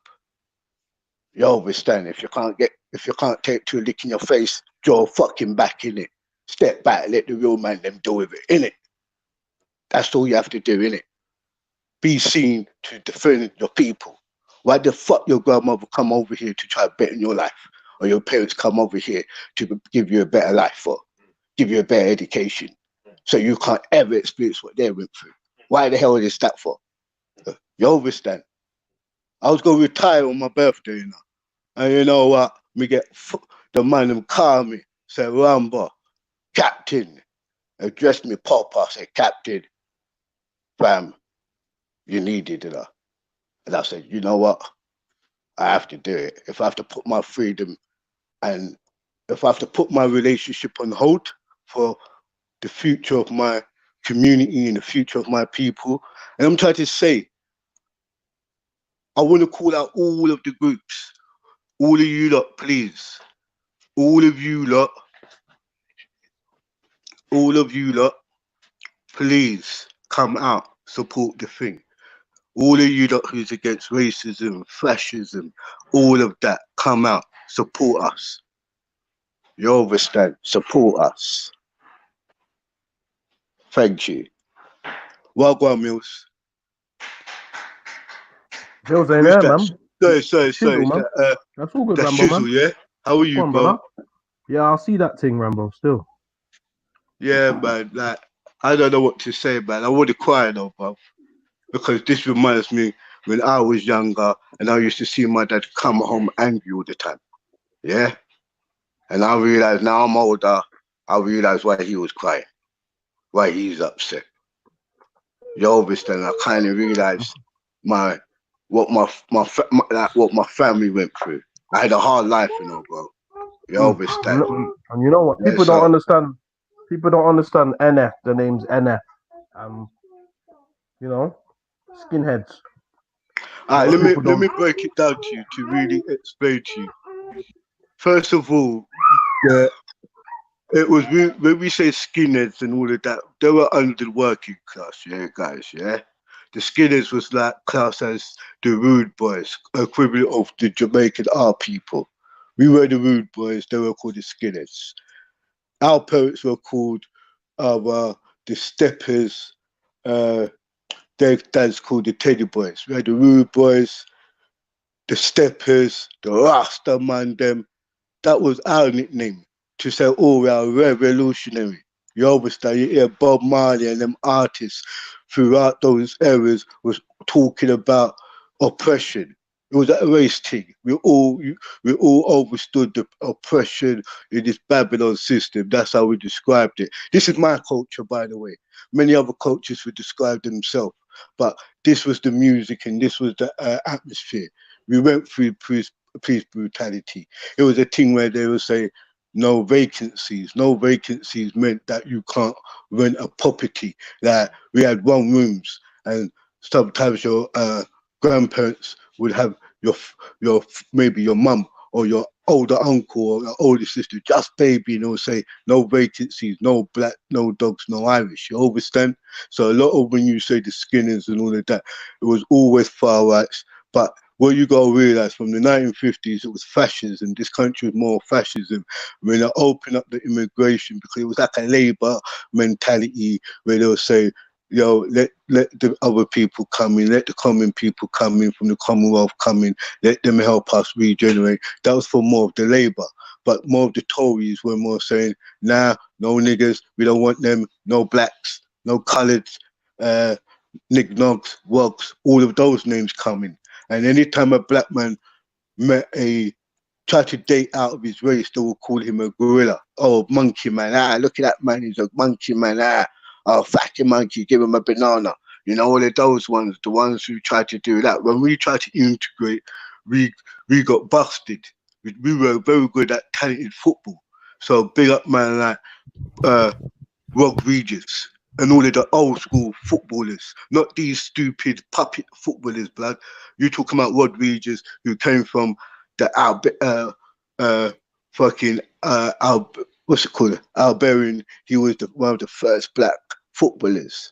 The later one, you had John Barnes. When he used to play for Liverpool, you would say all the banana skins. Bro, don't ever talk about Chelsea to me, fam. Yeah, certain clubs you glorify today, I tell you, bro, it was all reverse. Say, when I was growing up, the biggest teams were teams like Blackburn,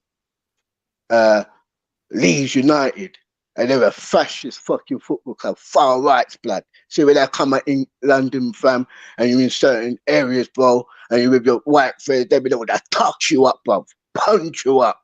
In the 90s or in the late 80s, touch you in, fam. When you talk about Chelsea and most of your football clubs today, you are jolting yourselves, fam. Yeah? Remember this, bruv. We are dealing with people who claim this is their country. You don't know what you're talking about. It's like you're in Africa and a man, and you say, I want my country back. Think about it. So when you talk about, I want to go Africa and think, I understand why these people think about that over here. Listen, they don't even want that name in British. They don't. Most man over here doesn't want that word British. They want English, and English is not what you are. But at the end of the day, I'm talking on a level where I'm trying to not to try to colorize things and be racist or something. I'm just saying, listen, man. You know you got a lot of black friends, yeah. You know you got a lot of right friends, stop lying. We don't have to queuing out or anything. We made relationships when we was infants, from when we were nurseries, especially if you grow up here. And you're born here. From you was in nursery, you was always integration. You never knew nothing about racism, bruv, until you went to primary knowledge called primary school. Then you learned about secondary. You learned about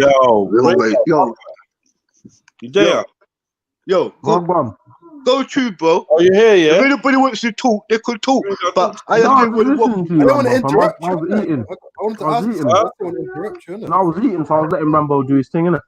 That's cool, bro. Thank you. Yeah, Rambo was talking. You can't hear him? Yeah. No, let me Can you hear him? All right. Go on, Rambo. Jedi couldn't hear you, that's why. Oh, cool. Yeah, but bro, all I'm trying to say to everybody is about a unity thing, yeah? You understand? I'm a big man. I don't have no time to hate no one because of their race. Trust me. If you're gonna do fuck with to my people, man, I'm gonna do fuck with you. But I ain't gonna go and blame innocent people. If you wanna walk with this is me. You wanna walk with this flag and project this stuff, what I'm gonna go and do with that flag there. Anyone holding that. If you want to talk about your back, just say, look, I ain't trying to do no battle cries and that. You know the thing, fam. Yeah. Let's set the better. Yeah, but salute, family. Let's set the better then. Yeah. Hey, do you think racism can be explained? Say that again? Do you think like racism can be like explain why people are racist? Family is called the club. What you gotta realize, it falls into politics, my friend. And it falls in what you call democracy and all of that thing, yeah, fam. It's more when you talk about racism fall. When you talk about race, does anyone want to explain it? I don't want to really overtake the panel. I think I'm everyone not saying should give racism falls into classism, family, yeah, and it falls into more of a systematic, a systematic database. Really, well, I'm saying it database, but it's a systematic way of dividing and conquering the people. Innit? If you put the white class on the lower class and put the black class on the thing, guess what you'll create? Neo-colonialism. You'll create where they will say now black people is the supreme race. They will try to create a revolution to overcome us. Do you get what I'm saying? So what they've done is made us think this is a race war. But that's why I keep saying to you lot are political prisoners of war. I don't care about what place of the landmass where you call Africa. As far as I see, if we took all the water out the sea and all the water out the lakes and shit, we just gonna see one fucking landmass. That's the trichology. But because we got water and because we've got borders, we could create borders and say this is this country and this is this country. We could start the process of what we call racism. Because we are divided the race of colorism. Do you understand, bro? Bro, sometimes, stop worrying about what's up in space or anything like that or in the spiritual life. Learn what's going on in the physical life. Know the actual prison you're in, the compound you're in.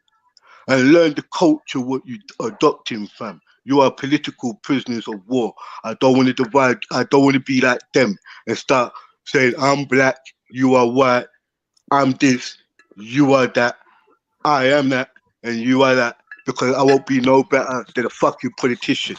And that's what we try to overcome. This system needs to change. When you try to, when you have a mental revolution, you also have a spiritual revolution, and you have this now what you call the physical revolution, the next cycle. And this could be your final cycle. What you say? Wait, Rita? Racism can't just be politics and all that. There has to be more to it. No, And the reason I'm racism asking what is racism. power, bro. No, but what I'm saying is, it's like this, prejudice plus power, So it's like a situation where there's me, or I won't even use me as an example. I watched a video where there was one black youth getting stopped. He was in handcuffs. Yeah. So the brother's filming. He's asking why he's being stopped. Then about 3-4 minutes into the video, that youth's being dealt with. He skips onto his black brethren that's also in handcuffs, getting stopped. Then he pans onto his white brethren who's been spoken to nicely by a police officer, not in handcuffs. You understand what I'm saying to you, Radar? Yeah. The two black youths, they're all together, you know. Two black youths, cuffs behind their back. The one white youth, no cuffs. But do you think? Well, I guess that would fall under prejudice, a minute, because you could say like maybe like perhaps like they're fearful of the black man, innit? So they have to use more force because they're scared. And maybe that's just like fam, I'm not a police officer, you know, fam. So I don't really know what goes with a police officer's mind. All I know is when I'm rolling with my brethren, white boy in my team. Obviously, I had a mixed race shoot.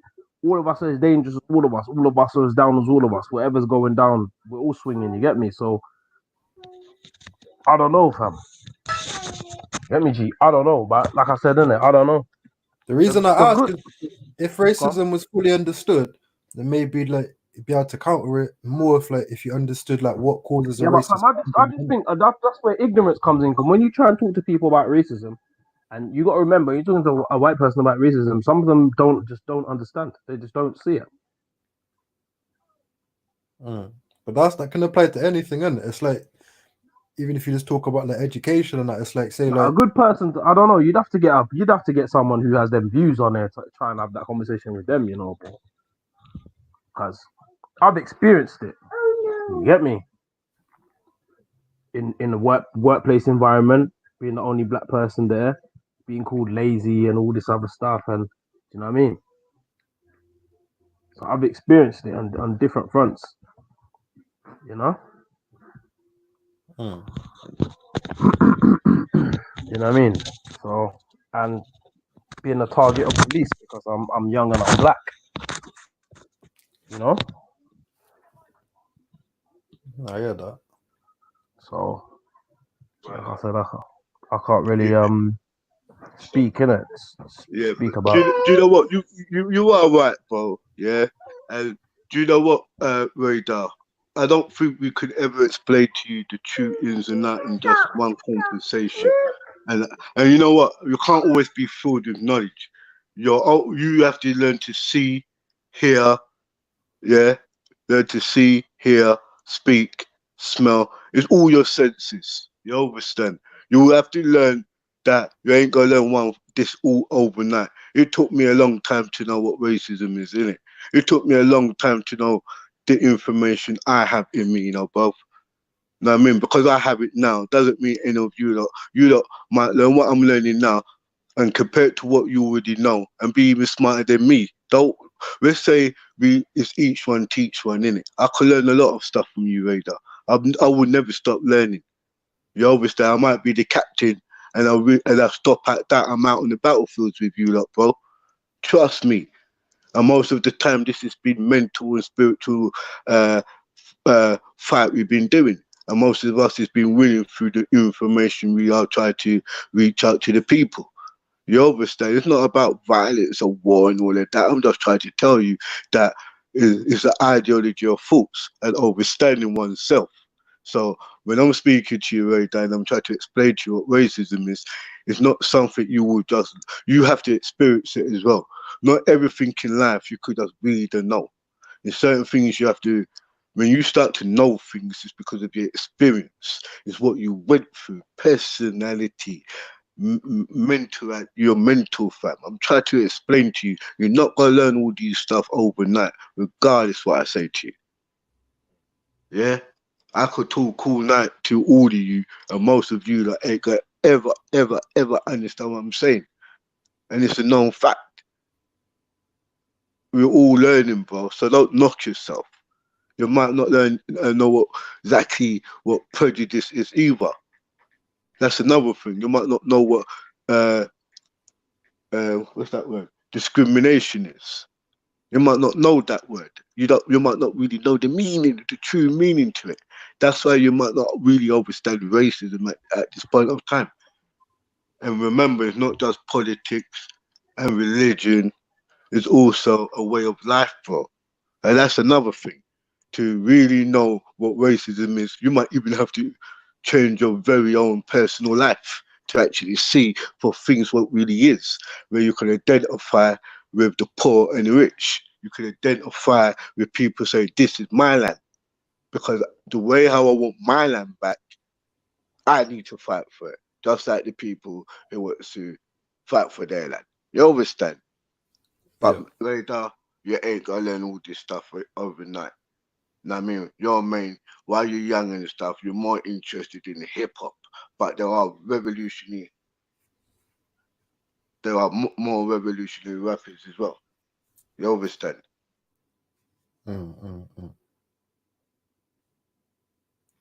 But main thing, Radar. Oh, yeah.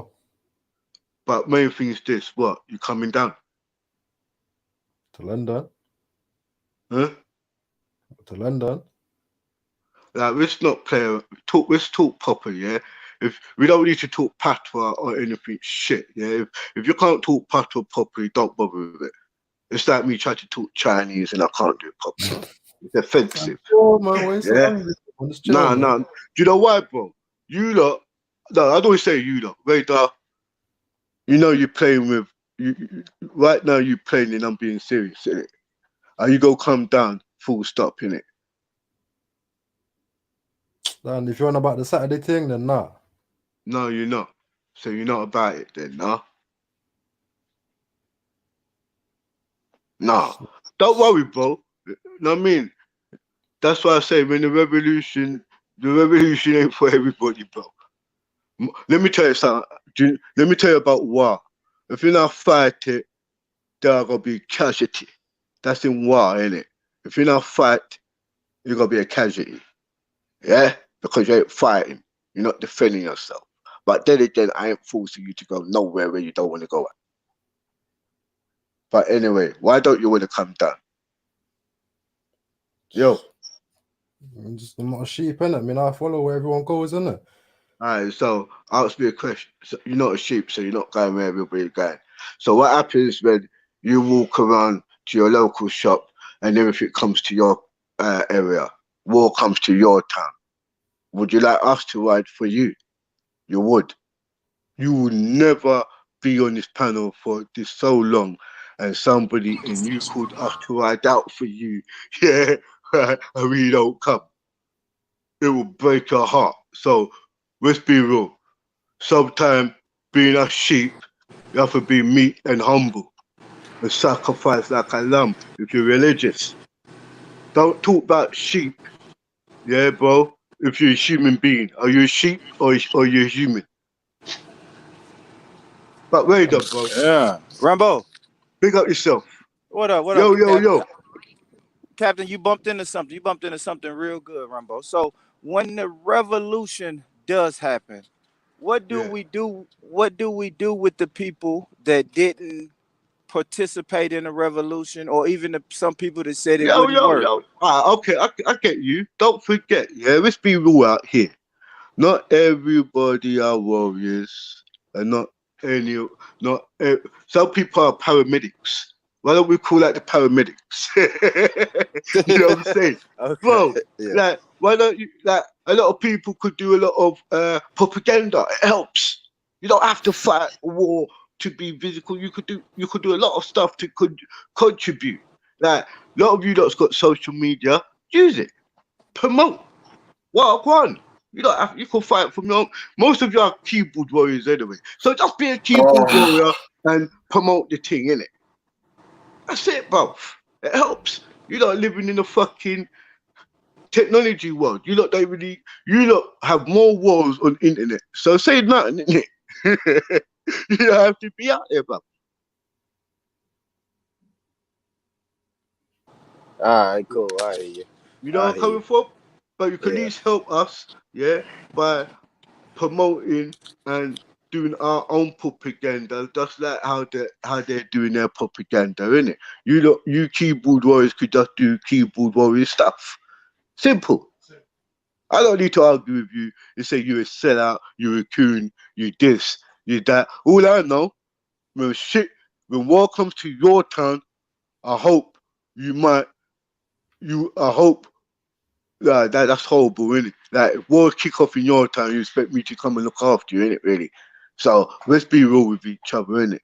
War could happen anywhere, so, and it ain't war like calling in the troops, paramilitary. Something I am saying, yeah, it's come to me is, even after all this Saturday thing and all that, yeah, after Saturday.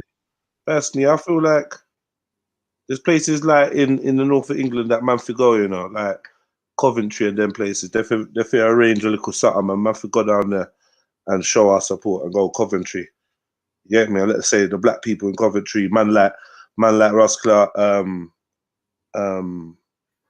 Zulu and our little brothers, you know, say like, yeah, we might be in London and whatever, but yeah, we fucking with you, like, you get me, wherever you are.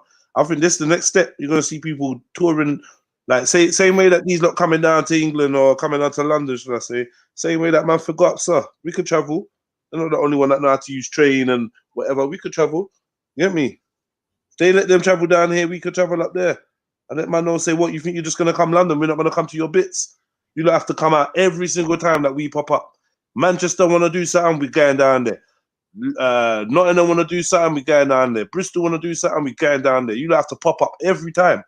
Pop up every time with the same numbers. We come all over the world. Like, come on, man. Get me? Birmingham, man. Like, if we're linking up, we're linking up, innit? If we're linking up, we're linking up. That's it. So it's like, I hear about, like, we've discussed the whole setup and blah blah blah, yada yada yada. If man is linking up, man link up properly. Otherwise, don't do it at all. That would be what I say, innit? Full 100, innit? I mean, know what I mean? And as I said, keyboard warriors could help with the propaganda, you know, go and post up on Instagram and all your thing, know what I mean? Make the people, know what I mean? Call out your people. Some of your people in your community might want to ride that. Because remember this, you know, it's nothing. Like, we could go anywhere. We could come to your town or wherever, know what I mean?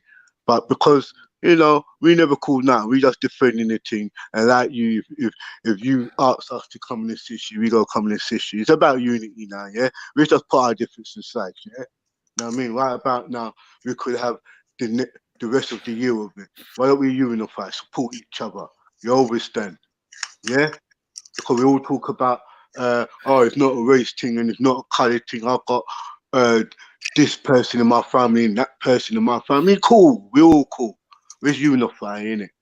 Yeah, let's put away this bullshit, innit? And you know what I mean, fam? I think this is a worth fight for, innit? Yeah? You having an elder up here actually telling you, yeah, you know what? You support us, we support you, innit? I'll be realizing that, you know what, I have to respect this anti-fascism and all of that, that Antifa and all of that. I have to respect them crew there. They ride up for the same purposes as us, innit? So we salute them, innit? Yeah, when I'm seeing my youngers up there and the people who actually contributed a lot when we were actually doing the marches with gang and that, yeah, big up them men there, innit? Yeah, respect them men who's holding the front line, innit? Because what it is, bruv, I want to go there and contribute to them. Like, yeah, their uncle's out. Bro, I'm still young, I'm still fit. I still knock you motherfuckers out, but you ain't my enemy, are you? So it's all good. Yeah? I'm just saying to everybody, hear what? We might have beef and we need to put it aside because I realize this thing is very important. Yeah? I've got loved ones, you know. Yeah, and this could affect the prisons. You got brothers and sisters, you know, in penitentiaries all across this country where a lot of black people or minority, whatever race they are, is minority there, and they're getting bullied, bruv. Yeah, we have to do this thing. This is a revolution on all scales, you know. Yeah, let's not make this be self-centered crap. You understand? This is like, yo, you can't live in London on your own with no humanity around there. Who you gonna talk to? Fucking birds and ducks and shit. Come on, bro. We all need a community. We all love our people, by the way. Sometimes when you don't have no sugar, you go to your white friend. Sometimes when you don't have no butter, you go to your black friend. And sometimes when you have no rice or whatever, you go to all your brethren in a minute. So it's a community thing, blood. Let's act like when we were young, when we were innocent, like when we were like youths, when we'd even know none of this rubbish. That's the honest or good truth, innit? Yeah? So big up yourselves, family. Honor and respect, bro. And I don't want to waffle. Rambo. Well said, brother. Honor my brother, yeah, fam. Yeah? Salute. All power to the people. Yeah? Keep that in your head. Gang unite. Yeah? Gang unite. New generation. Now what? Let's do it properly, you know? A new generation. And remember, Come reset on. this thing, you know. Who's streets? All Who's streets. streets? All streets. Streets. Who's community? All Our community. community. Who's people? All people. Don't fuck with the team, blood, because you could sing so for 6ix9ine Cashy and all of that fuckers. And when I'm telling you these things, you lot are weak on it, bro. Let's do it again, innit? Guiding. A new generation. Who's streets? Our streets. Who's community? Our community. Our community. Who's community? Our community. Who's people? Our people. Our people. Who's children? Our children. Who's freedom? Our freedom. Who's liberation? Our freedom. Our liberation. Who's Our community? liberation. Our liberation. Yeah, let's not fuck with the team, blood, yeah? Big up everybody, yeah? Who are we? We are revolutionaries, blood. Gassy We are- man up, bro. We are prisoners of war, fam. Let's stop this blood clot thing, yeah? None of us are free. You got me. Yeah? You got my mumsy going nuts saying, "What's going on? Why are you shouting?" Love mummy, you know, because mummy, Yeah, big up to mummy mummy too. nurtured us, you know. Love your mummy, you know, because mummy nurtured us, yeah. And mummy is the one who would tell your neighbor, "Oh, bring him here." It's that mummy love. You will find that most of the women, yeah, had their doors open for other race of children. Did you know that? Yeah, sometimes when your backside was in school and your mum couldn't come home in time, she'd tell you go to Janet's house or Barbara or Sheila's house.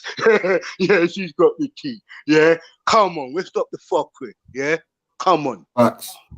Yeah, Let's get be back to real. the community. Come on. Exactly, man. And like Mills, big up yourself. But remember this, I'm not trying to do dumb talk. You know what I mean? Do the silliest talks. All I'm trying to say to everybody, please, if you're a keyboard warrior, keep up your activities. I'm an activist. I have to strike. Sorry. Yeah, I don't have my black power in it, my black power fist in the air, and I don't strike with it, bro. Are you stupid? You know what I mean? Come on, bro. And I love you, you know. Radar. Come on, big up family, yourself, Tree. you know, bro. Big up, You're Rambo. overstand. Big up. That's what it's about. Spreading the love, family. That's all it is. It's about love, you know. You know, the main thing is love, you know. Most of the time when I'm shouting at you, cussing you lot off, it's only because I love you, you know. If I didn't love you, bro, I spend a lot of times on this panel, you know, bro. Because I have a life of my own. You know where I'm coming from. Sometimes I war with you lot, but you know what? Deep down, I love you lot. I know this for a fact. Come on, fam. When I'm with you lot, That's the I'm whole proud. point. Bro, I've always been proud of you lot. That's why I always said, you know what?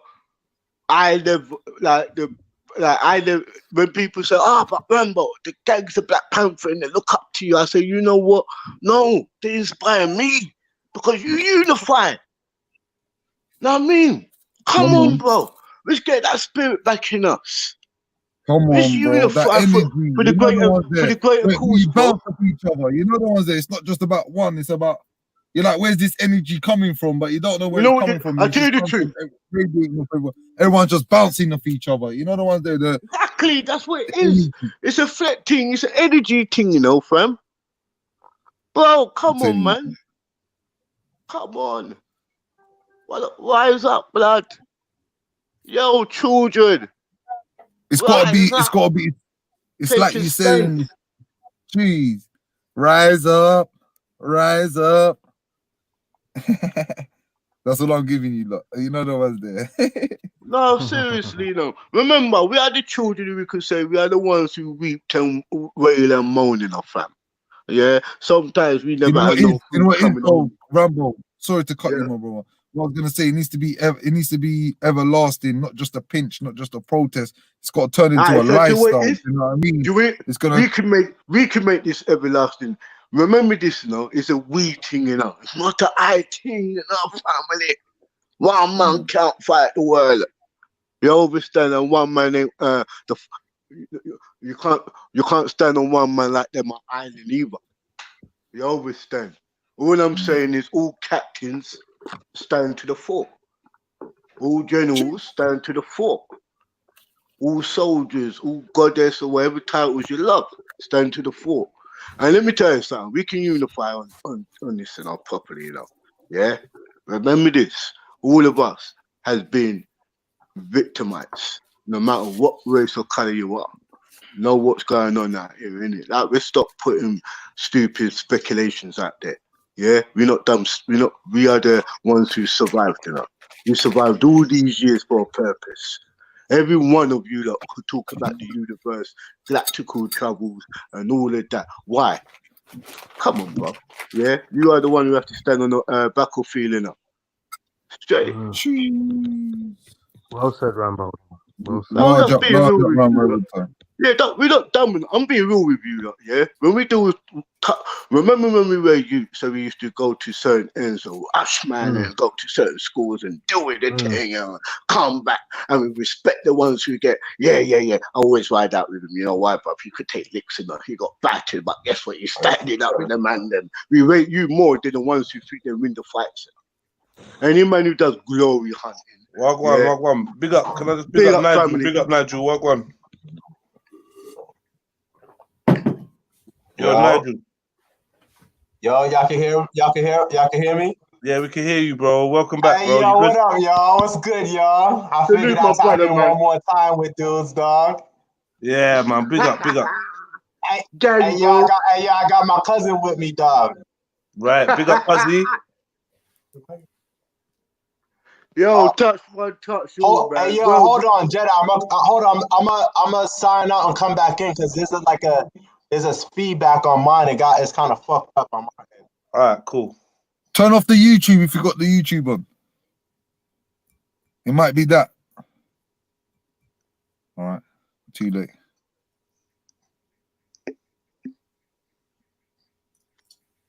So what do you think about this Tommy Robinson speech, Rambo? What do you think? What do I think? What do I think? Yeah, Carl, we've heard what Rambo thinks still. Okay. Me personally, I think it's another part of the circus show. It's the next step. It's the next stage of the plan. Okay, so what's going to happen is I believe there's going to be a large police force, and that more than likely trouble's going to erupt during Saturday, which is going to end up causing, I don't know, police intervention, police to get involved, which is going to end up causing more serious, which is going to end up taking everyone backwards instead of forwards. So it's going to end up being more reform, curfew. I think that's the way they're going to start implementing martial law to everyone. That's my personal opinion.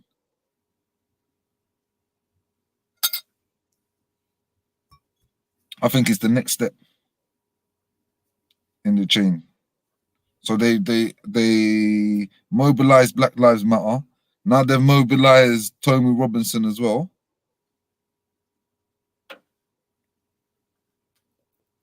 Which is the controlled opposition. So one's being funded by the right wing, one's being funded by the left wing, and then now all of a sudden someone's going to come up with a solution and everyone's going to be happy. That's what I believe. This is just the next step within the stage. Again, Tony Robinson pops up again. Do you know what I mean? Surprise, surprise. The person that wasn't racist. Do you know what I mean? Sitting there talking about a slave master, and slave masters, was it the way he was talking about the slave master statue? It's like the guy ain't done nothing wrong. It was like, wait a second, I had to double check the title of the video. I was like, is this guy talking about the right thing, or is this an old Tommy video? Like, do you know what I'm saying? Is this guy seriously trying to make it out like a slave owner hasn't done nothing wrong? And just because it happened in the past, it hasn't had a ripple effect within history. Do you know what I mean? It's like, perfect example, and I use this, I always, it's the best thing to use against the English. It's like saying, if there was a Nazi, if there was a fucking statue of Hitler in fucking central London, or I don't even give a fuck in, I don't know, in fucking Finsbury Park, for example, and there was a Hitler statue, Are you telling me, oh, it's 100 years ago? Let's leave the Hitler statue. Is that what you're seriously going to turn around and tell me? It's not, is it?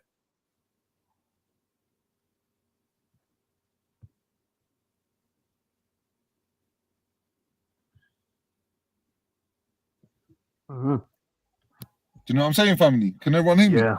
Yeah, man. Yeah, I can hear you, bro. I think it's a draw out, man. I think he's there just to draw man out, man.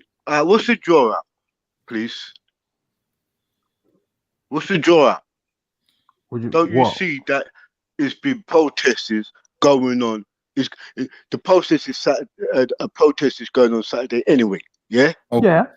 But what was the origin so who's of joining this you protest? out? Who's joining out? Who's protest was going on anyway. Yeah, the protest. Before Yeah, he made yeah, his no, speech. no, Rama. What I'm saying is, yeah, when I say it's a draw out, yeah, I mean by him injecting himself in and him injecting the terminology and the energy that he's bringing, that's what the draw out is, isn't it? I'm saying everyone's going out there for a peaceful. Hold on, let's be real with each other now. Yeah, let's wake up, people. Yeah, go on. He is doing what he's supposed to be doing, like what we are supposed to be doing. Don't you get it? Don't you get? He's doing what he should be doing.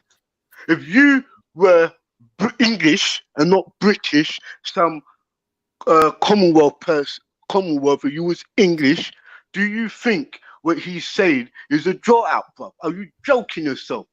Do you know what draw out is? It's when people come on panels and tell man suck their mother, suck your father.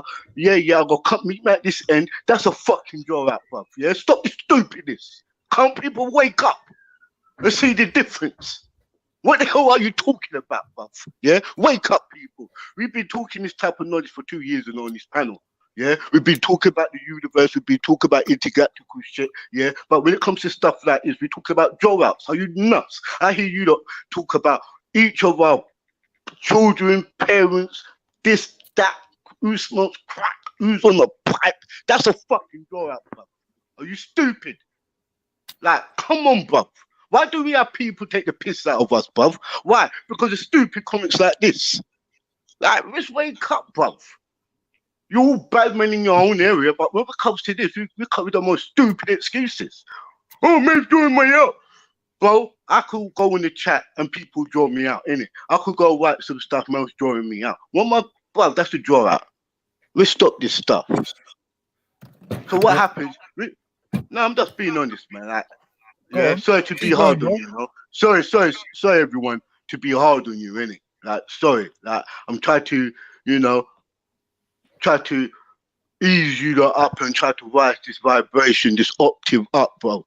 Yeah, I'm very sorry if you're finding that I'm trying to disrespect any person who's listening to the panel or anything. You know where I'm coming from. That's all.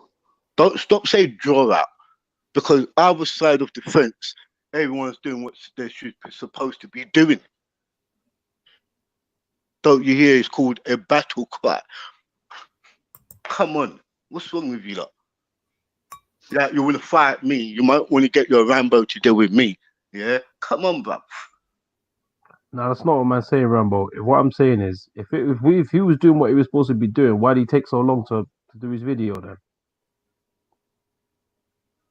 What do you mean? Well, why didn't he respond when the protest first started? Oh.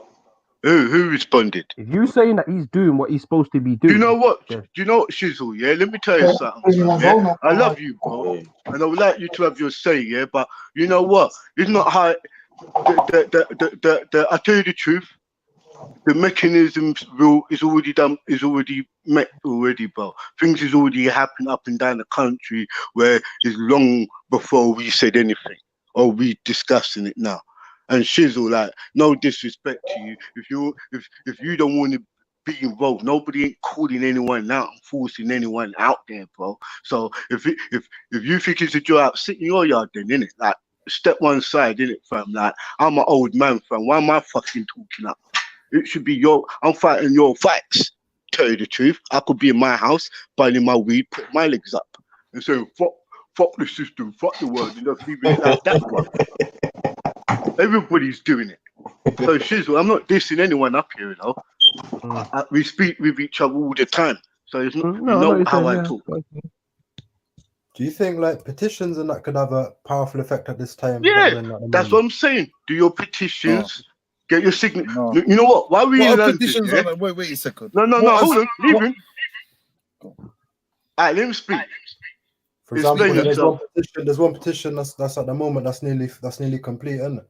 It was nearly got 5,000 petitions in it, which is to get Black history taught in every school, isn't it? So do you reckon that could have an impact on what people's minds and that? Definitely educating the youth. Definitely educating youth will have an impact. But then again, you're gonna ask yourself who's gonna have control of this, of the curriculum. Do you know what I mean? And again, it's gonna be warped no matter what end of the scale you look at it, because it's gonna be within the system that's currently based. Do you know what I mean? It's gonna be within the system that you're currently in, the same system that Mills, no disrespect to you. Let's get back to that thing. Man's pulling us. Yo, get your petitions done, bro. You know what you can do? Do a petition. Even I would do. Even I would sponsor it. Have your petitions. Yeah, do your thing in it. Like, I'm just saying my thing in it. Like what you want to do. I'm asking you, do you believe in it? Who, me? Yeah, do you believe in petitions? Bro, I'll be real with you. I don't believe in none of this crap what man's coming out with now. So wait a second. Hold on. So in the same breath, you're telling everyone to petition, sign it, do this, and in the next breath, when I ask you, do you believe in it? You're telling me you don't believe in any of it. Do you know why? If I have a comrade who I feel he's injured and he can't be on the front line, I'll make him be in the office, innit? Like it's like everybody should be doing their own thing, innit? Like some people don't want it, so they say let's do petition. Do your petition, innit? And I'll sign it, innit? But I'm on the front line, innit? Let's stop this talk, innit? Like I'm on the front line. If you want to come out, come out. No one ain't forcing nobody, innit? Stop this rubbish. Yeah? So and yo, mister, let's stop this, yeah? We're doing this all the time and it seems like we're waffling. It really does. You know what I mean? Like we talk. It's not that. I just wanted to know your views. Do you know what I mean? I do my views personally. If you ask me, I'm the same. I don't believe in petitions, but if someone asked me to sign and share the petition, I will sign and share it. Everyone knows my view, but I was still back. Mills, but then again, you're 100%, bro. Yeah, what you say, you're 100%. I'm not cutting you like that, bro. Like on purpose. Yeah, I feel is that where you feel. Yeah, done. Yeah, let's just deal with this thing at hand and move on, innit? Come on, let's go. To all of that. Yo, what thing? Yeah, what thing? Go on. Get on to look. What do you mean, what thing? So we done the petition thing. That's what Radar said, yeah?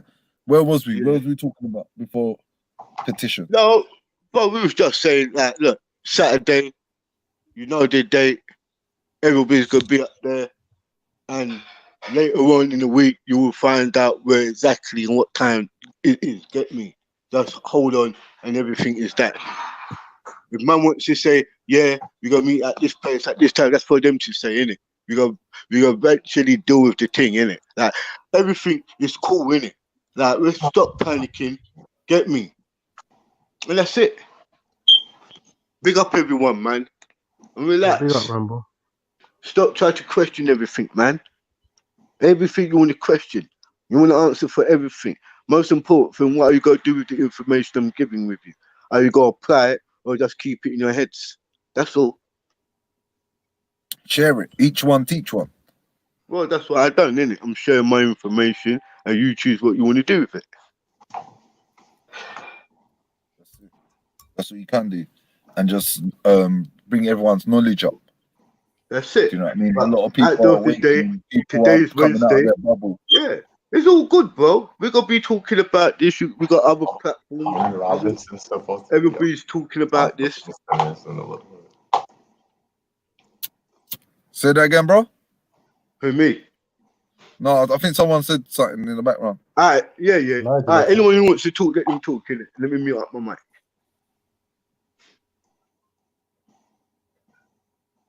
Did you say something, Nigel? Yeah, nah. I was telling my cousin, I read the title to him, and I was telling him I'm gonna show him who Tommy Robinson is because he wanted to know who that was real quick. So I was gonna tell him I was gonna show him a clip of who that was and how he be getting on. You know what I mean? Yo, but I got something to throw in there. Yo, everybody standing up on the streets, right? Do you think dudes in the jail should be standing up?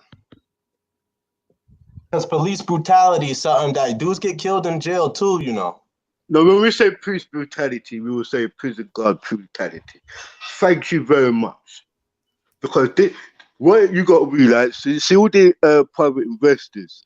I call the CEOs the police too. It's the same thing to me. You know the thing, man. We're all prisoner of war, regardless if you're behind enemy lines or wherever we are. We are, you know, political prisoners of war. You know what I mean? Regardless if you're in the jail cell, the guys in the jail cell, they do have their things, you know, but it doesn't get reported in the mainstream medias. But they do have report. You got a lot of revolutionary freedom fighters in there. In all prisons, maximum correctional facility, youth facilities, they're all out there in the States, yeah, and throughout our areas. You get what I'm saying? Throughout our institutions, yeah, and that's why you will find out that you got people that Mamma Mia, what's his name? Abu, what's his name? Oh fuck, it's slipping out my head. But yeah, you got bare revolutionaries, the old school Panthers, all out there educating the youths the same way, you know. No, but Rambo, what I was saying is like you see how the whole world. They should raise up as well, really. If they should also stand up in it, really and truly. Regardless if you're behind the prison walls or out, get me. Yeah? Yeah. Because it all affects it, blood. Like in the States, you got a lot of where they say the white extremists, nationalists, all in there. And they say that it doubles the most of the black gangs in there. So a lot of the black gangs has unified and become what you call other names, you know, the Black Gorilla family and all of that. It's the education schools of thoughts as well. You understand? Where most of the old Black Panthers is actually teaching the young guys. So when they're coming out, they're teaching man like you and me. You understand? Because most of the time when you're in prison, you can read and read and read. By the time you read, you study the whole thing. Like you could do a year in penitentiary is like 5 years out here with the actual, where you got time to actually study and learn and come to that revolutionary mentality. So the prison had what a lot of people don't realize, a lot of these institutions, this is where these knowledge come in. That's all. You got revolutionary on all fronts, innit? That's all, bro. You know? Yeah. Yo, this is Nigel's cousin, yo. What's going on, fellas, man? Salute, comrade. How you been, bro? I'm all right. Yo, this the real Rambo. No offense to you, Rambo. That's just my name. That's my social media. my rap name. Oh, shit. I got that tatted on me and some more shit. But the thing I was going to say, like, the only problem I see, and it's not just behind the wall, it's out here too. Not enough people standing up. Well, this situation right here, I feel like this is the most I've ever seen people stand up. But thank you. I feel like if everybody stand up, they can't stop it. Like my last bid, this dude, older guy, got killed in there like a week before he went home, and they try to say some bullshit about he just fell out, but they beat him up and shit. But when we had stood up, like everybody stood up in the beginning, but it's like once they came, half the fucking unit then went in. Like motherfuckers is too quick to surrender. Like you gotta let them know we ain't gonna stand for that shit. Rambo, you know the drill, bro. No surrender, bro. Yeah. You know the talk. You know the talk, bro. Once we go in, we go all the way in, or we don't bother at all. Yeah, exactly. You know what I mean? At the end of the day, every day we wake up and we say we want to change, man. And we look at our own selves, our own people, and we have that hate. But once we start thinking in that revolutionary period, we start loving everybody, man, because we realize who's the real enemy at hand, innit, bro? We start realizing that it's the system, man. It's the elites, man. It's not our brothers and sisters out on the street and our women and all of this. It's the system who's designed this stuff and orchestrated this stuff from the very beginning, you know? Yeah, from when we had our national insurance numbers, we was already barcoded, brother. We was already name and number. Regardless if you're in the penitentiary or you're on the street, bro. When you got your driver license or any type of license, you got name and number. What's your name and number? 225 M2 fuckery. You understand? Plus, they give you another coded name after your slave master's name. So you're still coded, yeah? What's your name? Revolutionary. Who are you? Political prisoner of war. Done. What's your number? Fuck you. That's it. I'm not under your system. You can't number me. What you gonna do? Call me IC3 and shit like that? Fuck you.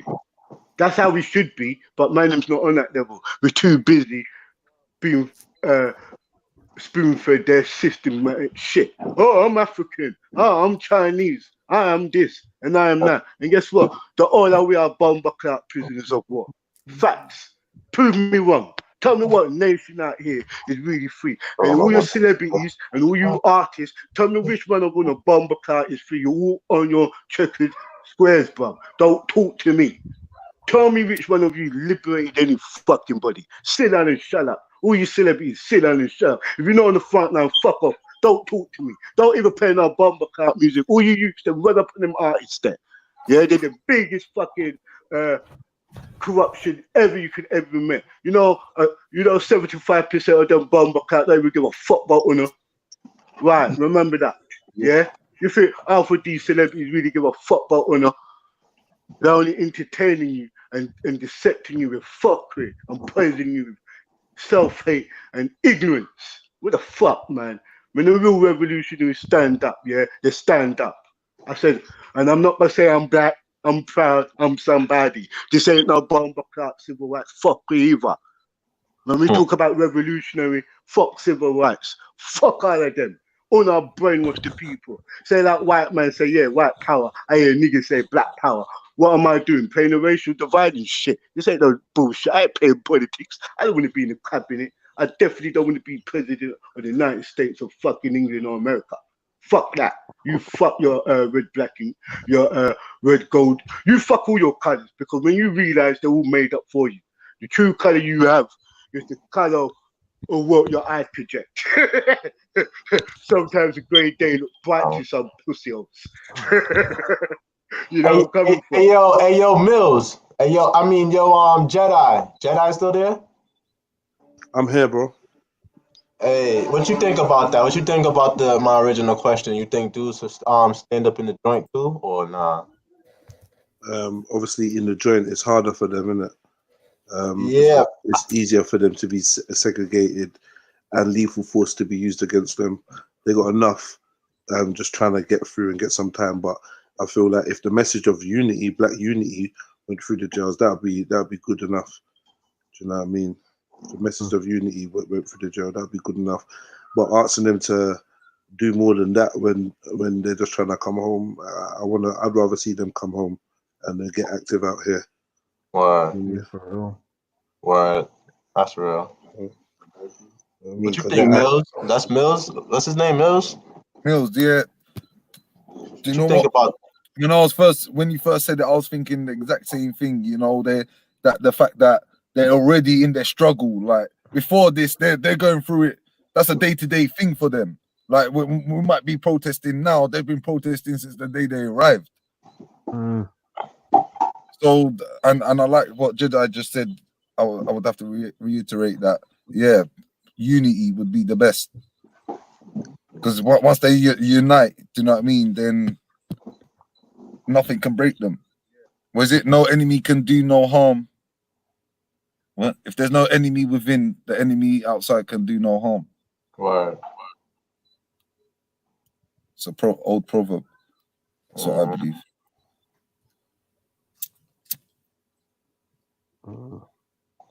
Well, I'm just trying to throw. I just got in the chat. I'm just trying to throw something on the table to keep the discussion going. Yeah, keep it going. Yeah, I hear that, bro. I hear that. I got a live stream on Instagram right now. So if you're not gonna stay on here, Are you on there right now? No social media, though. I'm surprised I'm able to tap in on through YouTube. So the fact that I can say something to dudes, you know what I'm saying, is fire to me, man. You know what I'm saying? Can we not stream it? Nah. No? Nah. Okay. I don't know how you're gonna do that. I'll share my screen. You got if you can get on your screen and stuff.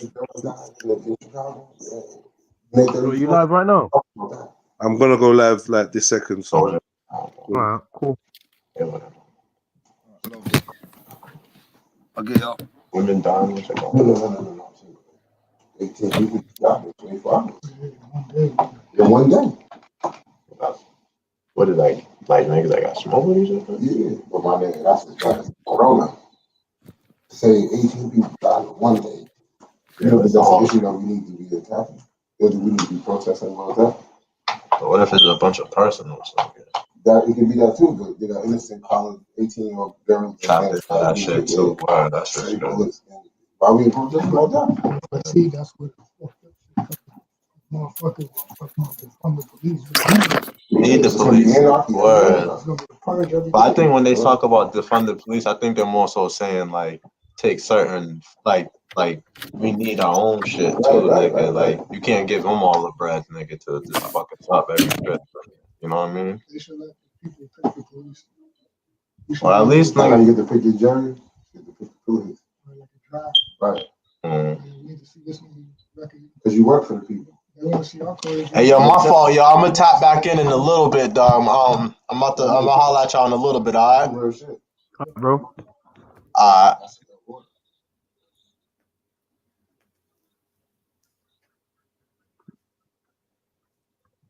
Mills, you gonna share your screen?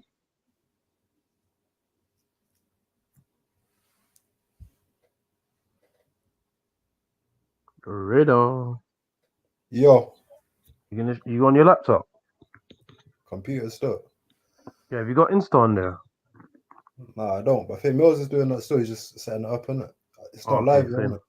Nah, if that's what I was looking. It's not like, alright, cool. Oh, So obviously, it's scheduled around 10, innit? It might not be bang on 10, innit? You know people's timings and that. yeah. My thing. So what do you think anyway? I didn't ask you your opinion. Similar to what Mills said, innit? I said earlier, innit? Like, I'm kind of worried about what this is gonna, the effect that this could have, innit? Like man was saying about martial law, putting this further in like a police state and all that, innit? And taking away more of our rights and that, innit? Like, it's kind of peak. If certain things get put in place, like what can anyone do in if like man said on the stream the other day about deterrence and that, when you can't even go to a certain area and that because they got fucking heat rays and that burn up the skin and shit. If they start putting up shit like that, you know? Yeah, them things are frightening and enough. Yeah, you're right. What can man do? Yeah, because they in America they were using that sound gun in it, that and the noise and stuff. They've used them, they deployed them things before. I don't know if they've used it over here. And in China they were spraying them with some green spray or something. Is it? Yeah. There definitely needs to be a solution, but it needs to be properly thought Yo, about. family. Sorry about that, man. My fucking battery would die just then, innit? Yeah, no, say no more, fam. I was just seeing if you're gonna share do the thing. You're gonna share the thing, car. Man, obviously, man wanted to interact in it. Man, still gonna jump in on man's phone and so man boost up the viewers and thing. Come on. Get it. Obviously, for some people in the chat who ain't got Insta, they can share in it and listen. I'm probably gonna have to jump off in a minute. I gotta put this shoot to bed, car. See if his mum can put him to bed. He's running around like a madman still. But yeah. It's a mad thing still. Yeah, that Coventry thing, they've dispelled the myth about the two youths having knives as well. Say that again, family. You have no knives. Nah, there's a video and it shows what looks to be like Mikey holding it and then putting it in the bin. You get me, fam? You man know what I mean when I say Mikey. You get me? So it looks like, you get me? Joke thing. You see that thing about this actually being taken down? Yeah, they took down the one of Christopher Columbus as well, fam, in America. And that's a mad thing. This is what I mean. Yeah, they're talking about taking removing some some people are riding for certain things, some people are riding for certain things, and some people are riding for the complete opposite thing. You know what I'm saying? You know, I think the craziest thing is that they're just going along with everything. That's what's scariest to me. I think that's what's more worrying to me. That they just, yeah, you want statues gone? Yeah, statues are gone. It's like, okay, what do we ask for next? It's like they're just giving, you know, that's what it seems to be. Or their plans were to take them down anyway. Who knows? It's just worrying, fam, because look how fucking submissive everyone got over this fucking corona thing, fam. They're like, nah, man, you can't go work, can't go out, can't go anywhere. All shut down. I'm saying. Yeah, now they're not so submissive. Now everyone's fucking out in the rain and shit, bro. It's like the opposite. It's like we've gone from one spectrum, we've gone to stay in your house to everyone come outside. It's like, it's a bit mad, isn't it, Mills, isn't it? They've said stay in your house, everyone stayed in their house, and now everyone said go outside, everyone's gone outside. You see what I'm saying? Yeah, this is, you know what's going on. Like, we've seen the mass hypnosis of people, do you know what I mean? And I don't even want to call them elite, because they're not elite, bro. 1% or whatever. Do you know what I mean? The people that are trying to control the masses. Do you know what I mean? People, get back into even bed. money. You know, people say it's all about the money. Get back And into this, bed. I don't think it's about that. Money is just a number. 95% of money is digital. Now money, all it is just a number on the screen to them. Nah, Do you know what I mean? That's what it's become. So does it really matter? No, it doesn't. It's about your energy. It's like I said, I put the analogy of building a house earlier. Yeah.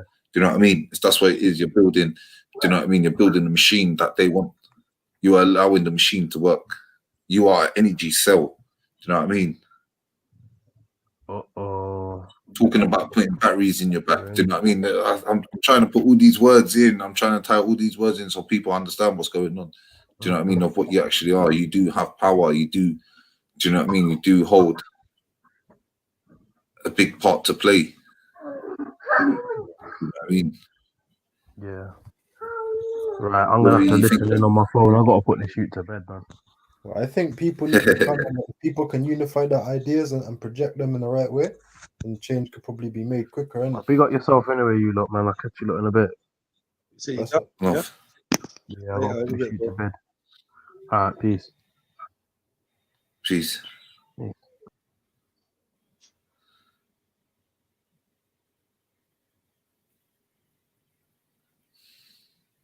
Yeah, he said he's got to do something to his Instagram because it's not letting me jump on his live. So we got a few minutes. Okay.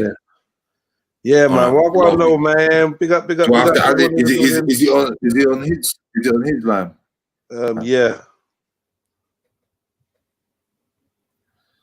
Yeah, I am TZA. Oh, lovely. Yeah, man. Shout out Shizzle for coming through. Ain't spoken to him for a while. Come on. Let's see. Show of mine. Yeah, it should do. Should say that I'm live or whatever when the time's ready.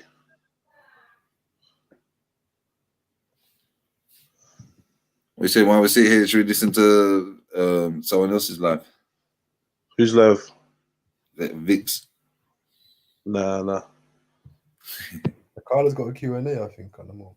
I don't know if I was listening to it while I was in the toilet. It was yeah, it's cool, man. Spitting facts and that. Jeez.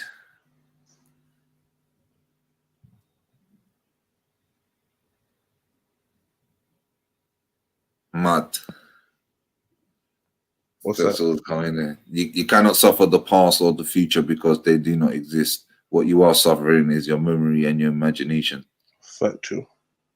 Jeez. All right, I might have to go, yeah? Do your thing, bro.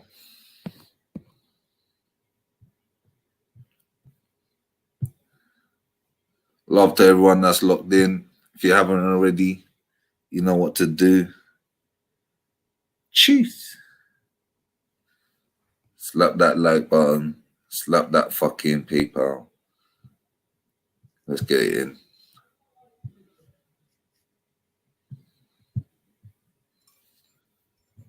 All right.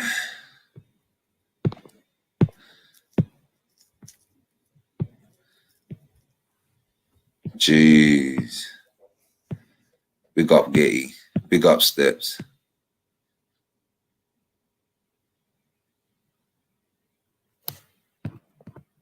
Jeez. Let's refresh. Lovely. Let's get this in. Some shit. So I'm going to downgrade it first and downgrade it again and see if that works. Family, tell me if you can hear me. This is so long. This is so long. Just like, can you Des, literally join me Africa in like in 2 minutes, and if it don't work, EFF next time, Africa then in. we're gonna... Can you zoom in a little bit so we can read the comments as well? Yeah. What happened? Start again. Our red pill chill. Lovely. Tizza. Jeez. To jump in. We was having problems getting live on his, so hopefully it'll work on mine. Come on. Can everyone hear? Let me know in the chat if you I'll can tap hear. the whole YouTube fam as well. Now we've got the YouTube fam in the building. You know what I mean? So we're live on YouTube and Insta. Come on, big everyone up, coming son. in slowly. Big up Jungle Jesus. Yo, Mills, So. can't you show the comments on the screen? Don't it show the live chat of the Insta? You don't pop up on the screen. Why is there people talking right now? The last person to talk is saying. You lot follow me on today Instagram as well. You YouTube lot and YouTube lot follow me on Instagram. Just waiting for Tizza to come in and see if we can make it work.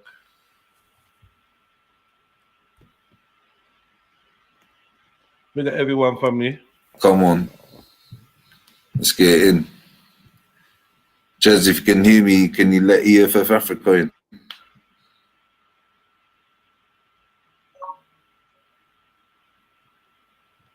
See Radar in the building. Chess. See Breezy. Don't know. Come on. Big up seed time. Everyone can hear. Let's do this. We're saying, shall I zoom in? Yeah, if you couldn't look up his stuff.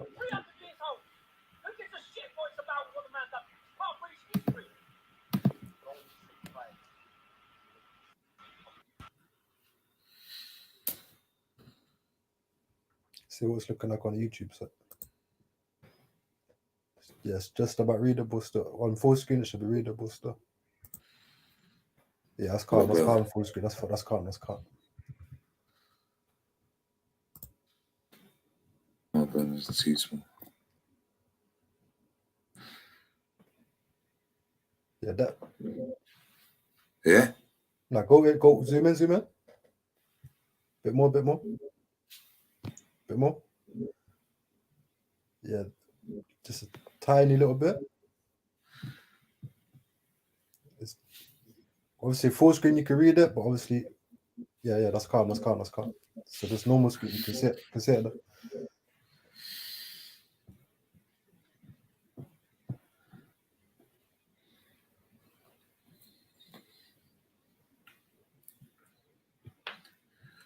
Come on, Khan. I already said what go on, bro. I betting, cuz. Oh my god.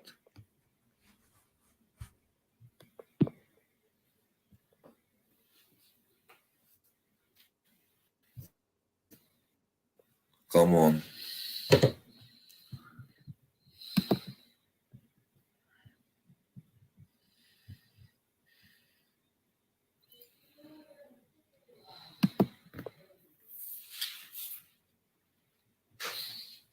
That's it. If you haven't already, go get your tea, go get your cup of water, go empty your sack, do what you have to do. Get ready.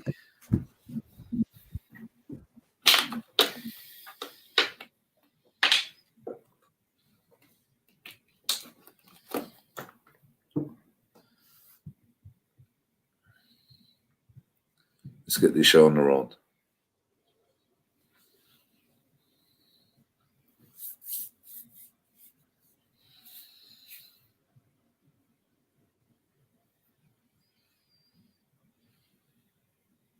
No, EFF, I can't let you in, man.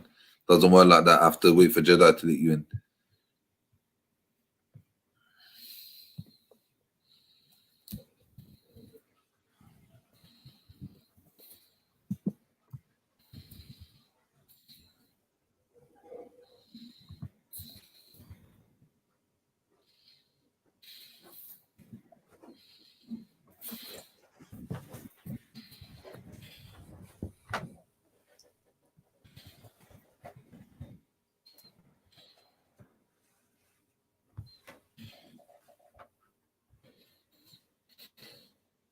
I was gonna say there, but I thought, fuck it.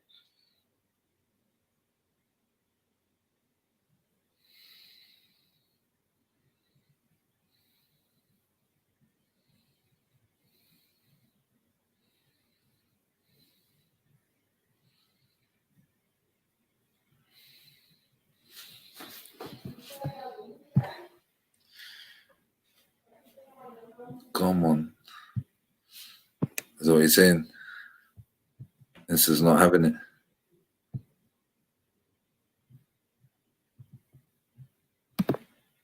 So good, it's so good. They're not having it right now. They know what's going. They don't want that conversation happening over there.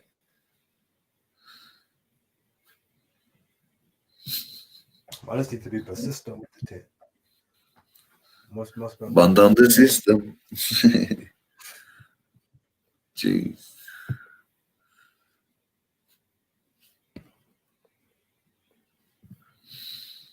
Everything chipping the mind, boy.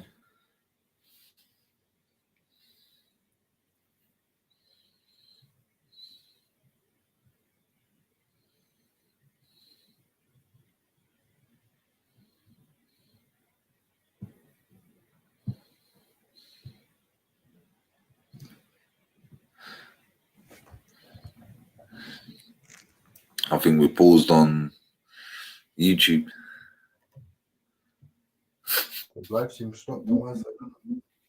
Everything's chipping out right now. I know he's live, brother.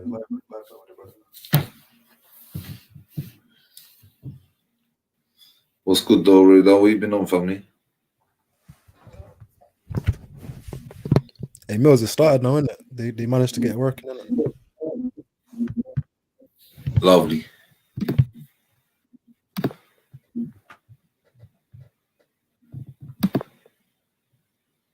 Do another live. I've got I like delete my app and downgrade it. You got a glitch. You got a glitch. Cool. Yeah. So we've got us. Yeah, man. I think we should be cool right now. Yeah, man. It's cool. What you saying to me, big man?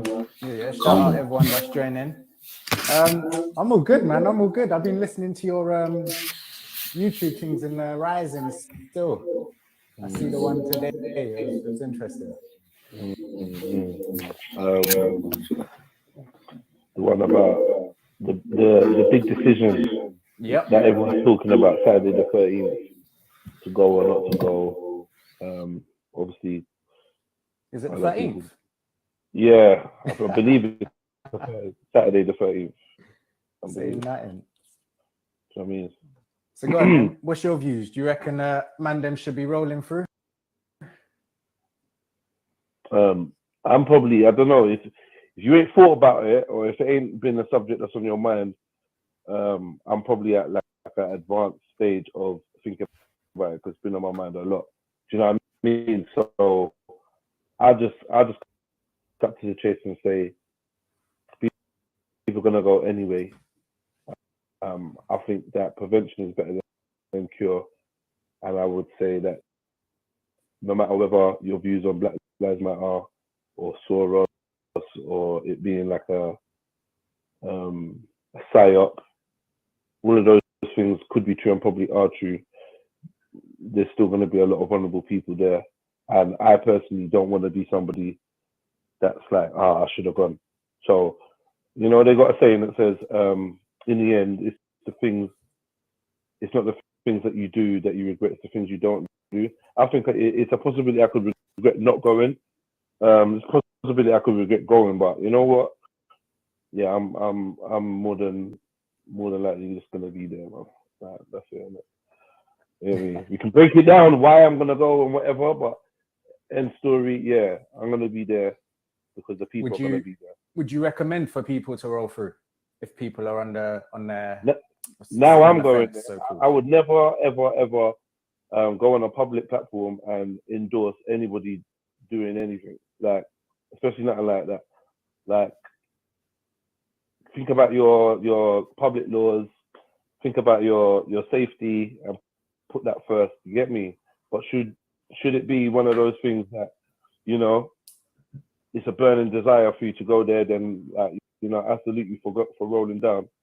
I think maybe the more level-headed people that are amongst the crowd, that might stand us in better stead. Do you know what I mean? Because I know there's a lot of ignorant people that, and when I by ignorant, I don't mean that they're dumb or nothing. I mean that they ain't trying to hear nothing, innit? Like, their thing is, we've been called out and I'm rolling out. And the warrior class is what we call them. The warrior class, them, they're not always the most strategic, but at the same time, their hearts are in a good place. And I'm seeing a lot of calls to unity. And I know everyone could be like, yo, this is a burning hell. But it's one of them situations like that I think you get in your lifetime where you've got to make a decision. And me being armed with maybe knowing better makes me a vital member of that crowd, I would say. Do you know what I mean?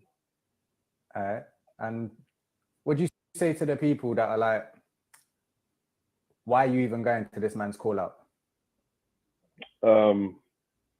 I agree, man. It's a draw out. We don't do press button youths. We're not press button youths. That's never been cool to get drawn out. But sometimes, even though you know man's drawing you out, and like it's childish, man tells you suck your mum, you might just smack him, innit? You might just smack him. Yeah, you know it's a draw out. You'd be sitting in cuffs or whatever, be like, oh, that was silly. You're just throwing all stuff away. But I mean, put it this way, man, them don't think twice to ride out on each other. We don't think twice to put each other down.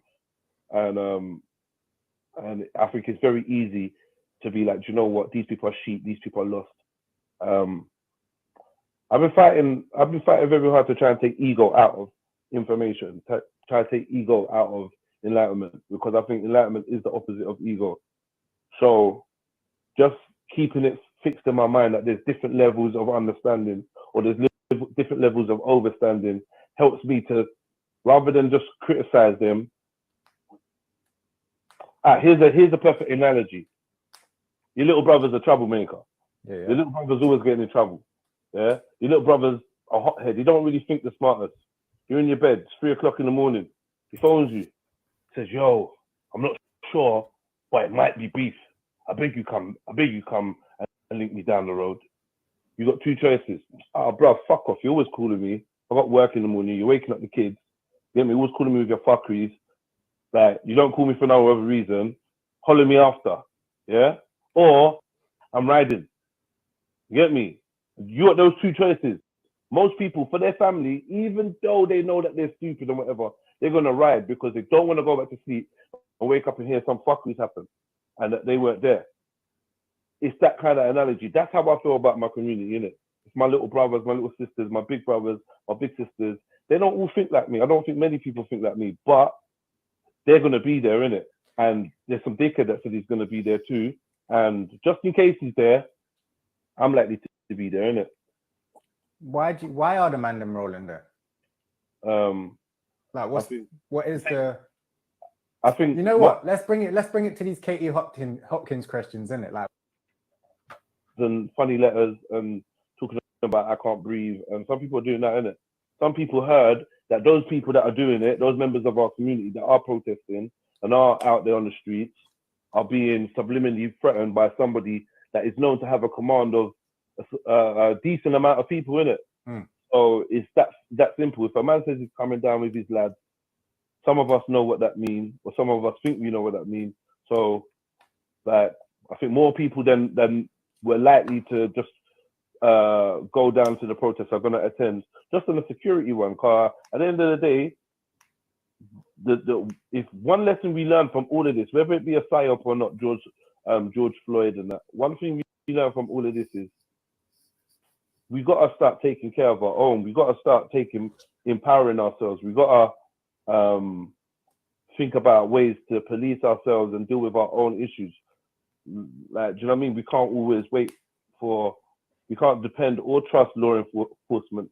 And when we do, we end up in these scenarios where people from outside of our communities get to handle us, get the privilege of dealing with us, misuse that privilege, and we end up on the streets talking about we can't breathe.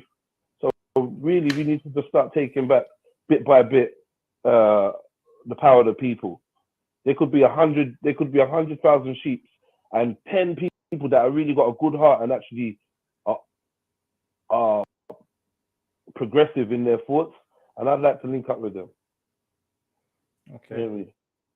I can always link up with the man at home. Someone said the people that are at home, the people that are not built for it, the people that don't want to come out, all that, like, rather than just judging the people that are, get on your computers and do work, do the admin, do the propaganda, send the messages, send the information, let people know, like, because it's gone past the point of you scorning people and saying that, well, you shouldn't go. Your people, my people are going to be there, like, literally are going to be there regardless. But do you not think that if they're going to be there regardless, then you think the elders or the OGs or whoever it is, the parents maybe even, need to, because I don't see the benefit personally in rolling to my man's call out, because I know when I'm playing chess and someone draws a pawn out to try draw me out, I'm not going to like move my bishop and my kings and my, like, do you get what I'm saying? I respect that. But people was rolling out anyway. I think that's why others are rolling out now. Because the simple fact that I wasn't going to no Black Lives Matter protest. I wasn't going. Get me? And there's many men like me and serious men like me that literally are like, Raj, you know what? Man weren't rolling, but man's rolling, in it. And hopefully it's a peace and love thing and everyone's just there and man can just be there and see what I want. You get me? Do you say that for real? Because I saw that thing you posted on Respect, and he's talking about every Tommy Robinson thing that he sets up. There's always hope and it's peaceful. I don't know. Do you think them man there have come to be peaceful? We're online, innit? So I have no idea. I like, say nothing. Say nothing. You get me? I have no idea what Tommy Robinson's plans are. And to be honest, just the fact that he said he's coming down, and some people that I know think that that's the issue. I'm like, do you know what?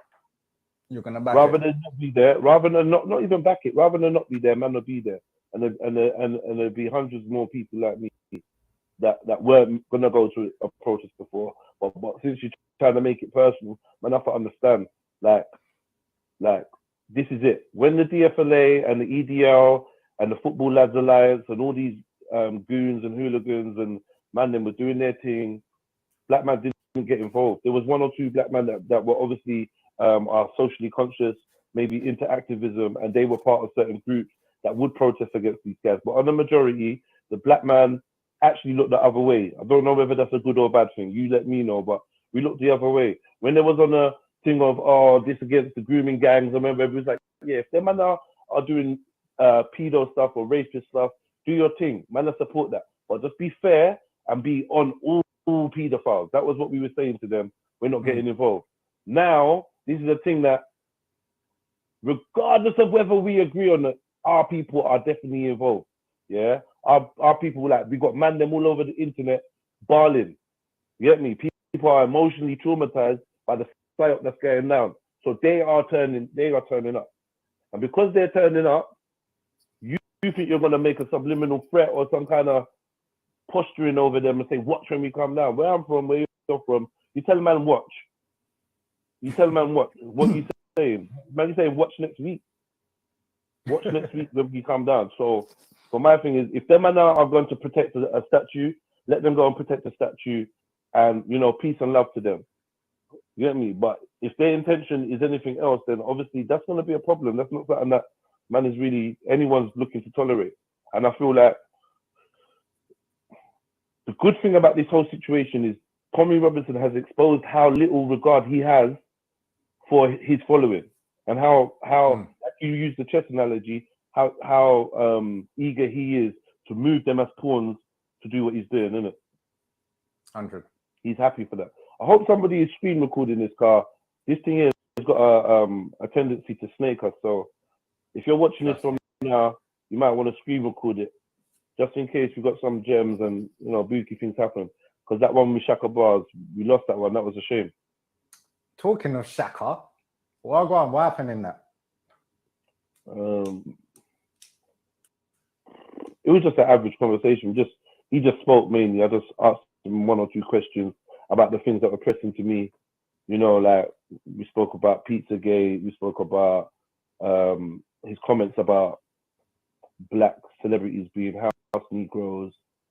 Spoke about Africa. We spoke about his interaction with Grenfell and the Grenfell community. And he just basically tried to clear up whatever he could. He just answered. So you can make of it what you will. If you was there, you heard it. But yeah, he just answered it, man. All right. So a lot of people, I guess myself included, see that guy as controlled opposition and stuff, leading it as well. Like, what are your thoughts on that, and how do we like get back the movement in it? Because I know that you was part of guiding a new generation, and that was something that's more real, and that was actually there, like you said, when the cameras and shit weren't. Because a lot of people, I feel, see this thing as a photo op. A lot of people are going there just to put it on the gram and whatnot. But you was part of something real. How do we get people's shift away from our given heroes and the celebrities and stuff that are navigating down one path versus someone like you that's got some real grassroots orgs? We don't. Like, real recognize real, and those who are supposed to gravitate towards whatever is truth to them, they will gravitate. Most people, 99.9% people, are wood for the fire. You have to remember that as well. Not everyone's gonna pick the narrow, difficult path. When the wide, shiny one with wheelchair access and automated vehicles taking you from point A to point B. When those two options are available, people go take the wide road, the easy road. People like, and that's where it is, man. We're not. Get that out of your head. It's not gonna happen, bro. You get me? There's always gonna be a controlled opposition doing some fuckery, leading people in a circle, and they're gonna get the attention. They're gonna get the limelight. They're gonna get the backing of the machine. That's the nature of the beast. I heard that. I'll come on to someone else as well later, because I believe birds of a feather, and it seems to be a small world within a certain group of individuals. But this question just come up: how do we stop black opposition? I don't think you can, to be honest. But go on. What do you think on that? I want to answer honestly. I don't really understand what you mean by that. I took it as like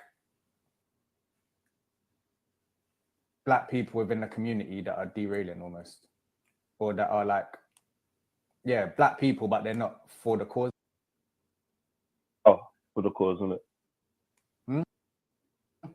Try to focus on people that are for the cause. Do you know what I mean? Yeah, no, I heard that. Yeah.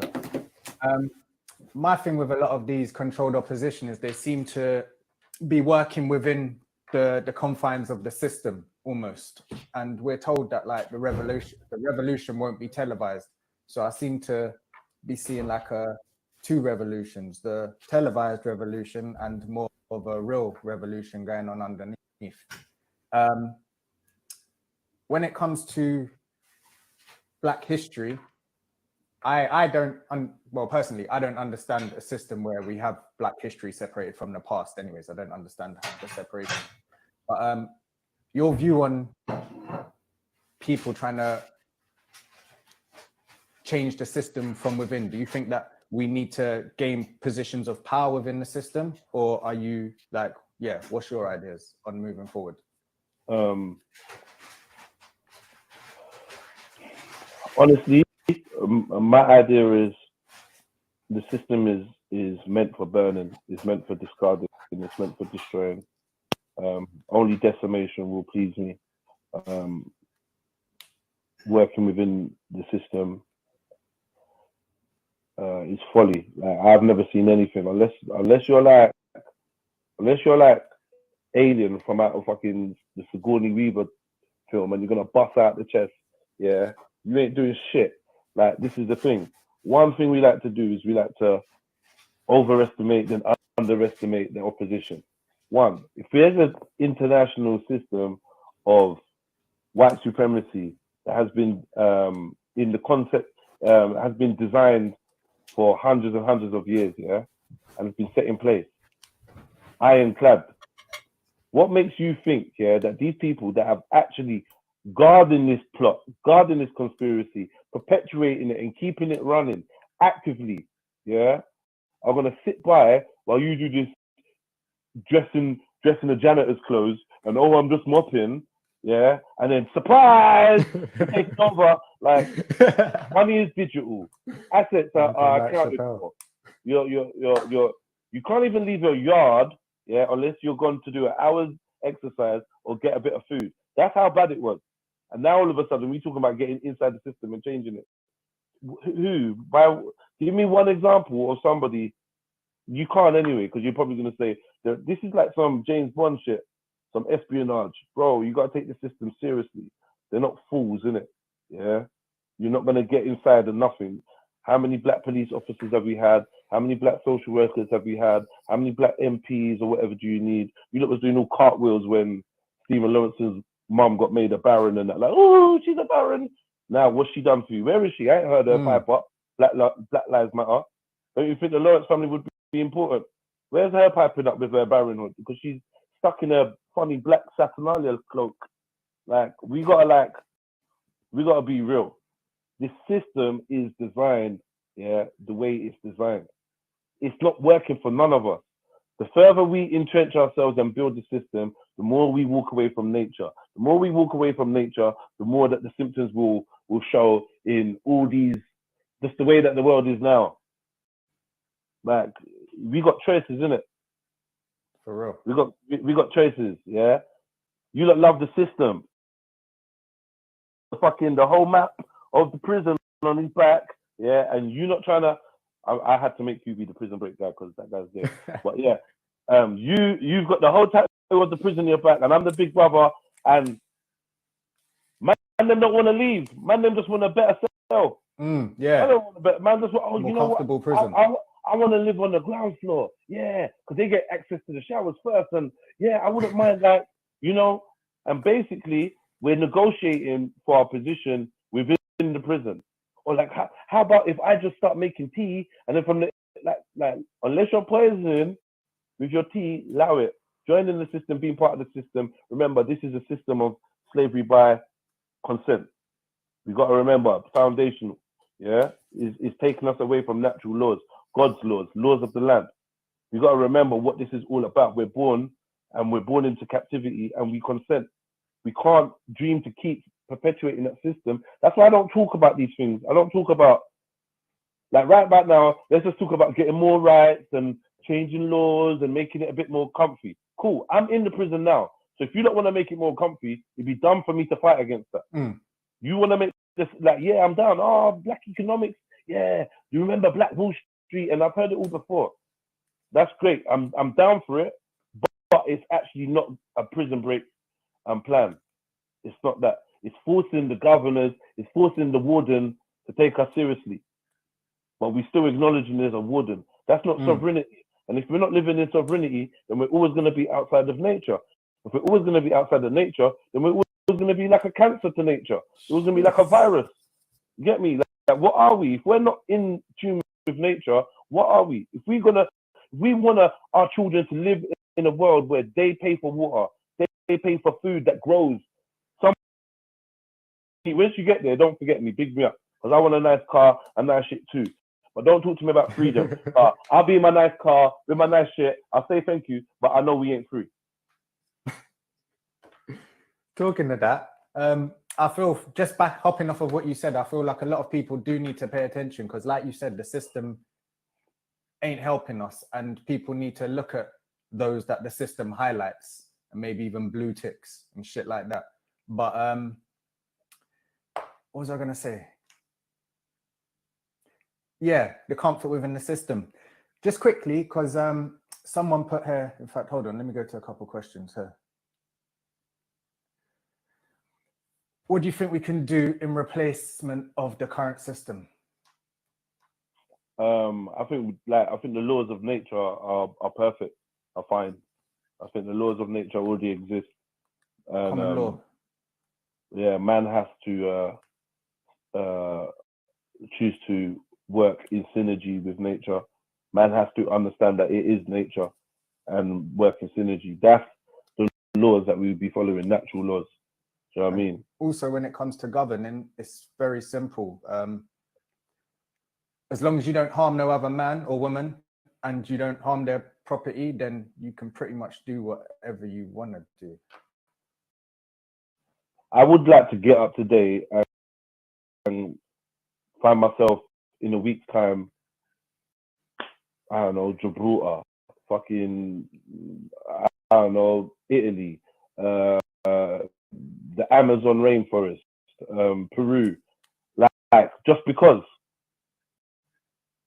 But like, it's a fantasy world for most people because it's not something that we can ever see coming, because that's actually what freedom is.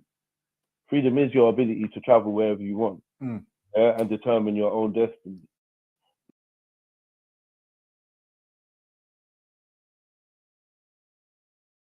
That's not ultimately that makes maybe more willing to go down and go to certain places, because I'm like, either way, even if this is the new world order coming, let's speed it up.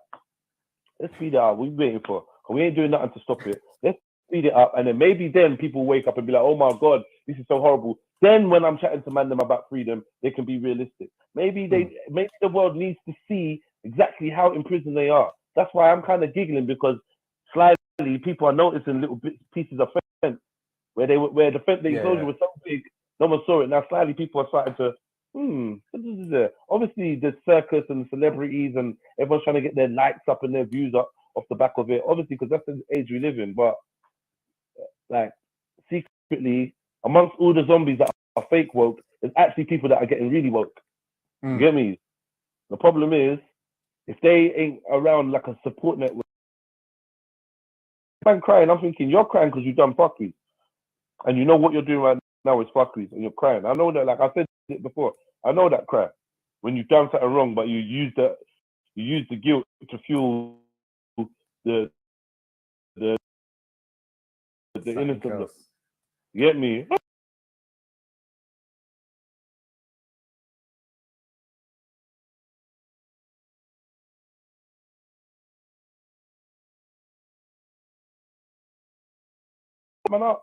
But like this is the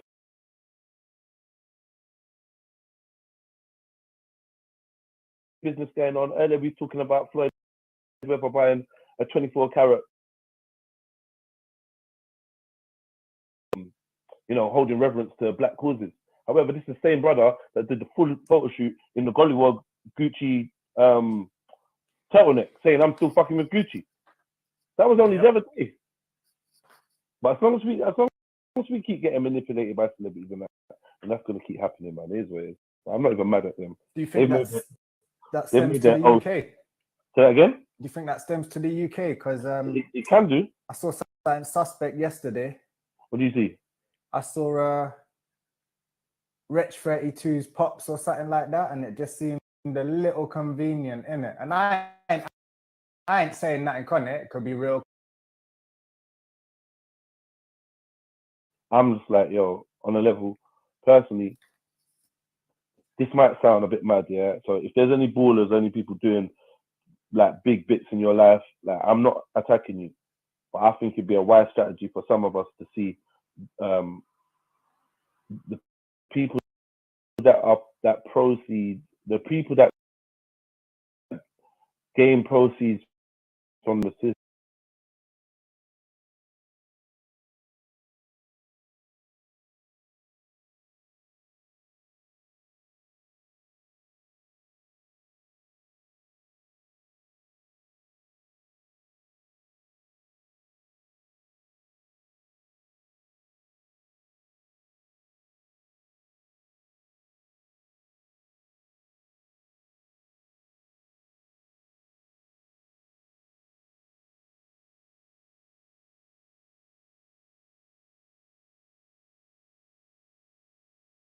normal, real people do.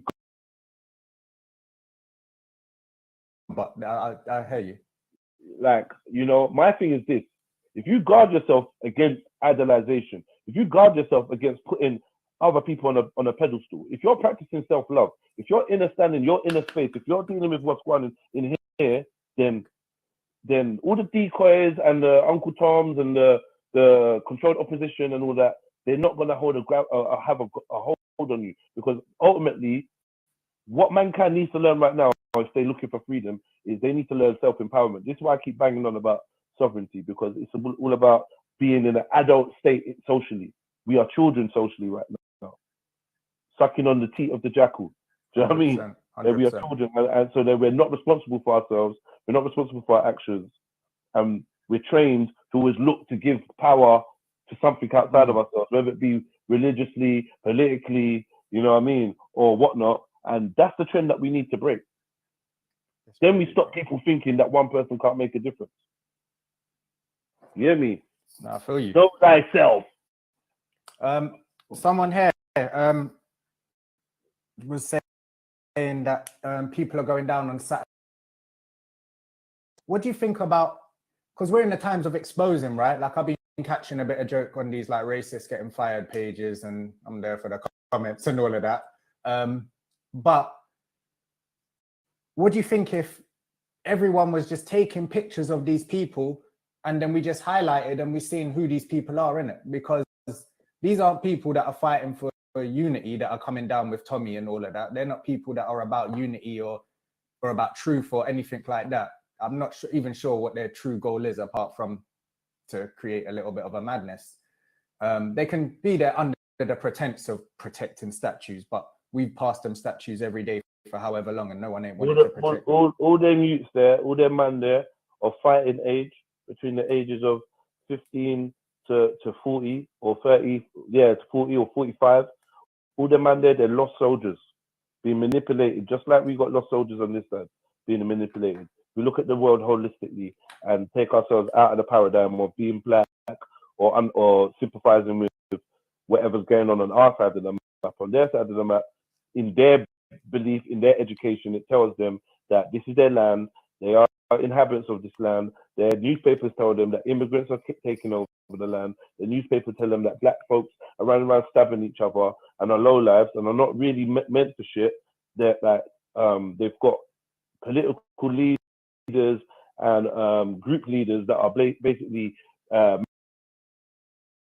so they're getting head topped. Now you got to look at the elaborate ruse that is set up to blind the white man, the European, both in America, Australia, and Europe. Yeah, so there's a ruse they're put there to keep them in their box, and that ruse is that as long as you stay in your box, yeah, and you keep that buffer of black and brown people underneath you, you ain't gonna suffer. They start getting antsy when they realize that certain men that are black and brown might be getting better treatment, but they're not educated enough. They're not critical thinking. They're not as well versed in critical thinking to analyze and realize, hang on a minute, we're getting fucked over too. In fact, this ain't about color. This is about class. In fact, this ain't even about class. This is about bloodlines. Yeah, this is about bloodlines. And once they get to that grip, then it's game over. See them Texas rednecks and that? If you could ever penetrate their skull and reach out to them and make them understand what their government is doing to them, yeah, it's collapse. The man have got tanks, the man have got this, the man have got that, and the man are ready to die. The militia, man, them. All these bored young men, they got no jobs, they got nothing going in there. They're living in they're hood youths. That's their version of hood youths. And they think what they're on is a righteous thing. Lots of them think what they're on is a righteous thing, or it's the thing to be on. Sucked in, whatever. We got to look at them like humans.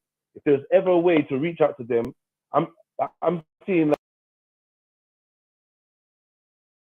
and now when he's on live stream, he's just melting like, but I didn't, like I'm not racist at all, and because it's genuine fear. You should be scared of me.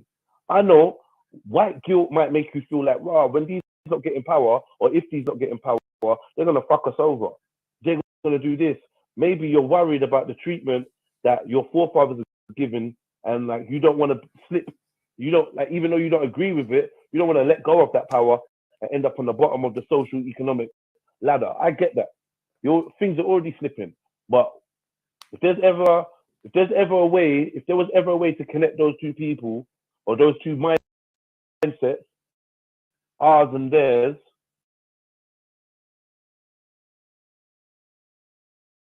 warring factions that are getting divided and conquered.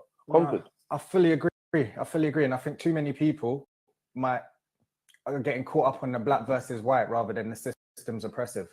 And if we can switch the narrative they're trying to give us to the one that is system versus us, then I feel like we have way more in common and are working towards the same thing ultimately, because we all want the same thing ultimately. It's just, it's like you said. What do you want? You don't want the north of England? Have it. You want the north of? Have the north, man. I've seen what do you call it? I've seen Game of Thrones. Have the north. What do you want? You want your own communities? You want to have places where it's just white and that? Have it. Why not? It's your land. Do what is it? So I mean, what is it you lot want? That's what we should be asking. Cause you definitely can't be logically. There's got to be logical people out of your whole group, and some of you have got to be like, nah. Well, at the end of the day, it's no point having a fighting for a slave trader's fucking statue. Because if it's just that you don't like black people, just get off your chest. But no one seems to really want to.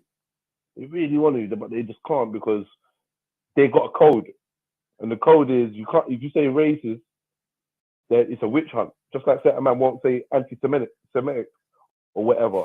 They don't want to start that smoke. Certain man won't talk about LGBT. They don't want that smoke, and I understand it. Especially, these men have got jobs, or some of these men have got jobs, and they don't want to lose their jobs. And it is what it is now, man. Hopefully, you wake up. Like I said, once you realize that Tommy's playing a game with you, and he don't give a fuck about you, and he's getting paid by some other dudes.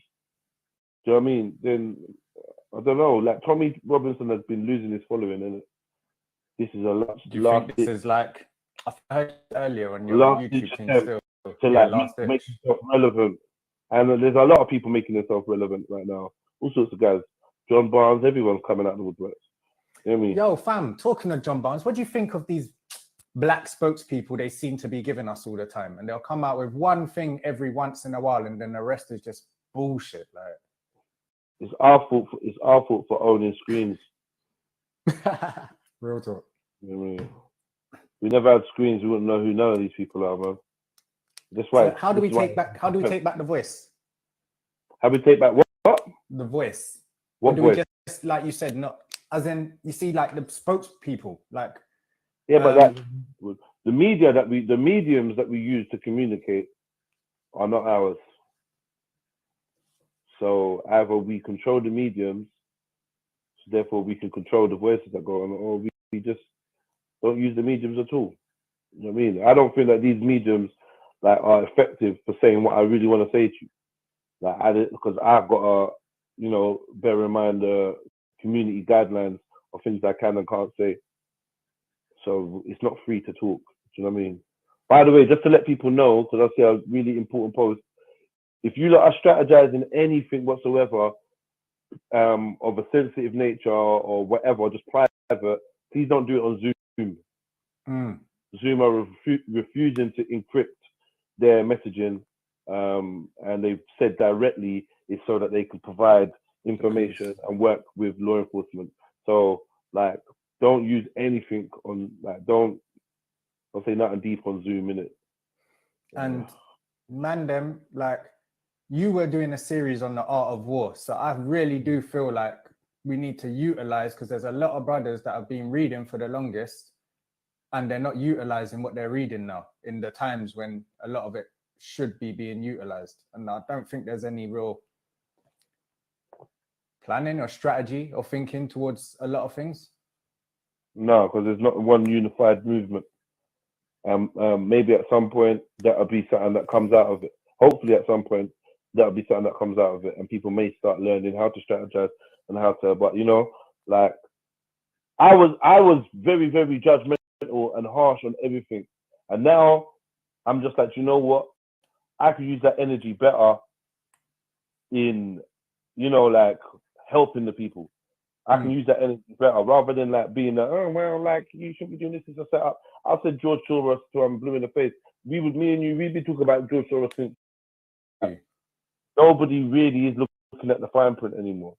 So if you're blessed with a brain that does that, or blessed and cursed with a brain that does that, then that's your burden, isn't it? Don't take it too personally when other people are not reading up on stuff or whatever. We're just not in them times. We're not in them times. You know what I mean?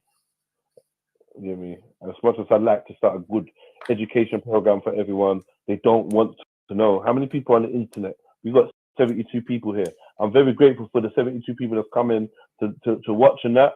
But if I get a girl to come here now and start twerking, this is going to go up to a couple thousand. and this conversation here is the realest shit you've probably heard all day. And that continues to be our experience. Like, you know what I mean? Like, there's wokeism out here, man. Trust. People are wokest. You know what I mean? And these type of conversations, they're not always fun. They're not popular. Might say some mad shit. I might not be like,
doing this. There weren't thousands of people out there. There weren't people saying Black Lives Matter. There weren't people like Sorry about that, family. Nobody came out. Yeah, Gappy Ranks came out, and a couple people, like, you know what I mean? Especially these UK ones that are all coming out now. I just want people to know what Jed just said. No one was coming out then. No one. So now and I'm like, yo, I see man taking the knee. I see man saying, say his name. George Floyd. Cool, but like, surely we should be saying, say his name. Mark Douglas. Say his name. Rashawn Edson. That's what we should be fucking with. Yeah. Dying. We should be. Do you know what I mean? Say like it should be a Stephen Lawrence. We never did this for Stephen Lawrence? So when Katie Hopkins turns around and says that it doesn't seem like white people, doesn't seem like black people care about black lives, or black lives don't matter as much to black people until a white person's involved, and people getting all upset and get bad triggered. You gave the racist. Tell me it's not true. Look in your fucking heart and say that is not true. It's fucking true, regardless of how you want to switch it. Oh yeah, he was a police officer. Cool. But really and truly, you know someone that was stabbed this year, last year. You know someone that died this year, last year, the year before. You all do. It's got to the point where we know as many people that's been stabbed as people that's got cancer. Right? You've all known someone that's been stabbed. How many times did you young black or the inner city children, because it's not just a black issue? You didn't do nothing because it weren't trendy then. So allow me with your fake outrage, innit? Like it's long, innit? Something else you said as well. I listened to your I forgot where it was that you said it on, but you were talking about if someone dies, like if someone has their family member die and people protest and shit like that, and you get like a road name and shit out of it, are you really gonna be happy and thing? And I see all these people. You know what though? What I like about you is when you heard about the road name, you mapped it out on the Washington. You know about the whole pentagram thing, and you mapped it out, and you can already see the symbology of it all. Like I suggest most people go on either Google Maps. Oh yeah, yeah. Black Lives Matter Boulevard, Mm. which was formerly 16th Street, which is the tip of the pentagram that was obviously built into the landscaping by the French Mason when Washington DC was built. It's what it is, man. It all points to ritual. It depends if you lot are fucking with that. I don't want to lose people and start talking about No, but even if it's not ritual, what I'm saying is, how are we happy about a road? Like we looking at the guard clocking his movements every 15 minutes. He shifts from one point to the next. You're looking at how quickly you could snatch his keys and knock him out. You've been training on your pillow and that. How quickly you can snatch the key and knock him out. You get me? We've been training for time. And next man is just like complaining about we need some fresh towels up in this bitch. It's literally the big difference. Or someone planning to get out of jail and someone just looking to get some new equipment or something. Yo, the showers ain't working. We need we need some shower. Yo, we ain't had a shower in a week. What's the question says thing we have to fix as a race? The first thing we have to fix as a race, ourselves, the individual. We need to.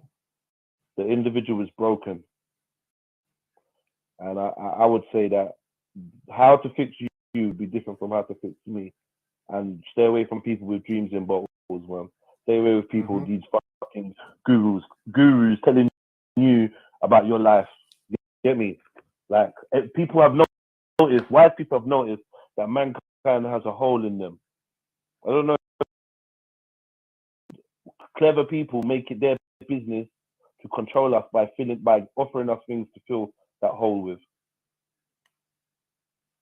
And like I said, whether it be religion, politics, any subculture, weed, drugs, sex, food. People are obsessed about everything: fashion, social media, music. What other people think. Wherever it is, bodybuilding, fitness, veganism. Oi. Yeah, but just remember, like, of it. No, if something is wrong internally and you don't apply internal medicine, you're always gonna have a dis-ease in it. You're always gonna be at a dis-ease in it, and that's gonna manifest one way or another. So, yeah, you can't eat your way to righteousness. You can't pray yourself. You can't join a religion and be righteous overnight. You gotta live righteous and you gotta be better people. And that starts from transforming who you really are in the dark, on your own, alone, with no one standing there, with no camera, when it's cold and it's raining, and there's no huge carnival type vibe, or there's no big energy to suck off. Because most of the people that go in are just energy vampires as well. That's another thing. They've turned energy vampirism, and it's because they don't know how to fuel their own energy. You get me? So they've learned a parasitic type of technique to leech onto others' energy rather than create. You get me? We don't need no one's energy. You don't need nobody but you. And nobody's going to give you the truth but you. Nobody's going to fix you but you. No one's got the answers but you. So we get used to that. Yeah, it's scary. But you're alone. This is not a group sport. You lot all want it to be a group sport because you're scared. You want someone's hand. Oh, can you go to the toilet with me? But no, this is a solo thing. Once we perfect the solo thing, you won't even recognize the group thing. Because the group thing is going to look like a solo thing. Because what you want for you is what I want for me. Yep. You get me? But most people feel comfortable only when they see others doing what they're doing. And that fucks it all up. Yeah, man. It does, man. It's mad, man. It's mad. Hear me? But more questions: tribal or racial? What unites us? And if one sec before you answer that, if anyone's got questions, put them in the little question box thing. Also, Shaka, I don't want to touch on him anymore because I've said what I don't want this to get. Wait, Sunday's one. I'll be talking about Shaka, and the person I was gonna mention, I put it on the thing, is Akala. And you know what? I'll wait for Sunday to do that. But again, we have to pay attention. What was you gonna say about Akala? I think he's very well educated and he's been prepared for the role that he's given very, very well. And he speaks great on what he touches on and whatnot. But again, we need to pay attention. And anyone, like you said, I believe the system has to go. Anyone that's trying to reform within the system or trying to gain a better foot, things that we know are clearly against us. So say music industry, certain celebrities, this, that, and the other. We know One Eye Symbolism.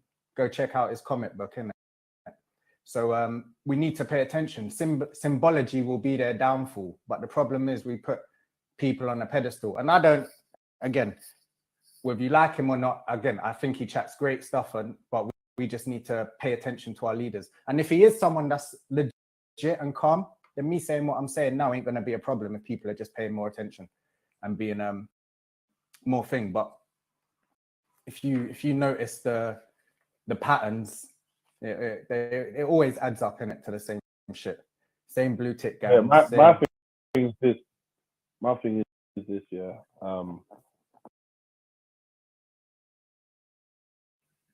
Don't trust me. Don't trust no one. Don't trust Tizza. Trust self. So, you get me? Don't trust anyone. Like it's a vibe. It's a vibe. It really is. There's no need there. Like we've passed that. Like if you tune into a Carla and you're looking for someone to put on a pedestal, or someone to vote for, someone to say, yeah, the people's champ, then like you lose. You're losing. Like the man in the mirror, the woman in the mirror should be by far the most inspirational person you've ever set eyes on. And if they're not, then something is wrong, isn't it? Something is wrong. Like honestly, like because like I like a color, innit? And I think it'd be wrong even if I could. I'd still tell you to research, look into it. We've gone past the point of just trusting people and just he chats sense and yeah. Like, you gotta like. And furthermore, what are you looking for? We get mesmerized with that shit. Carla's just gone into books. He's read books. The same books are available to you. Read, innit? If that's what it is, if Carla's someone that you aspire to, read. You can read everything Carla's read and more. Read, man. Do you know what I mean? But what we need to my stop man's doing, telling you to vote and shit. That's what we need to stop doing is I like low key. I really like low key. Like, do you know what I mean? Low key's a friend. He's on some voting for Corbyn thing and whatnot, and that's how his mind is set up. Would I throw away low key for certain other man? No, low key's cool. Like, do you know what I mean? Low key's doing his thing. Akala's doing his thing. Like, for them and the only insidious thing that you could ever really say about them is that they seem to be geared towards politics. So they're like with the politics thing, innit? Yeah, but like more about the industry. Is Akala in the industry? I mean, yeah, but like, is it? How great is it? I don't know. I'm sure he makes more money off like his hip hop play and and his Shakespeare thing and that. I know, because he gets paid by the BBC, innit? So I'm sure he's getting his money in other ways. But man, I don't know, man. Everyone can be an opposition, innit? Everyone can be a turncoat. Anyone can be a snake. So let's just play it safe, innit? Talking of BBC, I don't want to, and I don't want to get the statue of the boy thing and that. Yeah, man. I've seen the statue. We on statue watch now. though, isn't it? Like, another joke thing, like we on statue watch. You know the funniest thing though, fam? I was walking around Amsterdam a couple years ago, and for the first time, I actually started that crosses the square, and you can see pictures of like children working in factories and getting eaten and sodomized, and it's like literally just into the artwork above the shops and shit like that. Like, I really think we just need to pay attention in general to where the fuck we are and what's going on. Yeah, man. It's like they say, hidden in plain sight.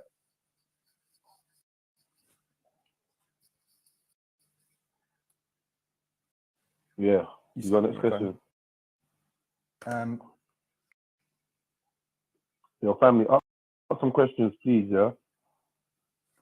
What is the ultimate long-term solution to stop black oppression globally? First of all, I rebuke the term globally. Yeah. Astaghfirullah. And what the power to free themselves? Black people being like a political class, melanated people have a much bigger force. Your labeling has to kind of be right. If we're just talking about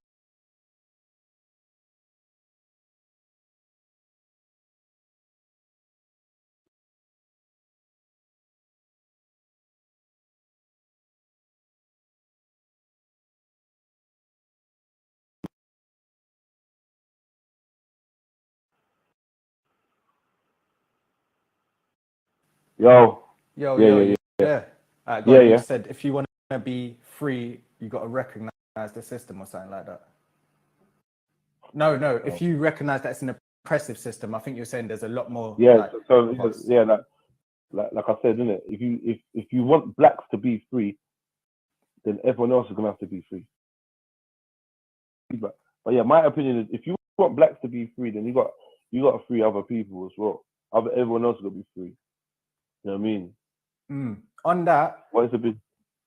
Quickly, I've noticed that a lot of, I don't know if it's Pan-African people or people with a lot of pro-black ideology, they seem to want the same system just in reverse. Like they just want to be at the top of the pyramid structure type thing. They don't mind the system, they just want to be controlling it. And I can't blame them. No one's blaming them. I'm just saying we need to be wary of. You get punched in the face so much, you start getting a strong urge to punch someone in the face. That's just how it goes. It's the nature of man, isn't it? Like obviously, if they can overcome that need for tit for tat, but that's a result of being in a war. You know, it's altered people's consciousnesses. It's altered people's mind states. Yeah, people are in constant stress. You know, your super conscious is aware of your bondage. I believe. You get me?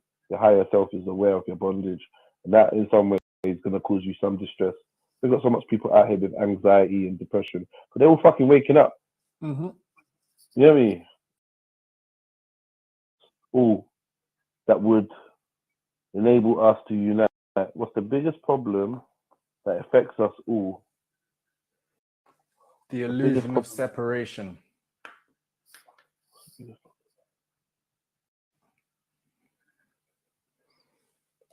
I would say that the biggest problem that affects us all is our lack of ability to choose our own destinies,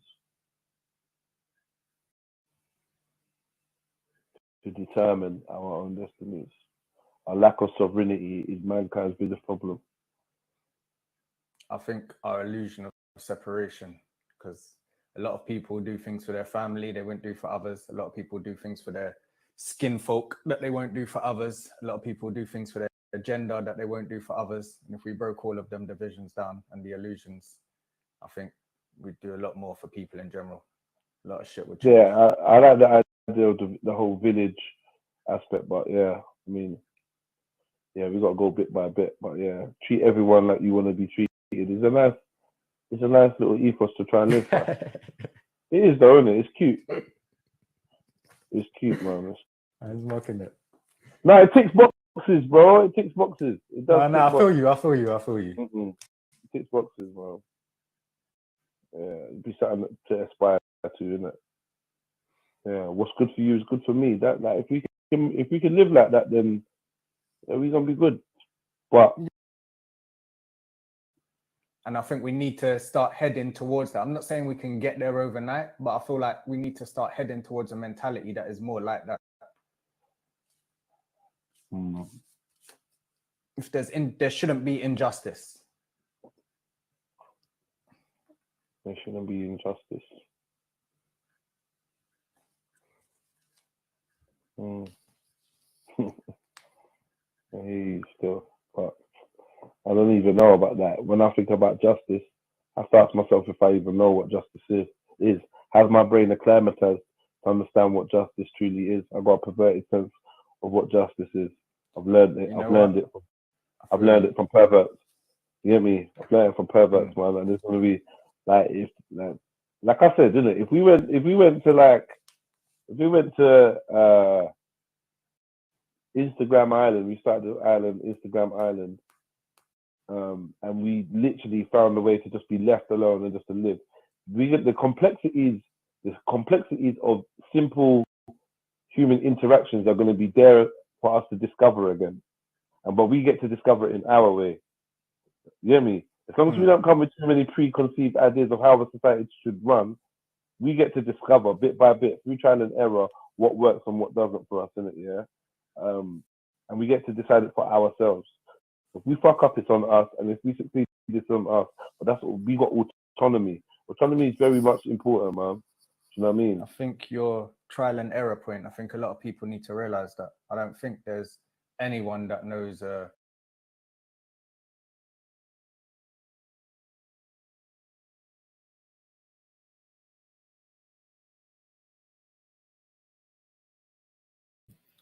Them fuckery ones there. Cut it off. Just when it was just getting juicy.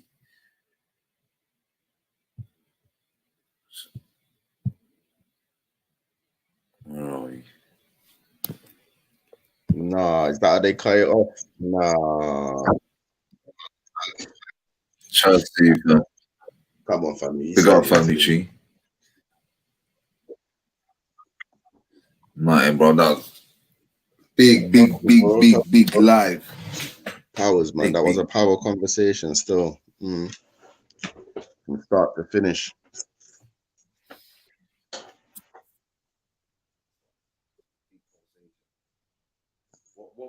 Boy, there was a couple hot points for me, man. There was a couple hot points, man. But yeah, man. I just respect the way my brother Jedi speaks still. Yeah, man. I respect the way he speaks, man. Especially on the whole fucking Saturday situation. Yeah, man. Spoke well still.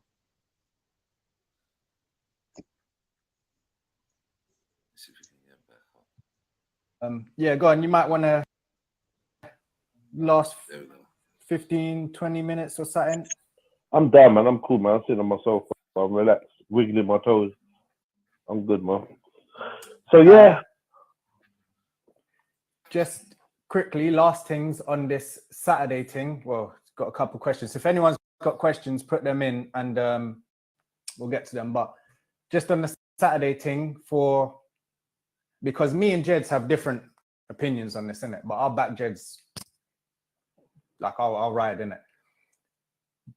He's on going there to protect and make sure that the peace is kept and things like that. No.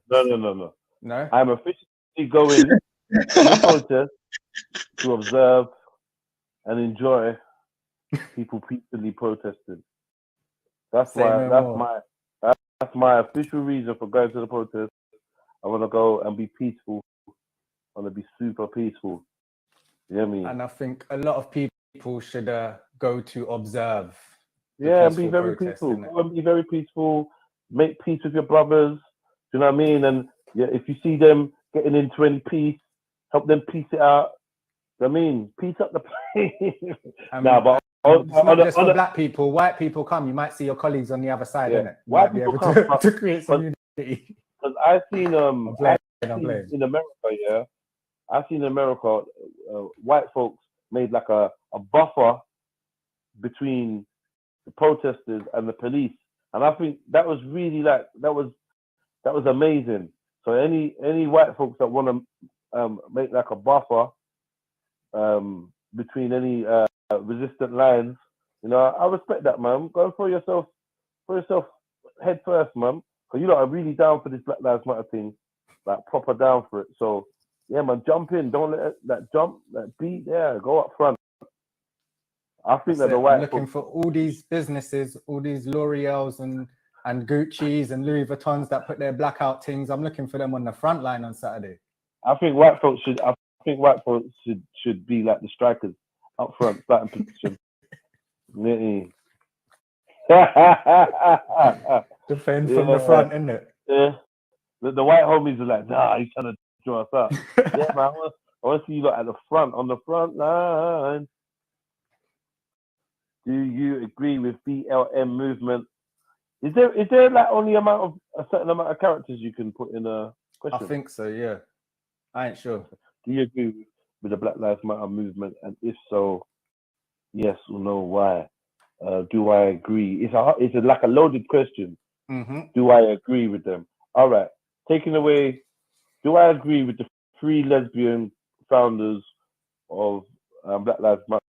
Well, we'd have to go to their mission statement page to find out if I agree with what they stand for, because clearly a bunch of people in the streets screaming out slogans is not going to help me identify what this organization stands for. So when you go to their website and you go to their mission statement, their blurb about me and whatever it's about, then you get to find out their manifesto. And then, like, personally, I don't agree with their manifesto. I think their manifesto is rude. It's rude. Like, and it's actually disgusting. Because what you've done is you've linked a real social issue of oppression and racism and robbery and rape and murder and false imprisonment and kidnap, and you've mixed it with, oh, I like bum bum a little. I like bum bum more than vagina. Oh, I feel like I'm a woman. I feel like I'm a man. I feel like great. Like, you can feel all them ways, but like, why are you linking that to this piggybacking? This, like, it's like I always use this analogy. It's like gate crashing Specsavers with all this memorabilia for all this stuff for deaf people, for the Deaf Foundation. And it's like, yo, like, there's a time and a place. This is serving people that are visually impaired or the audio impaired. At least create your own little section somewhere else. So, you know what I mean? But you tried to kidnap a narrative and spin it to basically like sneak the transgender agenda into the racial, the topic of racial issues internationally. Like, it's a sneak job. Like, you shouldn't be doing that. Like, no one should be bringing their personal choices. Like, it's like, we talking about Black Lives Matter, yeah? We talking about police brutality. We talking about systemic oppression. We talking about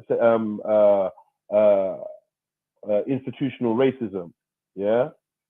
And then you want to bring in the fact that, oh yeah, and the NHS done a bad job when you have the baby and your cesarean scar is like 2 centimeters too long. Like, okay, like, I think that you've got 400 plus years of slavery, a curriculum that is a shambles. Like, we talk about the international conspiracy to keep melanated people around the world on the bottom rung. That's what we're talking about. So why are we talking about who you fancy and who you're attracted to? If that's what Black Lives Matter are focused on, and that's what they put in the first few lines of their manifesto, then obviously that organization isn't as serious about the things that I've faced. You get me? If you're looking to create a safe place for trans and homosexuals and all that, by all means do that. But then, like, you're trying to identify that with a deeper struggle, which I think is actually rude. That's actually fucking rude, and no one would do that if it came to anything else. No one would be trying to link on the LGBT to the Holocaust survivors. No one's trying to do that. Yeah, well, I think Jew gay lives matter, and yeah, we set up this Jew gay so we said Holocaust survivors matter, right? And then when you go to the website, on the first or the second line, gender fluid Jews and you're like, yo, so we gonna talk about the Holocaust or what? Tell me, man. They come like they're filling out a Tinder fucking profile, telling us all about their sexual preferences, and this is what I'm saying. That in my mind, because on this journey I've encountered members of the LGBT that are highly interested in black issues. They're highly interested in, whatever. Yeah, like I said, black issues. But what happens sometimes is during the course of talking or whatever, it comes out that the agenda that's at the foremost of their mind is their sexual identity. That's what is their burning issue, more than racism, more than, do you know what I mean? It's their sexual identity. And more time when you're trying to talk about your sexual identity, it's not the time or the place. We're on the roads trying to talk to the youths about don't nank each other. You want to talk about, yeah, we need more gay rights and more, and it's like the two things are not mixed. You've clever sexuality, and we've been rejecting it the whole time. Now we come to a point where we're so tired. The movement that actually seems to have any kind of momentum, obviously we know for reasons why, but the movement that has momentum is openly ran by black lesbian feminists, and it's what it is. Like, I got nothing against you being black or a lesbian or a feminist, but like you've got all these things, like that take away from your fight for this one thing. So I'm a focus on groups that are focused on black empowerment. I'm a focus on groups that are focused on racism. I'm a focus on groups that are focused on communities, no matter what race, coming together. I'm gonna do all of that before I've got any time to sit down and worry about your right to do whatever you want sexually. Do you know what I mean? I feel that. Yeah. We need to stop making stuff. We need to stop making these things about sex, man. Like you lot are so selfish and so self-centered. You just always got sex on your mind. Go have sex, man. Why do you have to tell everyone about? Why do you have to tell everyone about who you're having sex with? And why do you want our kids to learn about sex so much? Why is sex such a big fucking? That's my thing. Why you want the children to be just do other stuff? Get me? And before you come protest at Black Lives Matter, you better go and talk to your drag queen story readers and that. You get me? And ask them what that's all about. Get me? Like I asked the gay man, do you think? I asked the gay man and a lesbian woman, do you think that there's a agenda to skew the genders or to promote homosexuality? And they both said yes. They both said yes, and I agree, and we disagree with it, and we're against it. So I was like, all right, cool. In 1 week, the girl just turned around and she was like, yeah, and the man said, yeah, you man just gotta stop, like, putting down the gay man them, yeah, and the lady, oh my God, sis? Yeah, man. She don't fuck with me no more. She don't chat to me no more. Cause man's not like part of the gay agenda. One time, obviously you man got your like traditional values and your traditional views, and then we've got the man them that are like gay and whatnot, and it'd be good to have like a conversation and we're around and to highlight and I'm just like, man, you know how busy man is. I ain't got time for none of that, man. Like, what is this? This is so, but obviously the telltale signs keep showing me selfishness means, maybe not selfishness, but you have your agenda that is at the top of your list, isn't it? You've got the thing that you're most concerned, right? And you're allowed to, but let's just call it what it is.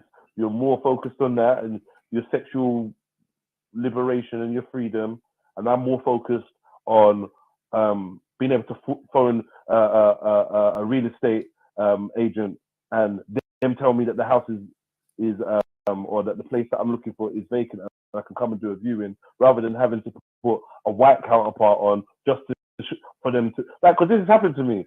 There was an agency that just kept ignoring my calls, and I put someone white on the phone, and they got back to them. They got a viewing and all sorts. You get me? So these are little things that But anyway, carry on. No, I feel you. Next question says, is the direction getting of what? Of what? Of the movement? I'm guessing where we need to be heading? Well, I don't know. I don't know if we ever been heading in the same direction. What direction are we talking about? I just want to be real with you, and I don't want to say like fancy words to you. I don't know what you mean by direction or whatever. Should we be using magic energy to gain freedom? Magic or energy to gain freedom? Yeah, definitely. I'd say definitely use energy, and it just depends on what you call magic. If you're on a Ouija board thing, or on some grimoires even. If you like, it just depends on what you're on. Personally, let me put it like this. Yeah, this is something that I try to live by.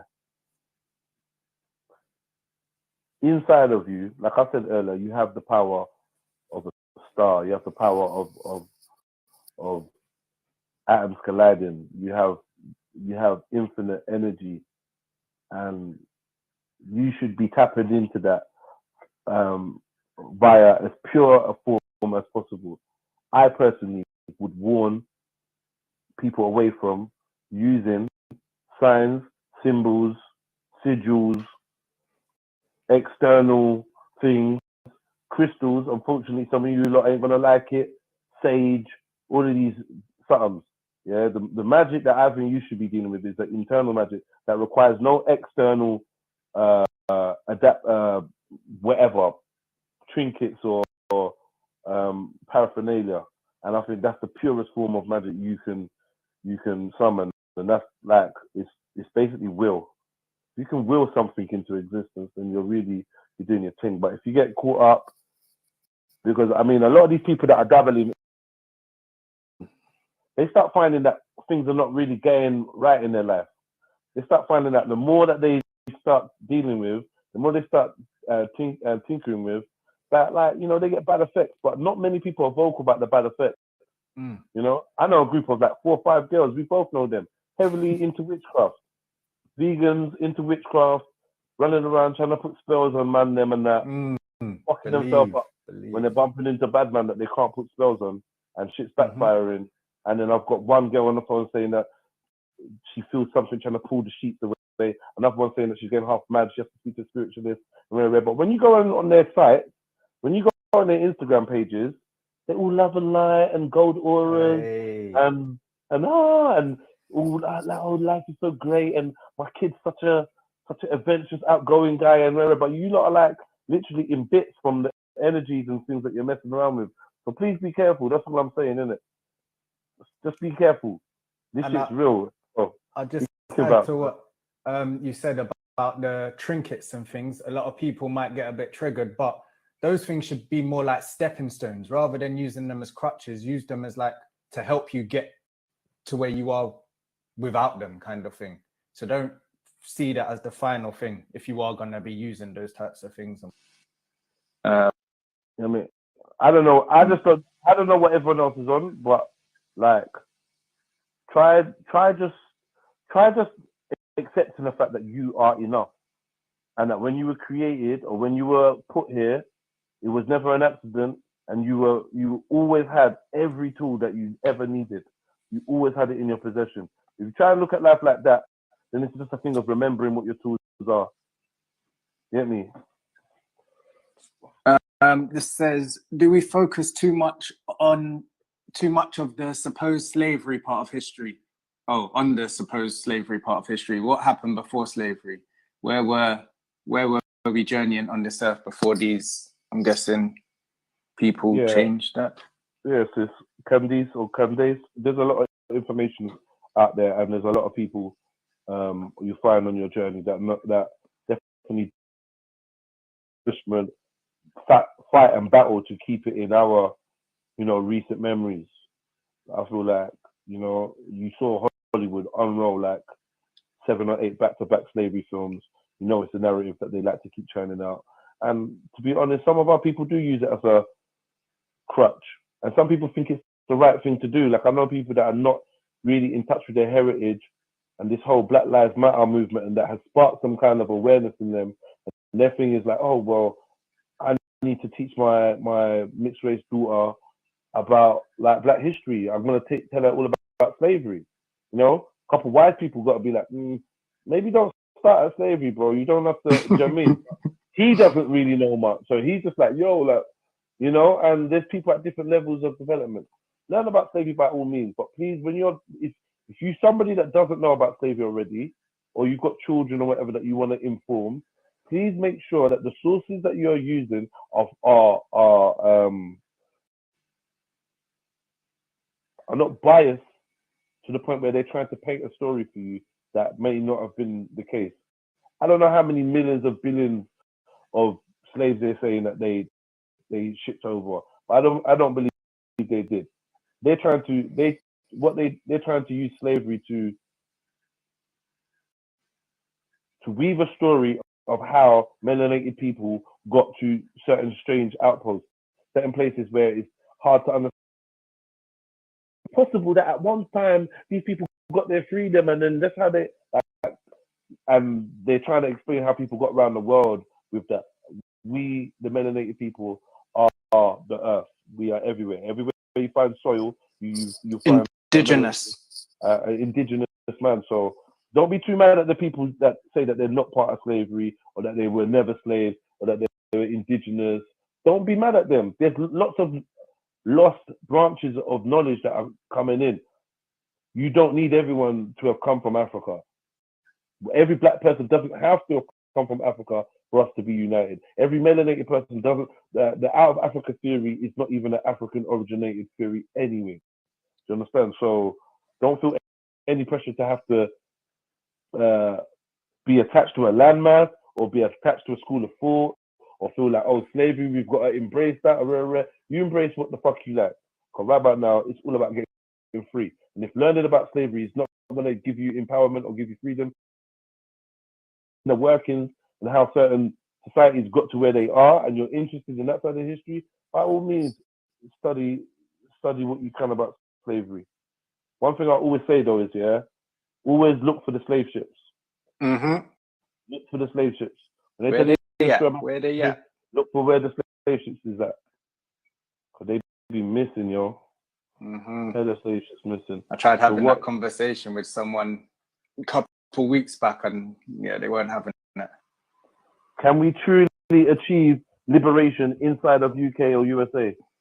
It depends on who the we is. Can mankind achieve liberation? Yeah, man. But you lot might not like it. We might not like it though. But yeah, you definitely can get to a point where there's no one to tell you what to do. That's definitely possible. Don't ever get it. There's definitely a day where you could wake up and it's on you.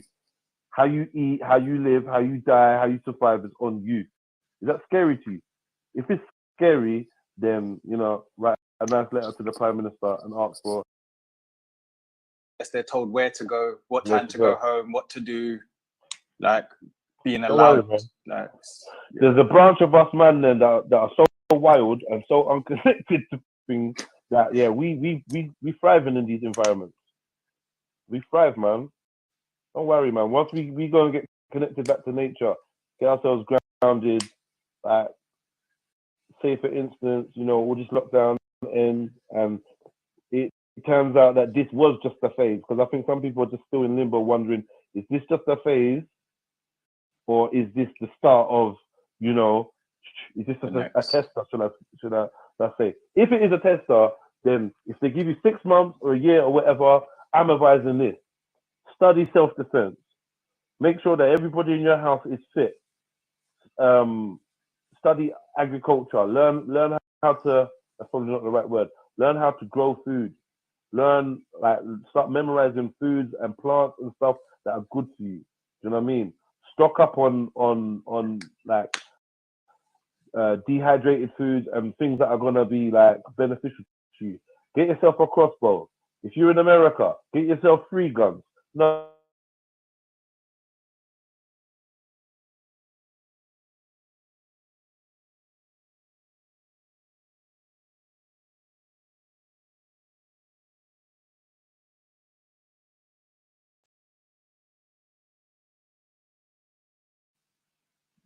Collect type of things that mean that should it come to a time where you have to think for yourself and do for yourself, you got at least a few little bits and bobs. How many people got a torch right now, an active torch that works? A decent one. No pussy old torch as well. These are things that the quarantine should have like made you start thinking about. Fuck, I didn't get my crossbow. I didn't do this. I didn't do. Get these things, man. Get them. Body armor. Even the food supplies. Start going for grains and things that are long lasting. Right. This is good advice. I'm not gonna lie to you. This is good advice. It sounds like all scary, but man, better safe than sorry, innit? That's it. But, yeah. I'll do a couple more questions. Go and take this one. How do we channel all of this new woke activism energy into a practical solution or movement that is practical and long lasting?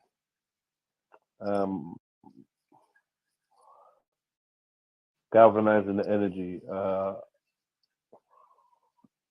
I think that's pretty much what you were just saying, though, isn't it? Yeah, I think it's the old Bruce Lee, be like water. You like, rather than try to go against it, and waste your energy, you find ways to flow in certain pockets and make it work to your advantage. Because let's be honest, before this was going on, before everyone was waking up or whatever,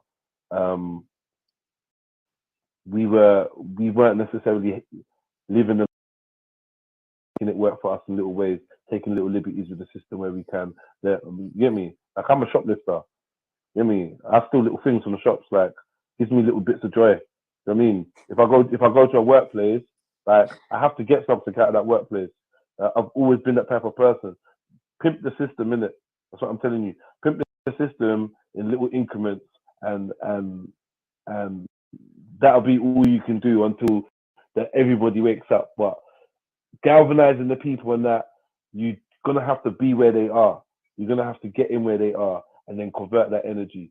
But you're gonna have to be careful, because you don't want to get overridden by their energy or the energy that's around. But yeah, that you're gonna have to get in there, mate. Like, for instance, tomorrow Saturday be a good way.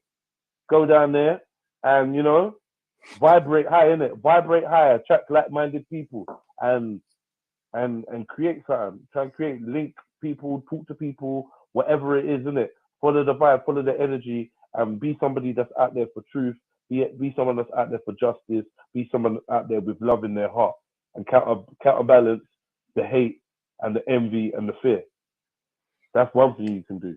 And if you are going on that tip, truly be on that tip. When you're there, be accountable, innit? So if man next to you, or you see someone doing something that's upsetting the balance, or something that you didn't go for, people need to speak up about that. Otherwise, that's how we get people infiltrating and doing all that COINTEL and every movement paid rioters and shit. Every movement is infiltrated. The main movement that's been infiltrated is the human mind.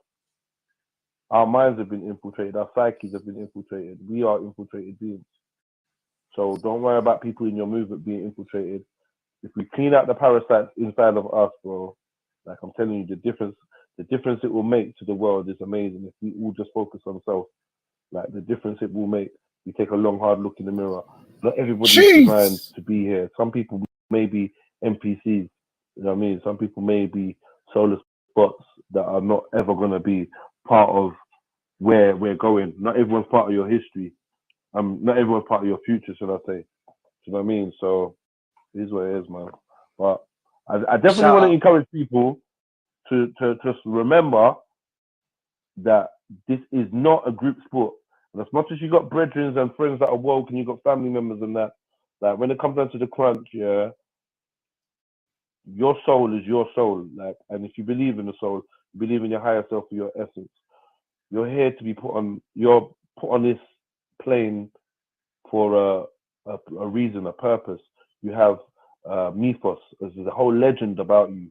You are the star of your movie. You are the author. You are the main role.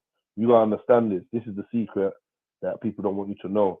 Yeah, your path and your destiny is etched in eternity. But if they can keep you distracted enough, if they can confuse you about who you are, what you are, long enough, you might never reach that destiny. And this is what we got to understand. You got to be the most authentic you can be. This is what's really important in 2020. Yeah, be the most authentic version of yourself that you can be. Yeah, that's roots and all. And that doesn't mean that there's not place for self-improvement, but you got to embrace what Bruce Lee said: when you know better, do better. Until then, you got to embrace what you are, man, and understand the nature of self, man. Come on, family, man. Like, you lot got it. I believe in you lot, man. I believe in you lot. You lot got it, but you definitely stop trying to drag everyone with you, because not everyone's gonna come, and that's a sad pill, but that's what's gonna get you fucked up. Any of you lot that have ever read the Bible, remember Lot's wife. You keep looking back here, you get turned into a pillar of soup. Yeah. Focus on your future. Focus on what you want to create. Will it and make it happen. You know what I mean? Within yourself. And this is all internal speak. I'm not even talking about the external world. It could be burning, it could be rubble, traveling through the abyss of your ugly parts. When people go and they take psilocybin, mushrooms, DMT, this is the ego death that some people talk about. But you can do that bit by bit, naturally, just by being real with yourself, innit, and who you are. Meditation is good, but don't last chant. question. Don't do Did you hear that? Meditation is good, but don't chant. Don't do Don't do none of that funniness. Don't go in no asanas. You get me? Sorry to the yoga folks. Yeah, No, don't yoke yourself to that's a Brahma. whole It's dead. that's a whole topic for It's next dead. time. All right, last question, because my battery is literally on like 10% now. And shout out everyone that's been in here and asking questions. Grungzilla, I see you in the comments, by the way. Shout out you, enough love. The other guy's just a dickhead in it, but don't watch him. NPCs, in it. Have black people done enough to fight racism, or just accepted it?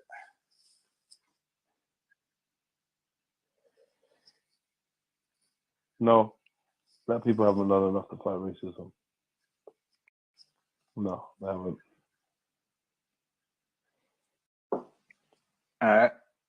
Any part in last one.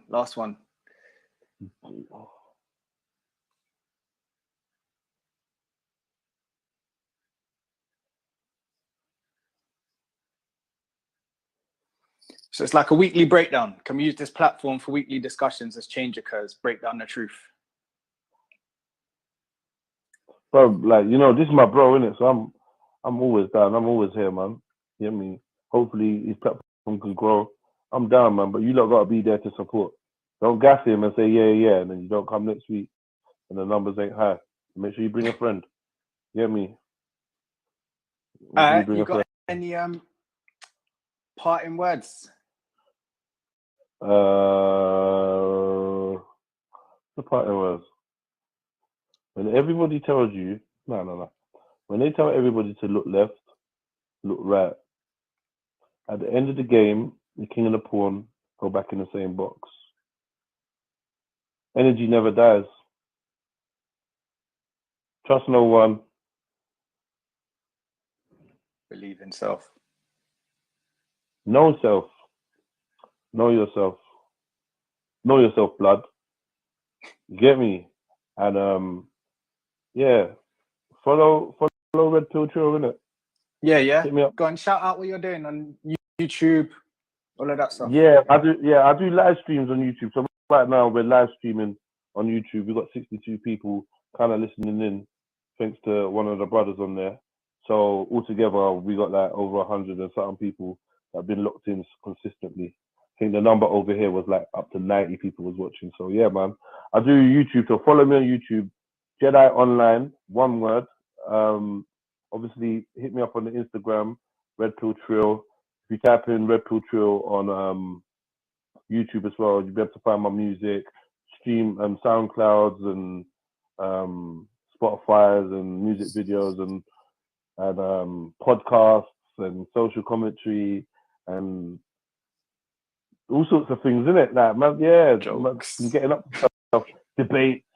Yeah, we've been doing debates and stuff like that. And yeah, man, it's a nice little network. Like, try and link up with us because on the YouTube, we've got a good network of live streamers. And we started this live streaming in the UK on YouTube. It's us that started this thing.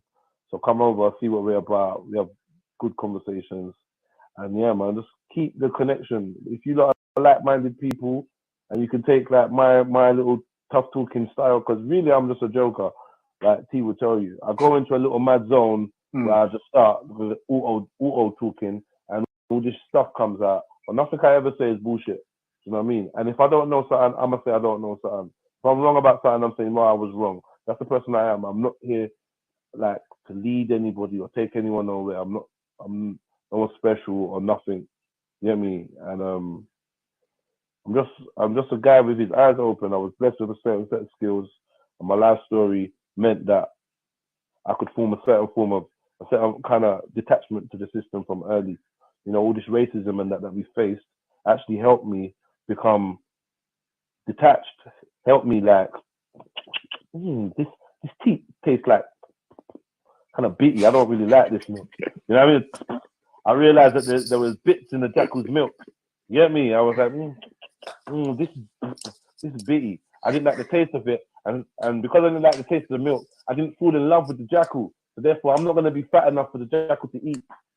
Because that's what it's all about. Check out the Fabian Society. Yeah. You get me? More controlled opposition there for you. Yeah, I mean. And what I love is that he's someone that's come from a whole different background and life to me. And the mindset, the wave, the ideology is similar, even though the practices, the ways, and the semantics might be a bit different.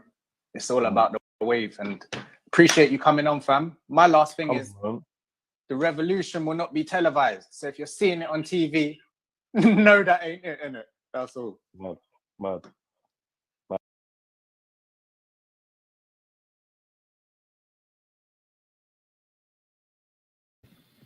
Come on. Big.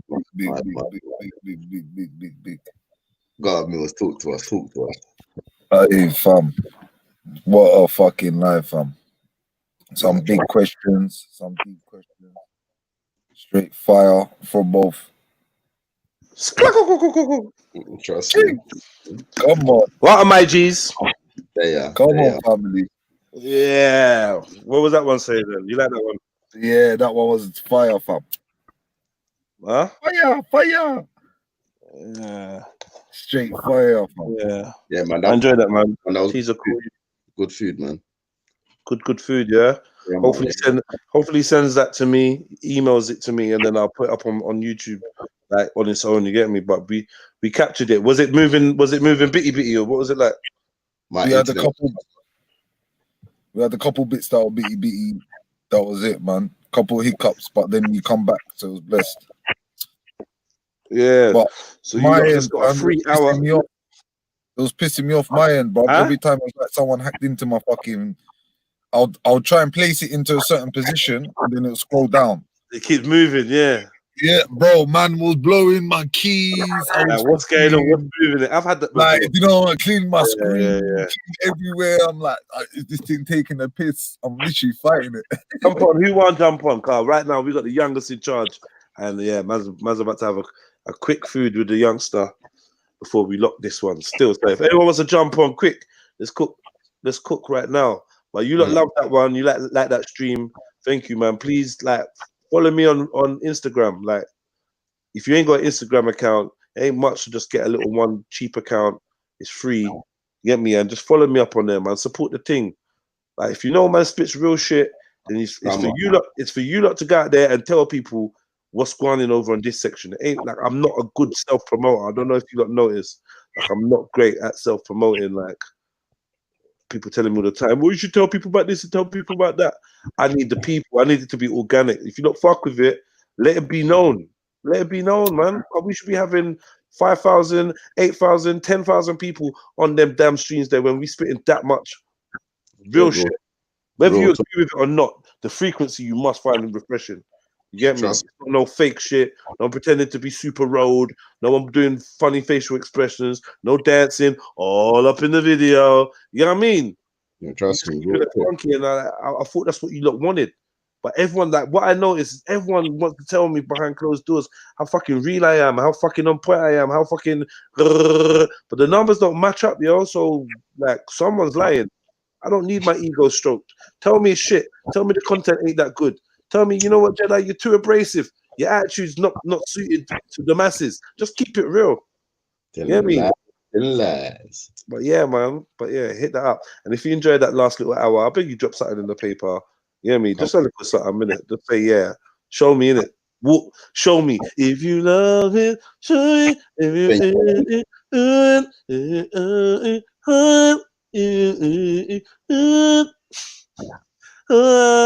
this, you know, I'm a bullshit dude, you know. I don't know no lyrics. You know that? I don't know the lyrics. I don't know it. Love me. Show it. If you need me, do it. Really? I don't know. Yeah, prove it. Yeah. Prove it. Prove it is in there somewhere. Prove it. You get it? Because you know some dumb chicks always trying to sing it and look at you. I don't look at you, man. Them old school ones. Back in the days when the girls would try to play a song and try to communicate through to you. You get it? Are we just friends? Like, good old days, man. Good old days. Was that your first interview with that brother? I don't know actually. Yeah, I suppose so. Interview, not really though. We sat and chatted on camera before. Still, he's been on a few my podcast, Speakonomics, and that. Yeah. He's a good youth still, man. He's a good youth, man. You know what I mean? He's a very good youth.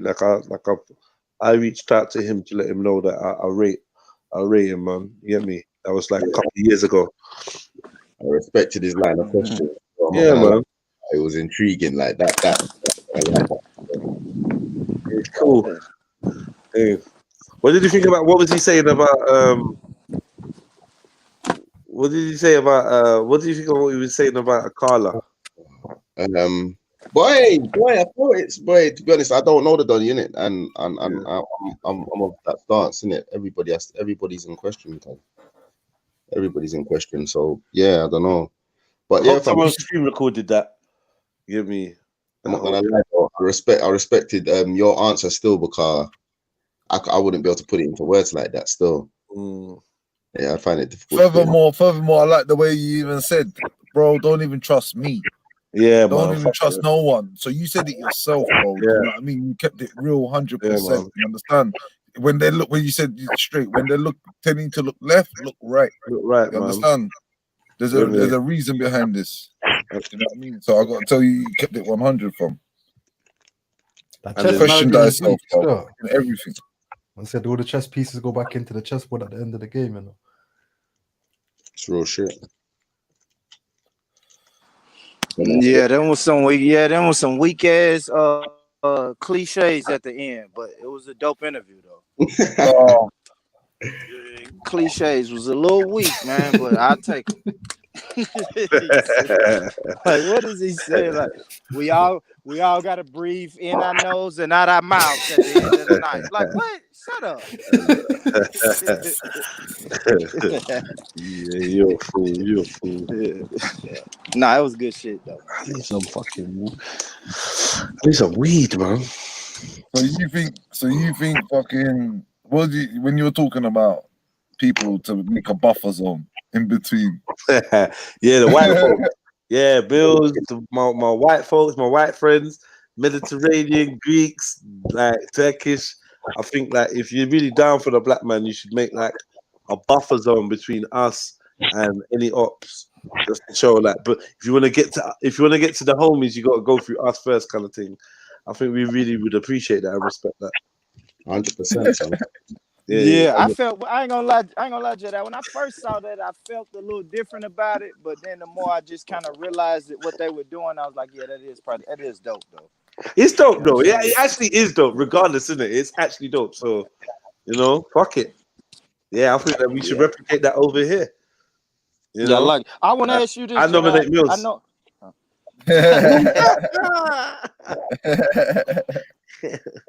We should So, do it. Jedi, So if you do darkest at the back.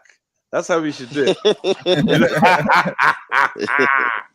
Yeah, catch me getting my suntan the morning of the protest.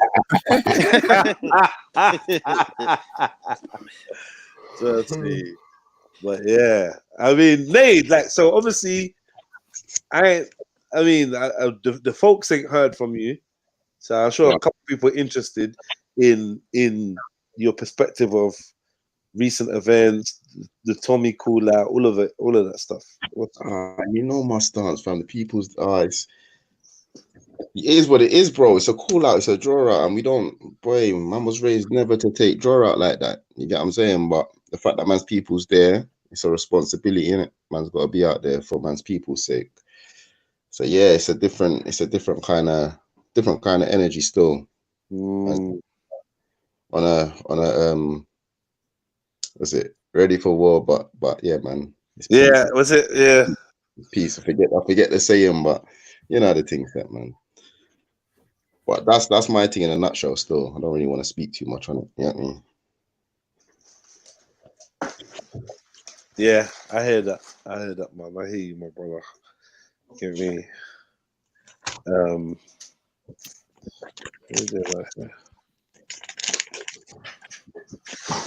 It should be a vibe, man. I'd say I was gonna say, like, what you were saying was very important. Like, boy, we just need I don't know how to put it, we need the knowledgeable ones there. Yeah, I'm saying we need the knowledgeable ones there. Like, man need to show up, innit?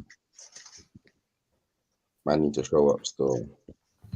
Yeah, man. I mean, at a time like this, I would just say men of I want to use a better term than fighting age, because it's not even about fighting age, but like what do you call that? Men of like working age? Warrior. Huh? Not working from 78. Work men of working age. Yeah. What did you say, Mills? Warrior class. Let me just keep it with men of working age. Yeah. Come out and support your community. Let's just leave it like that. Get me? Simple, wholesome message like that can't be misconstrued. Men of working age, come out and support your community, man. The youngsters, there'll be youngsters out there, there'll be women out there, do you know what I mean? Of all races and hues and ages and demographics. So working men, yeah, you got love for your community and your folks out here. You want the best for humanity. Come out and support your people, man. And and keep peace in your heart. Yeah, I mean, that's it. That's what we can do. I think actually the reverse is going to be the best. The more people that come out, the better. Yeah. Whereas the least people, then the more chance it is that. Do you know what I mean? If people like, it's to the point where people are going to roll out in it. So I would rather say the more people that roll out, the better, in it. And to be honest, yeah, I remember. I forgot what occasion it was, but it was a similar kind of situation. And the turnout was a mad thing. Like, the turnout was so bad that the police had to stop them at their station and show them, like, yo, it's dead for you. Yeah, you know, come and go then. It's mad. You know, like, yo, fam, like, allow it, innit? Like, yeah, you lads, you know what I mean? Not today. Not today. Yeah. You know, when your brethren send you other people's lives and that, like, man, you could rate me a little bit because you didn't watch my live, but then you didn't watch my live, but then you would have sent me next man's live. Biscuit from Backchat's live. Man, my friends are funny, you know.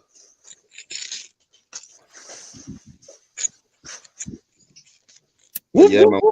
It's Saturday, man. What's everyone's views in general? Just what's everyone on today? Fuck Saturday. Let's not even get into the energy. What's everyone on now? What are you saying to me, Born Rich? Long time no speak. Where we at? What up? Salute to you, Nate. Come on, bro. I said it earlier, bro. There's gonna be women and children there, and there's no way to keep the women and children in the house. They're gonna need to be protected. So I feel like the brothers should ride out if you can. You feel me? But it's easy for me to be. It's easy for me to sit in America and say, "Yeah, go ride on them." No, but you'd be out there. Yeah, I would. Now, I would. I wouldn't go down there specifically if someone said, "Hey, they have a KKK rally plan for downtown Nashville." I wouldn't go down there just to like antagonize them. Right. I probably wouldn't do that. But if it's already a rally going on and then they're coming down there to antagonize people, yeah, I would go down there for that. Yeah, and that's exactly what it is. Come on. Yeah, man. What are we gonna do? So what you say? What's the Yeah, Taya, what you saying, man? Shut up. Yeah, cool, man. Hey, are you working tomorrow? Huh? You're gonna work tomorrow. Chat, man. We chat later. We chat off air. Don't worry about it. Get me? All right, big up Sosa. Much love. Come on. Sosa wants me to get a draw. He said, "Yeah, smoke a fat one." Big up Sosa, man. Appreciate that. This. That's love there. You get me? I fam, we need to have a party after this fucked up energy, bruv. Or something. You want an outlet? Yeah, man. What kind of foolishness is this, man? Is this fuck, man? This is some real press button business, dog. Like, it's mad, isn't it? Coming together on some. Oh, we're here to defend the community. Nah, bro. What on, fam? Ain't all the vibe, blood. After all of this foolishness. It's got to be deeper than just riding out for Tommy. You know what I mean? Because it's not. Like, what is that about? That's what Mills, you're gonna be there anyway, though. Yeah, 100. So, you don't need to ask me twice, bro. I don't know what to say, man. But yeah, man, just make sure that you're just in front of me in it. Mills has agreed to be my human shield. He said, these are Mills' words. Bro, people have been through so much oppression. I can't stand by and watch you take a hit from no one. So if anyone wants to get to you, from me. Words. Him and Animal said that. Give me and Radar.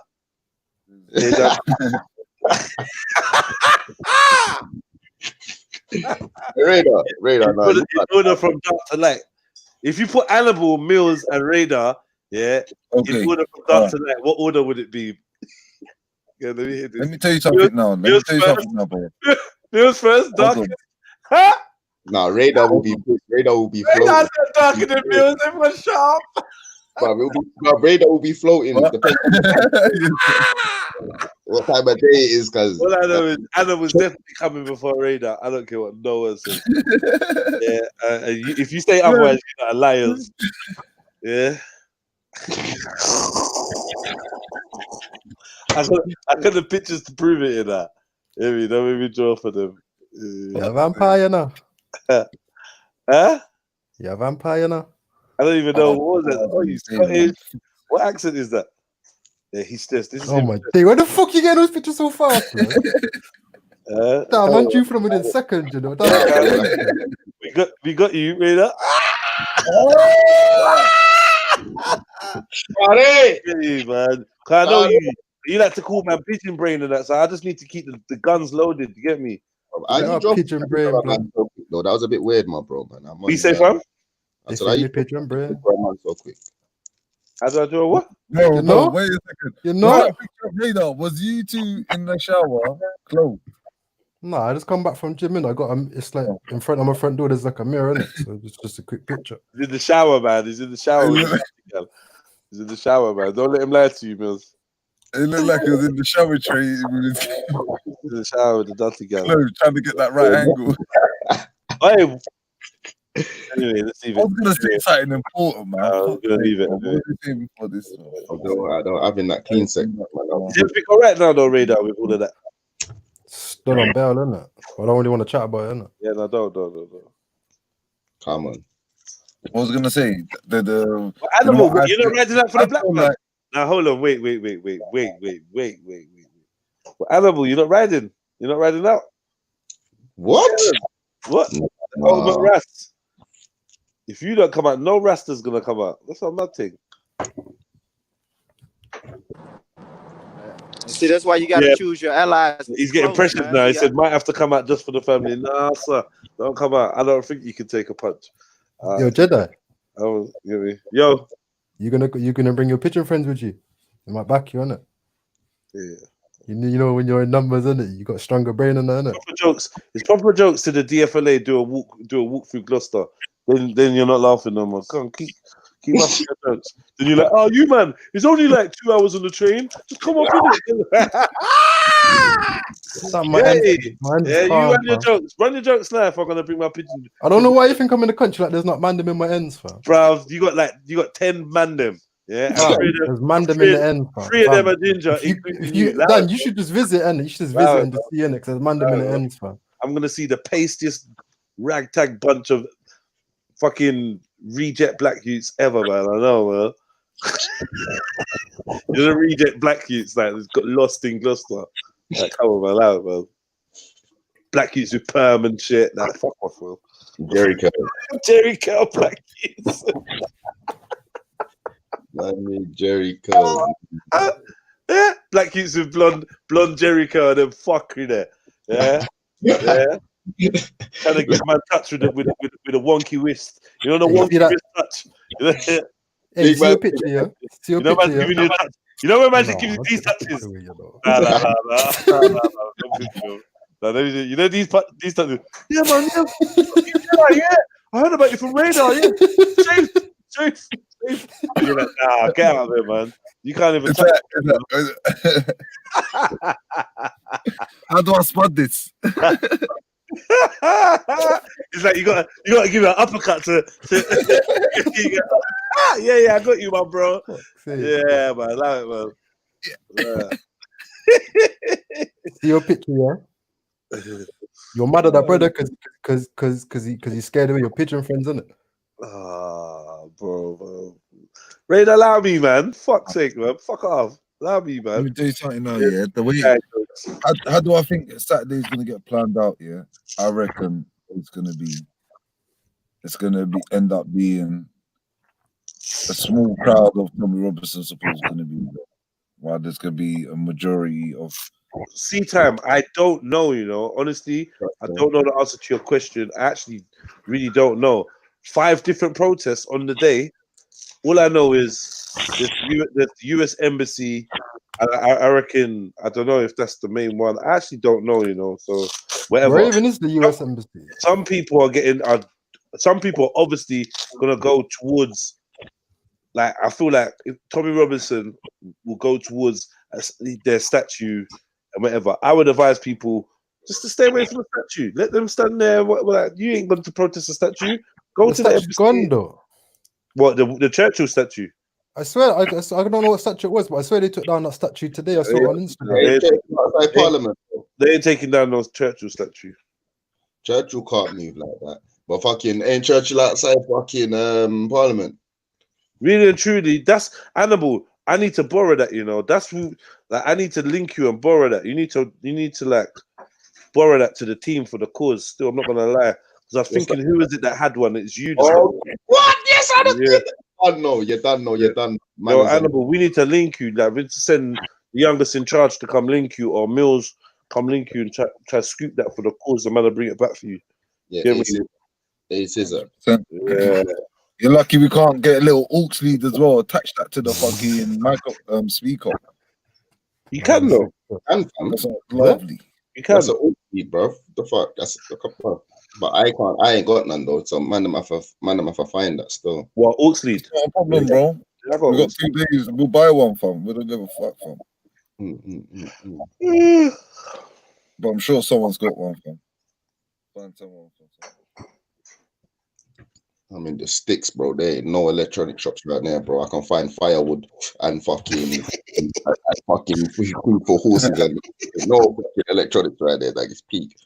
We might need horse manure. No, I'm joking. Well, you better come and buy that yourself.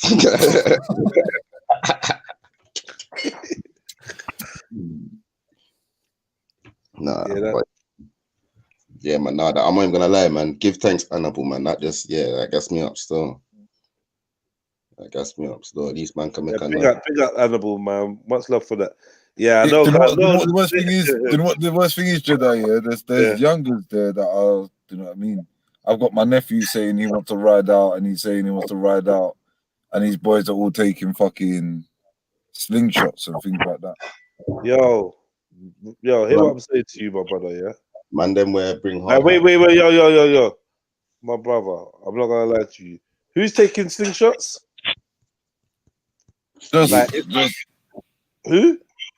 Just yeah, don't say, see all that, see even stories like that and that. One of my cousins, one of my cousins' friends, that's what they were. Yeah, that's what they were saying. Cool. Tell them to allow that. Yeah. Tell this them is to what allow I'm saying. Like, so this is why this is it, man. This is why it's a mad thing, because they know what they've done in it. They've deliberately fueled the younger generation in it. It's not man's it's not the political ones that are on the Instagrams and the that are going to be going viral. The thing, fam. I'm not gonna lie. I'm seeing hella drill pages posting the Tommy Robinson, like the thing. Yeah. And these are drill youths, you get me? These are 13, 12, 11-year-olds upwards. These are Nanky killies, you get what I'm saying? So, yeah, and I've been around a few youths that have been talking wild, and I've said my 2 pence, but yeah, fam. Obviously, I've got influence around my ones, but I know there's there's gonna be a bag of them out there. So, yo, it is what it is, isn't it? So then this is why you don't want the police to turn around and start. The chickens have come home to roost. Like that. Yeah. The chickens have come home to roost, fam. You lot raised up these killies, and now look what I'm going. You get me? It's peak. It's peak.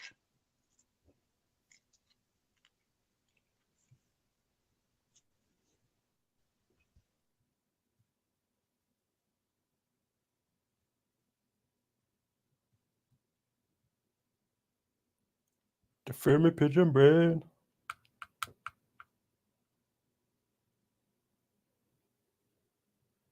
So when is your new music coming out, you pagan?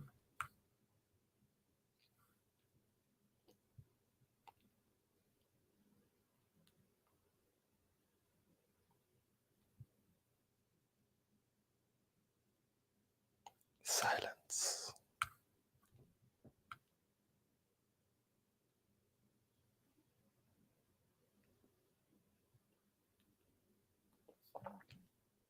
Hey, whereabouts in London is the I just hope the police ain't gonna try a thing, and then this is gonna be a thing for like the army to come. Yeah. Anyway, man, just make sure, like real talk. All of you lot come out, innit? Like all of you lot, like the man them, all of the man them. Make sure you lot come out. Yeah. Whether you agree with BLM or not, yeah, just come out and stand in solidarity with your people. You don't have to chant. You have to do nothing. But yeah, come out, innit? Make sure you're out and get yourself counted. No if, buts, or maybes. The time for worrying about whether we're gonna reach or not is done, innit? Yeah.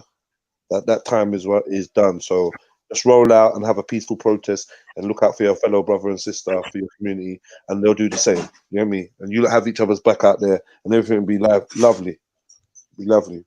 At the end of it, you'll be like, what was all the worry for? It'll be cool. You know what I mean? Well, make sure you roll out. Everyone roll out. Everybody roll out. Where is the US Embassy in London? What part of London is that? Carl, from what I'm hearing, there's supposed to be like 25,000 people confirmed. Yo. Or what? Then like you saying what you're saying, you just cut out. Victoria. So, yeah. You cut out 20. You went Yeah. 20 and cut out 25,000 people. 25,000 people are supposed to be confirmed on the Tommy Robinson side football guys, Arsenal, Tottenham, all these people Yeah, supposed to be putting their colours aside, to unite for the day. So putting their football beef aside and uniting for the day. So, I mean, God, fire. Propaganda, dog. It's propaganda, dog, but you know how things set. You Yeah, can't man. count 25,000 people, but it's nice to tell that to others. That's cool, man. That's cool. That's what you do. That's cool. That's more than the whole Black Lives Matter fucking march. Get me? I'll confirm to come down. Football guys and that can't stand each other. All right. Well, that's all good. Do that, man. Mm-hmm. Do that. Yeah, let me see if it's too late for me to get a draw. I need a weed bigger than what I've got, man. This is I've set myself up. Bro, do you think my charge? What you been telling me, Dog Mills? How's everything over here? Yeah, everything blessed, man. Everything great, fam. You know the one. Touch wood. I got a couple things coming through the pipeline, bro. I don't want to say too much. You know the ones, and hopefully when it comes through, you know the ones there. Definitely,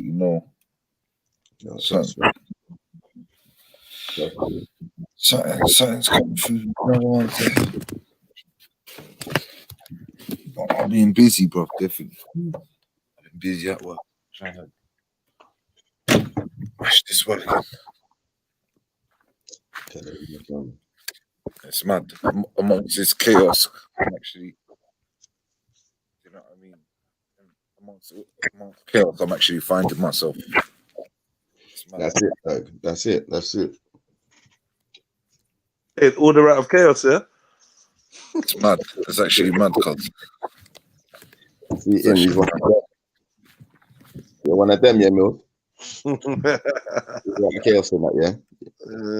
No, not even that, bro. I'm just saying, do you know what I mean? It's funny how amongst all this, there's certain things that are happening that are going in place that are working for me at the moment. You know the ones there. I'm not gonna say it until it drops, but when it drops, you know what I'm saying? Definitely know that.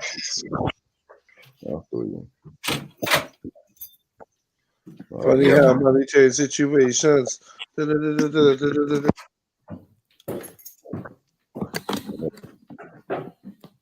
Hey, changing the subject completely. Yeah. Random question. But does anyone know about the Nuwapian thing? Because I heard like it's like a cult thing, and I did a little research into the thing. I have no idea. Radar educator. No, because I was just watching a couple of videos of the ex-members and that, innit? And obviously they was just chatting about it like it's some cult thing, innit? Yeah, man. All heap of these things are just different kinds of different little weird cults in a way, innit?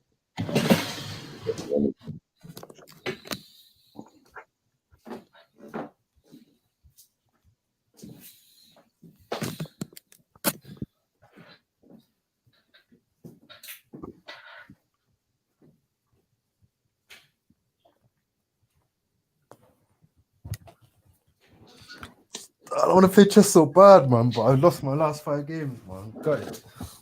Hey, what, Radar? But there's no protest going off your side now? Huh? No protest going on off your side now? They had like a little small peaceful protest at the park, innit? Everyone just got onto one knee, innit? And just put their fist up, innit? One little peaceful protest, yeah, but that's what we're on, fam. One big peaceful protest. Okay. You're gonna come down? You should come down, man.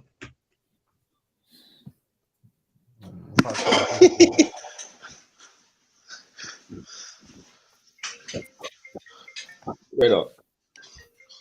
Will I take no risk right now? He shook. That's why he shook. Yo, What? family. What the Rona? Shook or what, fam? CV19. Man, that's just Bill Gates' fucking propaganda, blood. Like Bill Gates has put millions in to fucking push that agenda. Yeah, you're right. You're not lying, fam. You're not lying. Like, you know, little kids, man. Like, oh, you're It's not scared how right it now. works, bro. Yeah, you're It's not how scared. it Like, works, bro. like I'm gonna jump on the train. Pay my Yeah, train but for you it. can't. You can't say you man. pumped all that. You pumped it all in there and it didn't work. The other ones there, well, it doesn't work. All right, to a degree, it was a failure, but I think it was just warming everyone up, giving everyone up to what's happening now.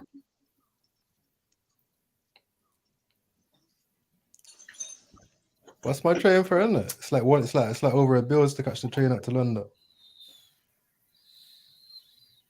Everything is an illusion, fam. But right now, this ain't nothing major. This is just an illusion, bro. This is And I'm all worried about fucking Marshall. The one thing. that kicking off, blood. Because if you see the It's the worst technology thing. that While they all got, this is still going, things are still running. You know what I'm saying? They're still the machine's still working. You know what I mean? They're still earning. The cogs are still turning.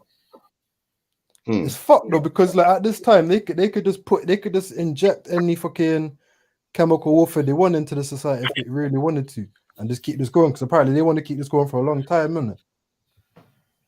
Let me ask you a question.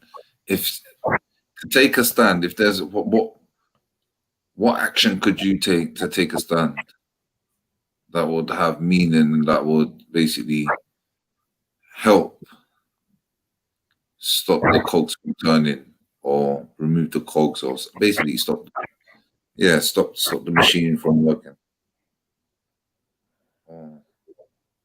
It's a difficult question, isn't it? Obviously, like certain things, like if people protested from work and shit like that, but that's just gonna end up fucking them up on the innit. But obviously, if certain roles, like say if every train driver said they ain't gonna work and every bus driver said they ain't gonna work, Could you not be doing something that you do outside of work then? Then that will get you, do you know what I mean, on your day to day. So what do people do on a day to day basis? I don't really know, innit? I guess it depends, like what kind of system you're talking about. God, there's many systems within, innit?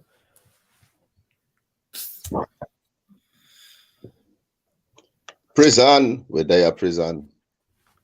All I was trying to say is that basically, back in the day when they done protests like this, I think it was 381 days they didn't use public transport. Everyone just walked to work. That was just like one of the things that they done in the past to like how should I say? It just even slows down the cog, do you know what I mean? It just shows with the what we talking about, just change in general, or like the situation we're in today? Situation we're in today. That was the past. That was in the past. What they've done, what's happened. And I'm saying, so what? That's, I use that as an example. So what can we do today that?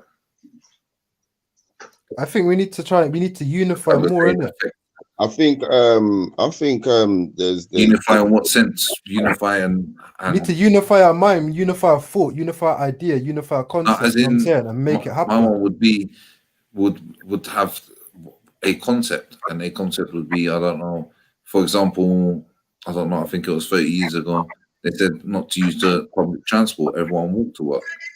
That was a concept that everyone just ruled by it until they saw a change. But I can't really see that really making an impact though. I know not public transport right now, but I was thinking if there was we could use something else that we use on a day-to-day basis. In terms of rioting and shit, like as a protest back, like if everyone started licking at the cameras and shit, you know what I'm saying? That would fuck up their shit a little bit.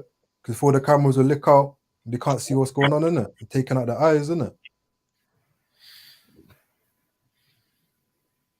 Yeah, man, just be ready. Just be ready. Remember where we are based, institutionalized racism, something that still in play within yeah, man, just gotta keep eyes on them. You get what I'm saying? Because yeah, keep eyes on you, fam. I'm mad scared, fam, of the technologies that they could bring out, fam. No, don't be, man. Don't be, man. Fam, have you heard of like deterrents and that, fam? Like when they can just set out heat rays and shit, so you can't even fucking go to a protest no more. You know what I'm saying? Because it was burn up your skin and shit. Yeah, to monitor some crowds and that. And they could lock down everything if they wanted to, fam. It's not a joke, fam. And that's what kind of scared me. And Jed's saying like it's almost like we have to get to the point where it is peak like that. But if it gets peak like that, can we even get out of that? Which is why I'm saying like I reckon people need to kind of unify our minds and make a shared decision of where we want to go, innit? But it's like, will people even believe what's going on until they see it? And if people have to wait until they see it, will it be too late? A lot of people want to go in different directions, innit? And this is something I feel like a lot of people got to realize, like, what are we unifying around? Do you understand? Because right now, Black Lives Matter, this whole thing, I feel like man need to utilize it to organize grassroots thing for Black communities in and around the UK and the world. You know what I'm saying? But other than that, if man are talking about like real revolution and all of that kind of stuff, fighting the system, then it is a case of like just man, opting out, fam. Like really doing that opting out life, bushman status, fam. Maybe go to the bank, take out a loan, and just do the ghost thing, fam. Do you know what I'm saying? Like, go somewhere, ghost off the map. Like, that's the only way you're necessarily going to be able to have a sense of freedom in this society. But other than that, yeah, I don't know what to say, fam. Yo. What was that question? No, Radar. What are you saying, Radar?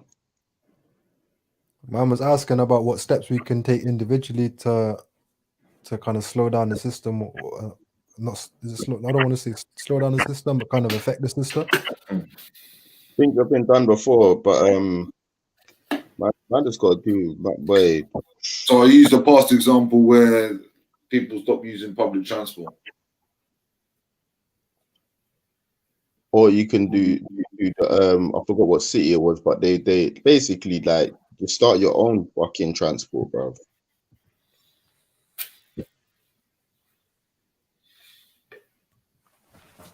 Start your own transport, start things like that. I think because if we're doing to attack the system, I don't know. Using the buses, I don't think that's the best thing. I think you need to do more research on what's best to really target the system. Do you know what I'm saying?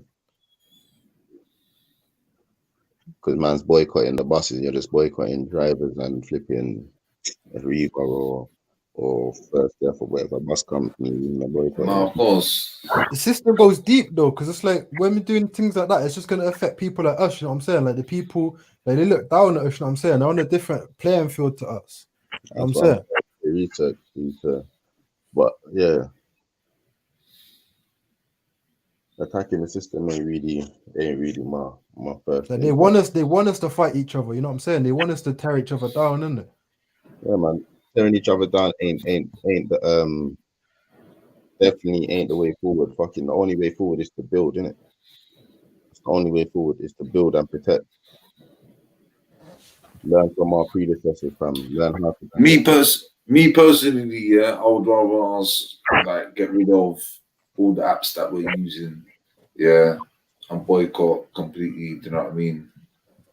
YouTube, Netflix, Facebook, WhatsApp, Instagram, Snapchat, all of them, yeah, just done them all out, yeah, and just have one that's been done by, do you know what I mean, by the people, where you're not going to get watched. Yeah, there's not going to be.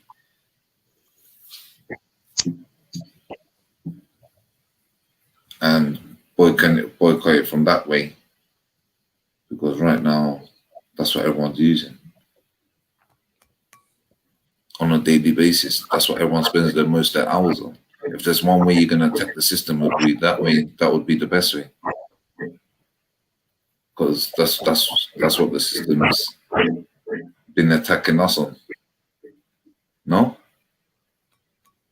Real shit. It's a good idea, but it's just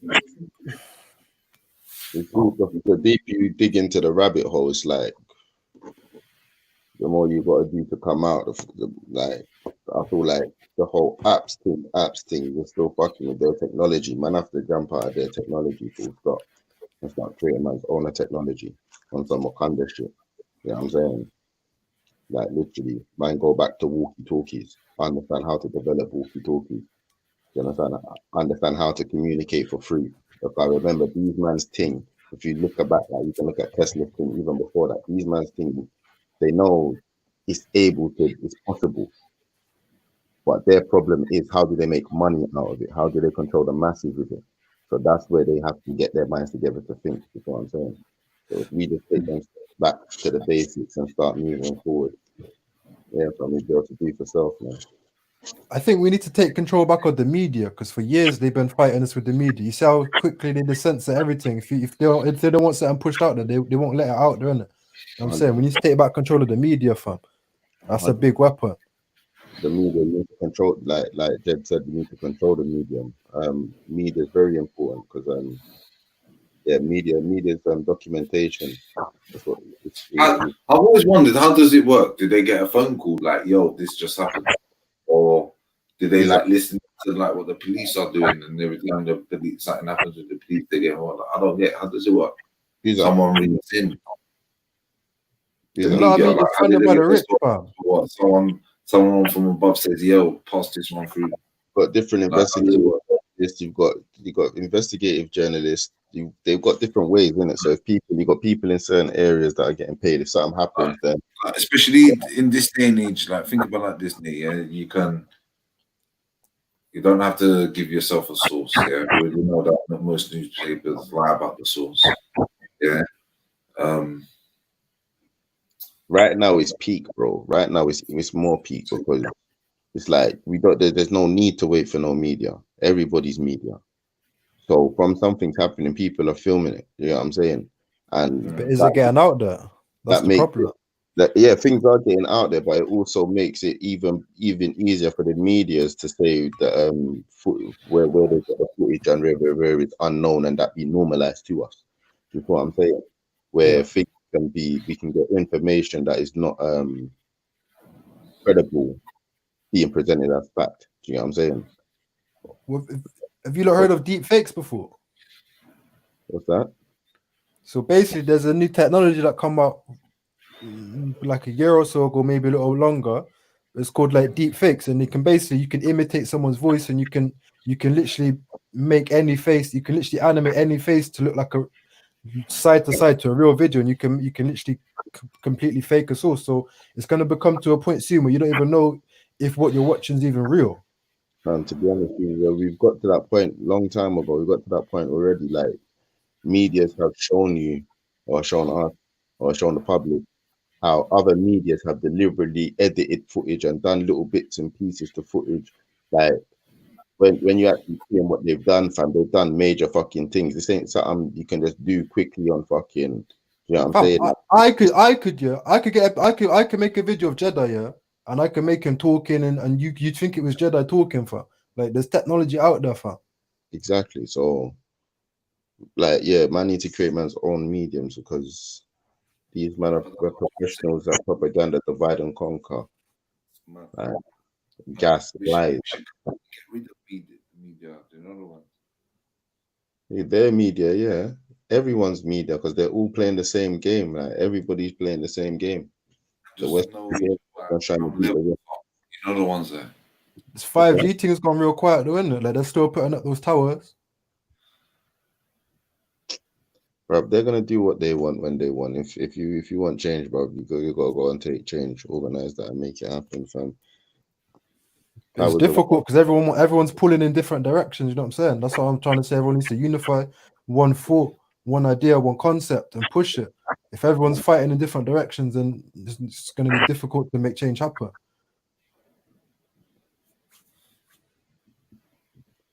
But how do you get everyone to unify thought? Cause a lot of people just go where the crowd's going, isn't it? But to get everyone unified in thought in the first place, you need to believe that everyone's united in thought, right? Fam, what happened to Brexit, blood? No, because even like if you're not united, just a simple concept like we want freedom. Just so you know, everyone wants freedom. You know what I'm saying? Even if we don't get along in certain aspects, everyone will agree, yeah, we want freedom, innit? You know what I'm saying? If people say we want lawful justice, we don't want corrupt police that don't do their job correctly. If everyone agreed on simple concepts, you know what I'm saying?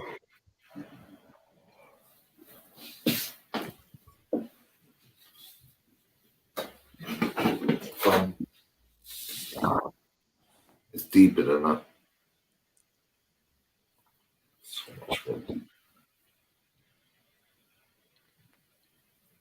So much more deeper than that. Fam.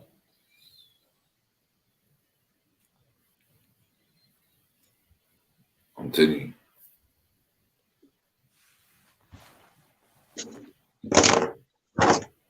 Yeah, man. Pick up everyone anyway, man. What's everyone saying? I'm due to fly out. I'm not even gonna lie. Don't let. Yeah. Yeah, I've got to work at stupid early. Whatever's gonna happen is gonna happen, innit? Yeah, man. What do you mean, bruv? It's gonna be a good day. It's gonna, fam. I'm showing you this. Yeah, propaganda, innit? Some think this is a smoke screen. It's a smoke screen. The government broke. Cheese. The government's broke. The government's in problem. Yeah, they need people to be able to do something. Yeah, because like, yo, think about it, man. So what's gonna happen on Saturday? It's just gonna be another day, and then people are gonna be like, "Oh, so what do we do now?" Like, it's I don't know. Like, remember last year, bro? Before this, it was Brexit, bro. The problem, there's always gonna be something on the public's mind, innit? That's gonna be drawing the public into thinking about something. That's my honest opinion, still. So yeah, man. Good vibe. It's just gonna be like a. You think it's gonna fizzle up? What this thing, bro? I think this is gonna. There's gonna be two ways this thing's gonna go, yeah. And either way, it's gonna come out with necessarily the same kind of outcome, because, like, there may be some, like, if it is to go all pear shaped on Saturday, and there's some big skirmish where you've got black and ethnic minorities battering a bag of white looking idiot, whatever they are, you understand, like racist and that, like the majority of the country is just gonna come out banning them out, like, because they know not what they do. Just what I'm saying. And it's gonna be embarrassing for the white masses that, you get me, that don't stand with them. So they're just gonna be burnt out and kept into a corner where it may be a bit more stern, but the friendship between the ones that don't want to be, like, the ones that ain't involved and have always been sitting on the fence, and they're now gonna have to pick a side. Just what I'm saying. And the reality is, the UK is not the US. It is racist. There is slight racist people, but I don't think it's gonna get as bad as the US. You know what I'm saying? There's too many ethnic minorities all over this country. Yeah, maybe black people, but it won't be just about black people. That's what I'm saying. They're gonna have a bag of Asian, South Asian, Indian, Pakistani, fucking Sri Lankan, bro. Everyone's gonna be mad, and you've got Asians and blacks and Africans all over the country, bro, that are loved in their community. You know what I'm saying? There's gonna be a techie one. It won't last. Like, our communities ain't no segregated, distant things like other countries are. You know what I'm saying? Your neighbors are Turk, or your neighbors are flipping Pakistani, or your neighbors are then you're pissed wherever you go. You know what I'm saying? And the worst thing is, when you fall on hard times and that neighbor looks after you, you ain't got no choice but to love him and like him and run jokes. You know what I'm saying? That's England for you, fam. So it is what it is. man want to come down and have a little ruckus just for the fun of it, fair enough. But all it would do is strengthen ties. That's British culture, bro. That's what these men love to do. Fight, fuck each other up, and then hug at the end. So I guarantee it'll be something like that. Something stupid. If it is to go pear-shaped. You understand? A bag of man getting battered and then holding the Black Lives Matter sign, beaten up and bruised or some stupidness. Like, oh, bro. Right.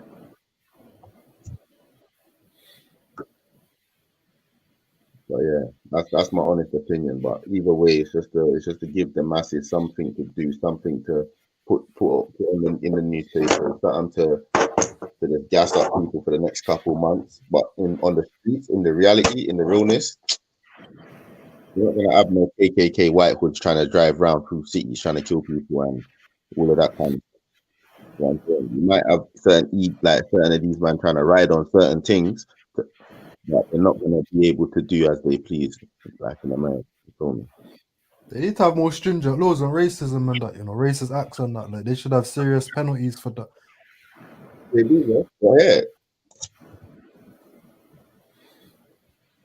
But to be honest, I don't even know too much about the law like that, fam. Like that, but fucking on race and that. But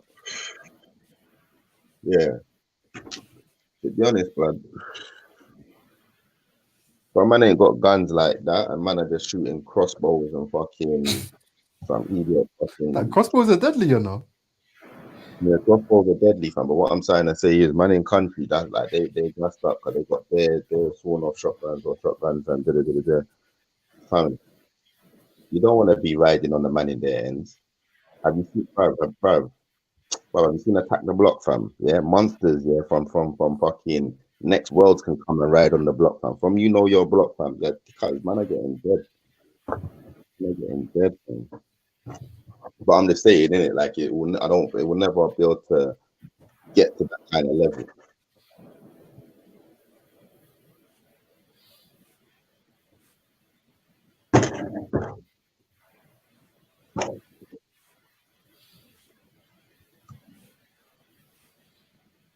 Mad. Family G. You saying busting up? Love it, leave it, man. Not gonna lie. Same here, still.